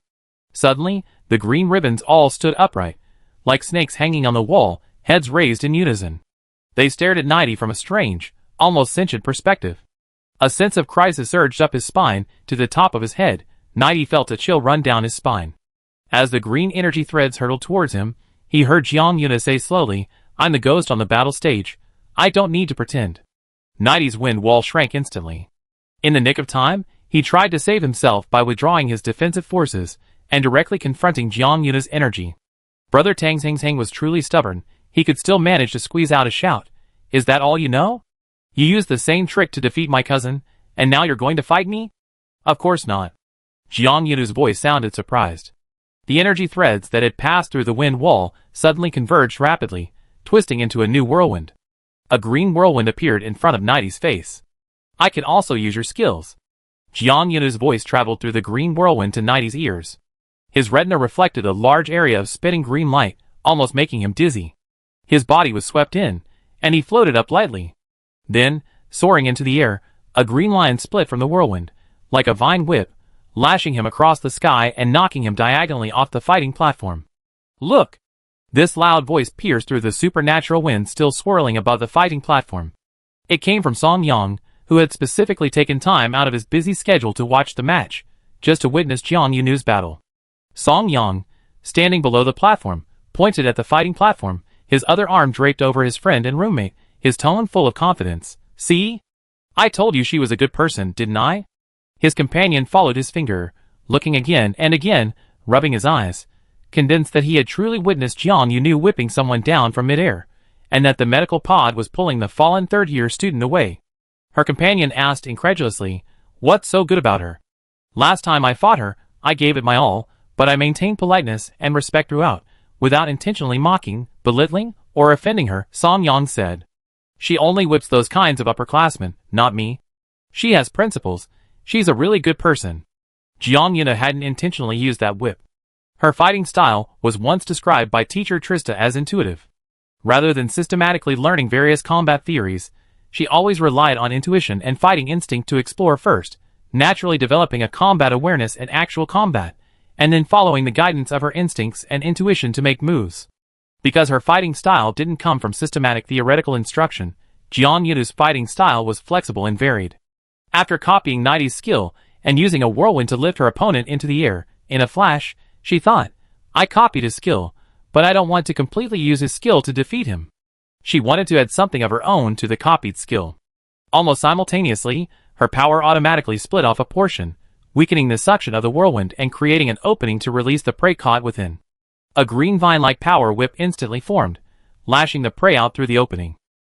It was all done in one fluid motion. Jiang Yunu hadn't even consciously considered the idea of wanting a whip right now. The power whip formed at that moment, perhaps simply because her combat instincts told her, "Since you want to add something of your own, then a whip will be very useful at this moment." And so she acted on her instincts. But the scene of Naidi being swept into the air, and then whipped off the fighting platform left a deep impression on the onlookers. Equally memorable was Song Yang's speech. Song Yang stood out prominently among the crowd, whose expressions varied but who, overall, found the white-haired girl on stage strange. Those around him not only found Jiang Yunu on stage strange, but also cast strange glances at Song Yang. Song Yang, oblivious to everyone else, insisted on his view that Jiang Yunu is a really good person. Even stranger, Peiya, standing in the crowd, quietly noticed that since Song Yang proclaimed his good person theory, some students among the crowd, who initially had differing opinions about Jiang Yunu, had actually been swayed by Song Yang's views and began to think that Jiang Yunu did indeed seem to have principles. After all, Naidi really was provoking her from the beginning, and his attitude towards his junior was pretty bad, right? Someone whispered to a friend. "That's true," a friend muttered softly, "but she's just a first-year student, from the 7th district. No matter what, she shouldn't humiliate a senior like that in a match, even using her special ability whip to whip them, right? But this is a match. On the battle stage, what's the point of talking about humiliation? Isn't it just about winning and losing? Was she deliberately trying to torment a senior or something?" Others completely disagreed. "She's too flamboyant. I think it's arrogance. She's certainly strong, but if she's this arrogant now, who knows how arrogant she'd become in the future?" These comments were silently overheard by Peiya nearby. Peiya had a unique little skill that Jiang Yunu discovered as soon as they became acquainted. That is, as long as Peiya didn't initiate conversation, her presence could be silently reduced to almost zero. Even in a noisy crowd, she would be subconsciously ignored by those around her. This magical little skill also seemed to be a crucial tool for Peiya to inadvertently obtain a lot of information. When Jiang Yunu stepped down from the fighting platform, the people who had been discussing around it had already dispersed. Human psychology is sometimes strange. Whether they were optimistic about her or not, as Jiang Yunu was still a seed, her future development was unknown. Would she continue to advance in strength and become a truly unattainable figure, or would she eventually encounter someone she couldn't outdo during her growth, having her spirit crushed or her development path cut off? Until then, most people maintained a neutral stance on the surface. They wouldn't easily express their opinions in front of her. "Do you want to know what everyone was saying about you just now?" Peiya stepped out of her self-protective little corner to greet Jiang Yunu. When Jiang Yunu fought, unless necessary, she always focused more on her opponent and didn't pay attention to the environment outside the battle zone. She had no idea how many spectators were around the stage just now, assuming it would be as empty as it had been when she came down, that nobody was paying attention to her match against a third-year student. "Were there people here just now?" the white-haired girl asked, puzzled. Peiya nodded firmly, using both gestures and words to confirm yes. However, before Jiang Yuna came down, they dispersed as if they didn't want to discuss her openly. Jiang Yuna then said, "Okay, then please, my dear Miss Olay, tell me what they were saying." Jiang Yuna created a ritualistic atmosphere for Peiya's information sharing. Through Peiya, Jiang Yuna successfully learned the details of her updated reputation within the school. The white-haired girl listened with great interest to the rumors about herself, as if she were listening to a campus legend featuring someone else. Wow! Upon hearing that she had become arrogant, domineering, eccentric, and unpredictable on campus, and that she had even seemingly developed a new hobby of whipping people with a supernatural whip on the battle stage, Jiang Yunu exclaimed in amazement, even applauding herself. "I'm such a freak," she sincerely exclaimed. Chapter 176. In this world, Paya had only ever seen one person so openly admit to being a pervert, Jiang Yunu. The intelligence officer Paya's finger hovered briefly over the edge of her thick glasses. She desperately wanted to press the shutter button and record yet another of Jiang Yunu's perverted moments. Jiang Yunu, naturally, had no intention of salvaging her erratic reputation. She preferred to let it be, and enjoy the amusement. Even if she was the one in the amusement. The white-haired girl simply praised Paya earnestly again. "You're truly an all-powerful intelligence officer." As the two left the competition area, Jiang Yunu even began to dream about Paya's future career. "I think you're born for this," Jiang Yunu said. "Maybe you become a highly paid intelligence master, gathering information from all sides." Paya echoed Jiang Yunu's vision. "Then I definitely use the connections of the Olai family to raise the price of important intelligence to the maximum in star coins, making those who like to spy on others have to pay a hefty price to get anything from me." Jiang Yunu immediately pressed his advantage. "As your close friend from school days, I must get a VIP discount. I ensure the safety of the greatest intelligence strategist in the entire galaxy, and you ensure that the intelligence you give me is always cheaper than others. At least not more than my monthly salary." Paya said, "What if your future monthly salary is very high?" Jiang Yunu preemptively played the victim. "But I still have a family to support. I can't live paycheck to paycheck." Paya laughed. In short, a very simple future deal was struck. The future is still uncertain, and no one knows whether the two girls' futures will unfold as they expect. What is certain is that the final match of the second round, between Jiang Yunu and Senior Jin Qing, is fast approaching. According to the rule of 3 matches, 2 wins are needed to advance. Jiang Yunu has practically secured her place in the 3rd round of the Challenge Cup. But the match against Senior Jin Qing is still inevitable. I'm really looking forward to facing Senior Jin Qing. Before the match, Jiang Yunu had a friendly chat with her senior. The atmosphere was completely different from when she faced the other 2 senior students. Jin Qing was with her friends when Jiang Yunu took the initiative to greet and talk to her. Her friends initially looked puzzled, trying to identify this polite and outgoing junior. "I heard you won your second match too. It seems like you're guaranteed to advance to the 3rd round. Congratulations." Jin Qing congratulated her with a smile. Jiang Yunu blinked, then gave her senior a genuine smile and readily accepted the congratulations, saying, "Thank you, senior." She added, "I heard you won the first 2 rounds as well. So, for the 3rd round, we can approach it with a more relaxed, friendly attitude. I hope you give me plenty of guidance and not hold back."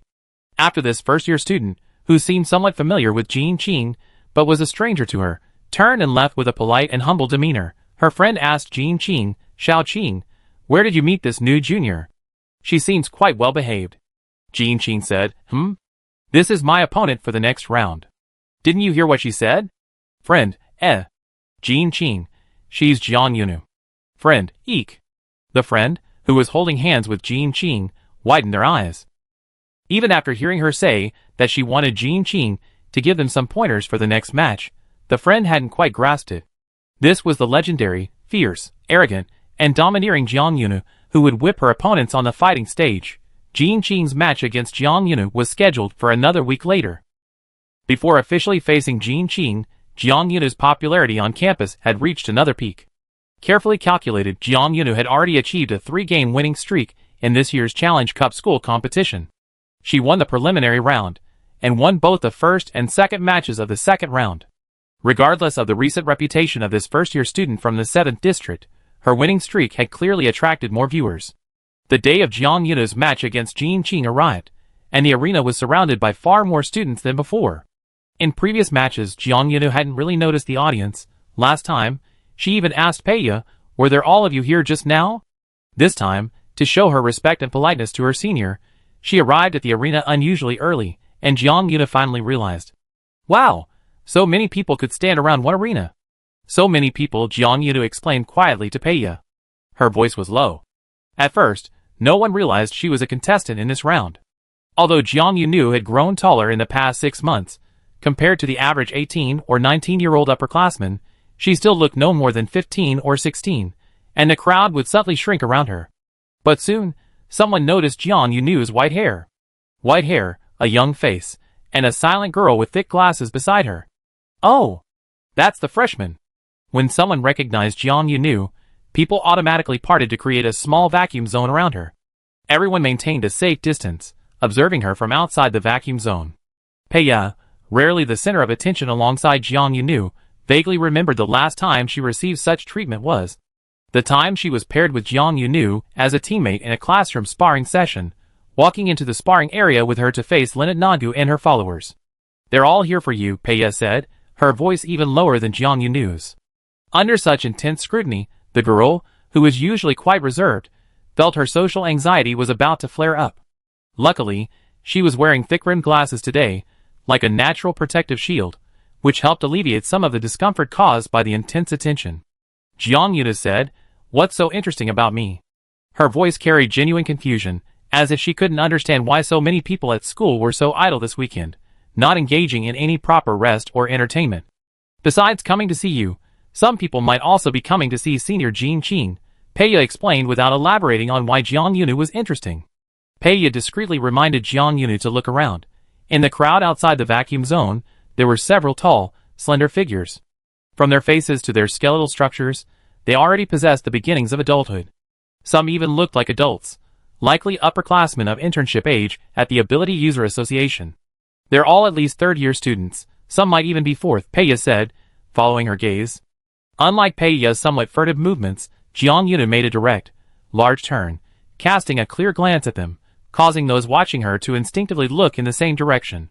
Jiang Yuna didn't recognize them. However, some of the students in the crowd had already recognized them. Hey, isn't that the school team?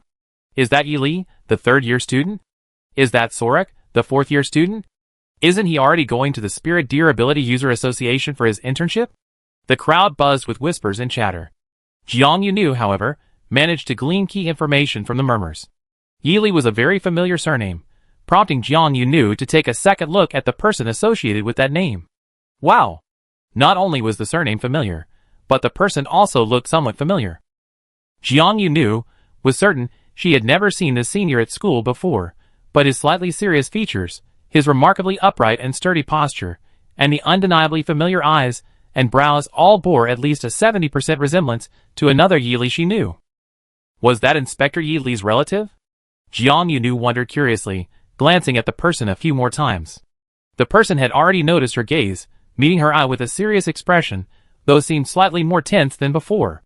Worried that she had made the person nervous, Jiang Yunu smiled politely to ease the tension. The person, very rudely, and quickly turned their face away. The speed was extremely fast, as if they had seen something offensive, or something explicitly forbidden to look at directly. Jiang Yunu, Jiang Yunu considered herself not ugly, and her smile shouldn't be that shabby. She was quite puzzled by this Yili's reaction. Just as she was wondering what was going on, Senior Jean Qing arrived. No wonder it's so lively here. Senior Jean Qing spoke with a natural warmth. She stepped past the crowd that parted to make way for her, glanced at the vacuum zone around Jiang Yunu, and couldn't help but laugh. I didn't expect it to look so lively from the outside, but so empty inside. Jiang Yunu wasn't embarrassed at all by the vacuum around her. She squeezed Peiya's hand, patting the forearm of the girl, who was already very uncomfortable, but was forcing herself to stay with her. Peiya seemed to have completed a major task, visibly letting out a sigh of relief, then squeezed Jiang Yunu's hand back before quietly retreating back into the crowd. She could have easily chosen not to force herself to stay in the spotlight, but she was afraid Jiang Yunu would be alone and wanted to share the loneliness of being ostracized by the group with her friend. Jiang Yunu silently remembered her friend's kindness. However, she greeted her senior, saying, "The space around me is so spacious because everyone is very considerate, knowing that the seat next to me is for you." Jiang Yunu gave her senior a smile similar to the one she had given Yili earlier, "And everyone is very friendly, willing to stand far away, not overwhelming me with sheer numbers, so that you wouldn't have trouble finding me when you come to the edge of the stage." This was just a playful remark.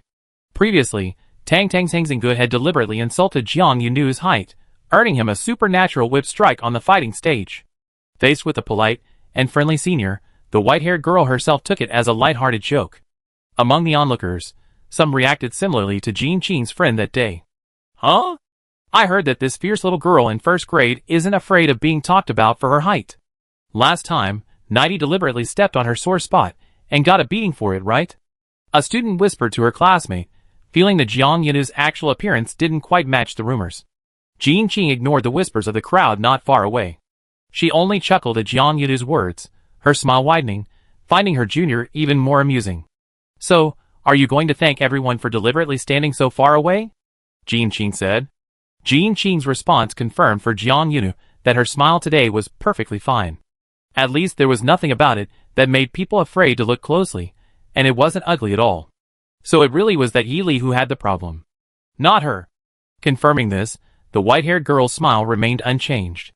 She took the lead and walked to the stage, but instead of going up, she placed her arm across her chest, making a very ceremonial pleased gesture to her senior. I won't thank you everyone, Jiang Yunu said. My senior and I will fight hard, making sure everyone who came here feels their trip was worthwhile. That's my way of repaying them. Senior Jean Qing accepted her junior's invitation and smiled.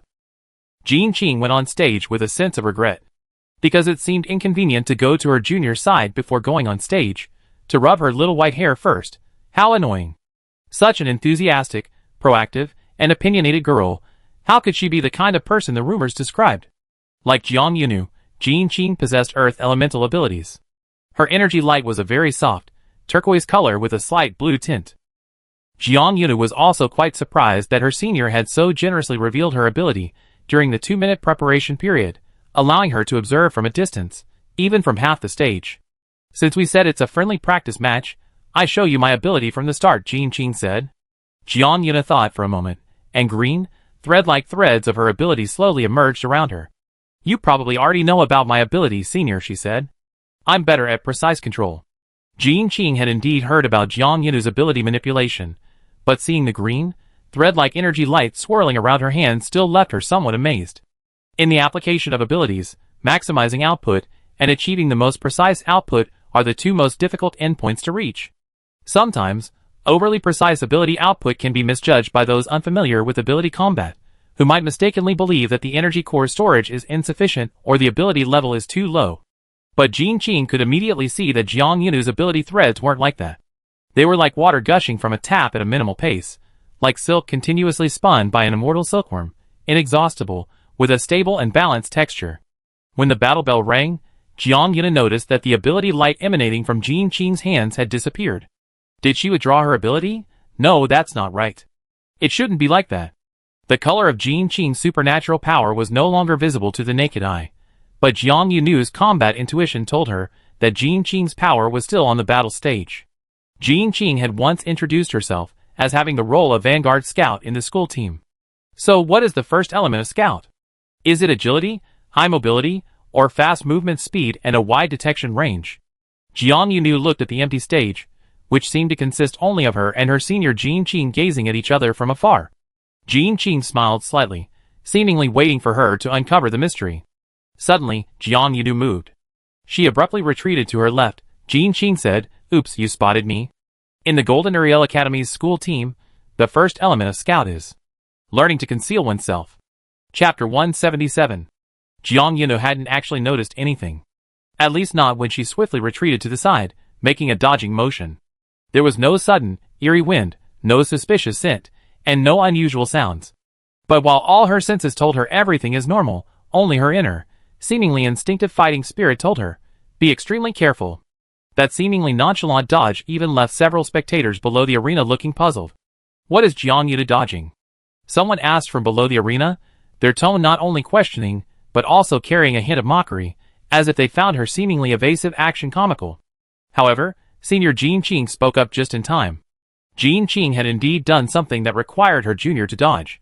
The terrifying thing was that even though Jean Qing had clearly admitted to her actions, Jiang Yunu's evasion wasn't a one-woman show. For most people below the arena, they still didn't understand what Jean Qing had just done. There was no sign of any power flow. Jin Qing's power had been openly displayed before the battle bell rang, allowing everyone, including Jiang Yunu, to see its appearance and witness its disappearance. Only Jin Qing's own admission and Jiang Yunu's reaction told everyone. Jin Qing's power was still there. It was there, never truly gone. "Senior is amazing," Jiang Yunu said after dodging an attack she couldn't even see. This was a heartfelt compliment. She had just witnessed an unprecedented form of power attack, unlike anything she had ever experienced in combat.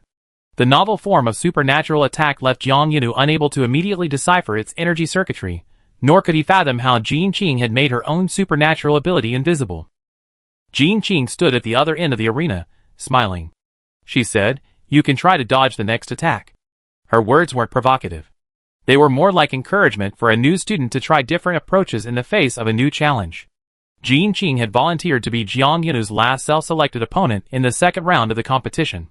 Her initial intention was to test this high-achieving first-year student's abilities and observe whether she had the potential to be recruited into the not-so-prosperous Golden Uriel Academy. However, because the junior was so agreeable and unexpectedly polite and sweet-talking, this originally planned probing match, what Jiang Yunu called a friendly match, had been unilaterally decided by senior Jin Qing to become a training match for the future newcomers of the school team. Jiang Yunu was carefully sensing everything. The wind, the air, the humidity, the temperature, the subtle environmental pressure, the odor molecules. All the elements perceptible through the senses remained unchanged. Everything was utterly still, like a lake without wind or waves under the sunlight. Then, wispy threads of her supernatural power slowly spread around Jiang Yunu. She decided to take the initiative, allowing her power to act like vibrant tentacles, actively exploring her surroundings, touching and checking for any traces of other hidden powers. This scene, viewed from an observer's perspective, possessed a serene yet bizarre beauty. Senior Jin Qing smiled gently. She seemed to have done something, yet also seemed to have done nothing. Jiang Yunu, who had been full of energy in the previous 3 matches, remained motionless, only her green power tentacles swirling around her, extending outwards from her as the center. The shimmering green light shone on her skin, casting a green filter over her pale hair. At one moment, Peiya, who was also intently watching the stage, thought, "Jiang Yunu looks a little inhuman right now." Peiya had absolutely no intention of secretly saying anything derogatory about her friend while she was competing. Her thought was completely natural, stemming from her observation of the stage. She felt that Jiang Yunu looked like a character from a fantasy game. She was one with her innate elemental talent. Those extending power tentacles seemed less like power creations and more like they grew from her own body, an integral part of her being. Jin Qing maintained her smile, not noticing that her senior made any new move. But suddenly, in an instant, Jiang Yunu felt that same sensation again. This made her dodge in the opposite direction of the incoming sensation. Buzz. It was a very faint sound. If Jiang Yunu hadn't had such keen hearing, and if her senses hadn't been fully focused, keeping her attentive to every subtle change on the battle stage, she might have easily missed it. It sounded like a weak electric current, or perhaps a simple scrape. The moment her sensation struck, Jiang Yunu's ability tentacles seemed to hook onto something, and the strange sound came at that instant. "Senior," Jiang Yunu asked, manipulating her ability to extend the tentacles further, "did I just grab you?" Senior Jin Qing smiled. "Given your personality, I imagine your standards for catching are a bit higher, right?" It seemed she was actively playing the prey, attracting the less experienced junior to learn how to truly capture her. Jiang Yunu's supernatural tentacles suddenly stopped exploring her surroundings. They surged forward, swiftly crossing the center line of the battle arena. The white-haired girl seemed completely unconcerned that this action might expose her weaknesses, leaving her vulnerable to ambush. "So, if I directly grab you, senior, can't you manipulate things so precisely, making your supernatural abilities invisible?" Jiang Yunu's words reached Jin Qing's ears, her supernatural abilities already upon her. Jin Qing's pupils constricted for a moment. But overall, senior Jin Qing's reaction remained calm and composed. "Underestimating your opponent's abilities is a bad thing," she replied methodically. Sizzle. The sound of the supernatural tentacles touching something rang out again. But along with it came a muffled thud. Something rushed in from the side, slamming into Jiang Yunu's ribs. Jin Qing had actually held back. She only wanted her junior to understand the risks of acting rashly when facing an invisibility ability, intending to use a blunt force strike to halt the opponent's approach. In conventional prediction, being attacked would force back the opponent's attack, forcing the supernatural ability close at hand to retreat partially, allowing it to be used for self-defense. But Jiang Yunu wasn't one of those people who could be predicted conventionally.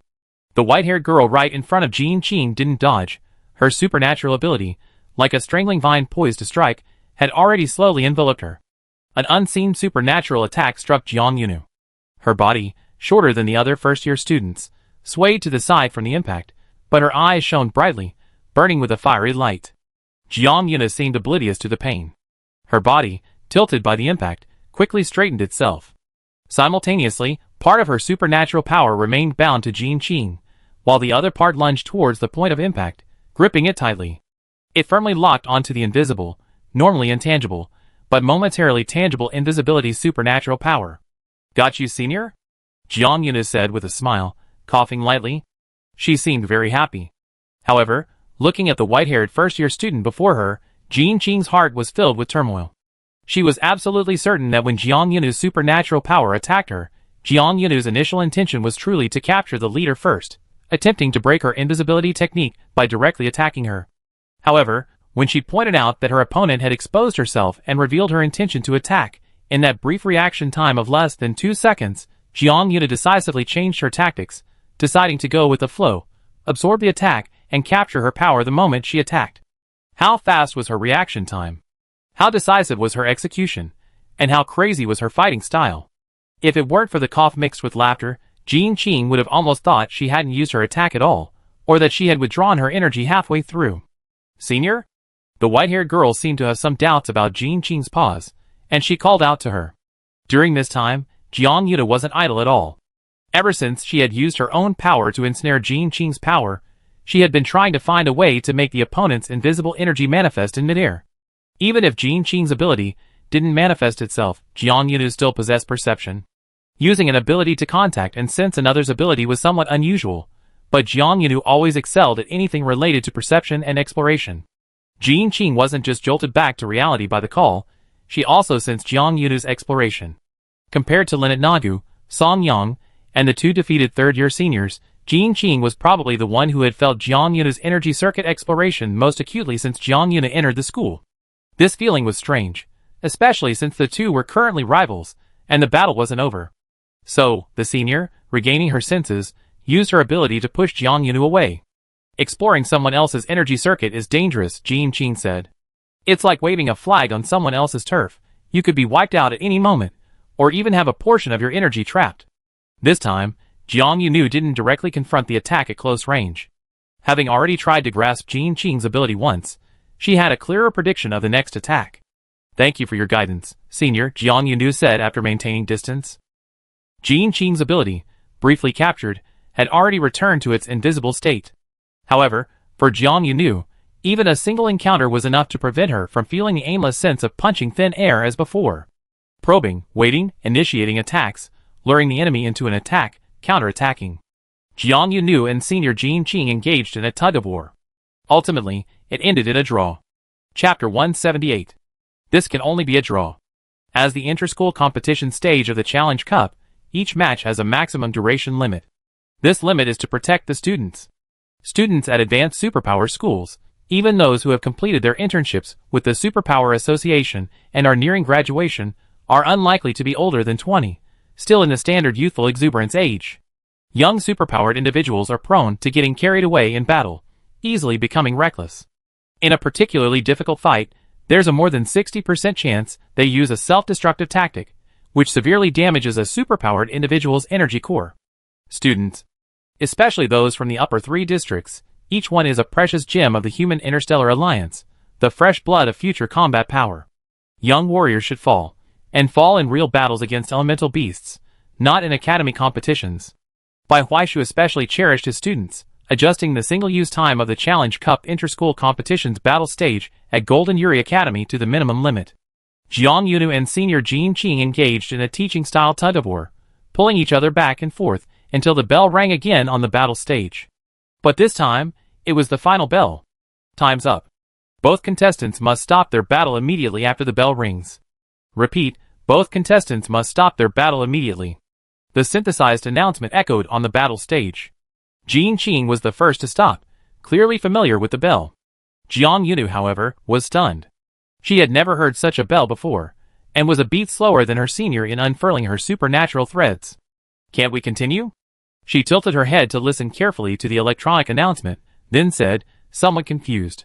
Jean Qing stopped opposite the battle arena to look at her junior, and inexplicably, she hallucinated the junior as a slightly dejected little animal asking, "Can't we play any more?" Ahem. The senior, experiencing this hallucination, blinked, blinking away the little animal version of her junior.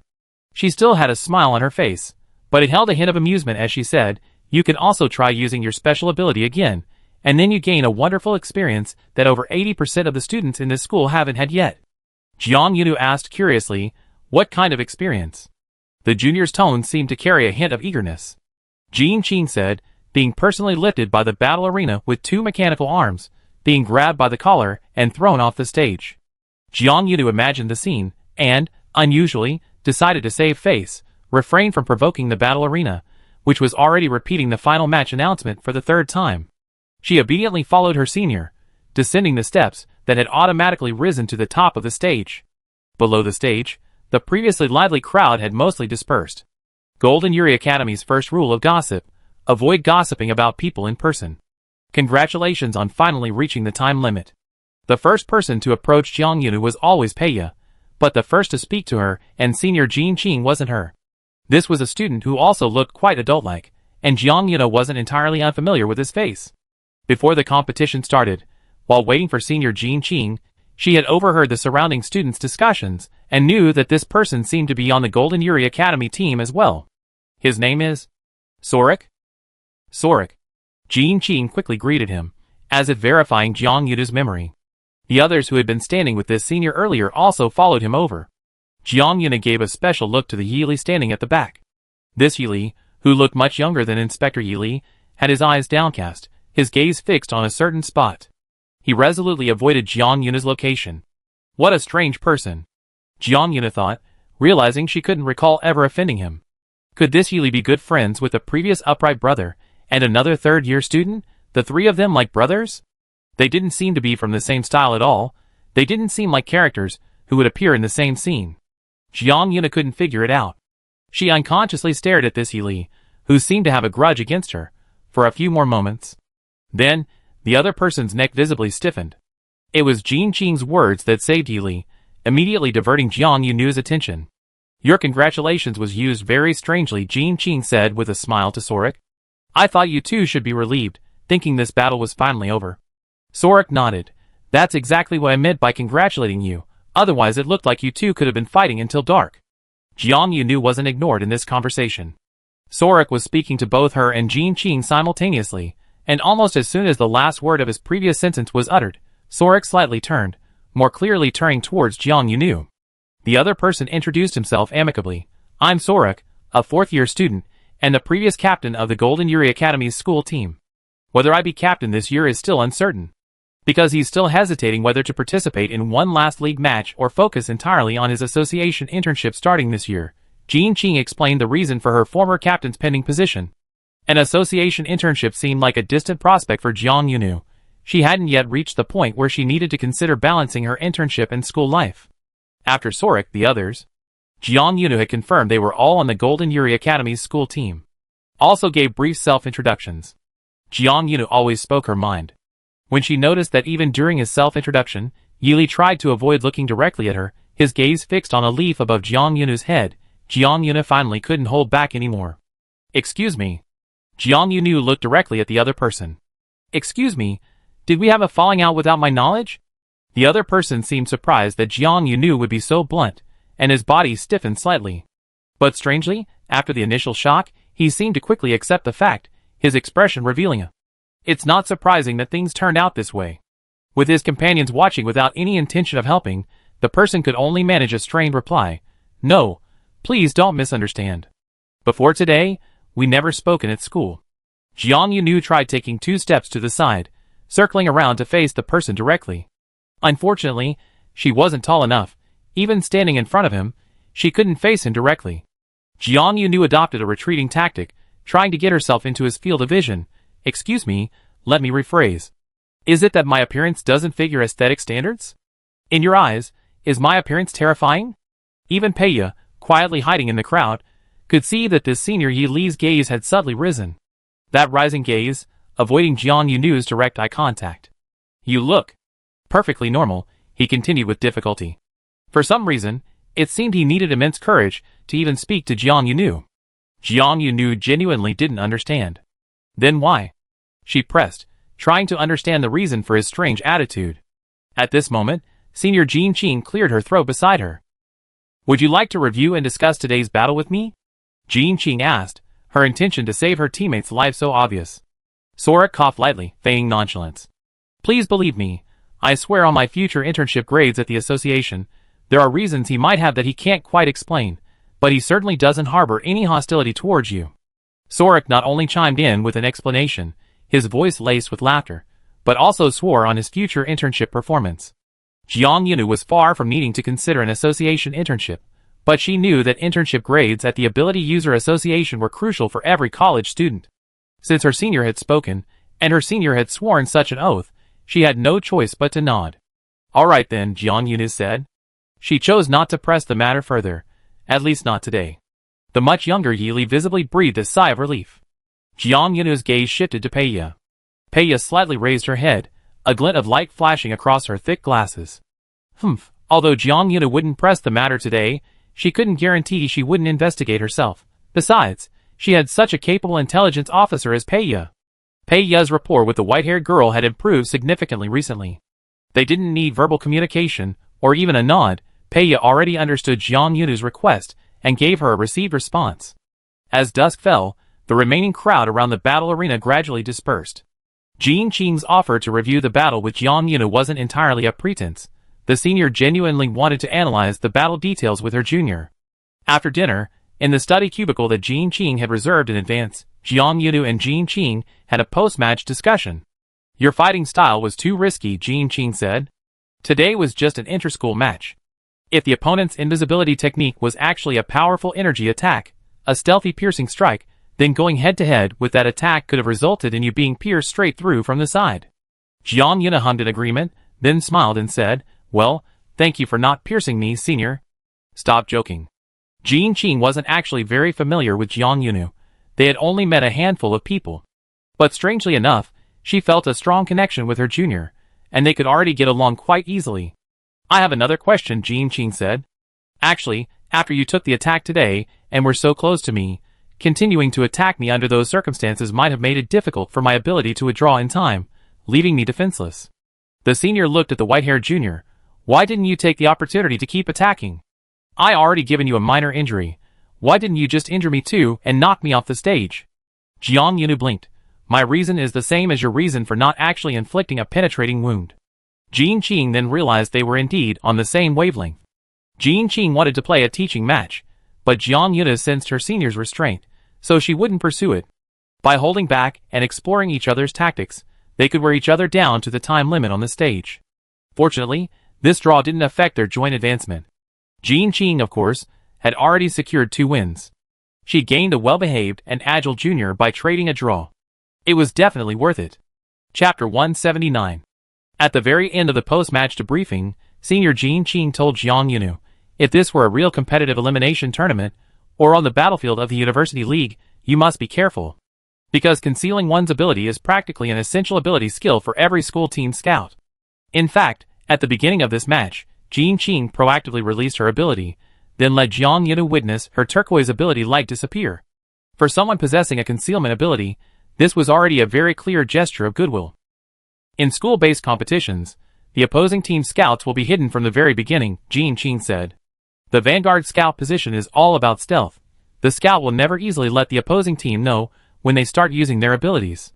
Some schools, in order to perfectly conceal their scouts, will even change their players in this position before each round of the league, preventing the opposing team from predicting who the hidden scout will be and keeping a close eye on them in advance. However, while some schools are willing to work tirelessly every 2 years to rotate and train new scouts, others will have their veteran players play the same position for a long time without changing them. Jiang Yunu offered a reasoned opinion.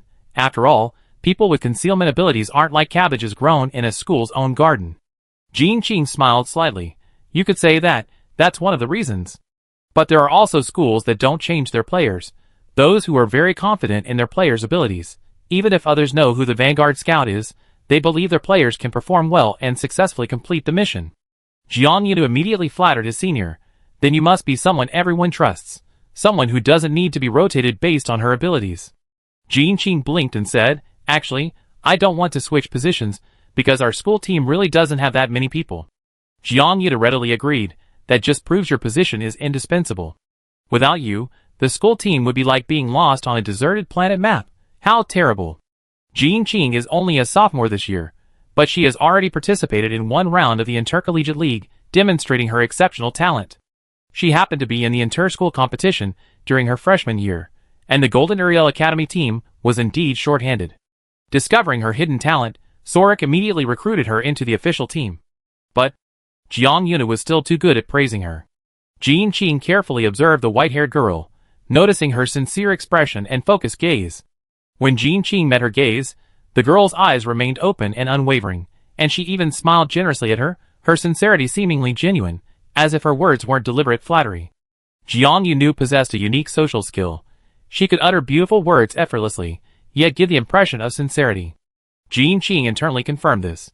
She indeed held Jiang Yunu in high regard, not only assuming she would definitely join the school team this year, but also already envisioning what position she should assign to her if the junior joined, to maximize Jiang Yunu's talents. Perhaps, for now, she should let the junior handle the team's social interactions. As for which position Jiang Yunu was best suited for in terms of playing style, they could wait until after the third round of matches, allowing other team members to test her various combat abilities. But beyond the playing style, Jiang Yunu is perfectly suited for the social role, handling external communication during the league's non-combat periods. Thinking of her team's dismal performance in social situations in previous years, and the increasingly unpredictable reputation of Golden Uriel Academy during each round of the Advanced League, Jin Qing couldn't contain her emotions and suddenly grasped the white-haired girl's hand. In the upcoming third round, you must do your best. Take down all those opponents who actively seek you out. Whether they can reach the district-level competition is another matter. Jiang Yunu must first fight to the end in the school competition to meet the basic requirements for being recruited into the school team. Senior Jin Qing spoke from the heart, her words brimming with emotion. She was filled with a desire to bring Jiang Yunu to this year's league. She didn't want to experience the social pain of the last league again. The school team needed someone who could speak normally. Jiang Yunu, naturally, was completely unaware of what Jin Qing had experienced in the last league's social interactions. But Jiang Yunu sensed the intense emotion that suddenly erupted from her senior. Jiang Yunu was always particularly good at responding to emotions, and she immediately said, "Don't worry, senior, I definitely do my best." Actually, whether Jiang Yunu can be considered a normal person is still debatable, since her good communication skills seem to be conditional, and not everyone gets to see her enthusiastic, straightforward, and flattering side. But for Jin Qing, who was recalling her social hell, such a guarantee was incredibly heartwarming. Your opponents in the third round of the school competition are basically all out in the open, Jin Qing said. The third round is still a self-selected opponent you can freely match. Most of the school team's main players had come to see Jiang Yunu in person today, and Sorik also had a good impression of her. Jiang Yunu's opponents in the third round would definitely include members of the Golden Uriel school team. Speaking of which, Jiang Yunu was a little curious. "Senior," she asked, "is it possible that I be facing the Yili senior from today in the third round? Anyway, this little Yili is also on the school team, right?" However, mentioning little Yili made Jin Qing's expression subtle. She finally shook her head, saying helplessly, "That's really not certain." Now that it was just her and her senior, Jiang Yunu's doubts from the daytime still lingered in her mind. The perplexing appearance of little Yili wouldn't leave her. "Then can I ask secretly?" Jiang Yunu lowered her voice furtively and whispered, "Senior, do you know why Senior Yili's attitude towards me is so strange?" However, unexpectedly Jin Qing shook her head again. "We can only tell that Yili definitely has some kind of resistance towards you. But like he said, he's never seen you at school before, and there's no conflict between you." Senior Jin Qing recalled her companion's behavior during the day, finding it both amusing and unbelievable. At least I don't know the details. Sorik might know more, but judging from the way Sorik explained things for Yili, perhaps the reason is related to Yili's privacy. Since it's privacy, teammates who have played together in the league wouldn't delve too deeply into it. Jin Qing expressed regret that she couldn't help with Jiang Yunu's question. Jiang Yunu had only asked the question casually, and of course, she wouldn't force her senior to find an answer for her. When it came to gathering intelligence, Their intelligence officer Paya was far more efficient and capable. 2 days later, the list of those advancing to the third round of the Challenge Cup school competition was announced, and both Jiang Yunu and Jin Qing were on it. At the same time, Paya brought Jiang Yunu reliable intelligence. Jiang Yunu was in the dormitory's common lounge at the time. She opened her list of opponents for the third round, staring at the still blank entry area, pondering which members of the school team might be her next opponents. "Believe me, you'd be very surprised by this news," Paya said. Her expression when she brought the intelligence was quite rich. It was the kind of richness that was particularly evident to others, especially for someone like Paya, who was usually calm, expressionless, and spoke in a flat tone. When Jiang Yunu looked up and saw her friend, she almost didn't recognize her. "I believe you," Jiang Yunu said. "I can't believe you anymore, because your expression when you talked about it has turned like this." Paya, unaware of her own expression, couldn't help but turn to the nearest mirrored wall to check her reflection. Realizing Jiang Yunu was right, Paya felt her overly emotional expression looked strange. She looked at herself in the mirror for another half-minute, adjusting her expression back to normal. "Okay," Paya said. Jiang Yunu sincerely praised, "Actually, you look good with such expressive faces." Paya asked in a flat tone, "Do you still want to hear the information?" Jiang Yunu instantly became obedient and honest. "Yes, dear Paya, my most all-powerful intelligence officer, please tell me what you found out." The white-haired girl not only spoke honestly, but she also clasped her hands together, adopting a posture of earnest prayer. Paya took a breath.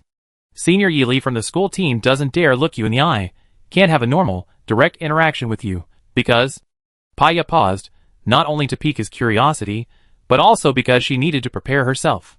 "Because this behavior violates his family rules." Paya spoke in the calmest possible tone, giving an absurd reason that was completely beyond Jiang Yunu's comprehension. The white-haired girl was stunned. This reason was so surreal that Jiang Yunu couldn't believe it, and even Paya herself had to double-check before revealing it, mentally preparing herself before speaking. "What?" Jiang Yunu asked. As someone with exceptional hearing and keen senses, Jiang Yunu perfectly heard every word Paya uttered. But she could only ask, stunned, "What did you say?" "You heard me right," Paya said. "Just like you heard, Yi Li's attitude towards you was strange because it violated his family rules."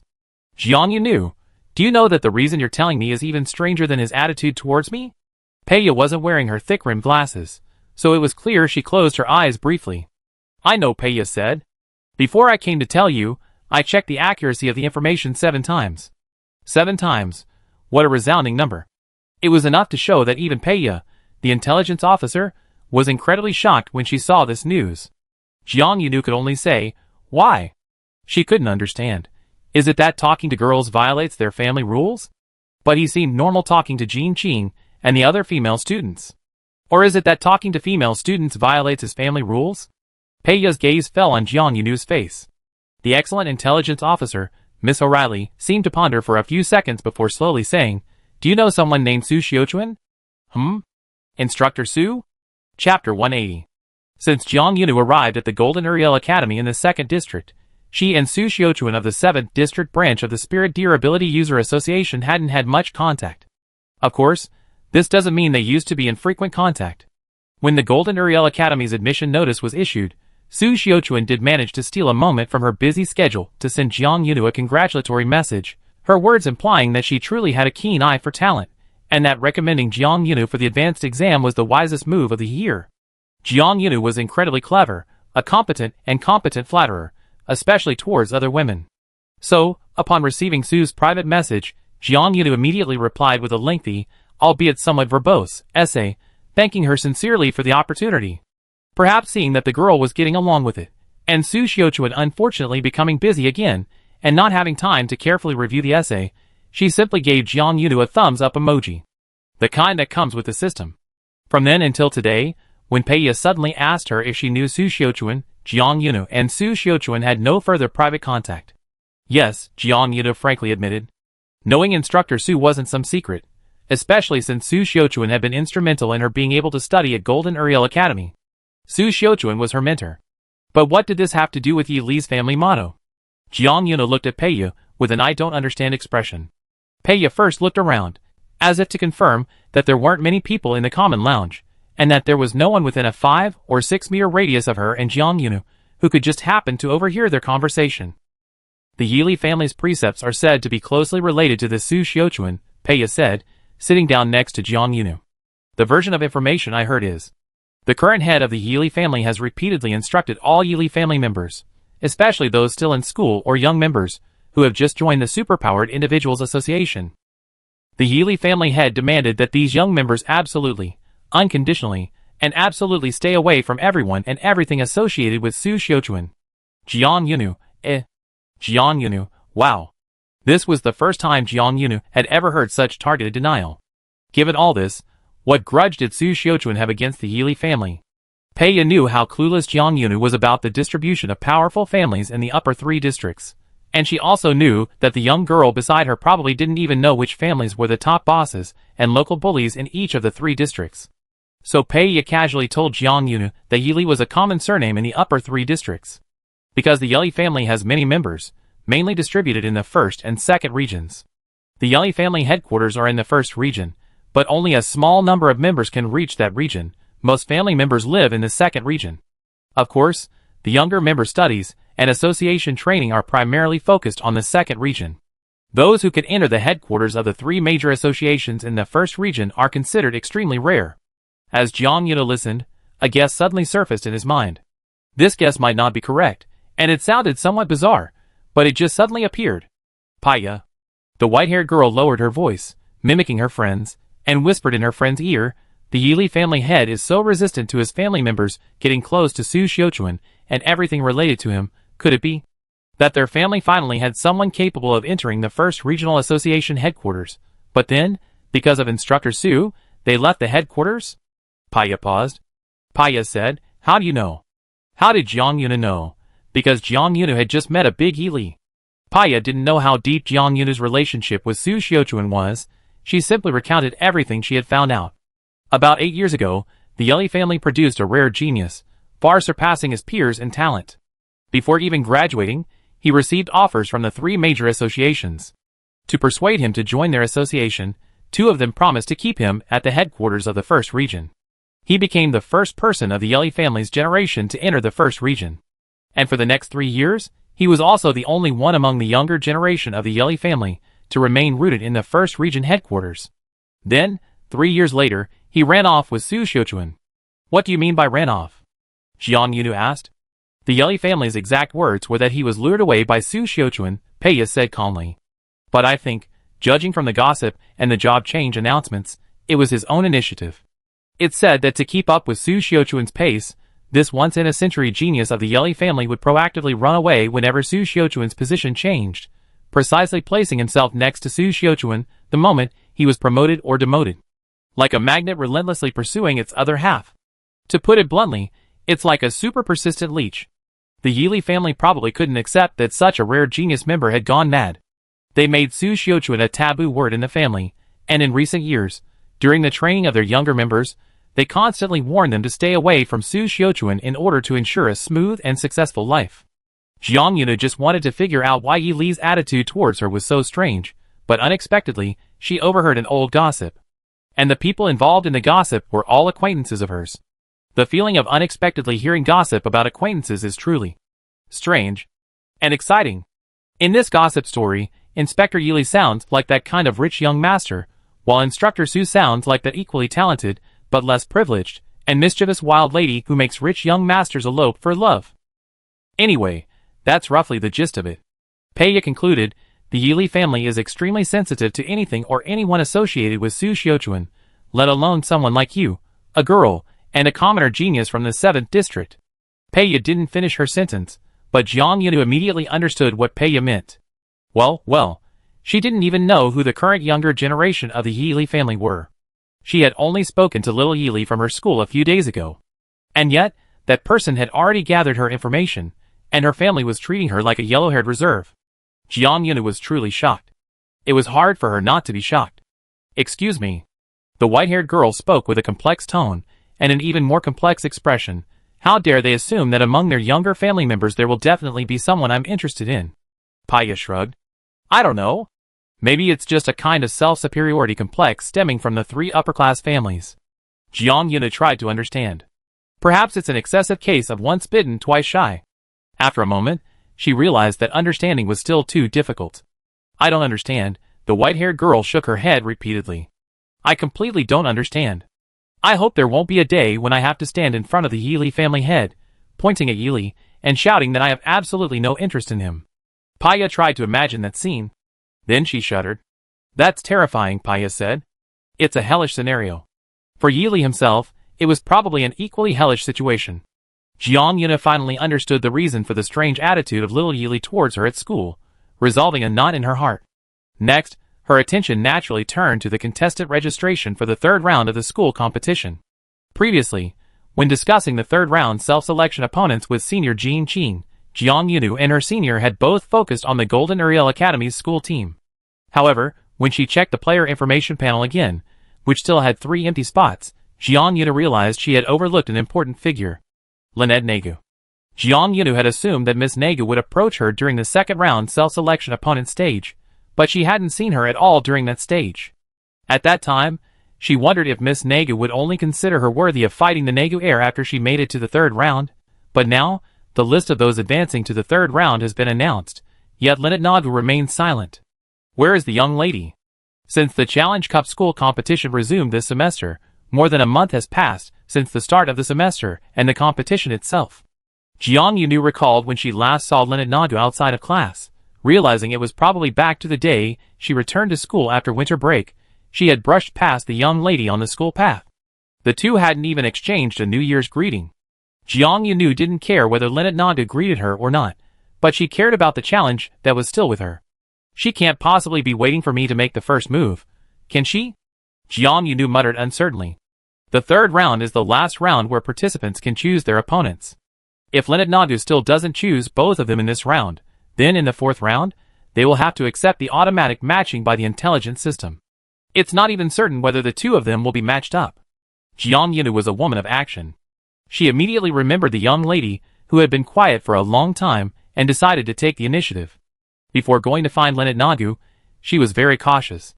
She even checked the official website of the Challenge Cup school competition to confirm that Lynette Nagu's name was on the list of qualified contestants. Only after confirming this did Jiang Yunu go to find her. Or more accurately, her actions were more like ambushing her. Lynette Nagu had just left the school's study building.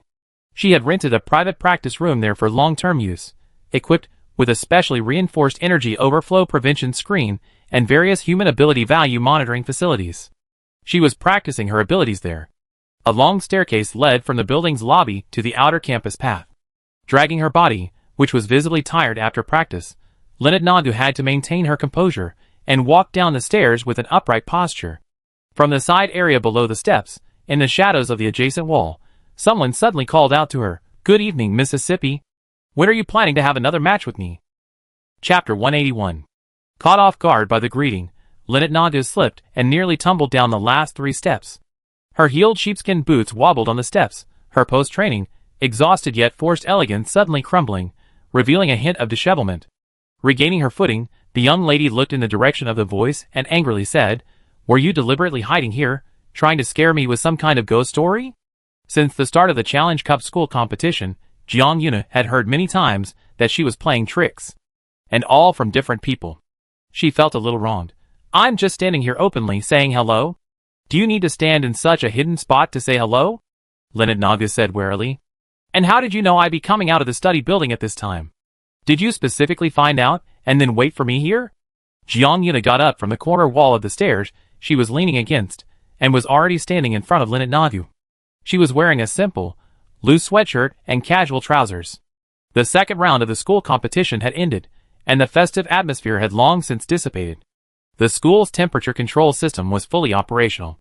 Howd City was entering spring, and the temperature was naturally rising, with students gradually wearing lighter casual clothes. Jiang Yunu was dressed casually, the kind of outfit one would wear to the cafeteria for a late-night snack, a stark contrast to the impeccably dressed Miss Nagu, who was always dressed for evening training. Or should I stand right at the bottom of the stairs, in the most conspicuous spot in the middle, so that all the students passing by can see me waiting for you? That's not good, Jiang Yuna said. It's like we're such good friends. I even came all this way to pick you up after your evening training. Lynette Nagu was infuriated by Jiang Yunu again. Shut up. The young lady gritted her teeth. Who said we're good friends? Stop flattering yourself. Jiang Yuna replied without changing her expression, her tone casual. That's why I stood in a slightly off-center spot, so others wouldn't misunderstand. Leonard Nagu had long realized that trying to argue with Jiang Yunu was never a wise move, because Jiang Yunu always had a belly full of twisted logic. This country genius from the 7th district usually seemed optimistic and friendly, but he was actually very sharp-tongued and liked to suddenly go crazy while smiling. At least, she had already experienced his sudden madness firsthand. What exactly are you here for? Miss Naga calmed down a bit, but remained wary. She stared at Jiang Yunu and reiterated, "How did you know my schedule?" Jiang Yunu's tone was flat. "Do I need to specifically inquire about your schedule? Miss Nagu has rented a private practice room in the public study building, and with the recent Challenge Cup inter-school competition, you've been less arrogant outside. It's not hard to guess you're practicing." Without giving the young lady a chance to retort, Jiang Yunu explained how she knew his schedule, then smoothly said, "I made my purpose for coming to see you clear when I greeted you earlier. We're already in the 3rd round of the competition. When are you planning to challenge me?" Back then, it was Lynette Nagu who first sent the challenge letter inviting Jiang Yunu to participate in the Challenge Cup. To prevent the young lady from throwing a tantrum and reneging on her promise, she had even brought the rather ceremonial paper challenge letter with her. "Here." Jiang Yunu pulled the folded challenge letter from her hoodie pocket and waved it in front of Lynette Nagu. "You're not trying to tell me you've forgotten the challenge you issued," she said. Lynette Nagu's expression turned strange as she looked at the challenge letter, casually folded into a small rectangle. The school's nighttime lighting was fairly bright, but the two were speaking at the bottom of the long staircase in front of the study building, near a high wall connecting to the platform above, which partially blocked the light from the source. The young lady's expression froze, complex and subtle, the light casting shadows on her face.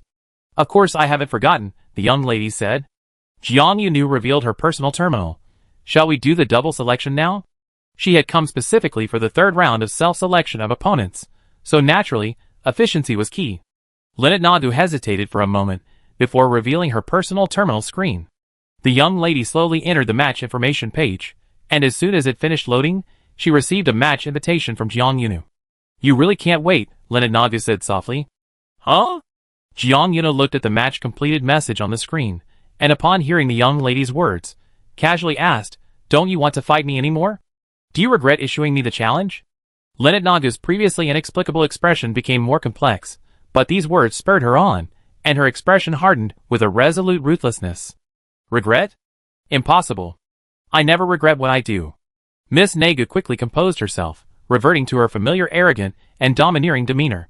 Standing atop the 3 steps, she looked down at Jiang Yunu with disdain. "I make you admit defeat," Lynette Nagu said.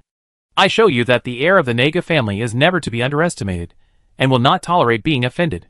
Jiang Yunu didn't know where she appeared to have underestimated or offended the other party. These two things sounded like they were what Miss Naga had done to her. The young lady was engaging in a modern-day version of the thief crying "Stop thief." However, since the selection process was already complete, Jiang Yunu finally had Lynette Nagu on her list of opponents for the 3rd round. She didn't want to continue arguing with this young lady, who always felt others owed her anything. She simply said a couple of yes, yes, yes, okay, and turned to leave the steps in front of the study building. Would Lynette Nagu feel slighted by her again? Who cares? Taking care of a friend's feelings is something Jiang Yunu would instinctively do. However, she and Miss Naga seemed far from crossing the line into true friendship. On the 4th day, after completing their mutual selection with the young lady, Jiang Yunu's other 2 opponent slots were also successfully filled. Perhaps because Senior Jean Qing and the other members of the Golden Ariel school team had announced beforehand that the school team would continue to test Jiang Yunu in the 3rd round, she didn't encounter anyone like the upright and honest brothers from before during this round of self-selection. It's also possible that after 2 third-year seniors lost to her in a row, those who dislike her would have to think twice before trying to show off, lest they lose face in the competition instead of demonstrating their power. You know what? The first member of the school team chosen alongside Jiang Yunu was someone who had watched her match against Jean Qing that day. In his self-introduction, he mentioned that his main role on the team was cleaning up the rear, which, along with Jean Qing's reconnaissance role, formed the 2 ends of the team's operation. Jiang Yunu asked curiously, "Know what?" This cleaning up the rear specialist smiled and said, "Ever since everyone around me found out I was going to represent the school team against you, one of the 2 chosen members this round, no one on the team said anything. But some classmates from the same year have been actively approaching me, asking me not to hold back, saying they absolutely had to teach you a lesson, so she wouldn't really think there's no one left in the 3rd year." Jiang Yunu blinked and exclaimed, "Wow! A purpose that can be stated so bluntly is rarely the other person's true intention." The white-haired girl remained calm despite the question. Instead, she asked, "Senior, how did you reply to your classmates?" The clean-up-the-rear specialist blinked, his expression sincere. "I said thank you everyone for thinking so highly of me, but what if I need to ask the first-year students to go easy on me?" It was clear this person didn't take those advice to heart at all. Furthermore, Jiang Yunu knew from the other person's tone and eyes that this team member wouldn't deliberately go easy on her, nor would he intentionally be harsh.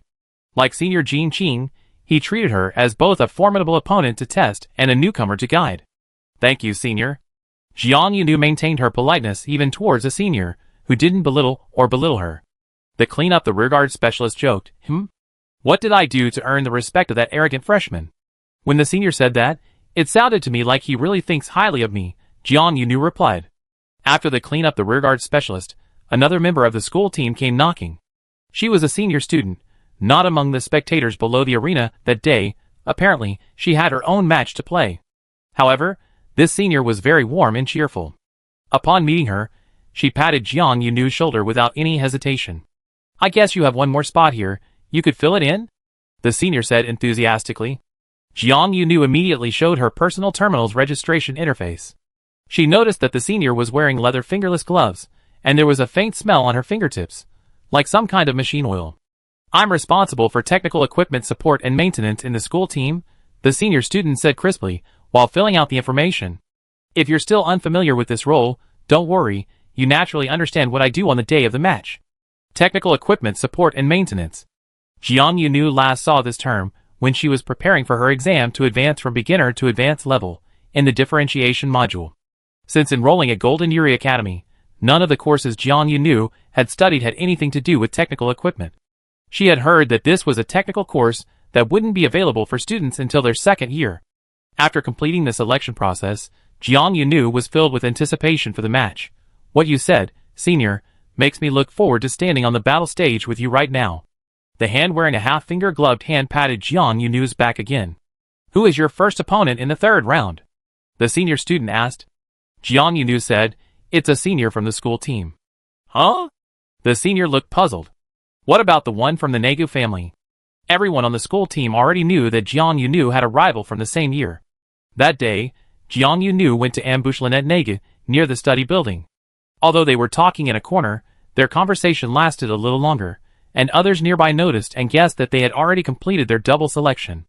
The senior was puzzled as to why Jiang Yunu's first opponent wasn't Miss Negu, who had been her opponent for a long time. Mentioning Miss Negu, Jiang Yunu shrugged slightly. "Miss Negu insisted that I put her second," she said. "Although I don't know the reason, I respect her eccentricities." Chapter 182. There was an inexplicable sense of conflict about Lynette Negu. It was as if this young lady wanted to avenge her previous defeat and decisively defeat Jiang Yunu in the new match to prove that she, the young lady of the Negu family, was the most glamorous first-year student.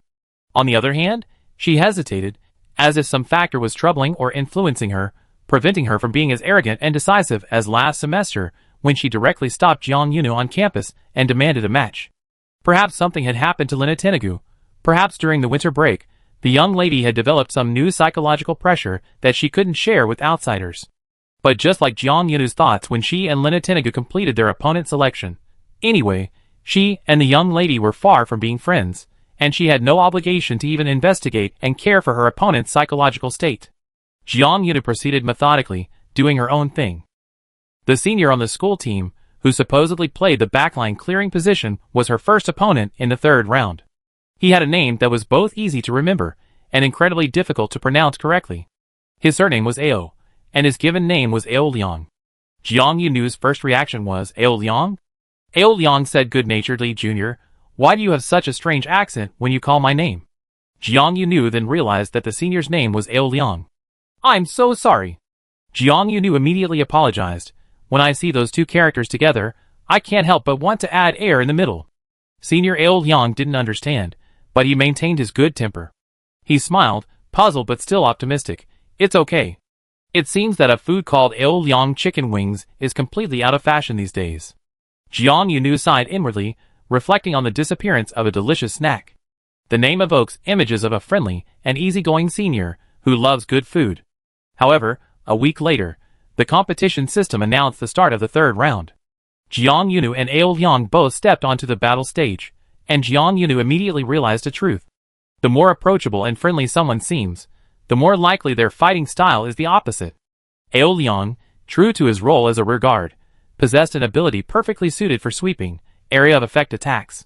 Elemental abilities in this world are divided into 4 types: fire, wind, water, and earth. However, even among those with the same elemental ability, there are subtle differences in talent. Some are better at operating various auxiliary devices, using their abilities to maintain the operation of the mounted devices. Some are better at healing and manipulation, suitable as healers who can clear energy blockages. Others have their talent shown in forging and refining, making them likely to become elemental weapon forgers. This is all knowledge Jiang Yunu learned at the Angle Elementary Ability School. Upon entering the Advanced Ability School, Jiang Yunu learned that combat abilities also have subcategories. Senior Jin Qing excels at detection and perception, and the senior she challenged to the final match of the third round is skilled in operating wartime devices. Aoliang, specializing in clearing the rear guard, specializes in large-scale attacks. Furthermore, while adept at group attacks, his perception is also quite high. You need to be able to detect the target first to know how many tails haven't been cleared yet. Senior Aoliang smiled slightly on the battle stage, a smile identical to Jin Qing's when she demonstrated her ability to invisibility to Jiang Yunu that day. Jiang Yunu quickly ducked to avoid the large net of light sweeping over her. It was a large net woven from multiple beams of supernatural light, crashing down on a designated area, capable of quickly hitting all targets within that area. Jiang Yunu, caught off guard, realized that even a simple dodge or sidestep couldn't escape the net's reach. It was laid out to match the width of the battle platform, and its height could be raised or lowered at the user's will. Slipping completely under the net was impossible, because whichever direction the target attempted to retreat from the net's range, Aoliang would modify the energy distribution across the entire net, causing it to automatically extend in the direction the target was trying to move. For every inch the person moved, the net extended an inch. Jiang Yunu realized that simply dodging was futile. This seemed like an attack that was impossible to avoid. She stopped her futile movement and unleashed her special ability. Green energy rapidly gathered in Jiang Yunu's hand, transforming into a shield that blocked the overwhelming attack of the net. Buzz? It was a strange buzzing sound. Unlike the clanging of metal clashing, or the crackling sound like electricity when her abilities clashed with Jin Qing's. Jiang Yunu struggled to describe the strange frequency. Aoliang, on the other end, explained, that's the sound of a single target ability colliding with an area of effect ability, a struggle between them. His senior was ruthless, yet his tone was kind. He was teaching Jiang Yunu a fighting style even more ferocious than Jin Qing's.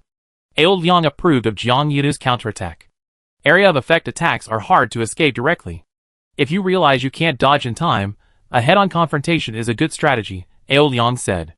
Your ability is also primarily offensive. In a battle between two offensive fighters, sometimes you can directly use your ability skills to counter the opponent's ability skills.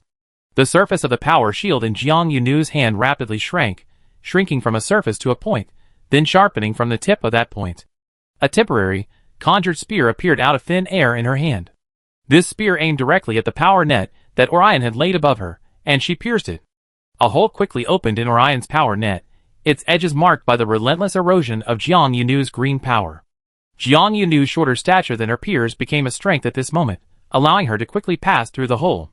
In midair, she tightened her waist and abdomen, thrusting the spear shaft into the ground, propelling her into a leap out of the net's area.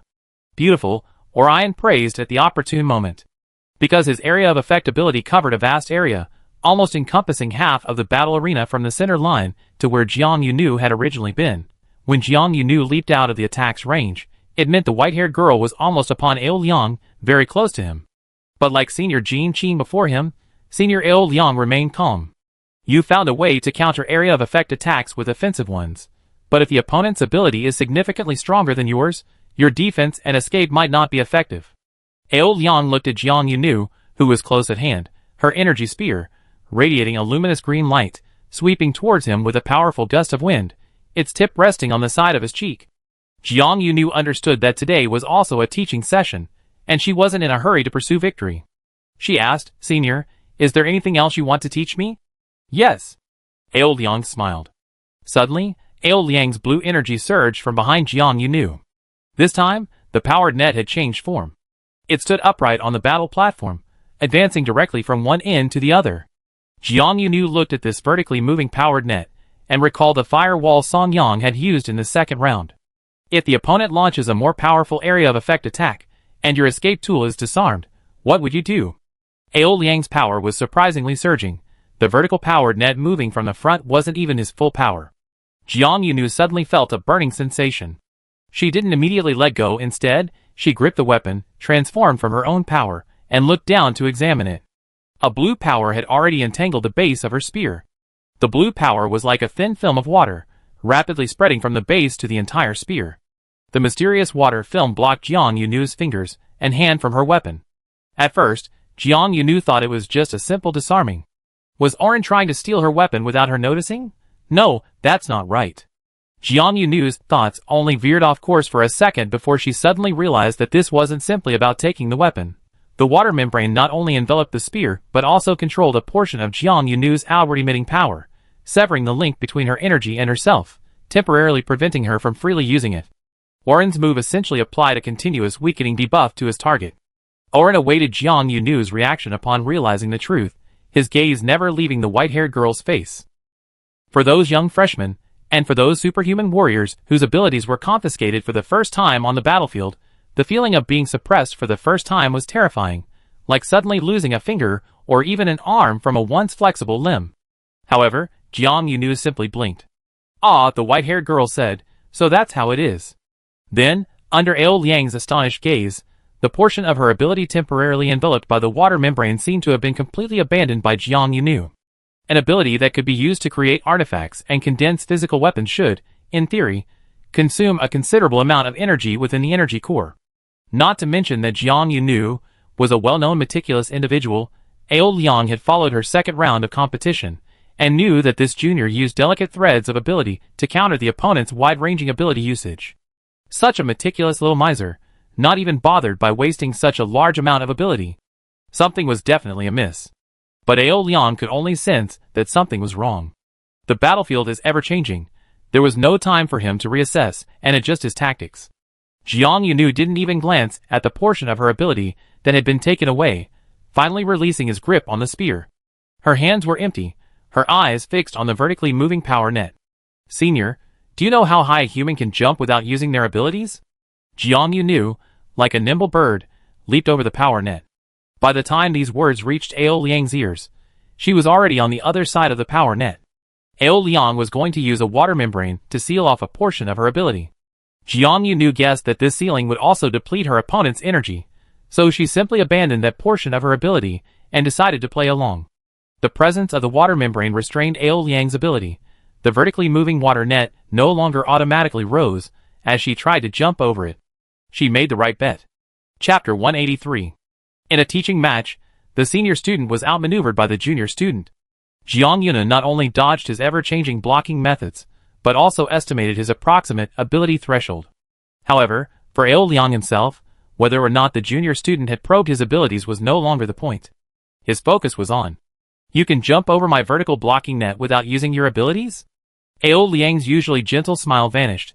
His previously slightly narrowed eyes widened completely, his rounded corners and upturned features conveying utter astonishment.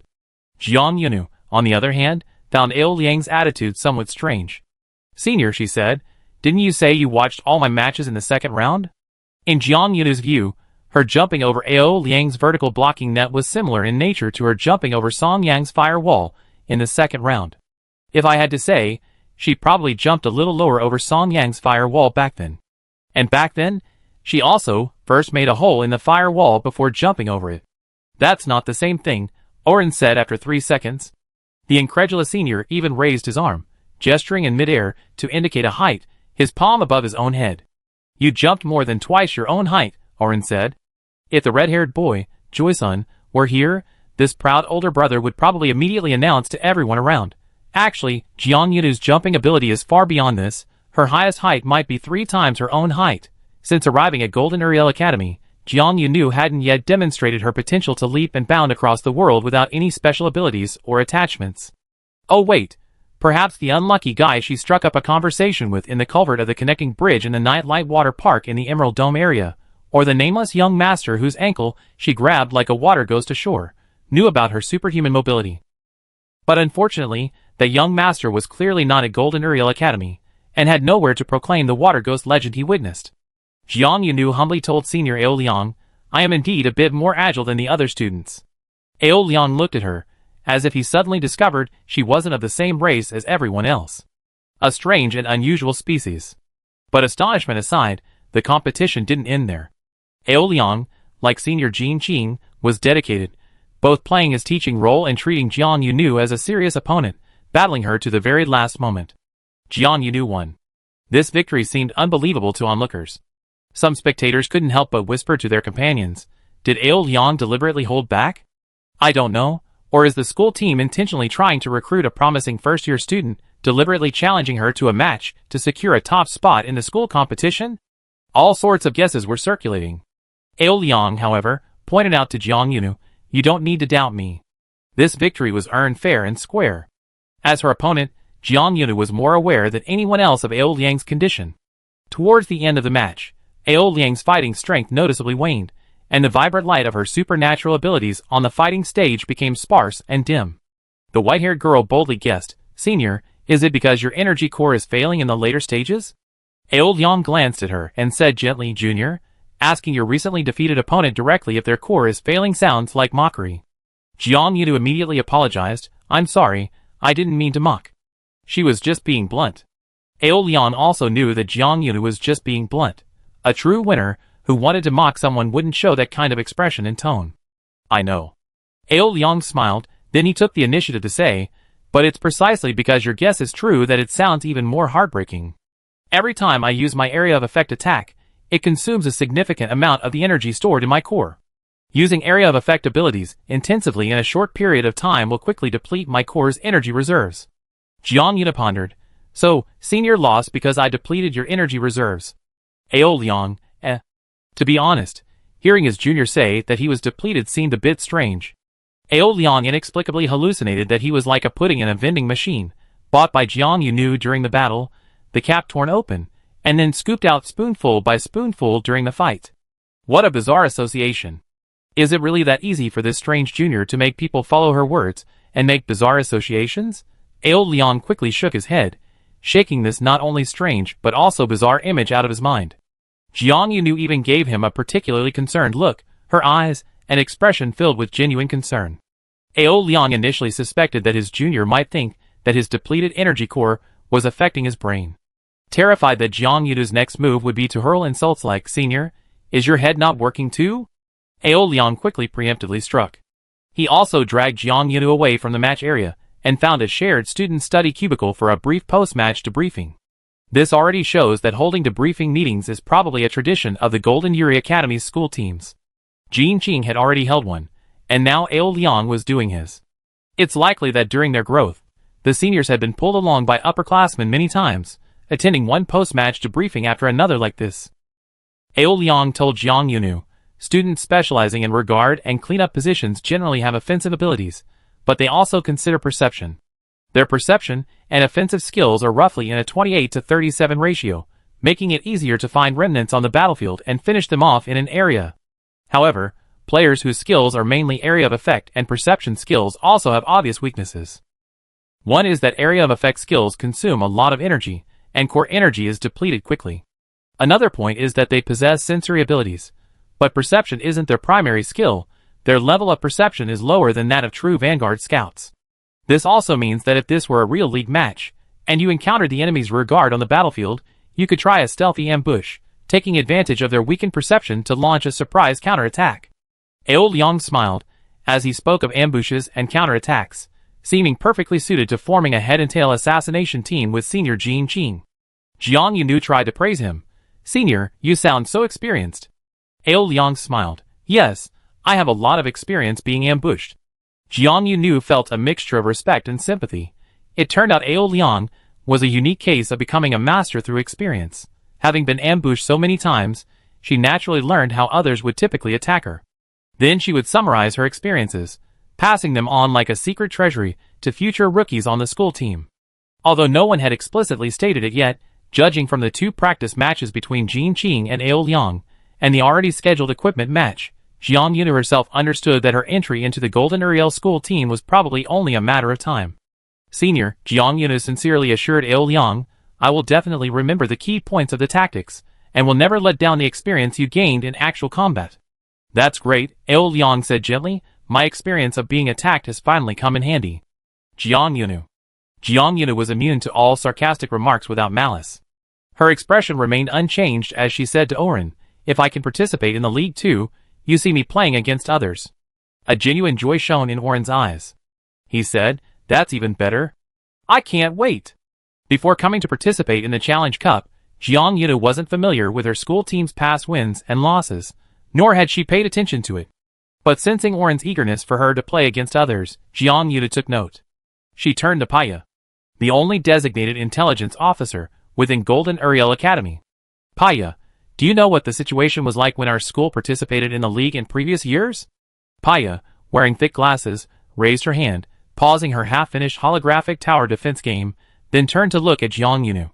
Have you forgotten that I, like you, am a freshman who just enrolled this year? Paya asked in a flat tone. Jiang Yunu, like a sneaky raccoon, kept shifting and moving, from one end of the long sofa in the common lounge to the other, where Paya was. Sometimes Paya really wanted to search online for a somewhat peculiar term. Why do my friends keep trying to squeeze onto me? The last time she actually tried, the term automatically linked to why do my cats and dogs keep trying to squeeze onto me, and the comments were all criticizing the questioner for being clueless, saying it was just animals being affectionate towards humans. Paya had tried to think calmly, figuring that Jiang Yunu was, after all, a person, and there should be a clear distinction between her friends and real animals.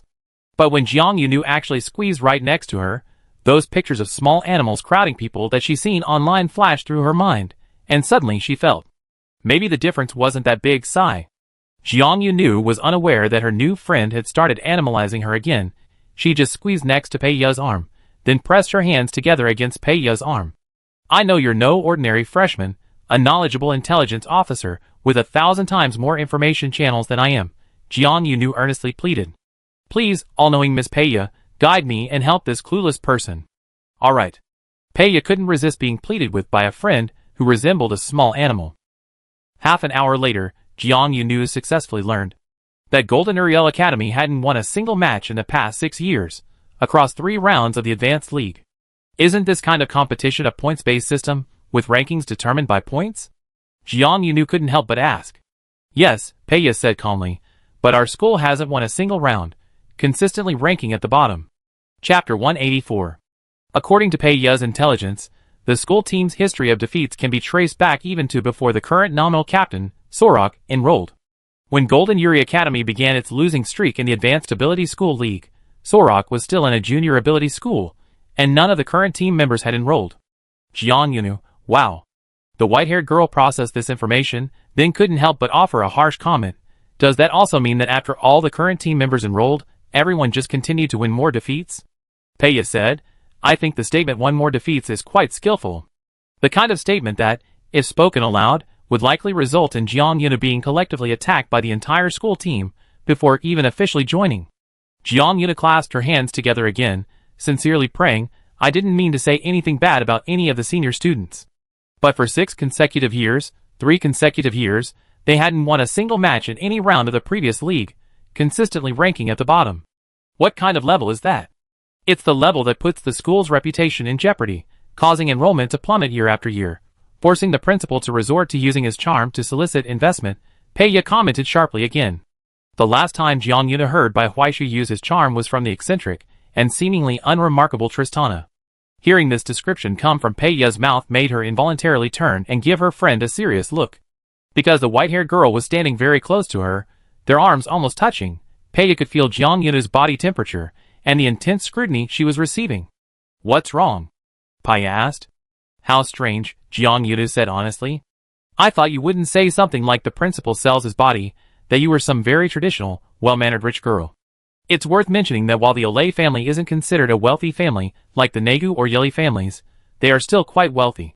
The portable glasses Peiya wears every day have a top-of-the-line built-in chip, a limited edition even in the first district, but Peiya has deliberately set a very low-key custom appearance, disguising them as ordinary old-fashioned thick-rimmed glasses.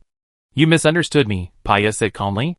The kind of person you're talking about probably has to turn left from the dormitory building, enter the campus road, go straight, then turn right into the study building to find Lynette Nagu, who's probably still in the practice room. Paya only has a seemingly quiet and low-key exterior. Her inner self is anything but quiet and reserved. A truly rule-abiding, methodical person probably couldn't be friends with Jiang Yunu. The other person will be scared away within 3 minutes of you opening your mouth, Paya commented sharply on Jiang Yunu's social skills. Jiang Yunu thought about it carefully, then shut her mouth, which had already opened to protest. Okay, she decisively yielded to her friend, who was skilled at both intelligence gathering and information analysis. I think you're right. Paya, on the other hand, felt that what she said might be a bit absolute.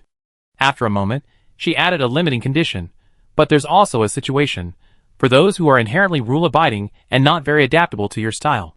If you can create an environment that traps them in your presence, preventing them from escaping, and forcefully communicate with them, there's a chance you can shatter their original worldview and force them to accept that people like you exist in the world.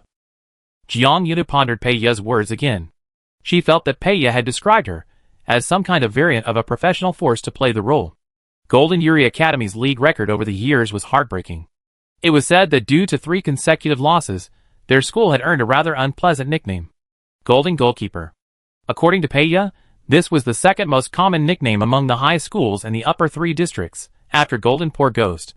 Golden Yuri Academy always finished at the bottom of the league, but every year in the 2nd District's Challenge Cup regional competition, someone would still manage to break into the top 10, securing a ticket to the league for the school. The person who secures a ticket for the school every year also has a nickname, called the Bottom Rank Warrior, Paya said calmly.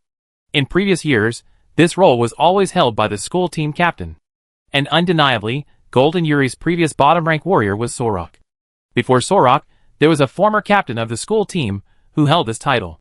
They consistently secured entry into the league, but always finished at the bottom. The Golden Uriel school team was implicitly considered only capable of bottom-tier goalkeepers, and over time, the students' enthusiasm for this supernatural competition waned. Furthermore, among the schools in the upper 3 districts, Golden Uriel Academy was arguably the most liberal and inclusive in terms of school spirit. The school never specifically focused on combat strength or graduation rates from the 3 major associations. Students had diverse and varied interests, meaning that those majoring in supernatural combat didn't constitute the majority of the student body. Suddenly, Jiang Yunu understood what Senior Sorok had said after watching her and Senior Jin Qing's match, his hesitation about whether to fully commit to the association internship this year. According to the academic year system of the advanced superpowered school, the next academic year will be the last year that Sorok and his classmates can participate in the league.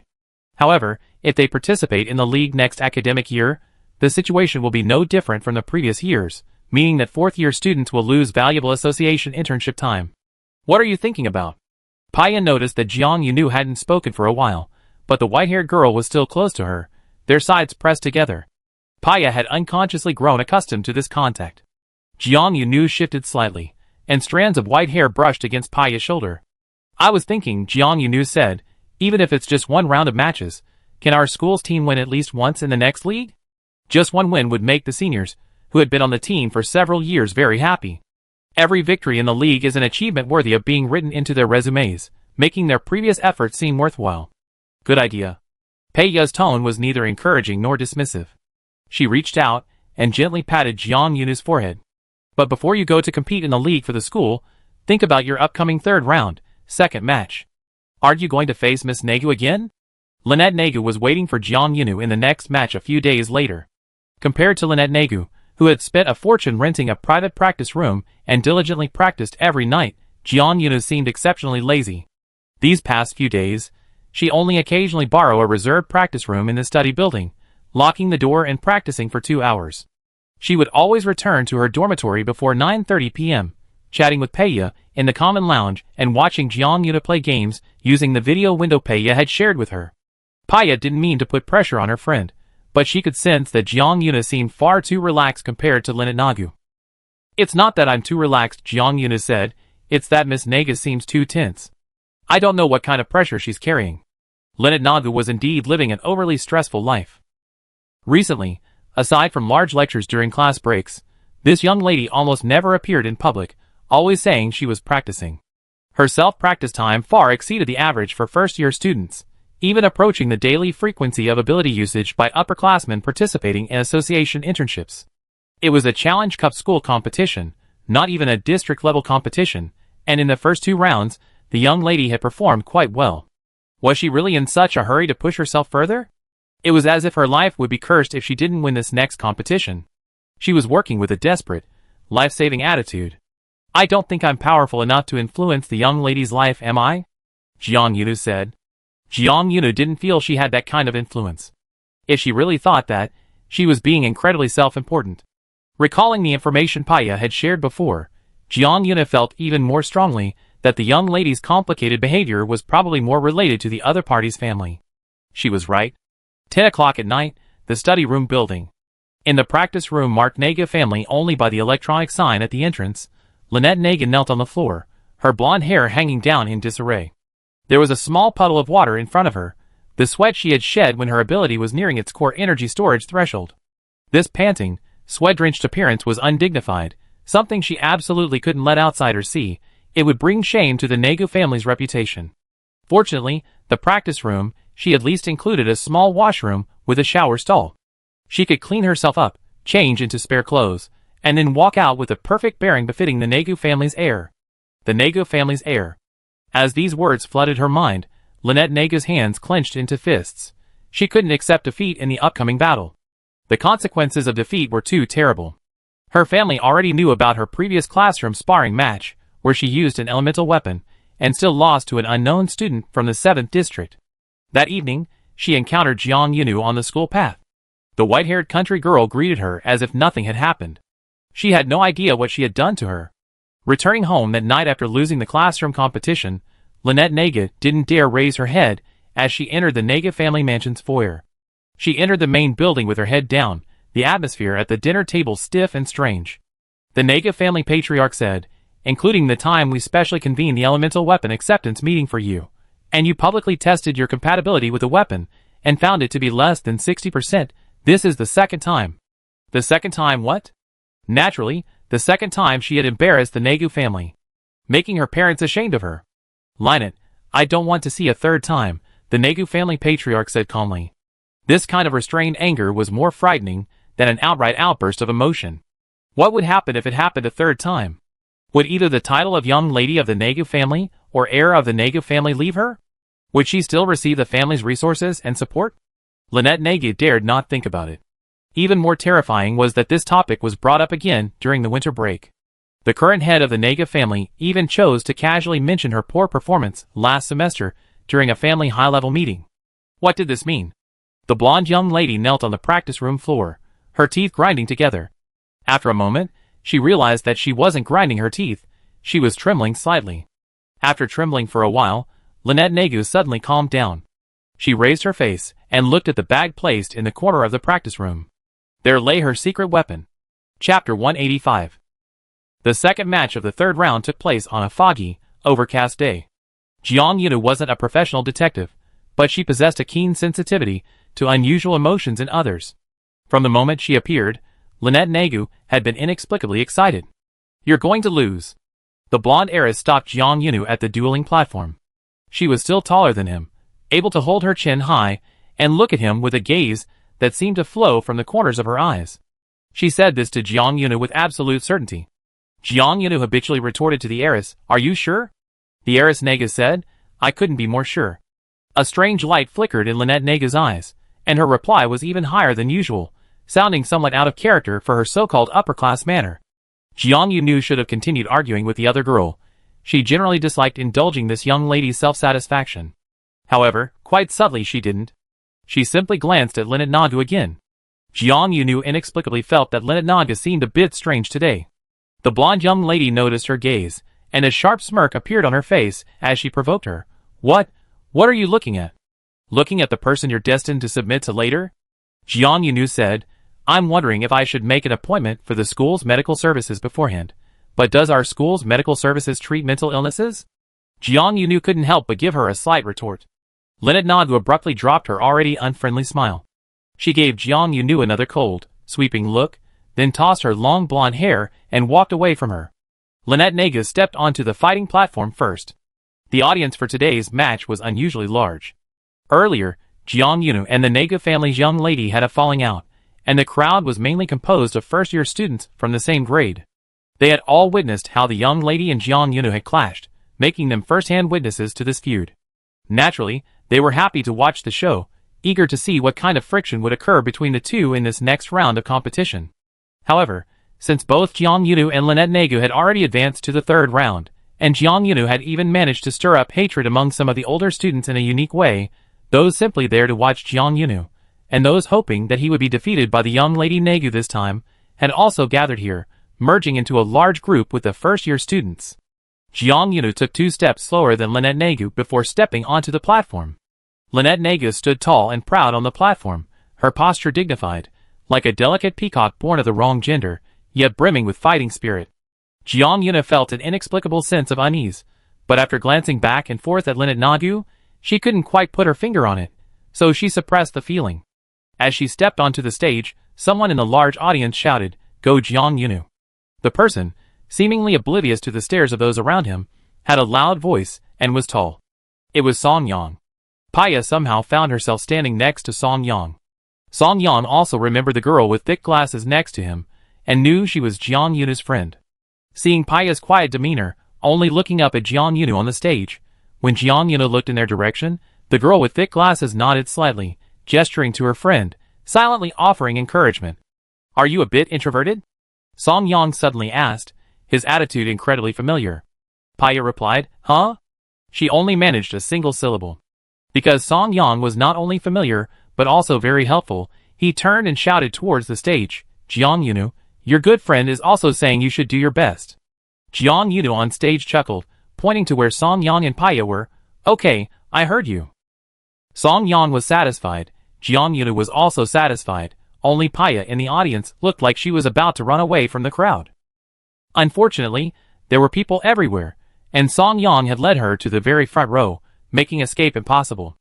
On the battle platform, Lynette Negu stood in her half of the waiting area and scoffed coldly, "Only second-rate players need this kind of encouragement."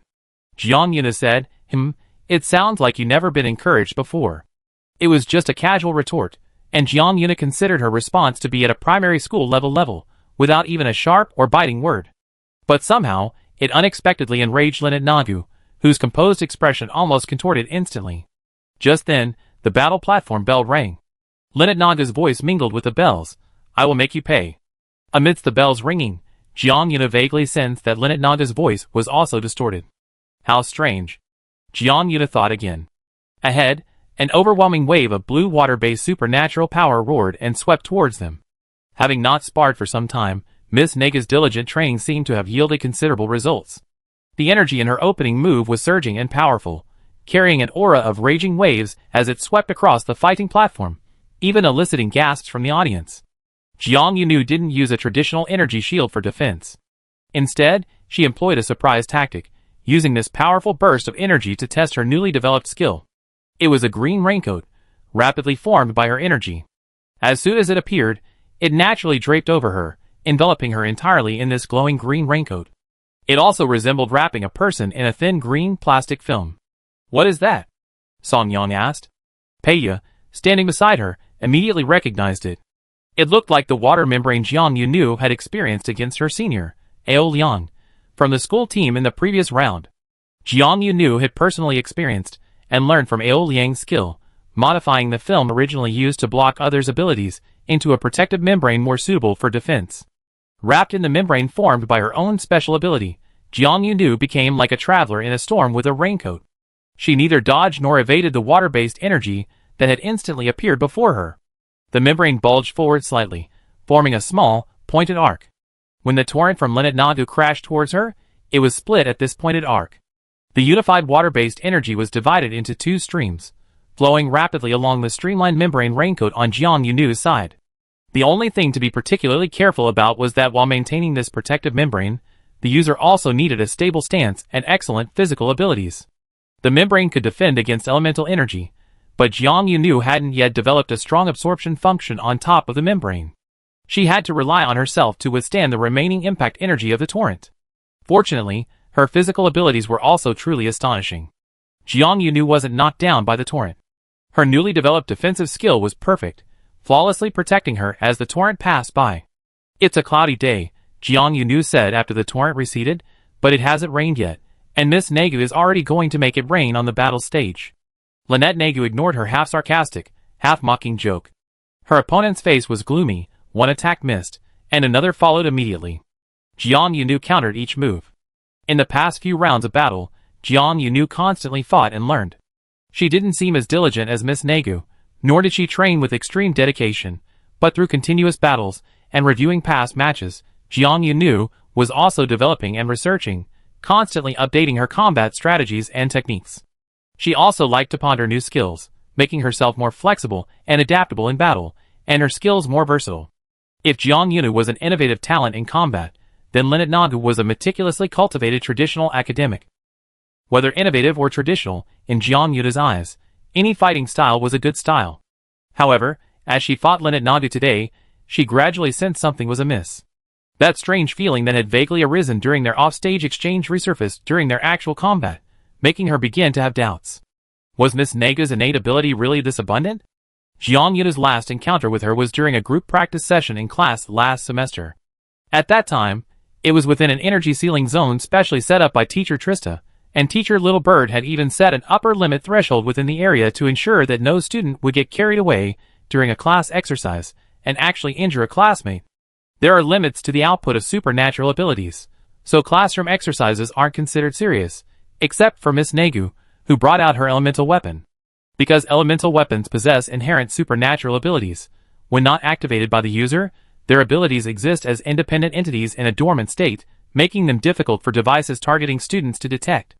Therefore, when Lynette Nagu unleashed her elemental weapon last time, it was like suddenly pulling out the real thing in a normal classroom confrontation, seriously violating the rules.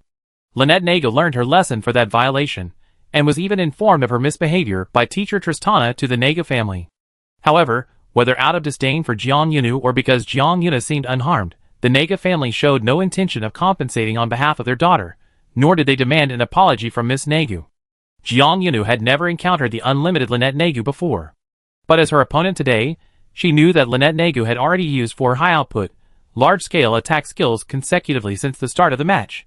But from her perspective, the young lady's complexion was rosy, her energy abundant, her fighting movements fluid, and her use of her powers without the slightest hesitation. Could Miss Nagu really be this strong? Jiang Yunu continued to counter her attacks, consistently using the most concise form of power output to deal with Lynette Nagu's relentless attacks, which kept her energized and showed no signs of fatigue. Chapter 186. But Lynette Nagu's abnormality was like a small fishbone, lightly lodged in Jiang Yunu's throat. Not particularly prominent, yet persistent, impossible to ignore. Even if we take a step back, perhaps Miss Nagu really wasn't abnormal, but had genuinely become that strong through recent rigorous training? Jiang Yunu didn't rule out the latter possibility. However, after 2 more rounds of skill clashes, Lynette Nagu, like an inexhaustible wellspring of energy in her core, unleashed a series of high-consumption skills, and was already eagerly gathering energy, her hands enveloped in blue energy light, about to unleash her next attack. Below the arena, the members of the Golden Uriel school team watching Jiang Yunu's match frowned. Is this output frequency really normal? The school team's little Yeli asked Sorok in a low voice, her voice filled with doubt.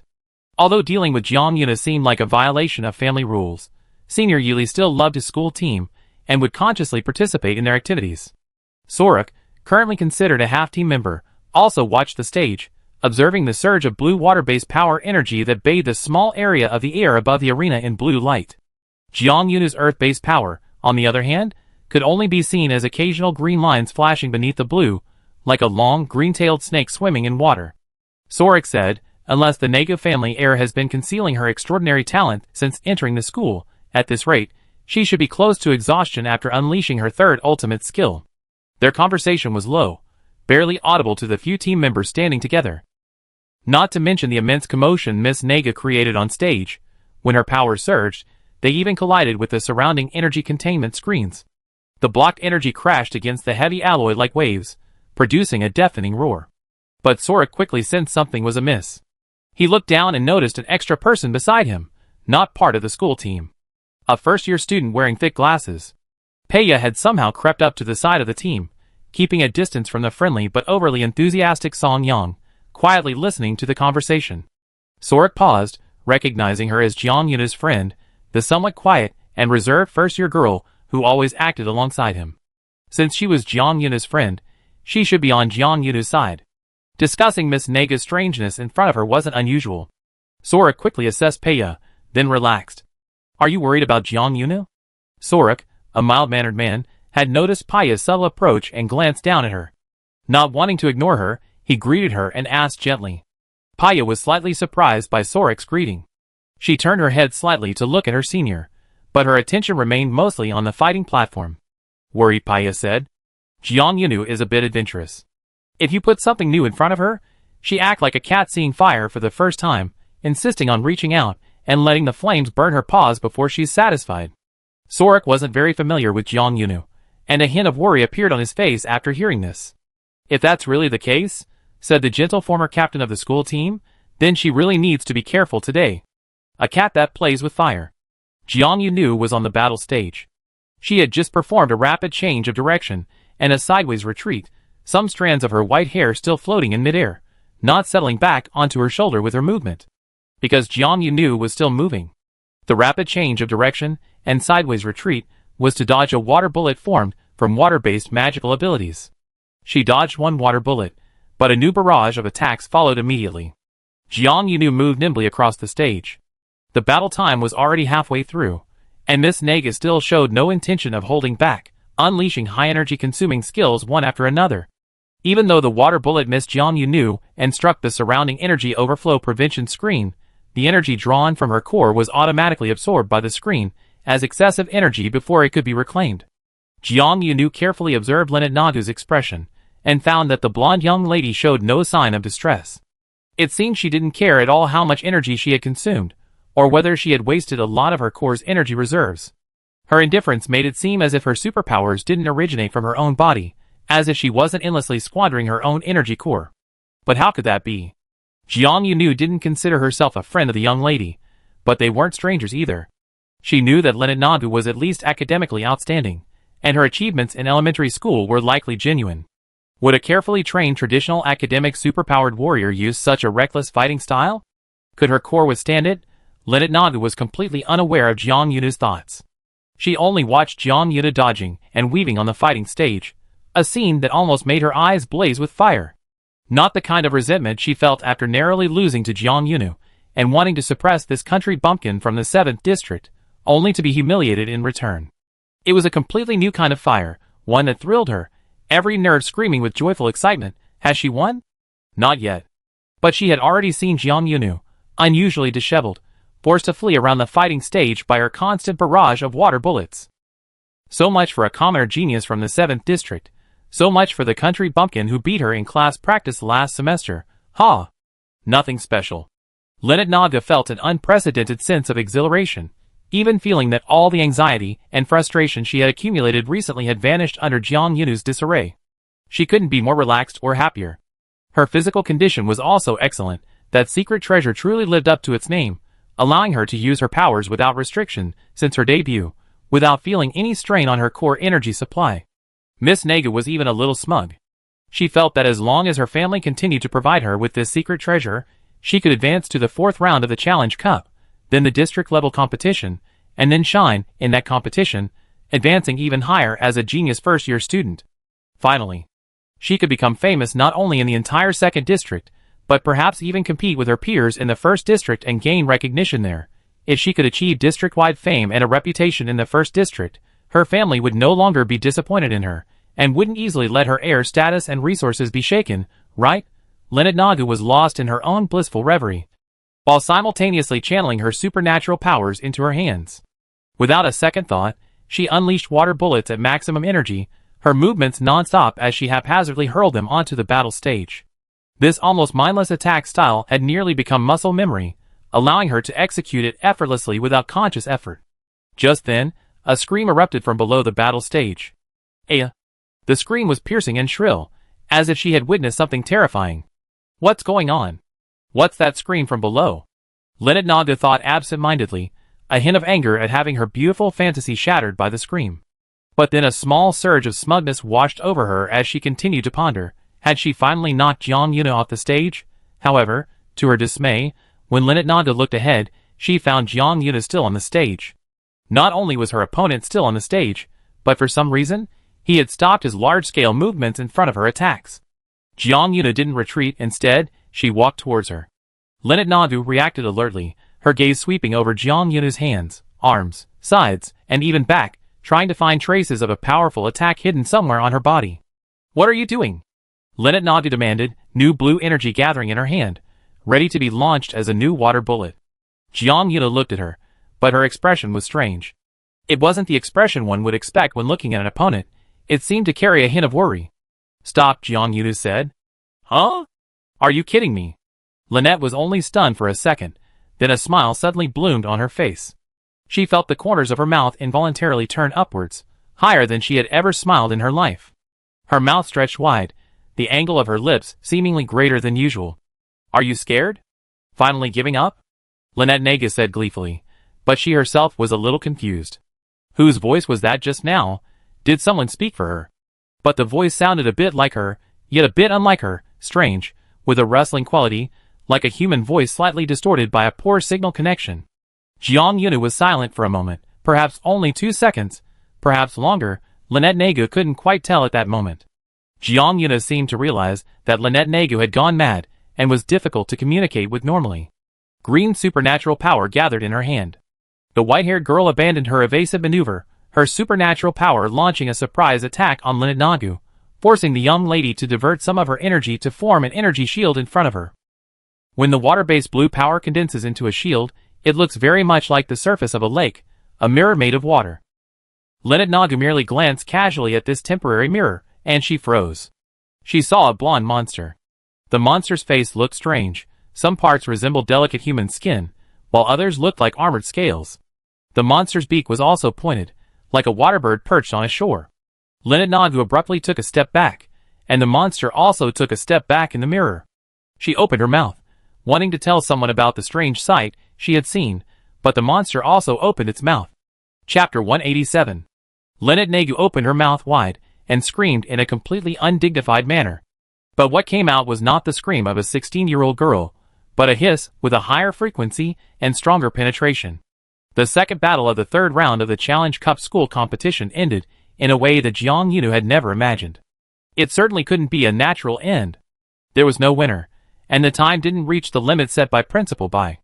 The blonde, arrogant Miss Nagu, who was determined to suppress Jiang Yuna, the most outstanding freshman, had been drawing power from her seemingly inexhaustible energy core and fighting the majority of the battle in a reckless manner.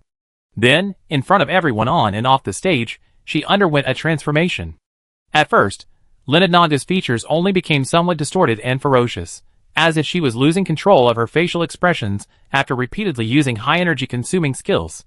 Then, her arms slowly began to mutate, and her legs unconsciously adjusted their stance, her knees slightly bent, and her joints protruding. She became more like some kind of humanoid monster. The battle was automatically stopped by the intelligence system that detected the anomaly. When the school teacher, who had received the emergency call, rushed over, Lynette Naga was standing frozen on the battle platform. She hissed as she questioned Jiang Yuna, "What did you do to me?" Even in this situation, Miss Naga's first reaction was to blame Jiang Yuna, habitually looking for problems in others. Jiang Yuna responded with silence. "Answer me.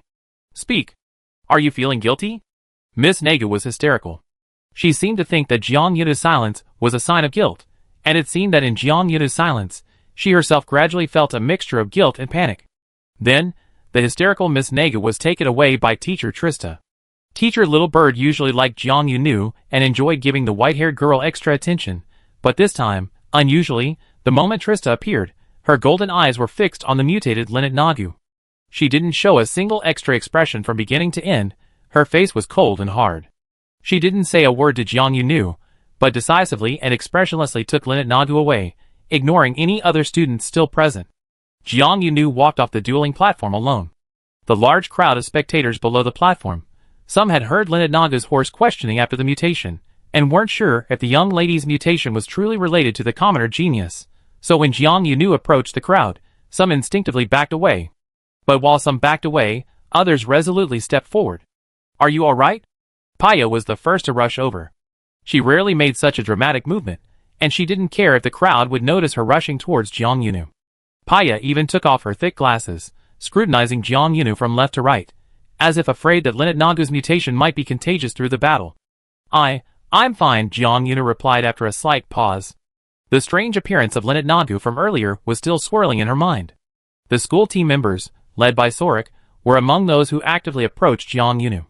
Sorik frowned deeply, a deep furrow forming between his brows. But he reassured Jiang Yunu, don't overthink it. It definitely has nothing to do with you becoming like that. That was clearly not something caused by ordinary supernatural abilities. Someone in the crowd retorted to Sorik, are you sure? How dare you jump to conclusions so quickly?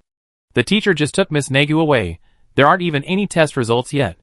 Sorik didn't even turn his head, but seemed to have eyes in the back of his head. He said calmly, because I fought in hundreds more elemental battlefields than you, and my combat experience is 10 times yours, with room to spare. The questioning voices in the crowd subsided. The school team subtly adopted a stance of protecting Jiang Yunu. If you have doubts about my combat knowledge and experience, and think I'm unworthy to answer this question based on experience and knowledge, there are empty fighting arenas nearby. You're welcome to fight me, Sorik concluded. At least for today, Jiang Yunu didn't hear any more questions about whether Lynette Nagu's mutation was related to her. After Miss Nagu was taken away by teacher Tristana, she didn't show up for several days. However, the elders of the Nagu family did appear on campus. That was Madame Nagu, supposedly the mother of Miss Nagu. This elegantly dressed lady went straight to the principal's office upon arriving at Golden Ariel Academy, demanding to see the culprit, who caused her daughter's mutation. Bai Huaishu received the lady, his polite smile unwavering upon hearing the request. Excuse me, may I ask who you mean by culprit? Of course, it's that wild girl who fought her in the school competition. Madame Nagu slapped the principal's desk with her well-maintained, precious hand, then let out a small shriek as if pricked by the principal's rather plain desk, quickly removing her hand from the surface. Excuse my bluntness, but your desk is so rough, it should have been replaced with a more suitable one long ago. Bai Huaishu's smile remained as if it were painted on. Thank you for your guidance, but this desk holds considerable sentimental value for me, and I have no intention of changing it for the time being. And, if I may be frank, madam, if you are looking for a wild girl, then such a person probably doesn't exist in our school. Madame Nagu's eyebrows rose high, she meticulously maintained each eyebrow. Not a single stray hair visible, the hairs neatly combed.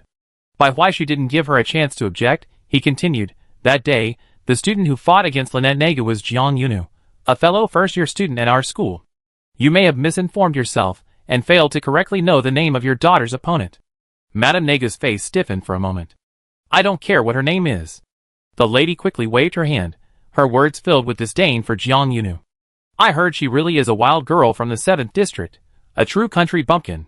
She must have used some underhanded means, trying to win through treachery, maliciously framing my child on the dueling stage. Bai Huaishu had been navigating social circles for many years. Although he looked young, his social experience was anything but. He was adept at saying one thing to one person, and another to someone else. This meant that he had seen all sorts of people, and also all sorts of devils. This was a clear indication that she was determined to shift the blame onto little Jiang. Bai Huaishu pondered this conclusion in his mind. After pondering it, he found it somewhat amusing. This genuine amusement made Principal Bai's already welcoming smile seem even more sincere. Madam, you may not know what you're saying, or perhaps you heard rumors that are not true, Bai Huaishu said politely. Your child, Lynette Nagu, after exhibiting abnormal behavior during the battle, was immediately taken away by our school's teachers, and sent to the medical center for emergency treatment and investigation. Upon hearing that the school had provided emergency treatment and investigation, Madame Nagu's delicate eyebrows twitched slightly. She suddenly fell silent, her gaze unfathomable as she looked at the young principal before her. Bai Huaishu, because the incident was sudden and the situation was serious, we first quickly examined Lynette Nagu's physical condition to find out how the mutation occurred. We also extracted and tested tissue samples from her mutated area. We then discovered that her mutation seems to be related to some unknown dangerous substance. This substance forcibly interferes with the natural energy core. It entered her body 12 hours before the start of the battle, and it was this external substance that induced the mutation. Madame Nagu blinked rapidly. The lady was still trying to pin the blame on Jiang Yunu. It must be that wild girl. She must have gotten her hands on this dangerous substance, and then deliberately harmed my child.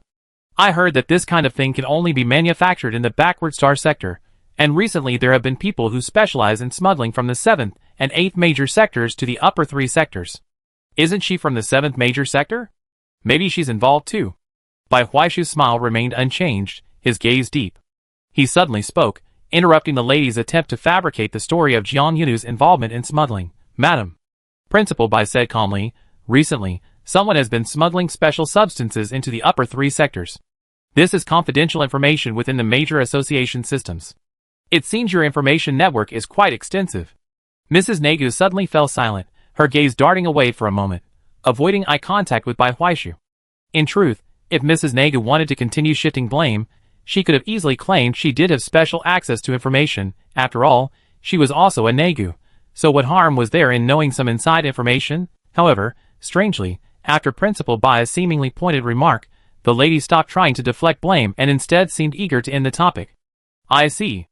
Mrs. Nagu rose directly from the visitor's chair opposite the principal's desk. Then, there might indeed be some misunderstanding. It seems that focusing on Lynette's recovery is more important right now. I think I head back today, and not disturb your school any further. With that, Mrs. Nagu, just as she had rushed to the principal's office upon arrival, hurried from the principal's office to the helipad, boarded her luxurious private vehicle, and departed. Jiang Yuna wasn't summoned to the office building until half a day after the Naga family's wife had flown away from the school. There, she listened to the principal recount the past. She specifically asked to see me. The white-haired girl was somewhat puzzled. Why didn't you call me here then? Did she want to see you? Once there were no visitors, Bai Huaishu relaxed considerably. He leaned back in his chair and let out a long sigh. She wanted to put pressure on you, to force you to take responsibility for the abnormal situation, so she could have a relatively respectable reason for the anomaly, to release a public announcement, and incidentally, play the victim. Jiang Yuna said, I won't be easily overwhelmed by this kind of pressure. You are a fair and just principal. Bai Huaishu boasted without any shame, I am indeed a fair principal. So why would I need to have my student come to see someone the principal could easily dismiss? He wasn't really only good at selling salad sponsorships. Chapter 188. After boasting, Bai Huaishu's expression became a little more serious. Speaking of which, Principal Bai instructed his concerned student, the reason for Lynette Nagu's mutation is related to contact with special substances hasn't been publicly announced yet. It's still under investigation. As someone closely involved in the incident, I believe you have a certain right to know, which is why I called you here to tell you. However, for others, especially those students who might also be interested in this matter and have a strong curiosity, try not to say anything about the special substances beforehand. Things related to smuggling and selling contraband are easy to say the wrong thing and cause unnecessary trouble. Jiang Yuna nodded. But Jiang Yuna also had something to say. When Principal Bai mentioned the keyword smuggling from the 7th and 8th districts, she felt as if some related memory had been triggered. Jiang Yuna remembered the unexpected incident she encountered at the customs inspection station on her first day in the 7th district. Principal, Jiang Yuna said, you sound like you know a bit about this. May I ask you a question? Bai Huaishu made a polite please gesture. Go ahead, but let's make it clear beforehand that we need to reach a consensus that this information won't leave the principal's office. The young principal, as if he were in his social circle, even winked at the student.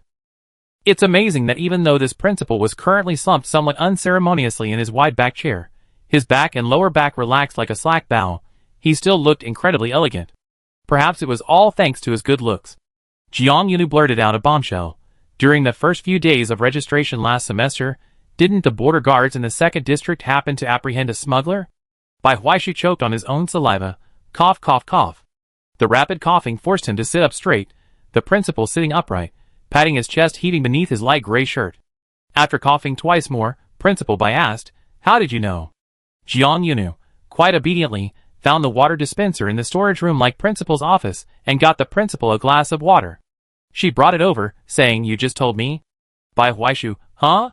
Jiang Yunu had only witnessed an incident of someone trying to break through the gate and being apprehended at the inspection station on the first day of entering the 2nd district last semester, but she wasn't sure whether the man who tried to break through was a smuggler, or whether his reason for breaking through was related to the dangerous special substance that Lynette Nagu had come into contact with.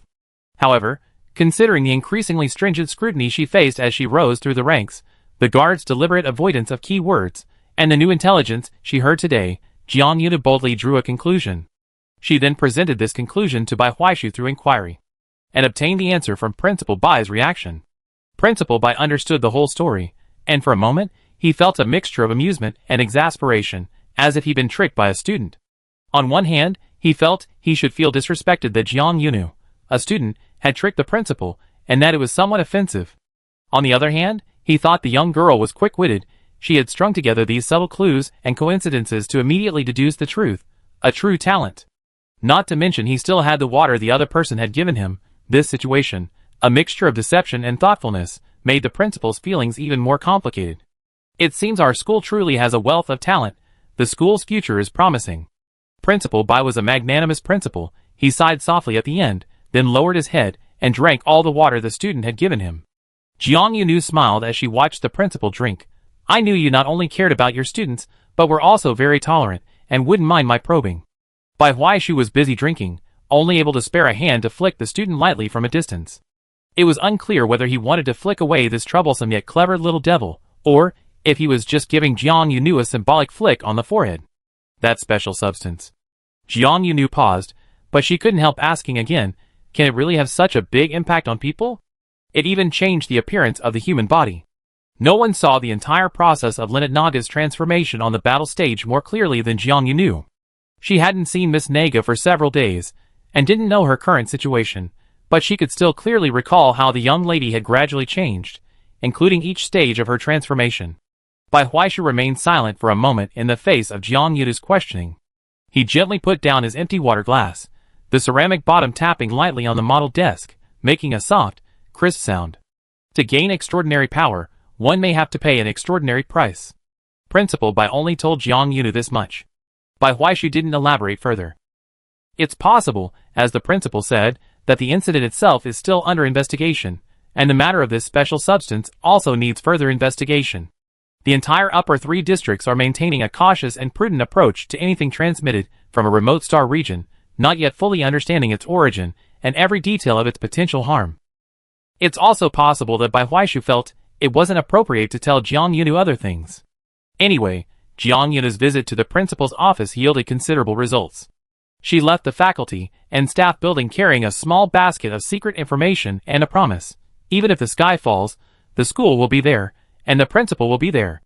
Lynette Naga is unlikely to return to the school in the short term. In the long term, it's uncertain whether she can return at all. It depends on the young lady's recovery. Furthermore, no one can say for sure whether the mutations caused by contact with this special substance can truly be reversed, or whether the mutations brought about by the substance can be gradually removed. At least for now, no one can give a definitive answer. Jiang Yunu still has her third match in the third round of the Challenge Cup school competition, scheduled for 5 days later. If she wins against the senior from the school team who specializes in operating wartime equipment, she can advance to the 4th round and enter the final ranking competition within the school, with a chance to qualify for the district-level competition. However, she finds herself temporarily losing her enthusiasm for battle. Her previous skill development, energy refinement exploration, and studying others' tactics and strategies, all the things that used to fascinate her, seem to have temporarily lost their appeal before her third match. Lynette Naga's absence from school caused even her previously supportive group to fall silent, now avoiding Jiang Yunu. The change was even more noticeable in Naga's 2 previously inseparable followers. They seemed to have lost their anchor overnight, like ships without an anchor, rushing around school every day, looking inexplicably lost. Sigh. Jiang Yunu sighed at the lunch table in the school cafeteria. Peiya's first reaction was to ask, was lunch bad today? Peiya seemed unaffected by the environment and recent rumors. She remained unchanged. Hearing Jiang Yunu's sigh, the girl sitting across the table assumed the food was bad, failing to satisfy Jiang Yunu's voracious appetite. Want to try mine? The girl with thick glasses pushed her plate forward. We ordered different set meals, mine is alright. Jiang Yunu looked at the food pushed in front of her, feeling a surge of emotion. Peiya, she said, you're such an angel. It's just a meal that didn't suit her taste. Is it really that big of a deal? Peiya hadn't taken off her glasses, so her expression couldn't be seen, but she expressed her confusion by tilting her head. Jiang Yunu sighed again. She pushed Peiya's food back to her plate and placed a honey-roasted chicken leg, which hadn't been touched on her own plate, into Peiya's plate. My set meal was pretty good too, quite delicious. I'm not sighing over this. Peiya looked at the chicken leg that had landed on her plate, her alertness increasing even more. Jiang Yunu's mood was off. She even took out a chicken leg to share. This was extremely suspicious. Why is that? Peiya asked calmly. About the battle. Jiang Yunu's answer was rather vague. The school cafeteria is, after all, a public place, and there were other students eating nearby. As a party involved in the recent major events, Jiang Yunu was a minor figure on campus. During her meal, people at the next table kept discreetly observing her, and students passing by would occasionally steal glances at her. Even though Jiang Yunu's answer was vague, Peiya immediately understood what she meant. The two quickly finished their meal, and left the cafeteria for a walk on the relatively quiet midday school path. Only then did Peiya ask again, "Is it related to the young lady? I heard her mutation has been brought under control." The Naga family quietly hired 3 water-based healers they worked with for a long time to come to the Naga residence for in-home energy stabilization healing. Jiang Yunu didn't even need to ask. The intelligence officer proactively shared the gossip she knew. "I guess I don't need to ask how you knew about this discreet request," Jiang Yunu said. "I only need to know that you're an all-powerful intelligence officer. The Olai family possesses the most comprehensive list and network of therapists in the entire 2nd district and even the upper 3rd district. Finding treatment inevitably involves this intelligence network." Peiya smiled faintly. She didn't respond to Jiang Yunu's question, but instead asked, "Knowing this, are you feeling any better now?" Jiang Yunu said, "A little, but not much." Peiya became puzzled again. "Only a little? Weren't you worried about the young lady's condition?" Jiang Yunu: "I have humanitarian and classmate affection for her, but considering our relationship, I haven't been able to worry about her to the point of sighing." These words might sound a bit cold, but it was the truth. Jiang Yunu didn't want to hide anything from his friends. Peiya understood perfectly, immediately saying, "That's only natural." Jiang Yunu thought for a moment, and earnestly shared the real reason for his low spirits with Peiya. "I'm a little confused, thinking about my love for fighting, and the meaning of fighting," she said. "I find competitive fighting very interesting, and winning in battle brings me an indescribable sense of exhilaration and accomplishment. However, it seems I wouldn't go to any lengths to achieve a single victory." Chapter 189. What level of determination constitutes willing to do anything for the sake of battle? Is it exhausting all tricks for a fight, being willing to give everything to win, even becoming someone you're not to win a single match? In the early rounds of the Challenge Cup school competition, Jiang Yunu had been criticized more than once for being unscrupulous. Many of the campus rumors about her involved using various tricks to win. Jiang Yunu didn't take these comments to heart. In her view, using one's brain and researching to win wasn't a bad thing. But Lynette Naga's transformation seemed to have crossed the line of researching for victory. If I had to judge, I would say that Miss Naga transformed herself like that to win a match. Regardless of how she transformed herself, it seems she's somewhat obsessed, Jiang Yunu said, her voice carrying a slight contradiction. Peiya also noticed the complex expression on the white-haired girl's face.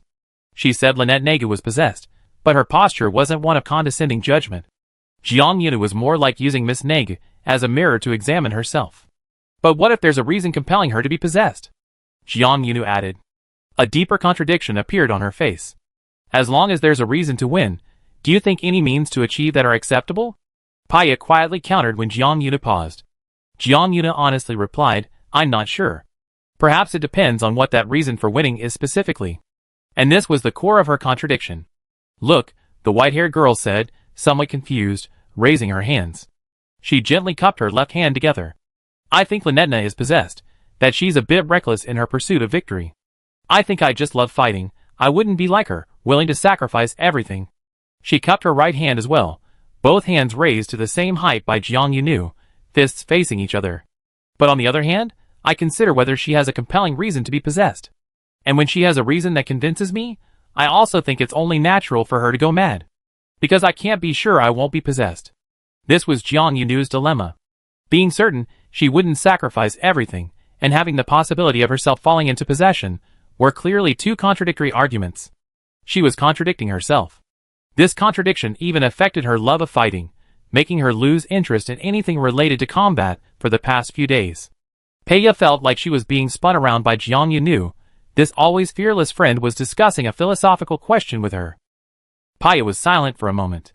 It was clear that her friend, wearing thick glasses, was trying to piece together Jiang Yunu's words, attempting to find a connection between these seemingly polarized viewpoints. Jiang Yunu hadn't told Peiya about Lynette Naga's contact with this special substance. Just as she and the principal had agreed, she hadn't mentioned a word about it. However, the white-haired girl dared to guess that since Peiya had already proactively informed her about Lynette Naga's treatment progress, Peiya might also know something about the reason for Miss Naga's transformation. However, Both of them tacitly avoided mentioning the keyword special substance, only agreeing on the point that Lynette Nagy used something she shouldn't have to win. If the same opportunity were presented to you, Paya said thoughtfully after a brief silence, addressing Jiang Yunu, someone told you that as long as you do this, no matter the cost, you definitely win the battle, would you do it? Jiang Yunu thought for a moment. Not necessarily. The white-haired girl confessed to her friend. Perhaps before someone told me this winning method, I was so focused on victory that I had already figured it out myself. Maybe, even without anyone actively encouraging me, I had already tried it out of sheer curiosity. Jiang Yunu understood his own curiosity and exploratory drive perfectly well, and then clearly accepted the eye roll Paya gave him after taking off her thick-rimmed glasses. So you're quite aware of your own personality after all, Paya said. I thought you were the kind of person who was already dancing on a dangerous tightrope, thinking you were just walking on some special kind of flat ground. Jiang Yunu, how could that be? I always knowingly walk into danger. This time, Jiang Yunu not only received a glare, but Paya also raised her hand and lightly patted her back. Too thin. Paya thought after patting her. This was the first thought that automatically jumped into her mind. If she hadn't seen it with her own eyes, it would be hard to imagine that this ordinary genius, who had won consecutive victories in the Challenge Cup school competition, and had already begun to show her talent, would be such a girl whose back and shoulder blades could be stretched out even under her loose clothes, and whose bones could be vaguely felt when her hand was patted. You understand yourself so well. Paya rubbed her palm, feeling the bone of Jiang Yunu's shoulder blade still gently pressing against her hand. How could you not see where the biggest difference between you and others lies? I'm afraid it's just self-satisfaction. I'm afraid I'm just arrogant, Jiang Yunu said honestly. I'm afraid my current sense of disagreement is only because I've never been in the other person's shoes, never experienced their predicament. Paya was silent for a moment, then said, but I think that the fact that you think this way already reduces the chance of you going down the same path by 80%. Not everyone, after witnessing someone else's obsessive and crazy behavior, can immediately examine themselves and try to empathize. Jiang Yunu smiled. Dear Miss O'Reilly, hearing you say that makes me feel like you're showing me favoritism. Paya shrugged. You're my first friend my own age, the young lady from the Oli family said arrogantly. I just favor you, so what? Compared to Paya, who had just finished winter break, and was still only used to slightly revealing her true emotions, she had really improved a lot. She could say such things so naturally now. Jiang Yunu was immediately moved by this openly declared favoritism. She snuggled up to Paya, and Paya casually asked her, in all your battles so far, has there been one that brought you to your most desperate state? Jiang Yunu said, maybe. Paya felt she had found a better way to comfort her, grasping a clue. So what is this battle that you want to win at all costs? Paya's tone was also curious. She was genuinely concerned and wanted to know which past battle had driven Jiang Yunu to the point of risking everything. Jiang Yunu paused for a few seconds, his gaze sweeping across the base at the foot of the desolate island, the moon atop the barren mountain, and that ocean, a semi-transparent blue expanse with a salty taste, devoid of any sign of life. Jiang Yunu said, live? Paya, huh? Jiang Yunu said, the last time I felt I had to win at all costs was to live. Chapter 190. Unless one faces dire circumstances, it's difficult to realize the incredible resilience and boundless courage one possesses, the ability to withstand wave after wave of hardship, and to stand tall and defy mortal danger.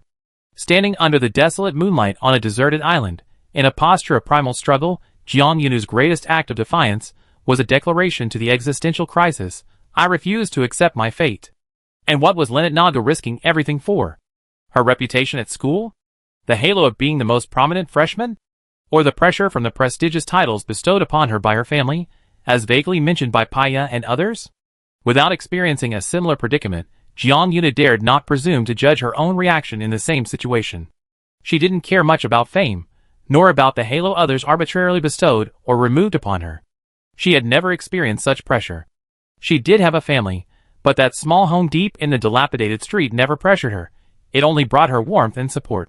She was so fortunate in matters of family. Peiyu didn't press her about the word living. Or perhaps this intelligent friend wanted to ask, but before she did, some intuition struck her, letting her know that this matter was like a congenital blockage in her energy core, the kind of topic best left unsaid among friends, not something to delve into for the time being. Peiya finally said only, "You've been too focused on combat lately. I think you need to step away from combat and combat theory for a couple of days, try focusing on something else, and relax your mind." Jiang Yuno looked confused. Besides combat, classes, and studying tactics, what else can I focus on? Her questioning expression was so bewildered yet sincere that Paya was momentarily stunned. Besides fighting, attending classes, and studying your tactics, Paya said, aren't there many other things I can do? After asking this, the girl who had taken off her thick-rimmed glasses suddenly realized something. It seemed that since enrolling, apart from the aforementioned activities, Jiang Yuno hadn't really had any extracurricular life.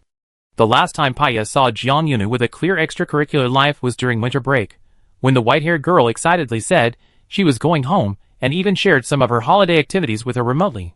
Unlike her, Paya had her own multifunctional glasses, allowing her to access games anytime, anywhere. Her game library was updated monthly, so she never experienced a game drought or a lack of online entertainment.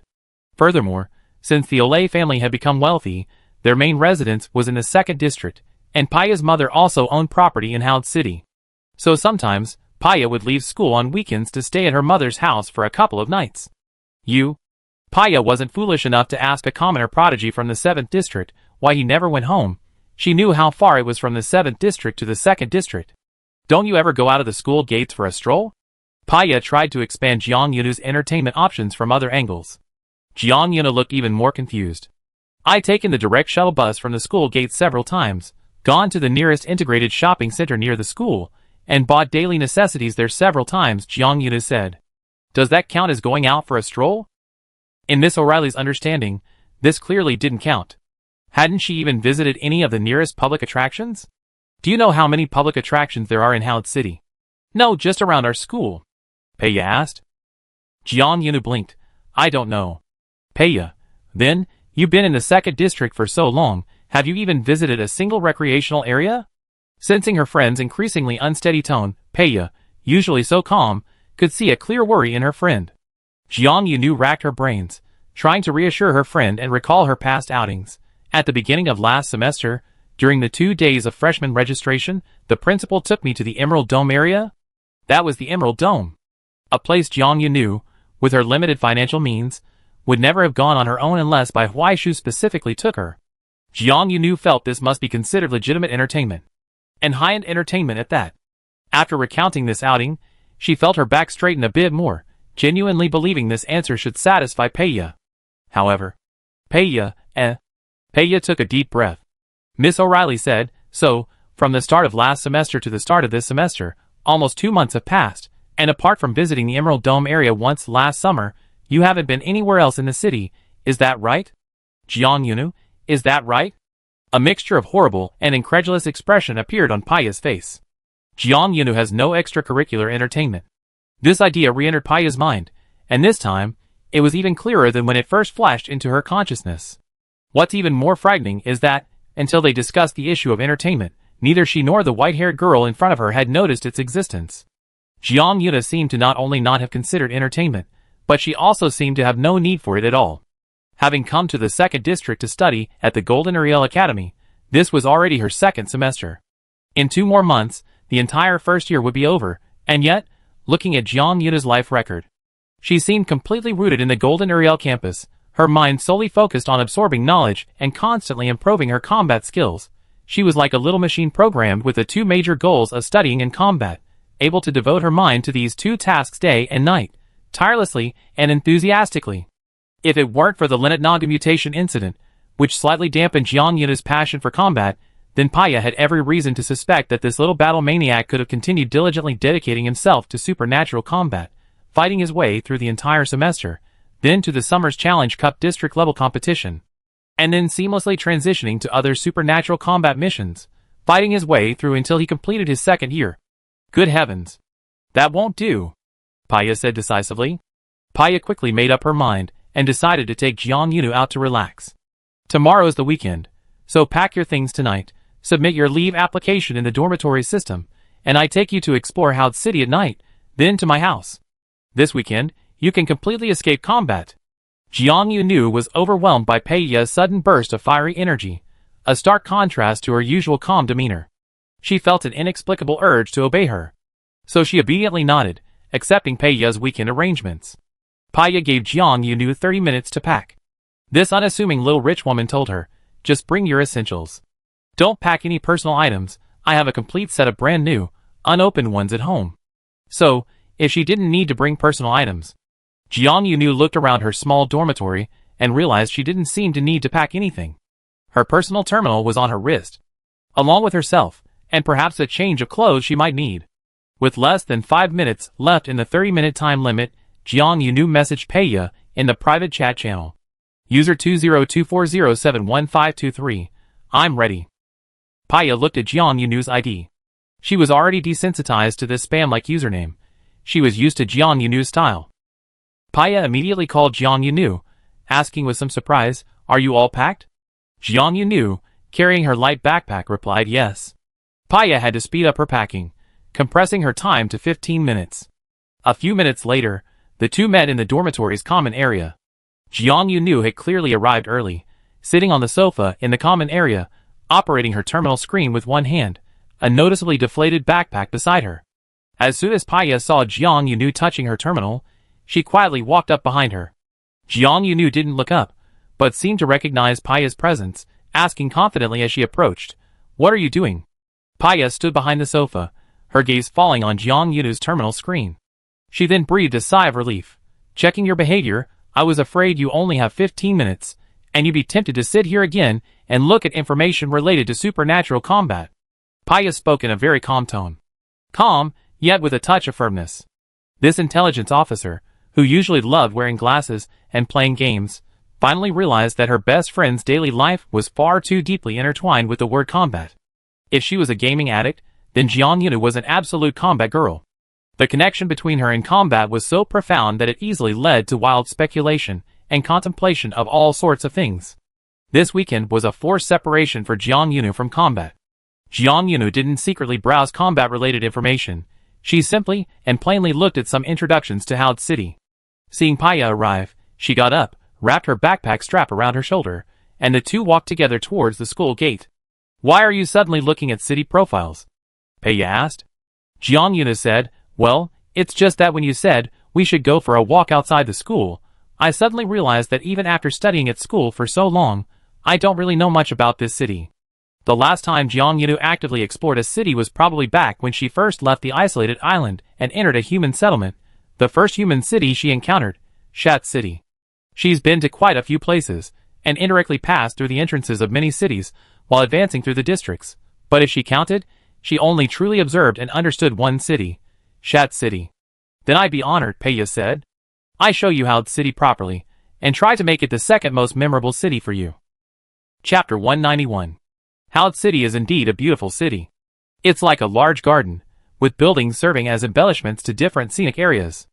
Jiang Yunu had seen Howd City from the sky the day she arrived, but it was daytime then, and she had never really paid attention to what this great park looked like at night.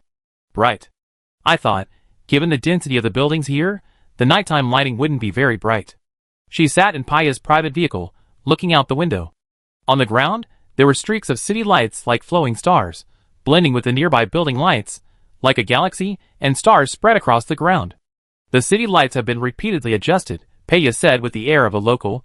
At first, some people thought that a lower brightness at night would better maintain the hazy beauty of the city's ecological landscape. But soon, others objected, saying that the city's nighttime lighting should be bright, symbolizing the bright future of Howd City and its residents, like stars shining in the night sky. Too dim would be unlucky. Jiang Yunu chuckled at the last, down-to-earth comment.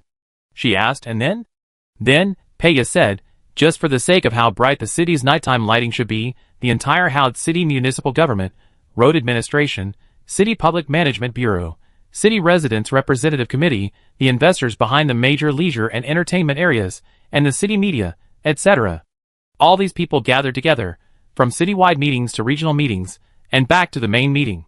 Plans were proposed again and again, representatives from all sides competed to speak, residents' opinions were collected and tallied 3 times, and the final plan was revised countless times, with each leader's name signed again and again, before the current lighting plan was born."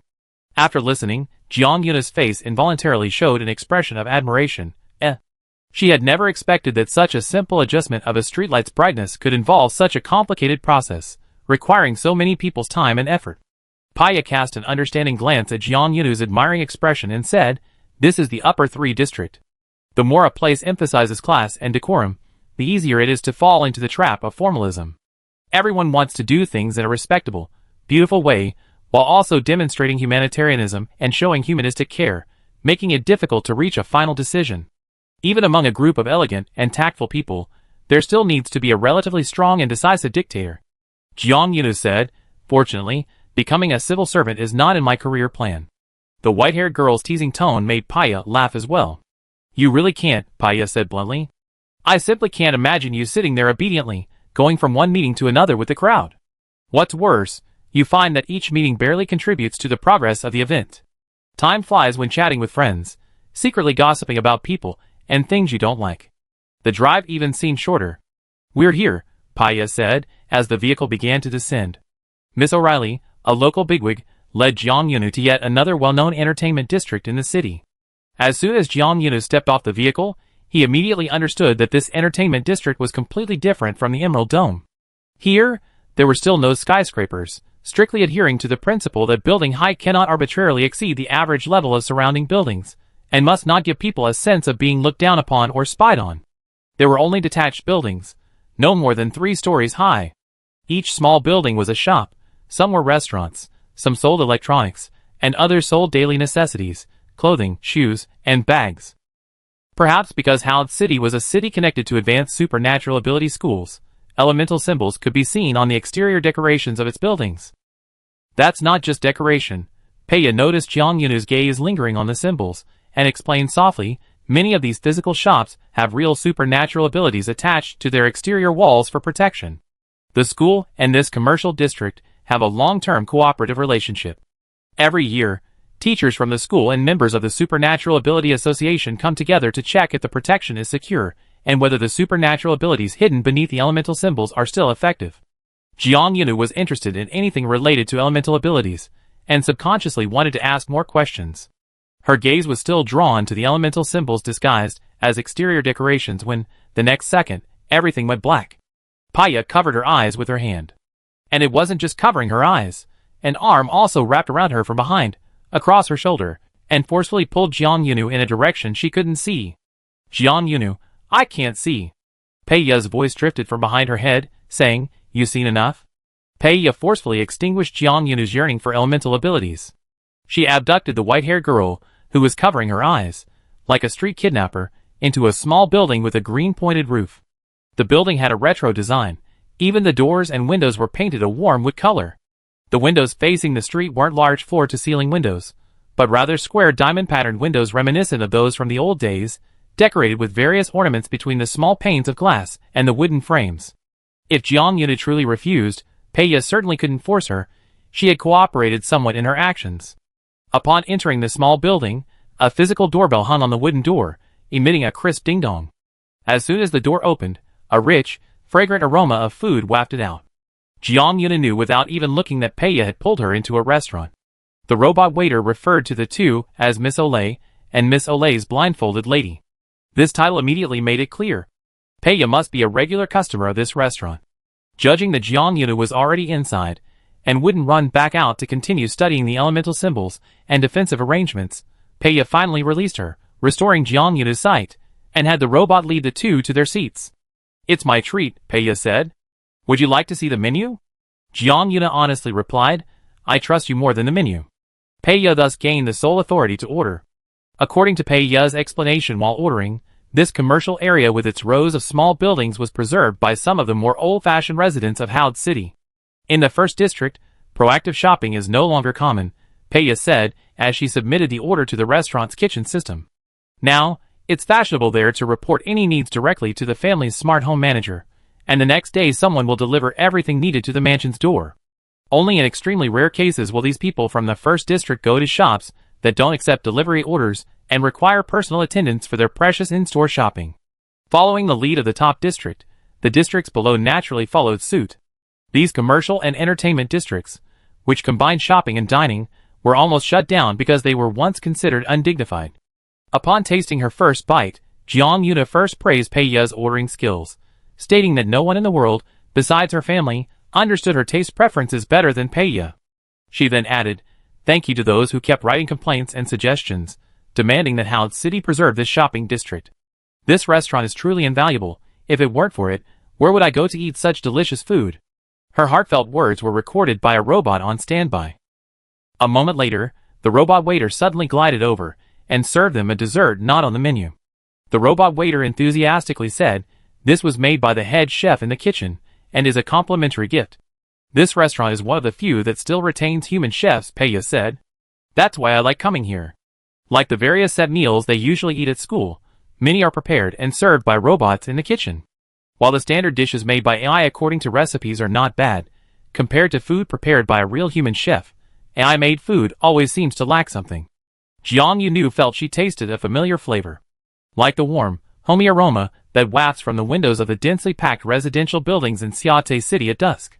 There were other guests dining in the restaurant, but the seating was thoughtfully designed, with landscaping plants between each table and soundproofing, making each table a private and relaxing space where guests could freely gather and chat with friends. The shop door was suddenly pushed open again. Even with the soundproofing on, the environment felt slightly noisier and more crowded, as if several people had entered. A robot waiter slid into the kitchen and shook out a human employee. Jiang Yunu, driven by curiosity, couldn't resist turning her head and peeking out from behind a decorative tree next to her seat to observe the changes in the outside world. It was several people in uniforms, wearing badges on their shoulders and arms. One of them happened to be surveying the entire restaurant, her expression serious and her eyes sharp. Noticing someone watching, she glanced at Jiang Yunu and their gaze met. The other person paused, first noticing the observer was a young girl, her sharpness softening slightly. Then, recognizing Jiang Yunu's face, she walked over. "Are you Bai Huaishu's student?" It was Wei Du, also wearing a long trench coat today, whom she had met briefly in the floating light hall of the Emerald Dome area. Chapter 192. Jiang Yunu hadn't seen Supervisor Waiter for quite some time.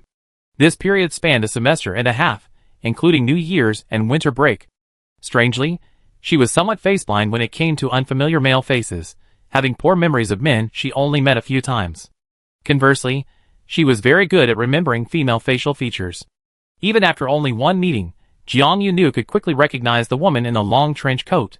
Supervisor Waiter, after greeting the young woman, seemed to remember that it had been a long time since their last meeting and proactively asked, "Do you remember me?" Jiang Yunu replied, "Yes, good evening, Supervisor Waiter. You don't seem to be coming to this restaurant for dinner." Several gazes were cast towards her from where Supervisor Waiter had been standing. "I'm definitely not here for dinner." Supervisor Wit was pleased that Jiang Yunu remembered her. She nodded slightly, her gaze briefly sweeping over Paya, who was sitting next to Jiang Yunu, before a knowing look crossed her face. Adults are busy at night. Work often overshadows regular mealtimes. The woman in the long trench coat didn't smile, but her tone carried a subtle irony and humor.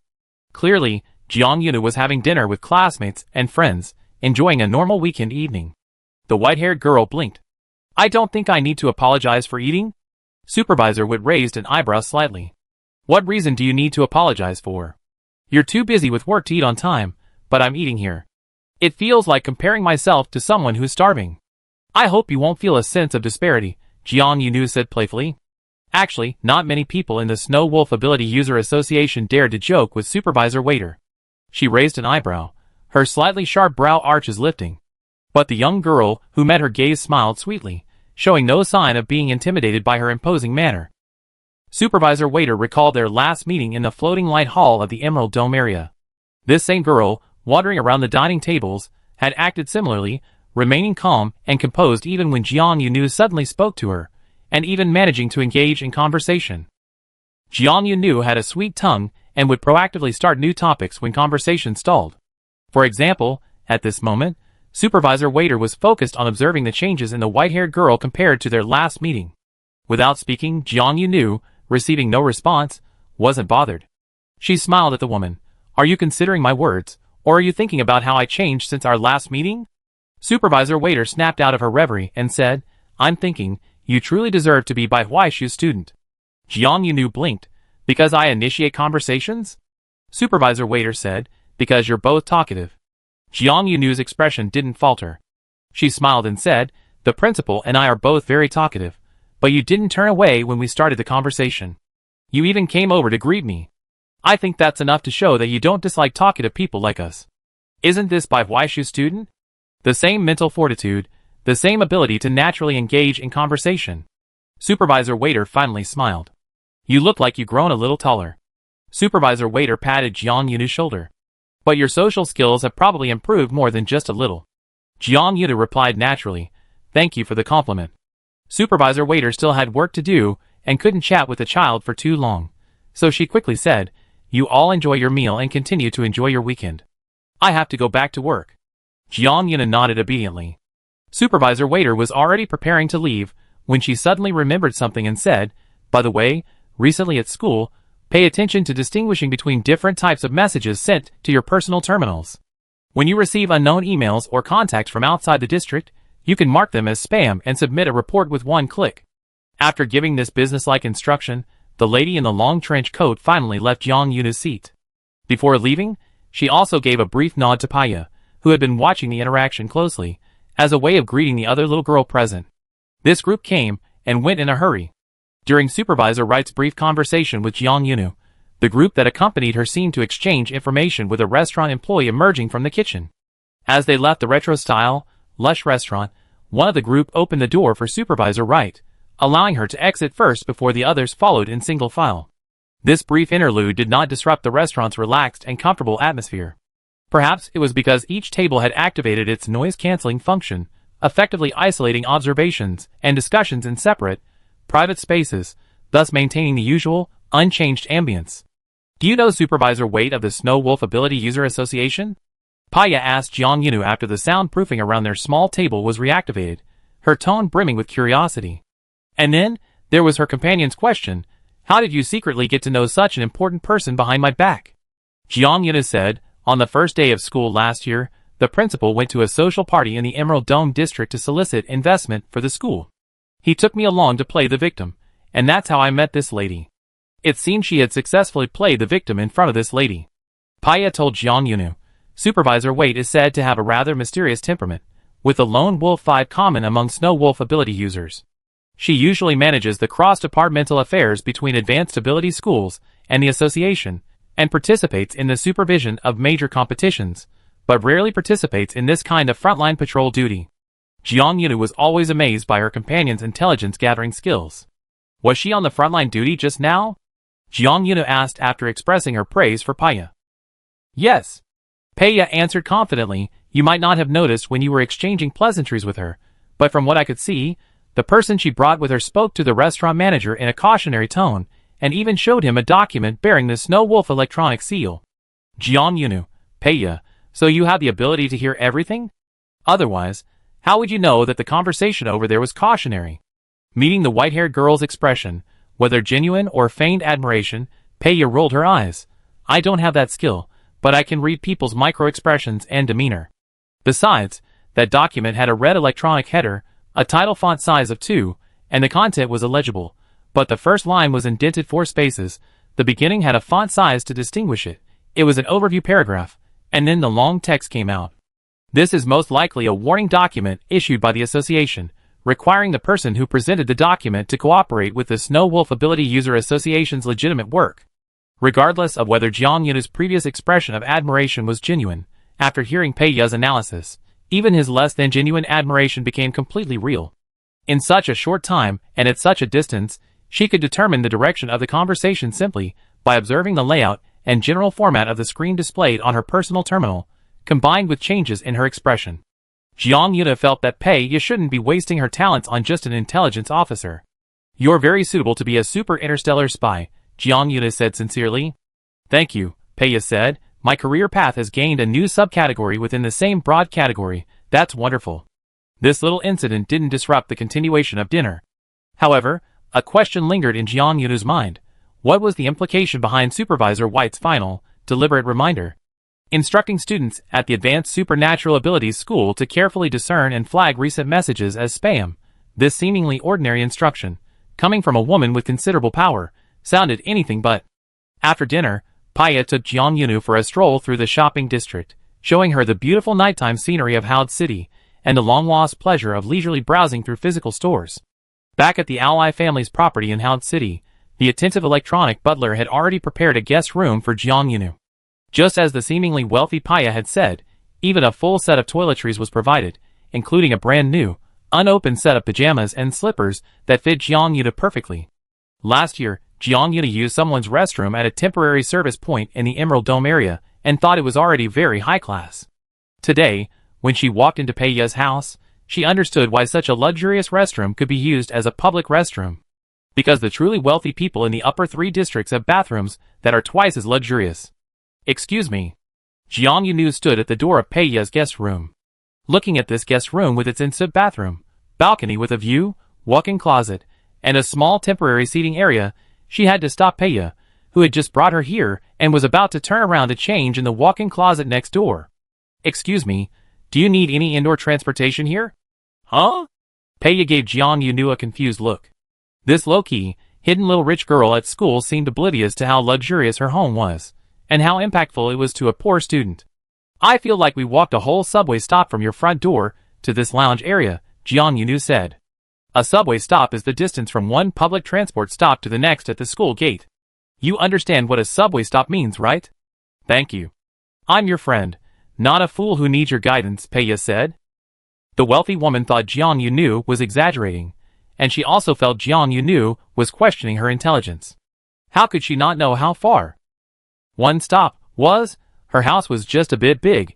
It couldn't be that exaggerated. There's no indoor transportation, Peiya said expressionlessly. If you're not satisfied with the hospitality in my house and desperately want an indoor mode of transportation, then I think you have to ride me around the house. Perhaps I can serve as a human-powered vehicle for your distinguished guest. Jiang Yunu knew Peiya was joking, and it was a slightly sarcastic joke, but she couldn't help but imagine the scene, which moved her deeply, and she firmly refused. No, I am only deeply grateful for your hospitality, and dare not be the slightest bit dissatisfied. Later that day, Jiang Yunu checked her personal terminal's email inbox, starting with the most recent month. She didn't see anything unusual in her email inbox. So, isn't Supervisor Waiter's reminder a reminder of what has already happened, or perhaps a harbinger of what will happen in the future? What kind of spam messages might the students of the Advanced Supernatural Academy receive in the near future? Chapter 193. Jiang Yunu's questions were answered 6 days later. By then, she had finished her brief weekend relaxation at Peiya's house and returned to the competition at the end of the new week, achieving another victory in the Challenge Cup school tournament. Yes, in the third match of the third round of the school tournament, Jiang Yunu won again. 2 days of rest didn't completely dispel Jiang Yunu's confusion, but at least she could regain her spirits and continue participating in the competition. Her opponent was her senior, whom she had both selected at the end of the second round. Yulina, a current member of the Golden Uriel Academy team, and the team's wartime technical equipment operator. Jiang Yuna hadn't yet entered her second year, and she hadn't yet taken any courses related to wartime equipment. However, she had, of course, already accessed the school's electronic library and downloaded materials for higher-level courses using her student privileges. But reading materials and actual experience are quite different. Those responsible for operating the technical support equipment in a special abilities team will be more conspicuous than others, Yulina instructed Jiang Yunu during the pre-battle preparations. If you were to ask which role in a special abilities combat team is the easiest to identify, it would definitely be us, the technical equipment operators. Jiang Yunu asked curiously, because people who do technical support and equipment operation, like you, will always wear a pair of half-finger leather gloves for easy machine operation?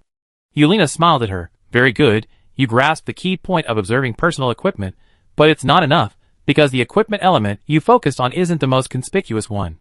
Yulina gently patted a metal case standing beside her. It resembled a violin case, possessing a delicate and slender elegance. Its height was slightly below her waist, its contact area with the ground small, yet it seemed quite heavy, standing firmly on its own beside Yulina's legs. Have you ever seen a combat case? Yulina asked. Jiang Yuna honestly shook her head. First time. Then you should take a good look. Yulina's eyes lit up, like a child finally having the chance to show off a treasure, her tone becoming even more excited. This is my best partner, my soulmate, my beloved. Her senior didn't hold back her praise for her combat case. Before opening it, she stroked the outer wall of the case, as if caressing a lover. Jiang Yunu didn't make a move. Faced with something completely new and unfamiliar, she couldn't help but observe it in a relatively static state, wanting to understand and explore every aspect of it as much as possible. That instrument case-like combat crate must have used some kind of spatial folding technology, and it might even be entirely made of malleable materials. It looked slender and delicate, yet under Yulina's manipulation, its shape shifted in the blink of an eye, the crate smoothly extending outwards. This battle felt more like a training match than any of the previous ones. If you see the opponent place the transformed combat crate on the ground, maintaining its connection to the ground, then you must be careful. At this point, the crate is in ground support mode, Yelena explained as she fought. The transformed combat crate, its bottom seemingly welded to the ground, had transformed into a ground-based turret, with a medium-caliber long cannon protruding from the front, its base shimmering with energy. Red. That's the color only fire elemental abilities should have. Jiang Yunu, fire? Jiang Yunu muttered to herself, somewhat puzzled, as she nimbly moved to avoid being directly targeted by the moving cannon. In her mind, Yelena should be an earth elemental user. An elemental glow, different from the opponent's own elemental power, shone from the senior's device. Even from a distance of more than half the battle platform, Yelena seemed to hear Jiang Yunu's question, or perhaps she noticed something on the face of this always undisguised white-haired junior. Our combat crates are different from elemental weapons. The crates themselves are attributeless. It was unclear how Yelena operated them, perhaps just a gesture or a thought, but the cannon-shaped combat crates laid on the ground immediately fired, a fiery red beam of energy rapidly shooting out from within. Jiang Yunu had anticipated this, and quickly withdrew from her newest position. Amidst the soft hissing of the energy beam scorching the tabletop, Yelena continued her explanation methodically. Unattribute combat boxes, unlike elemental weapons, don't rely entirely on the user's own abilities for activation. They can be directly activated by mid-level or higher elemental beast cores, using refined cores as the device's battery. If elemental weapons emphasize the unity of weapon and user, a 1+1 greater than 2 combat partnership, with high-level weapons even potentially reflecting damage to users whose talent levels don't match, then combat boxes are relatively more approachable. For technical operators, combat boxes have lower requirements for the operator's own ability level, and don't pursue a 1+1 greater than 2 effect. No matter how meticulously crafted or how high-level the cores used, coupled with systematic training and operational skills, the combat box will faithfully unleash its intended power. Jiang Yunu dodged an energy barrage, and she could already guess that the combat crate was likely filled with fire elemental crystal cores. But using the combat crate in combat also has obvious shortcomings, Yelena said.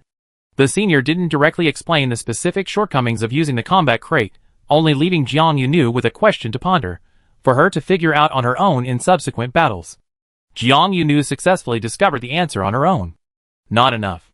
The combat crate's combat shortcomings can be summed up in one word: not enough. Made using variable materials and folding technology, the combat crate is indeed an ingenious and versatile weapon.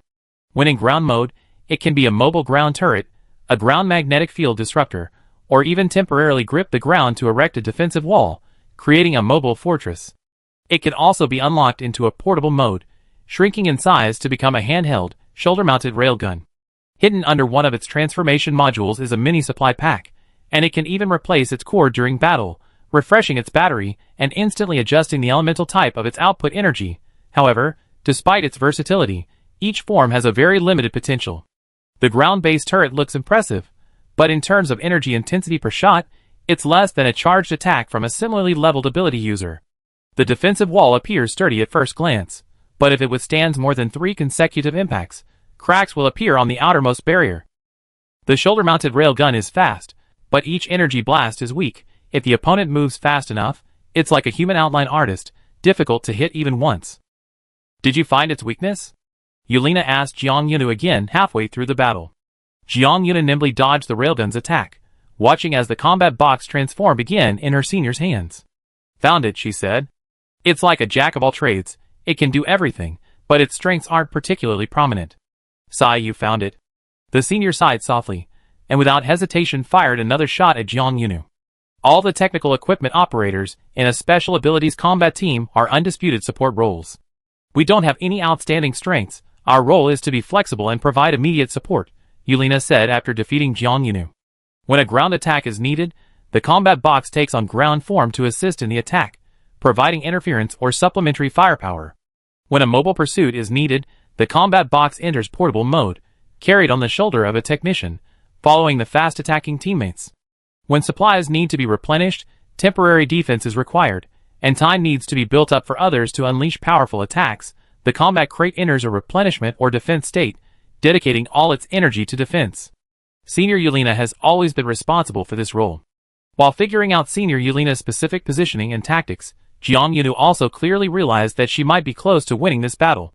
A standard support role versus a damage dealer, especially a long-lasting damage dealer like Jiang Yunu, and having guided her to understand her own weaknesses, means that unless Senior Yelena is willing to continuously replenish the combat crate's energy, as Jiang Yunu's offensive continues to escalate, Yelena's defense will deplete her battery faster and faster, significantly increasing the rate at which she consumes her own crystal cores.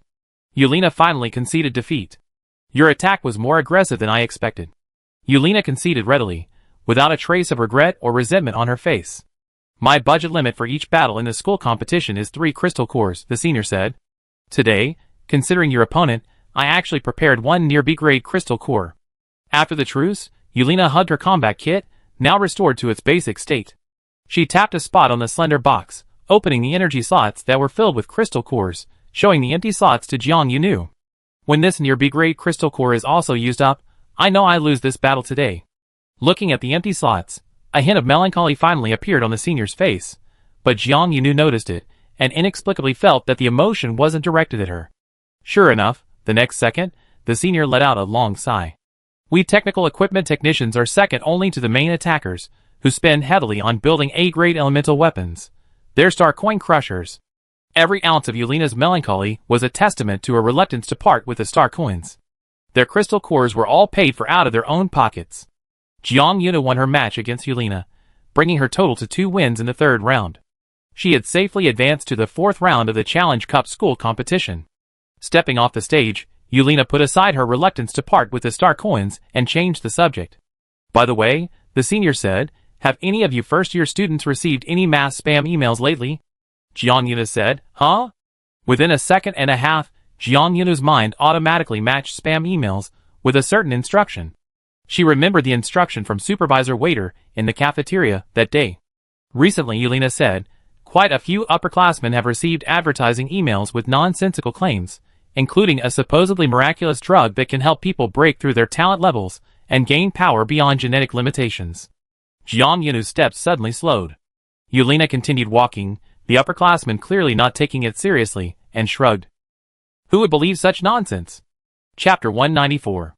Who would believe such nonsense? Breaking through genetic limitations, shattering the innate talent level ceiling. It sounds incredibly wonderful, but in reality, it's utterly impractical. Yelena said that long ago, it wasn't that no one had been tempted by the idea of breaking the level ceiling. The desire to explore the possibilities of human evolution, to unlock the limits of potential, to explore the advancement boundaries of supernatural talents. This allure has always existed in the hearts of supernatural beings. The Alliance even allocated a special fund back then specifically for research into breaking through the ceiling. The funds were allocated to the most prestigious research institute in the upper 3 districts. Yelena slung her combat case over her shoulder, a movement that made the slender case look more like a musical instrument, and Yelena herself resembled a music student who had just finished her art training. As Yelena carried her special instrument and walked with Jiang Yunu along the school path towards the cafeteria, she continued, however, this experiment was eventually stopped. The official conclusion was that the level of supernatural talent couldn't be broken through, and there was no need to invest unnecessary resources in a hopeless research project. Jiang Yunu checked the records himself, and found that the research was stopped 78 years ago, while its initiation date could be traced back almost a century. Even with official backing at a research institute that gathered the Alliance's top talents and poured resources into it, a breakthrough couldn't be achieved. Humanity was declared unable to adjust supernatural talent levels through external intervention. If the authorities can't do it, it's naturally even harder for ordinary people to do it. At dinner time, Paya and Jean Qing joined the table. Paya had something to do today, and couldn't attend Jiang Yunu and Yelena's battle. As soon as she returned to school, she contacted Jiang Yunu and rushed over to have dinner together. Senior Jean Qing had classes all afternoon, and after class, she sent messages to Yelena and Jiang Yunu to ask if they wanted to have dinner together. They huddled together, perfectly filling a 4-person dining table. Like Jiang Yunu, both first-year students, Peiya's personal terminal was peaceful, showing no signs of spam. However, Jean Qing, a second-year student, was a different story. Someone in our grade received it too, Jean Qing said, dragging her personal terminal screen to a size suitable for all 4 to view at the table, showing the other 3 the spam emails that hadn't been deleted. Jiang Yunu and Peiya leaned closer to look. An exaggerated and eye-catching title, even more flamboyant descriptive phrases, and the deliberately highlighted and bolded phrase gained the power to transcend genetic limitations. And exclamation marks as if they were free. It looked exactly like a standard spam email. Yelena wasn't surprised by these emails. She said, ever since the official research was halted, these kinds of unofficial advertisements appear roughly every now and then, but without exception, they're all scams. And the corresponding organizations' hideouts are quickly raided by the 3 major associations, eradicating them at the source. Whether it's the Snow Wolf, Golden Horse, or Spirit Deer associations, they're all very sensitive to supernatural fraud crimes within their jurisdictions, and actively deal with them. But because they're mostly just scams, the punishments aren't too severe, Jean Qing added from the side. This gives these scammers room to keep coming back. Jiang Yunu stared at the email, blinking slightly. Would anyone believe these advertisements? Jiang Yunu asked. Paya said yes. Paya was the person who met supervisor waiter with Jiang Yunu at the restaurant that day. A weekend was enough time for this intelligence officer to gather detailed information about the Snow Wolf Supernatural Ability Association's arrival in the commercial district at night. But at this 4-person table with the senior students, Paya said nothing. After the temporary 4-person dining group disbanded, Jean Qing needed to go back to the study building to practice, and Yelena needed to do her equipment maintenance. Neither of the 2 senior students seemed too concerned about the mass-sent spam emails. Paya, however, grabbed Jiang Yuna's sleeve as they left the cafeteria. Jiang Yuna guessed that Paya might have initially intended to grab her wrist. The intelligence officer wanted to pull Jiang Yunu to a more suitable place for them to talk, but because the white-haired girl's clothes were also loose today, her arms could be tucked into the wide sleeves of her hoodie. Therefore, her partner failed to pinpoint the exact location of her arm inside the sleeve, only managing to grab a section of the sleeve. Paya, Jiang Yunu immediately and consciously rolled up her sleeve, exposing her forearm for Paya to grab. Paya grabbed Jiang Yunu's arm this time before saying, "Come with me." The 2 left the road, which was bustling with people during dinner time, made 2 small turns, and entered a campus path. Jiang Yunu asked, "Dear intelligence officer, what secret information have you found?" Paya didn't hide anything from Jiang Yunu. These spam emails will probably spread among the first-year students soon. Jiang Yunu pondered for 2 seconds. She had a premonition when she heard senior Jean Qing say that a few second-year students had received them. She said, "Its sending order starts with the upperclassmen of Golden Ariel Academy, from the highest grade downwards?" Paya corrected, more accurately, it starts with the upperclassmen of all advanced supernatural schools, from highest to lowest. Why start with upperclassmen? Upperclassmen at advanced superpowered academies, like Sorok, the former captain of the Golden Ariel Academy team, are mostly in the transition period from campus life to internships at the Superpowered Persons Association. Some may already be interning within the association, experiencing various basic tasks. And in this world, nothing makes one truly understand the limitations of superpowered talent levels more acutely than stepping from campus into the association, transforming from a student into a true superpowered warrior. At school, it might be alright, your competitors are all other students, Pia said. But entering the Superpowered Persons Association, you might find that everyone who's ranked highly in the association was once a top student at school. You see far more geniuses, strong individuals, and even great warriors who stood at the pinnacle of their era than you would in school. Comparison creates a sense of disparity, and this disparity easily fuels the desire to climb higher. Students with this desire, but lacking much social experience. A perfect target audience for spam advertising. The Olay family has been in business for generations. While they may not have made much progress in developing supernatural talents and potential, their innate business acumen allows them to quickly identify the best target audience for this kind of promotion. Were all the victims in similar incidents in previous years students? Jiang Yuna wondered. She felt this incident was more complex than it seemed, and couldn't be simply viewed as a large-scale fraud campaign. Moreover, as her seniors Yelena and Jean Qing had mentioned, wouldn't similar incidents in previous years be quickly detected by the Supernatural Ability Association, leading to a swift crackdown on the fraudulent groups? Although they seemed to reappear year after year, at least they didn't appear to pose a significant threat. Most are students, some are young ability users from the association, and some are people who've been stuck in the same position for too long, thinking they can get a promotion by breaking through their limits, and have become temporarily blinded by greed. Paya shared all the related information she had gathered. She knew that not every piece of information she found out was important. Many might just be insignificant rumors from outside the core area. But Jiang Yunu listened intently to every word she said. The white-haired girl had a magical quality. she could listen attentively even to the most mundane things. Supervisor White from the Snow Wolf Ability User Association issued an early warning, Peya said softly. Combined with the Snow Wolf's checks in the commercial district last weekend, I heard they were tracking suspicious individuals and detecting regional elemental energy, seemingly tracking some target. They might also be checking if there are any more targets manufacturing things locally. Jiang Yunu listened intently, her brain constantly integrating the known information and updating her deductions. Regardless of Jiang Yunu's deductions based on the intelligence information brought by Peya, and no matter how she and Peya tried to deduce the secrets behind Superintendent Waiter's actions that night, these deductions were ultimately just that, deductions. At least for now, two first-year students from an advanced supernatural academy had absolutely no way of uncovering the association's mission secrets. The only thing Jiang Yuna could confirm now was, she had indeed advanced to the 4th round of the Challenge Cup school competition. The list of players advancing to the 4th round had been published, and Jiang Yunu's name was among those of several regular members of the school team. The 4th round was the final round of the Challenge Cup school competition, determining the school rankings and determining the qualification for the district-level competition. Naturally, there were whispers circulating at school that Jiang Yunu's advancement to the final round was entirely due to a guaranteed spot by a current member of the school team. Jiang Yunu herself seemed quite accepting of this. In fact, she even approached someone after overhearing them say she'd been guaranteed. Are they talking about me? Jiang Yunu asked directly. The people whispering immediately fell silent. Jiang Yunu waited for a reply, but the other person went into complete silence, forcing her to sigh and give up on seriously discussing the possibility of a guaranteed spot. Actually, if the other person had simply insisted yes, the white-haired girl might even have chimed in, I think so too. Did the Golden Uriel Academy school team have no intention of guaranteeing Jiang Yunu into the final round? Jiang Yunu herself believed they did. The final round roster for the Challenge Cup school tournament was announced.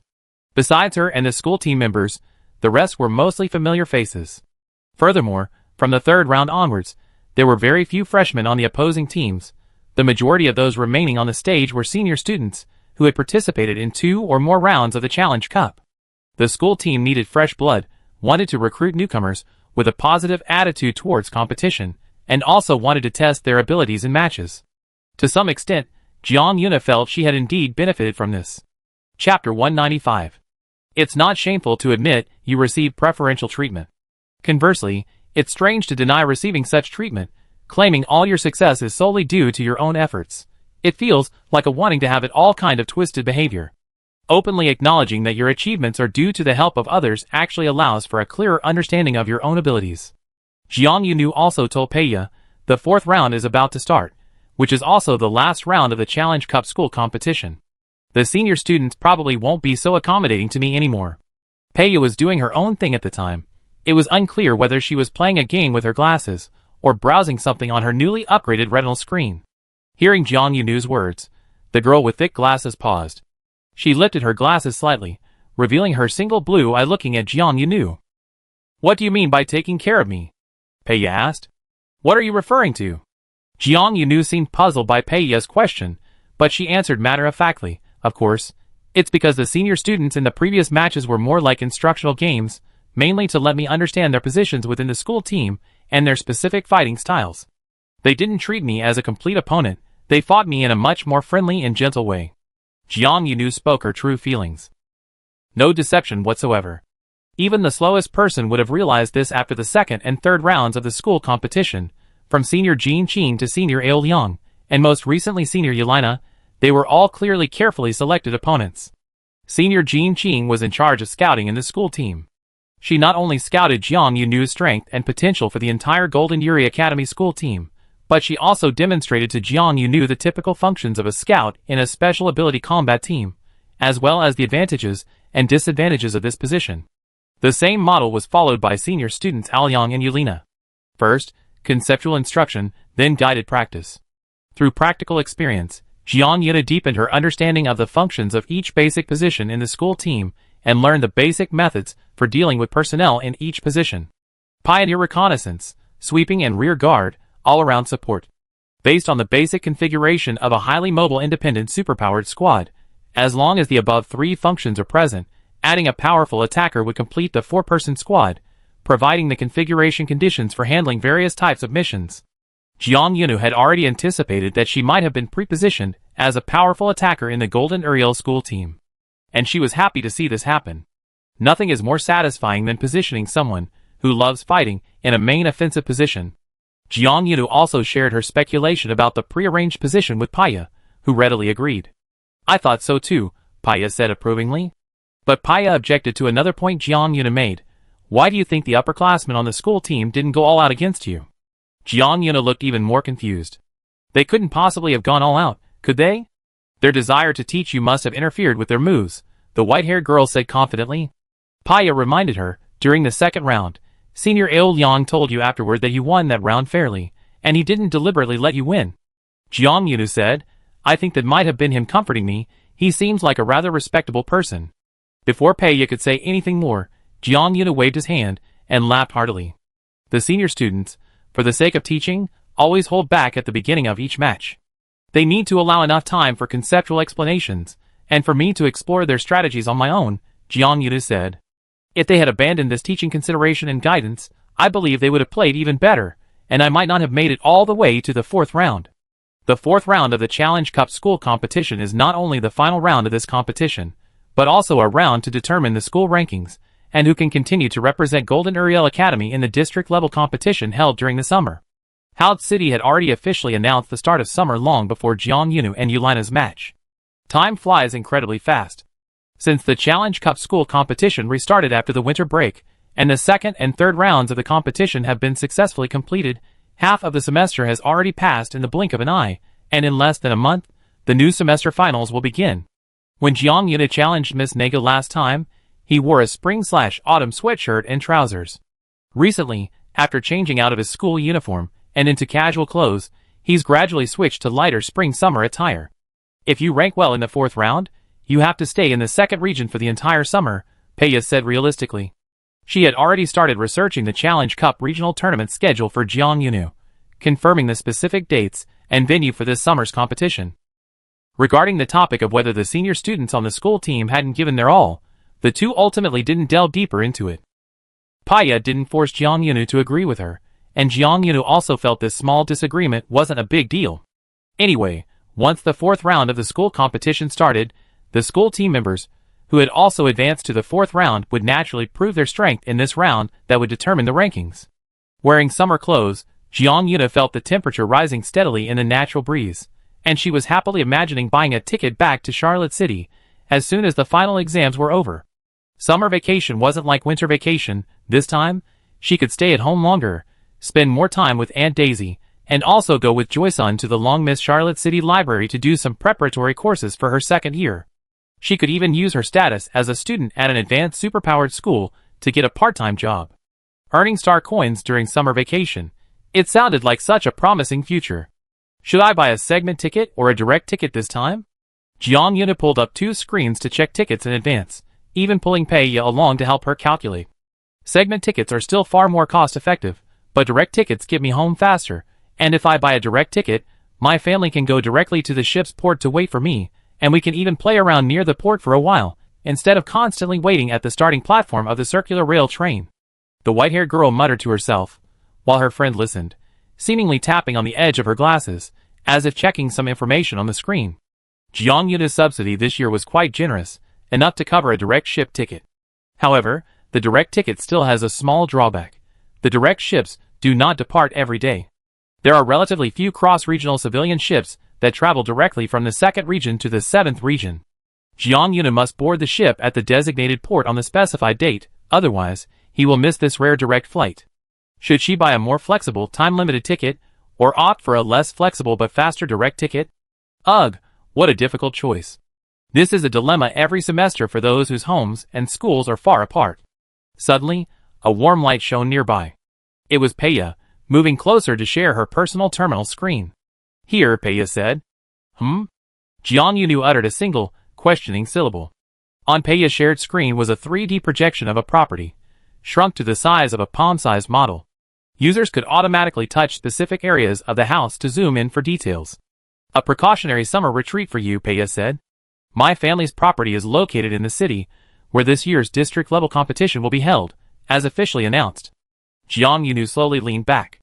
Between praising the Oli family's wealth, casually pulling out a property like a toy, and questioning her summer stay in the second largest district, Jiang Yunu chose the latter. I might not be staying in the second region for the summer vacation, right? Jiang Yunu said. She showed Paya the train ticket information on her personal terminal screen. Paya's gaze only swept over Jiang Yunu's ticket, and she said casually, "You obviously didn't hear what I just said.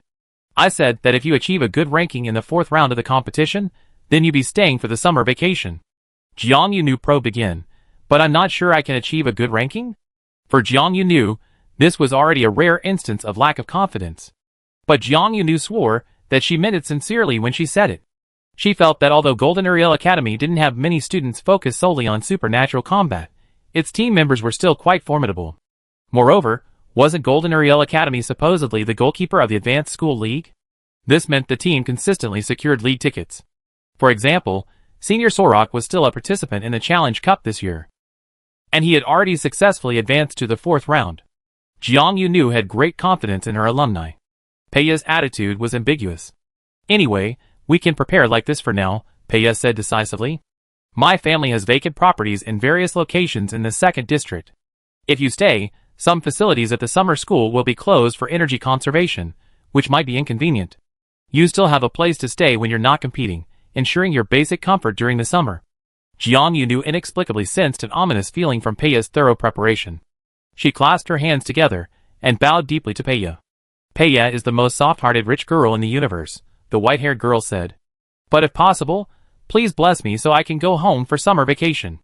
Paya asked sharply, "So, are you going to slack off in the fourth round and intentionally lose a few matches?" Jiang Yunu immediately replied firmly, "I believe that if everyone plays their best in this round, they can definitely defeat me." In the blink of an eye, the first month of classes for the first-year students ended. When the final exams arrived, Jiang Yunu received notification that he had qualified for the district-level Challenge Cup competition. Jiang Yunu, Chapter 196. Jiang Yunu, how could this be? Yes, how could this be? Why did she actually get the final ranking in the school competition, and her planned summer vacation trip home seems to be ruined? To trace this back, we have to go back to the recently concluded fourth round of the Challenge Cup school competition. In the fourth round, players could no longer choose their own opponents, reducing the scope for targeted matchmaking. Who would face whom in each battle was determined intelligently by the officially designated matchmaking system. The Golden Ariel Academy's Challenge Cup school competition started with 257 players. After the first round, half were eliminated, with one lucky player receiving a bye, leaving 129 players advancing. After the second round, which restarted after the winter break, these 129 players were reduced to 65. These 65 players competed against each other in the third round, ultimately leaving 33. These 33 players were the final contenders for the top 10 rankings in the fourth round. Jiang Yunu, being one of the 33, was initially quite relaxed. She felt being at the bottom of the pack was fine. If she were lucky enough to make it into the middle tier, reaching the mid-tier would be great too. She had a clear understanding of her own position. Her biggest prediction was that once the current members of the Golden Ariel school team made it into the top 10, advanced to the district tournament, and then secured their place in the high school league, she might be recruited again as a reserve player, just like she had back at Inge Junior Ability School. Joining the school team as a substitute, she could experience firsthand what the League of Advanced Ability Schools was like. But how did this happen? How did she somehow become one of the top 10 in the school?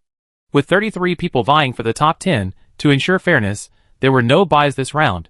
Every contestant had to participate in a match. On her first day, Jiang Yunu faced a senior student she wasn't entirely familiar with, but who hadn't been a complete stranger to her since they'd been playing together. The senior student's eyes lit up when she saw her, saying she long wanted to try playing against a freshman like her. The two peacefully began their battle. Then the senior student's attack speed couldn't match Jiang Yunu's, and Jiang Yunu found an opening where her attack density wasn't high enough and her defense wasn't fast enough, knocking her off the stage. Jiang Yunu thus secured her first win. Jiang Yunu's second match was against a senior student, who was also neither familiar nor unfamiliar. The senior student's initial attitude was a bit colder than the senior student's. He had heard many rumors about Jiang Yunu's abilities, and held reservations about her actual skill level. Before the match began, the senior student said, "I hope you can show me whether those rumors circulating on campus are deliberately fabricated and exaggerated, or if they're actually true." Jiang Yunu, being a young girl, couldn't resist such provocation about the battle. She immediately replied, okay. In the ensuing battle, Jiang Yunu and the senior student fiercely competed in maintaining a stable output of their abilities. In the end, the senior student ran out of core energy before her, and was forced to concede defeat. Jiang Yunu thus secured 2 wins. Her third match was against an unofficial member of the school team. This person was the same age as senior Sorok, both at the age where they could begin their internships at the Ability User Association.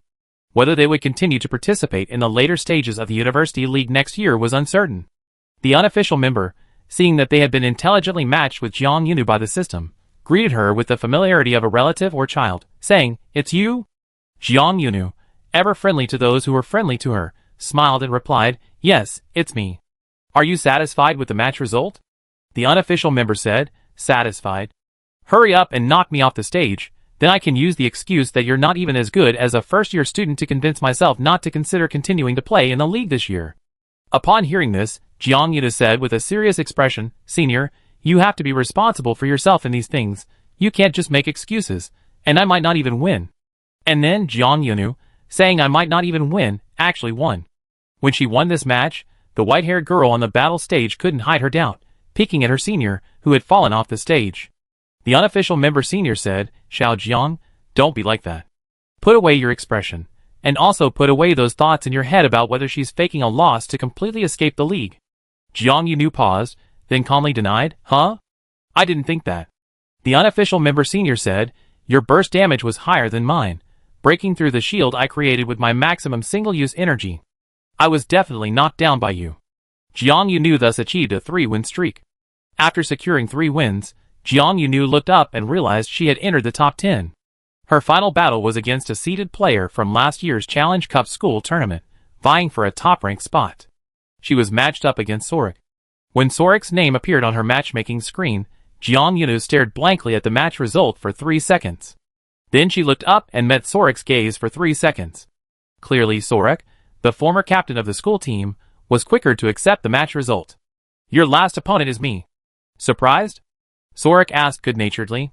Jiang Yunu's attention wandered for a second to the then-acting captain of the Inge school team.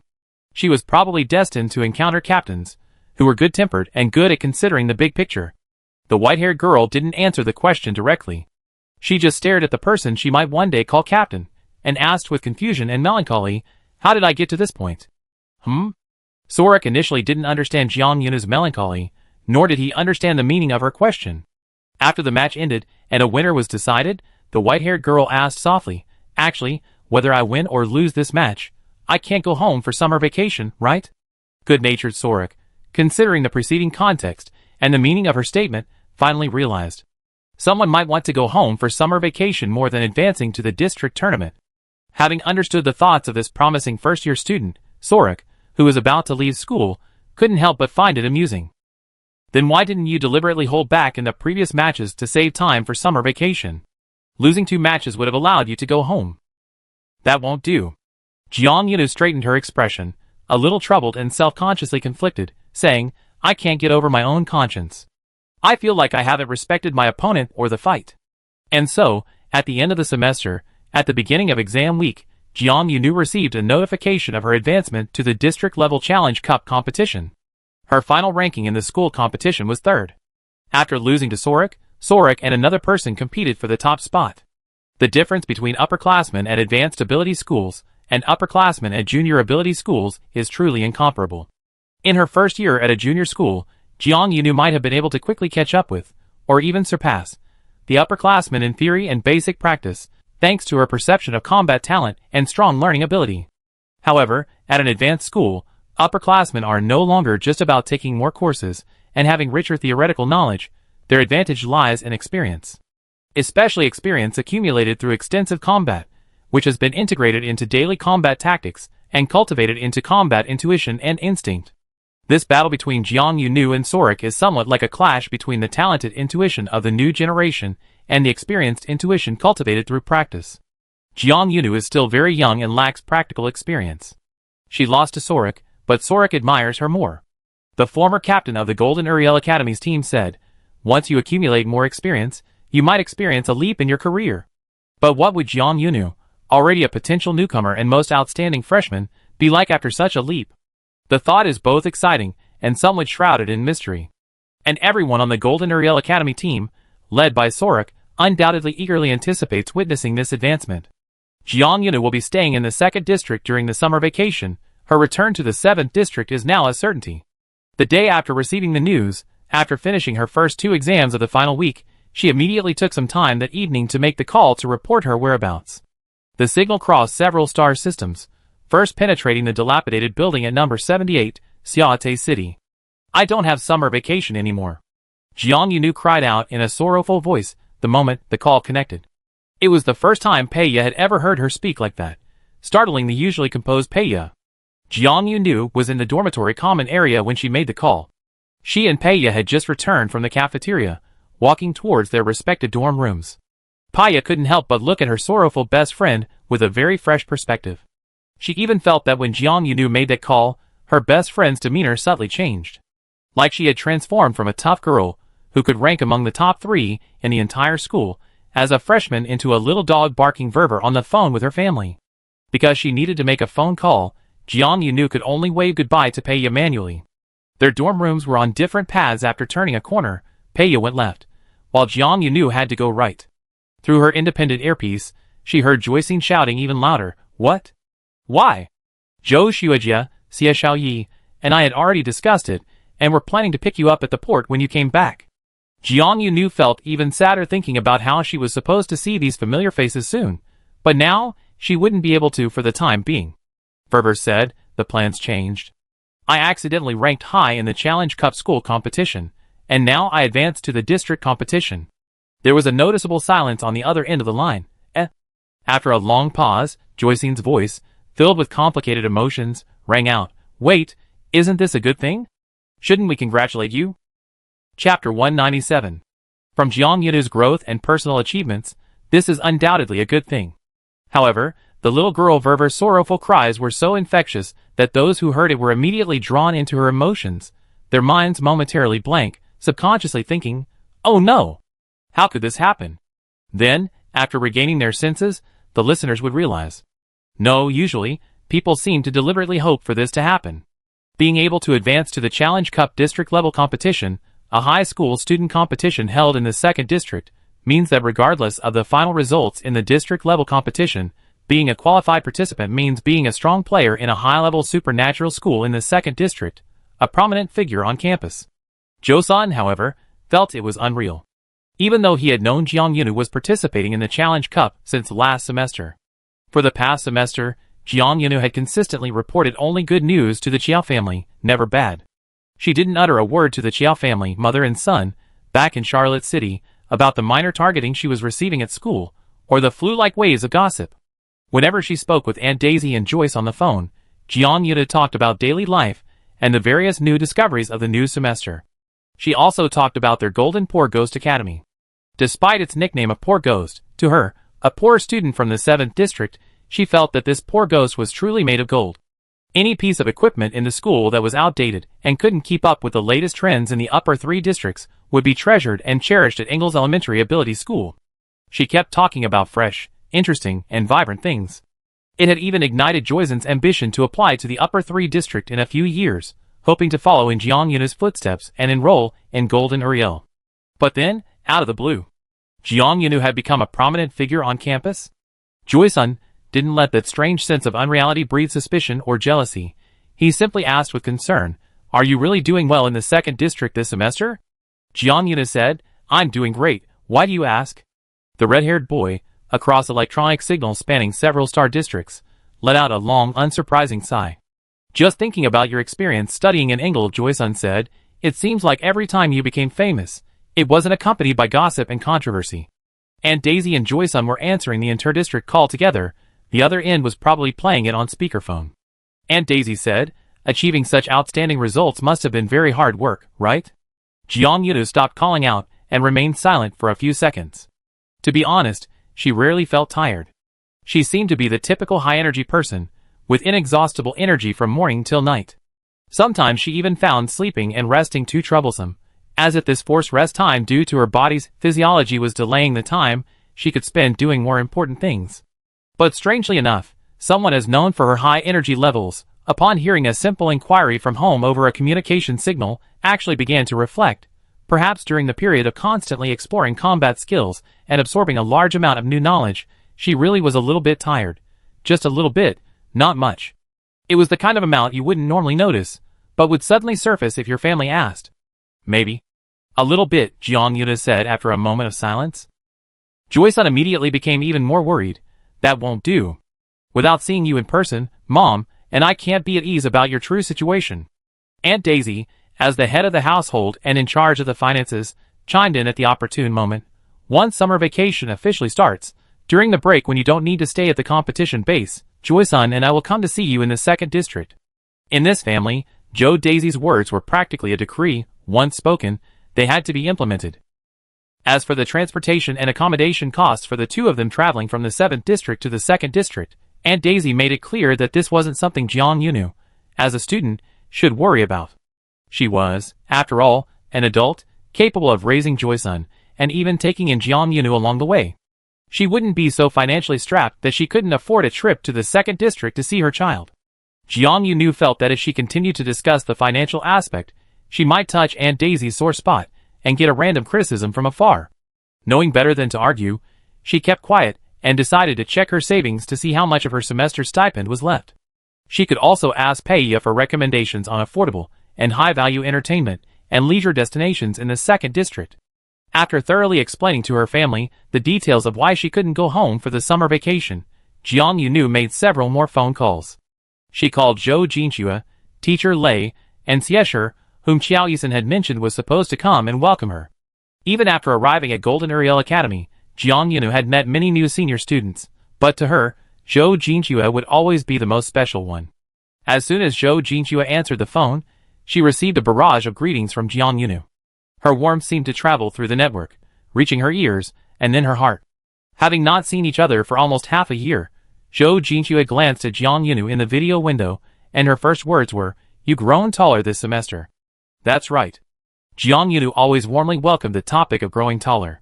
She had been sitting in her dorm room, but upon hearing this, she deliberately stood up, widened the video window, and then spun around to show herself off from every angle. She smiled and said, "When we meet again next time, you might find that I'm the same height as you, or even taller." Zhou Jinxue's lips curled up slightly. "Hearing you say that makes me think that even the air in the 2nd district is full of growth hormones. Anyone who goes there and breathes in it a few times will experience extraordinary growth and development, turning you from a little girl who left home into an adult in the blink of an eye." Jiang Yuna laughed along with her senior, her attitude relaxed and natural. On the surface, she was always laughing and joking, constantly making witty remarks to make Zhou Jinxue happy. The two seemed to be casually exchanging information about their summer vacation plans, but secretly, Jiang Yunu was observing Zhou Jinxue without revealing her true feelings. She had a strange intuition. Zhou Jinxue didn't seem as happy as she appeared. And Jiang Yunu was confident that Zhou Jinxue wasn't unhappy because of the phone call. On the contrary, her phone call seemed to temporarily pull Zhou Jinxue out of a rather repressed mood. Although she was smiling and her voice was light, Zhou Jinxue had a heavy, sluggish air about her, as if she had something on her mind. But Zhou Jinxue didn't mention her worries at all. Jiang Yunu tried to subtly probe twice, but Zhou Jinxue evaded the issue both times, seemingly unwilling to talk about it. Jiang Yunu knew that Zhou Jinxue was always very mindful of her boundaries, so she didn't press the matter. Only when she called Teacher Lei did Jiang Yunu inquire about Zhou Jinxue's recent situation again. "Teacher, do you know what's been going on with Zhou Jinxue lately?" "Zhou Jinxue?" "Reese Daniel. Or, more formally, Daniel Reese." He wasn't surprised by the timing of Jiang Yunu's call. It was during finals week.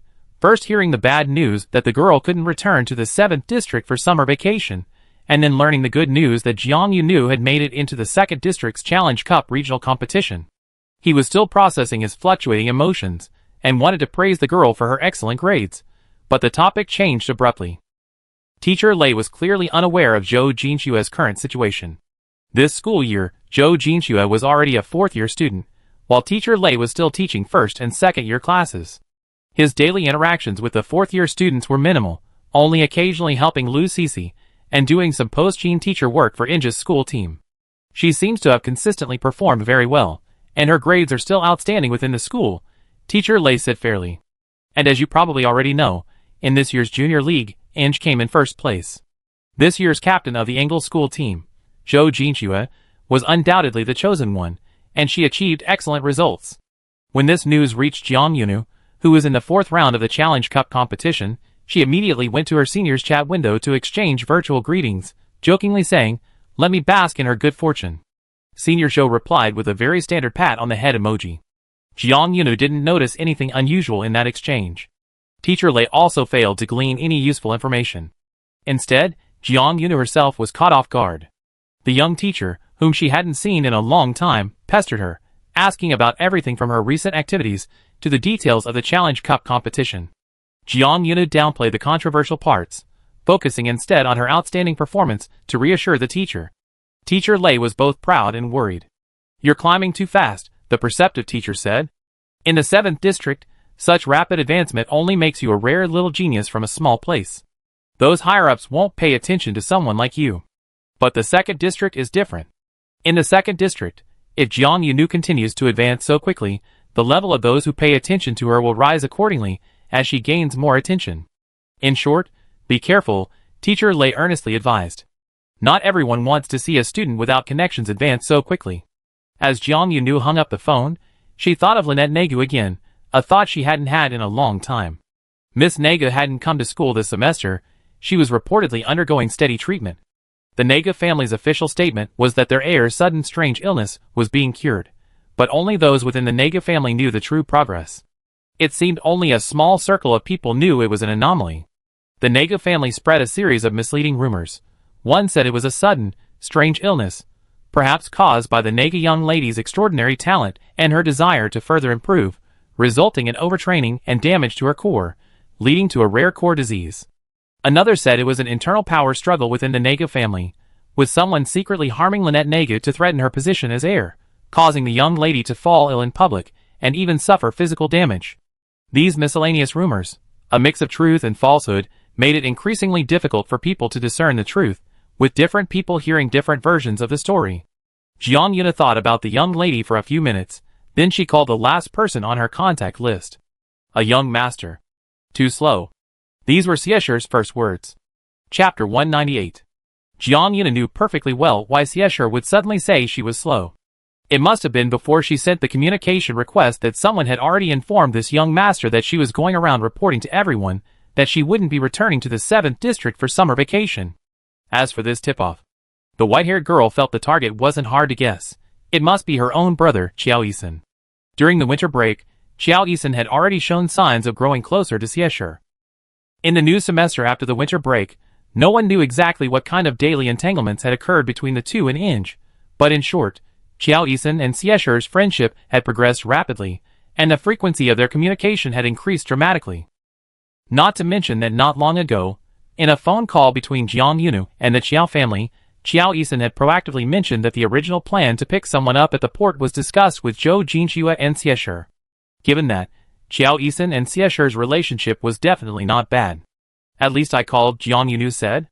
"Look, it's already this late, and at least I didn't realize it was too late, so I decided not to call and bother you. I just removed you from my contact list." Xiesher said. "You dare?" After a semester apart, young Master Xie's speech was still the same, very assertive. Even this indirect "I miss you, I want you to call me" had a threatening tone. But compared to Miss Negu, whom he met in the 2nd district, Jiang Yunu genuinely felt that the young masters and ladies of their 7th district were much more genuine and endearing. This kind of written threat, read as awkward and inattentive, wasn't annoying at all.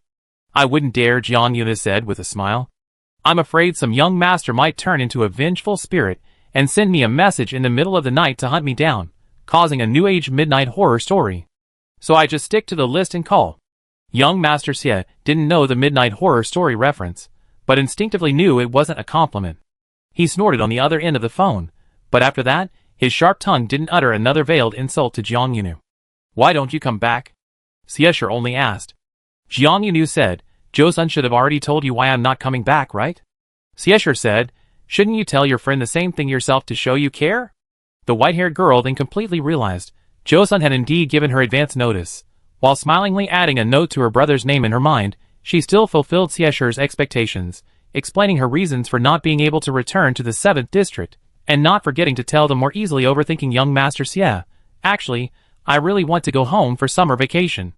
Siesher, much more practical, immediately said, don't be silly, it's definitely better for you to stay in the 2nd district this summer, it has more potential than going home. Jiang Yunu didn't deny this. Denying a generally accepted fact would seem a bit pretentious, like someone who's gotten the better deal, but is still acting innocent. When I finally achieve great success someday, she began to fantasize, her dreams grand and boundless. I try my best to bring resources back to the 7th district, boosting the development of our district, and improving the educational resources of our communities. Then, many years later, during every long holiday, students will have to travel from the 7th district back to the upper 3 districts, letting them experience the hardship of long-distance inter-district travel. Siesher listened silently to her boasting. Jiang Yuna continued, we need to hold more events in the 7th district, trying to keep all these talents from the upper 3 districts here. We get them looking at round-trip rail tickets and ship tickets days in advance. Then a spectacular holiday event will lure them into completely disrupting their plans to go home. Siesher didn't deny Jiang Yuna's dream, nor did he say anything discouraging. He simply added the truth at just the right moment. Wake up, Jiang Yunu. If the 7th district really attracts talent from the upper 3 districts, these wealthy young men won't need to fight for tickets home. Most of them have private lines, or dedicated drivers, and butler robots that will personally pick up and drop off the young masters and ladies from several districts. Jiang Yunu, The white-haired girl's wonderful reverie was interrupted for a few seconds, revealing an expression of envy and resentment mixed with damn it, I forgot they're so rich. But quickly, she rallied her spirits and said, it's all right. Even my grand dreams aren't guaranteed to come true. It's normal for dreams and reality to differ. Siesher smiled across from her. Young Master Xie said, but what if? If it were you, there's a good chance this dream would actually come true in the end. Jiang Yuna hadn't heard Siesher say such human things in a long time. These words, at first glance, didn't seem like they come from young Master Xie. But of course, she didn't immediately question him, nor did she say anything like, you can talk like that too. That would discourage him from saying something nice. She immediately realized how much he had grown in the past 6 months, and then, after thinking for a moment, she entrusted him with a task. I need your help, Jiang Yuna said. Siesher raised an eyebrow slightly. You need my help? He said this with a rather self-assured attitude, but the young master's next sentence was generous. Go ahead, as long as it's within my capabilities. Jiang Yunu said, I'd like you to keep a closer eye on Senior Zhou. Teacher Lei, as an adult teacher, didn't teach Zhou Jinxua's grade and was busy with his daily work, so he might not have the time to keep a close eye on a student's daily life. However, Siesher, being only 1 year younger than Zhou Jinxua and having several followers at school, had more opportunities and a broader perspective to specifically pay attention to Zhou Jinxua. Jiang Yunu was still worried about Zhou Jinxua's condition and asked Siesher to check on her to see if he could find out what had happened to her. Siesher readily agreed. Ending the cross-district phone call with the young Master Xie meant that Jiang Yunu's reporting to a friend was finally coming to an end. Having successfully completed the crucial task of explaining to her relatives and friends why she couldn't go home, Jiang Yunu breathed a sigh of relief.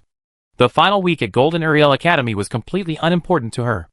Thinking about it, it was quite strange. It seemed that ever since enrolling in Engel's elementary ability school, Jiang Yunu had never worried about exams. Whether in elementary or advanced schools, she always had a knack for exams, her test-taking skills at their peak. This was probably due to the test-taking techniques ingrained in her soul. The intense exam week quickly passed, and the upper 3 districts welcomed summer vacation. At the same time, the schedule for the Challenge Cup district-level competition was sent to each contestant's personal terminal. While reviewing the competition schedule, Jiang Yuna finally understood why Pei Ye had told her earlier, I arrange accommodation for you. The competition covered the summer vacation, but the participants weren't required to stay in the competition camp dormitories for the entire period. There were designated inter-competition breaks for rest and recuperation. These inter-competition breaks were somewhat impractical for students whose homes weren't in the local area. If their homes weren't local, they had to stay in the school dormitories if they didn't stay in the camp dormitories. However, the school's location and the competition venue might not be the same, possibly crossing 1 or 2 residential areas, making the trip back to school time-consuming and incurring additional travel expenses.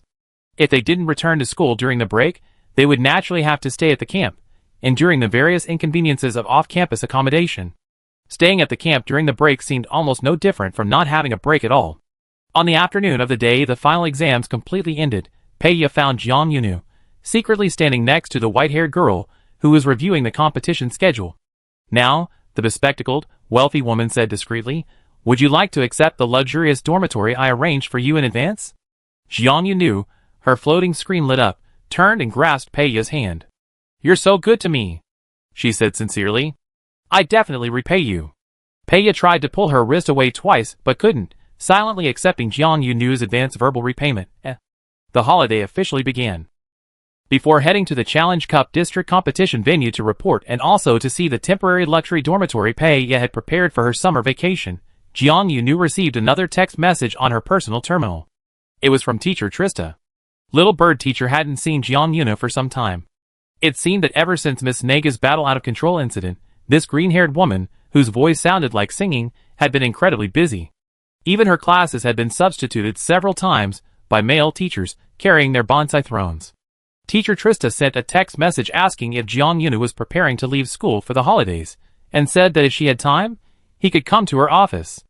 Jiang Yunu immediately stopped all his other work and, after replying to the teacher's message, went to her office as soon as possible. So fast? Teacher Trista was a little surprised by Jiang Yunu's speed. She said in her singing voice, "Aren't you afraid that I suddenly called you here because, like the principal at the beginning of last semester, I'm planning to temporarily recruit you as a child laborer to run some errands?" Jiang Yunu said, "If teacher Trista wants to recruit me, I'm free, and I'm always willing to serve you."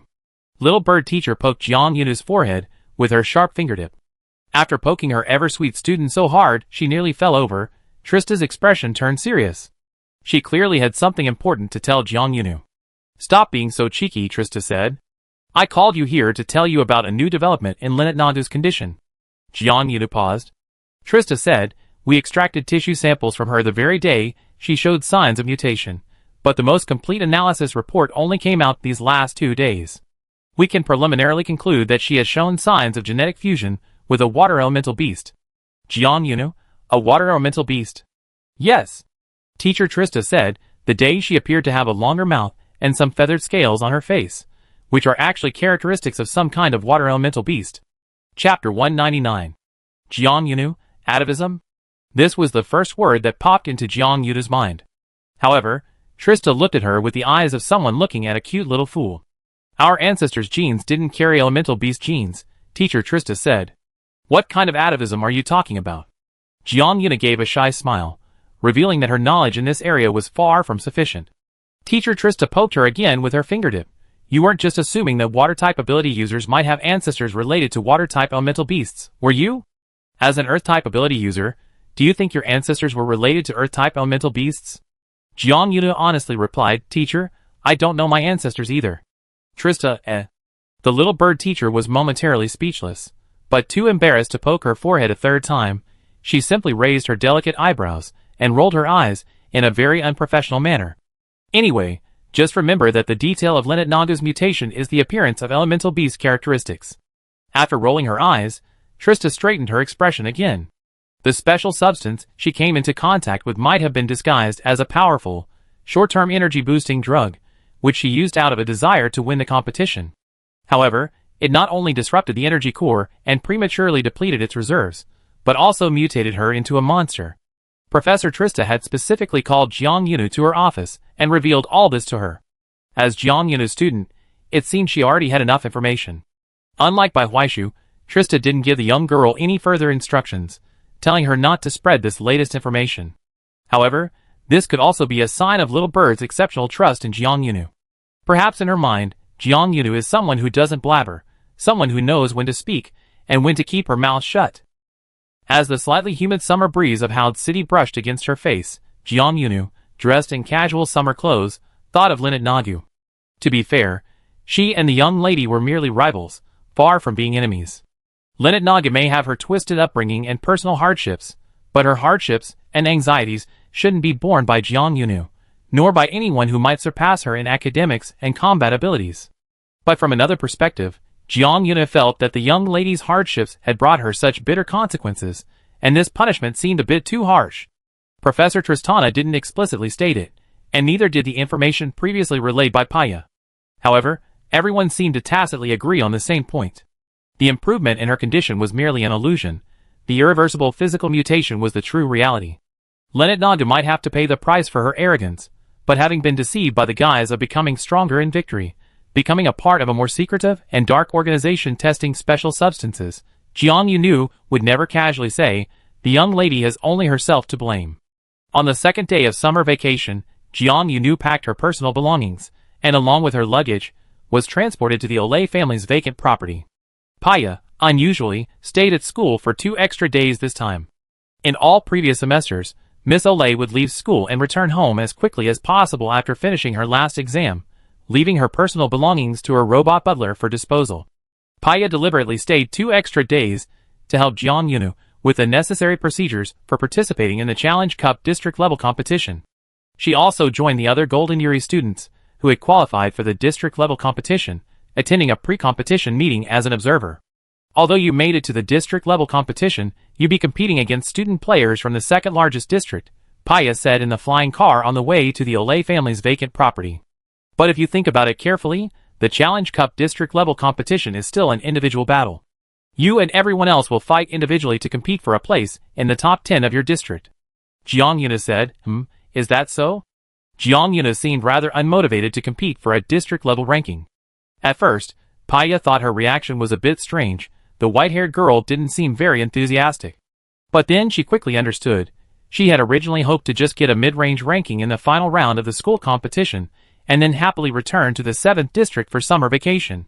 She accidentally made it into the top 3, accidentally qualified for the district-level competition, and then accidentally spent her entire summer vacation in the 2nd district, delaying her return home by another 6 months.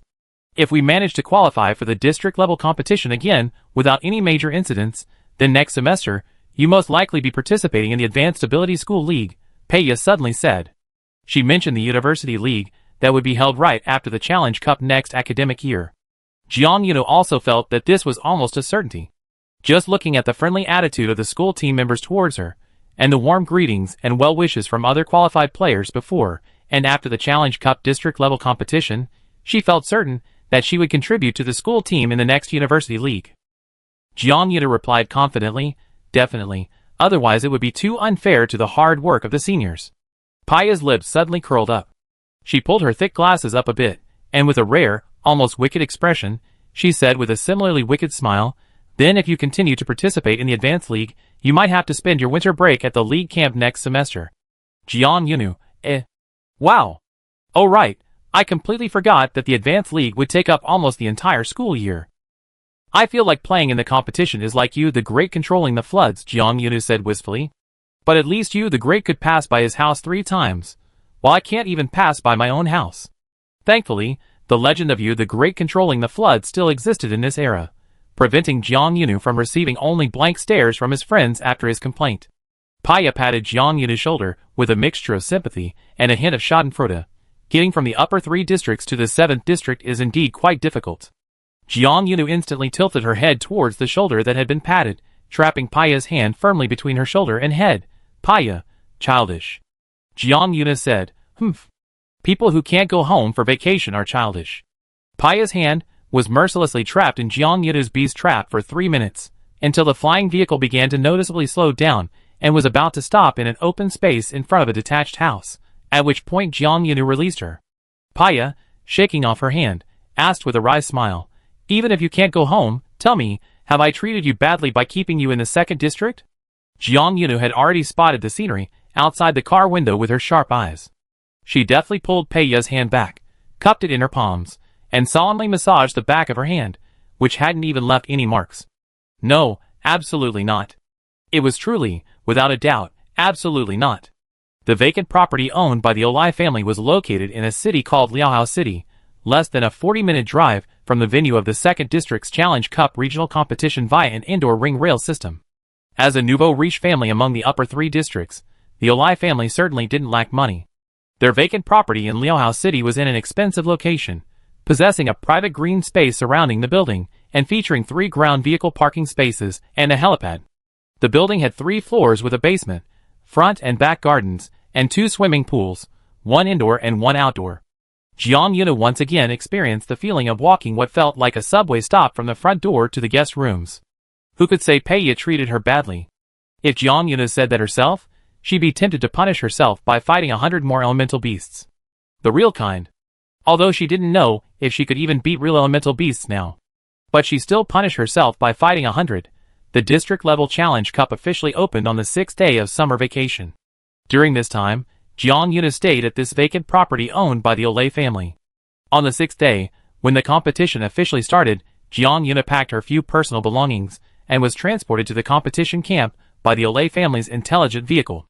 The official competition schedule for the district-level competition lasted 38 days, plus 5 days of rest and recuperation for the players, totaling 43 days. Including the fact that it only started on the 6th day of summer vacation. By the time the entire competition process was completed, 49 days of summer vacation would have been gone, completely covering what was originally a long summer holiday. Jiang Yuna put her personal belongings in the camp dormitory first. Thanks to the generosity of the 2nd Region Challenge Cup organizing committee, even the district-level contestants were provided with small single rooms. After putting her things away, there was still a full hour before the 10 a.m. contestant meeting. Jiang Yuna was among the early arrivals at the camp to sign in today. She decided to go out for a stroll. Unexpectedly, she ran into an acquaintance. Senior Sorok. Jiang Yuna recognized the figure that had flashed past the corner ahead, even from a distance of about half a camp dormitory corridor, and called out from behind. The figure at the corner stopped. The person who had already turned the corner took a step back, turning sideways from the corner pillar. Jiang Yuna? Jiang Yuna's little white hair had grown long enough to be easily tied up at the back of her head. She casually tied her hair into a small bun at the back of her head, swaying her bun as she walked towards the senior, who had stopped to wait for her. It's me. I thought I was already quite early. Sorok smiled gently. The rest of the school team have arrived too. They went to check out the meeting hall and the camp canteen first. I came to the dormitory to drop off my things. Jiang Yuna's eyes lit up. Who went to check out the canteen? That's strategic. My second stop was also to check out the canteen. Chapter 200. It's Yelly, Sorok said good-naturedly. Jiang Yuna immediately abandoned her plan to go with him to the camp canteen to meet up with that opportunistic player. Forget it, the white-haired girl waved her hands repeatedly. I'd rather not go and meet up with him, and then we can check out the canteen together. Sorok clearly knew why little Yelly from the school team had previously avoided Jiang Yuna like the plague. Sorok might not approve of the Yelly family's ways, but he understood Yelly's forced avoidance and Jiang Yuna's you avoid me, I avoid you even more mentality. Sorok nodded understandingly. Then you can go check out Zone B on the map first. There are dedicated training facilities for the camp there, and individual training cubicles that you can apply for with your player status. The Yelly clan is still extremely wary of anyone associated with the name Su Xiuquan, and Jiang Yuna didn't want to be seen as that probably scheming blondie in other people's minds. She readily canceled her trip to the cafeteria and accepted Sorok's suggestion, heading towards the training facilities. The district-level camp truly lived up to its reputation, built with the best resources from the entire district. The training facilities were comparable to 2 multifunctional buildings combined into one, almost like a high-level superpower school. Jiang Yuna walked to Zone B, first admiring the considerable size of the facilities, and then she went inside, using her player status on her personal terminal to unlock the door. The training venue was divided into a unified training area, a small group training area, and individual training rooms. The venue was first divided according to the number of trainees per session. However, while dividing the venue according to the number of people, it was also divided according to functional categories. There was a physical fitness improvement area that focused on individual physical training of athletes, an intuition testing area that focused on improving battlefield intuition and acuity, and a special training area for special ability skills that focused on the output and control of special abilities. The electronic map at the venue already displayed the dates and times for group training sessions, as well as available time slots in various areas that could be booked independently, based on the participants' schedules. Jiang Yuna didn't consider herself a spendthrift. She quickly booked a week's worth of evening solo training rooms. I'm not a spendthrift, she said confidently. I just think securing a solo training room in advance will make it easier to train independently later. Someone chuckled behind her. Jiang Yuna turned around and found a completely unfamiliar face. Considering that the Challenge Cup district-level competition was an individual battle with factional divisions, each participant was not only competing for their own ranking but also for their school's entry into the new academic year's University League. Therefore, to make it easier for participants to identify which faction each other belonged to, they wore their respective school uniforms at the camp. Jiang Yuna didn't recognize the person, but she recognized their school uniform as belonging to another long-established, high-level special abilities school in the 2nd District. "Hello?" She greeted them proactively. The other person hadn't been able to hold back their laughter, and had been caught red-handed by the person in question. They were initially a little embarrassed, but Jiang Yuna seemed quite easygoing. She not only didn't mind but also greeted them. The other person relaxed their shoulders after being greeted, still a little shy, and said, "Hello, I didn't mean to make fun of you. I just thought that only lazy people would deceive themselves when they didn't want to train. I didn't expect someone to deceive themselves even when they're diligent, saying they weren't lazy while quickly being among the first to grab a training room." When Jiang Yunu successfully booked her training room, she already saw the general booking status of other vacant training rooms, knowing she was indeed among the first batch. She honestly told the other person, "Sometimes, to be a diligent person, you have to deceive yourself. For example, I pretend I'm not that diligent in training so I can actually train diligently. Otherwise, once someone has the perception that they are very diligent, their next thought is likely to be, I'm already this diligent, I should probably rest now." Jiang Yunu spoke earnestly, and at first glance, it sounded quite reasonable. The unfamiliar competitor listened for 2 minutes, pondered, and then said, "You're right." While muttering, "I'm also a particularly lazy person, I really need to practice," the competitor booked a private training room for themselves. And then, this same person, in the Challenge Cup district-level competition that followed, lost to Jiang Yunu a total of 3 times. 2 official matches, and 1 practice match during group training.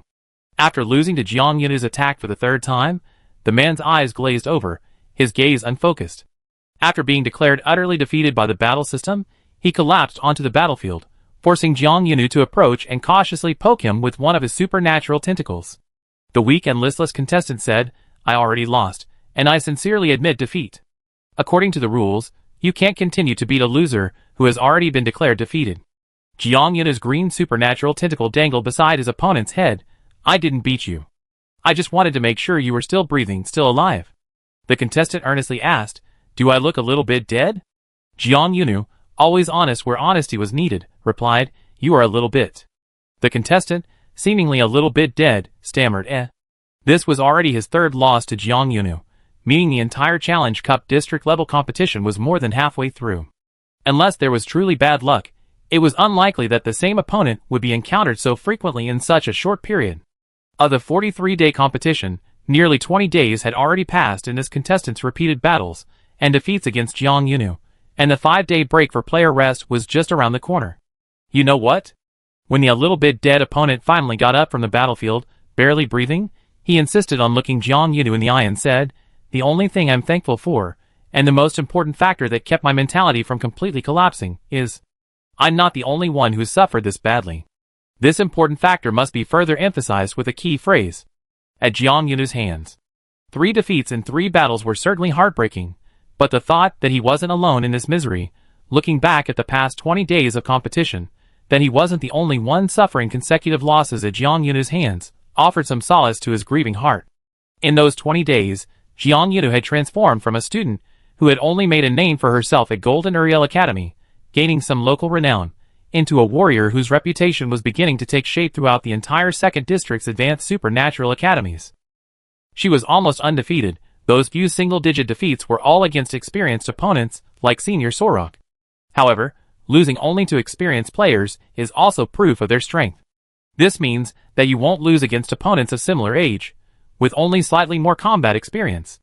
On the night the first half of the competition ended, Sorok gathered all the participants from Golden Uriel Academy for a meal at the camp cafeteria. Sorok's tone was gratified when commenting on Jiang Yunu's performance, making no secret of his appreciation for the school's outstanding newcomer, and inexplicably carrying a fatherly kindness. Jean Qing, who had also advanced to the district-level competition, laughed out loud. "What did I say wrong?" Sorok asked, puzzled. Senior Jean Qing had just taken a sip of her drink, and because she couldn't help but laugh, a little bit of it stained her lips. Yili, sitting next to her, silently handed her a tissue, which she took and wiped her mouth before saying, "I was laughing. Have you all forgotten? Xiao Jiang is actually younger than her classmates. She skipped a grade to get here." Those opponents, who were truly not much older than Jiang Yunu, were clearly still in junior ability schools. Sorok was stunned. The other contestants at the table were also stunned.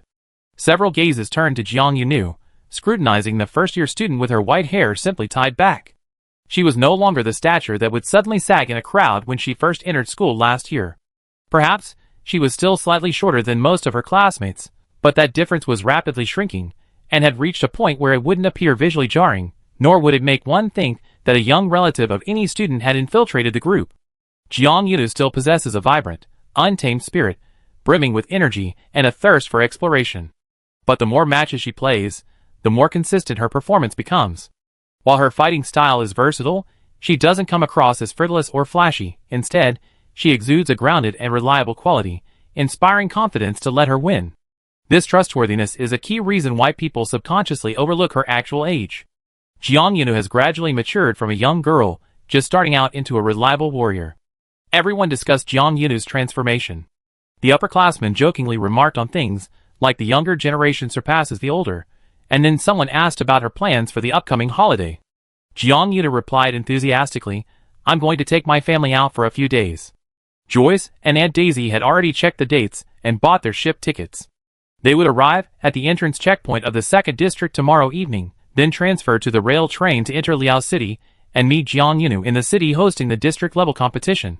Knowing that Jiang Yunu's family was coming, Peiya sent him a communication request that evening. "Why go through all that trouble, making your family transfer to the public rail train themselves?" Miss Olai said generously, "I already notified the e-concierge. A vehicle will be sent to the first transfer station after entering the area tomorrow evening. Have your family take photos, and they can just board the train." As for accommodation, there was no need to choose. Peiya told Jiang Yunu to tell his family they could cancel their original hotel reservations. "Is our house too small?" Peiya said, "Don't spend extra money on hotels. It'd be more convenient for them to stay with you while they're visiting."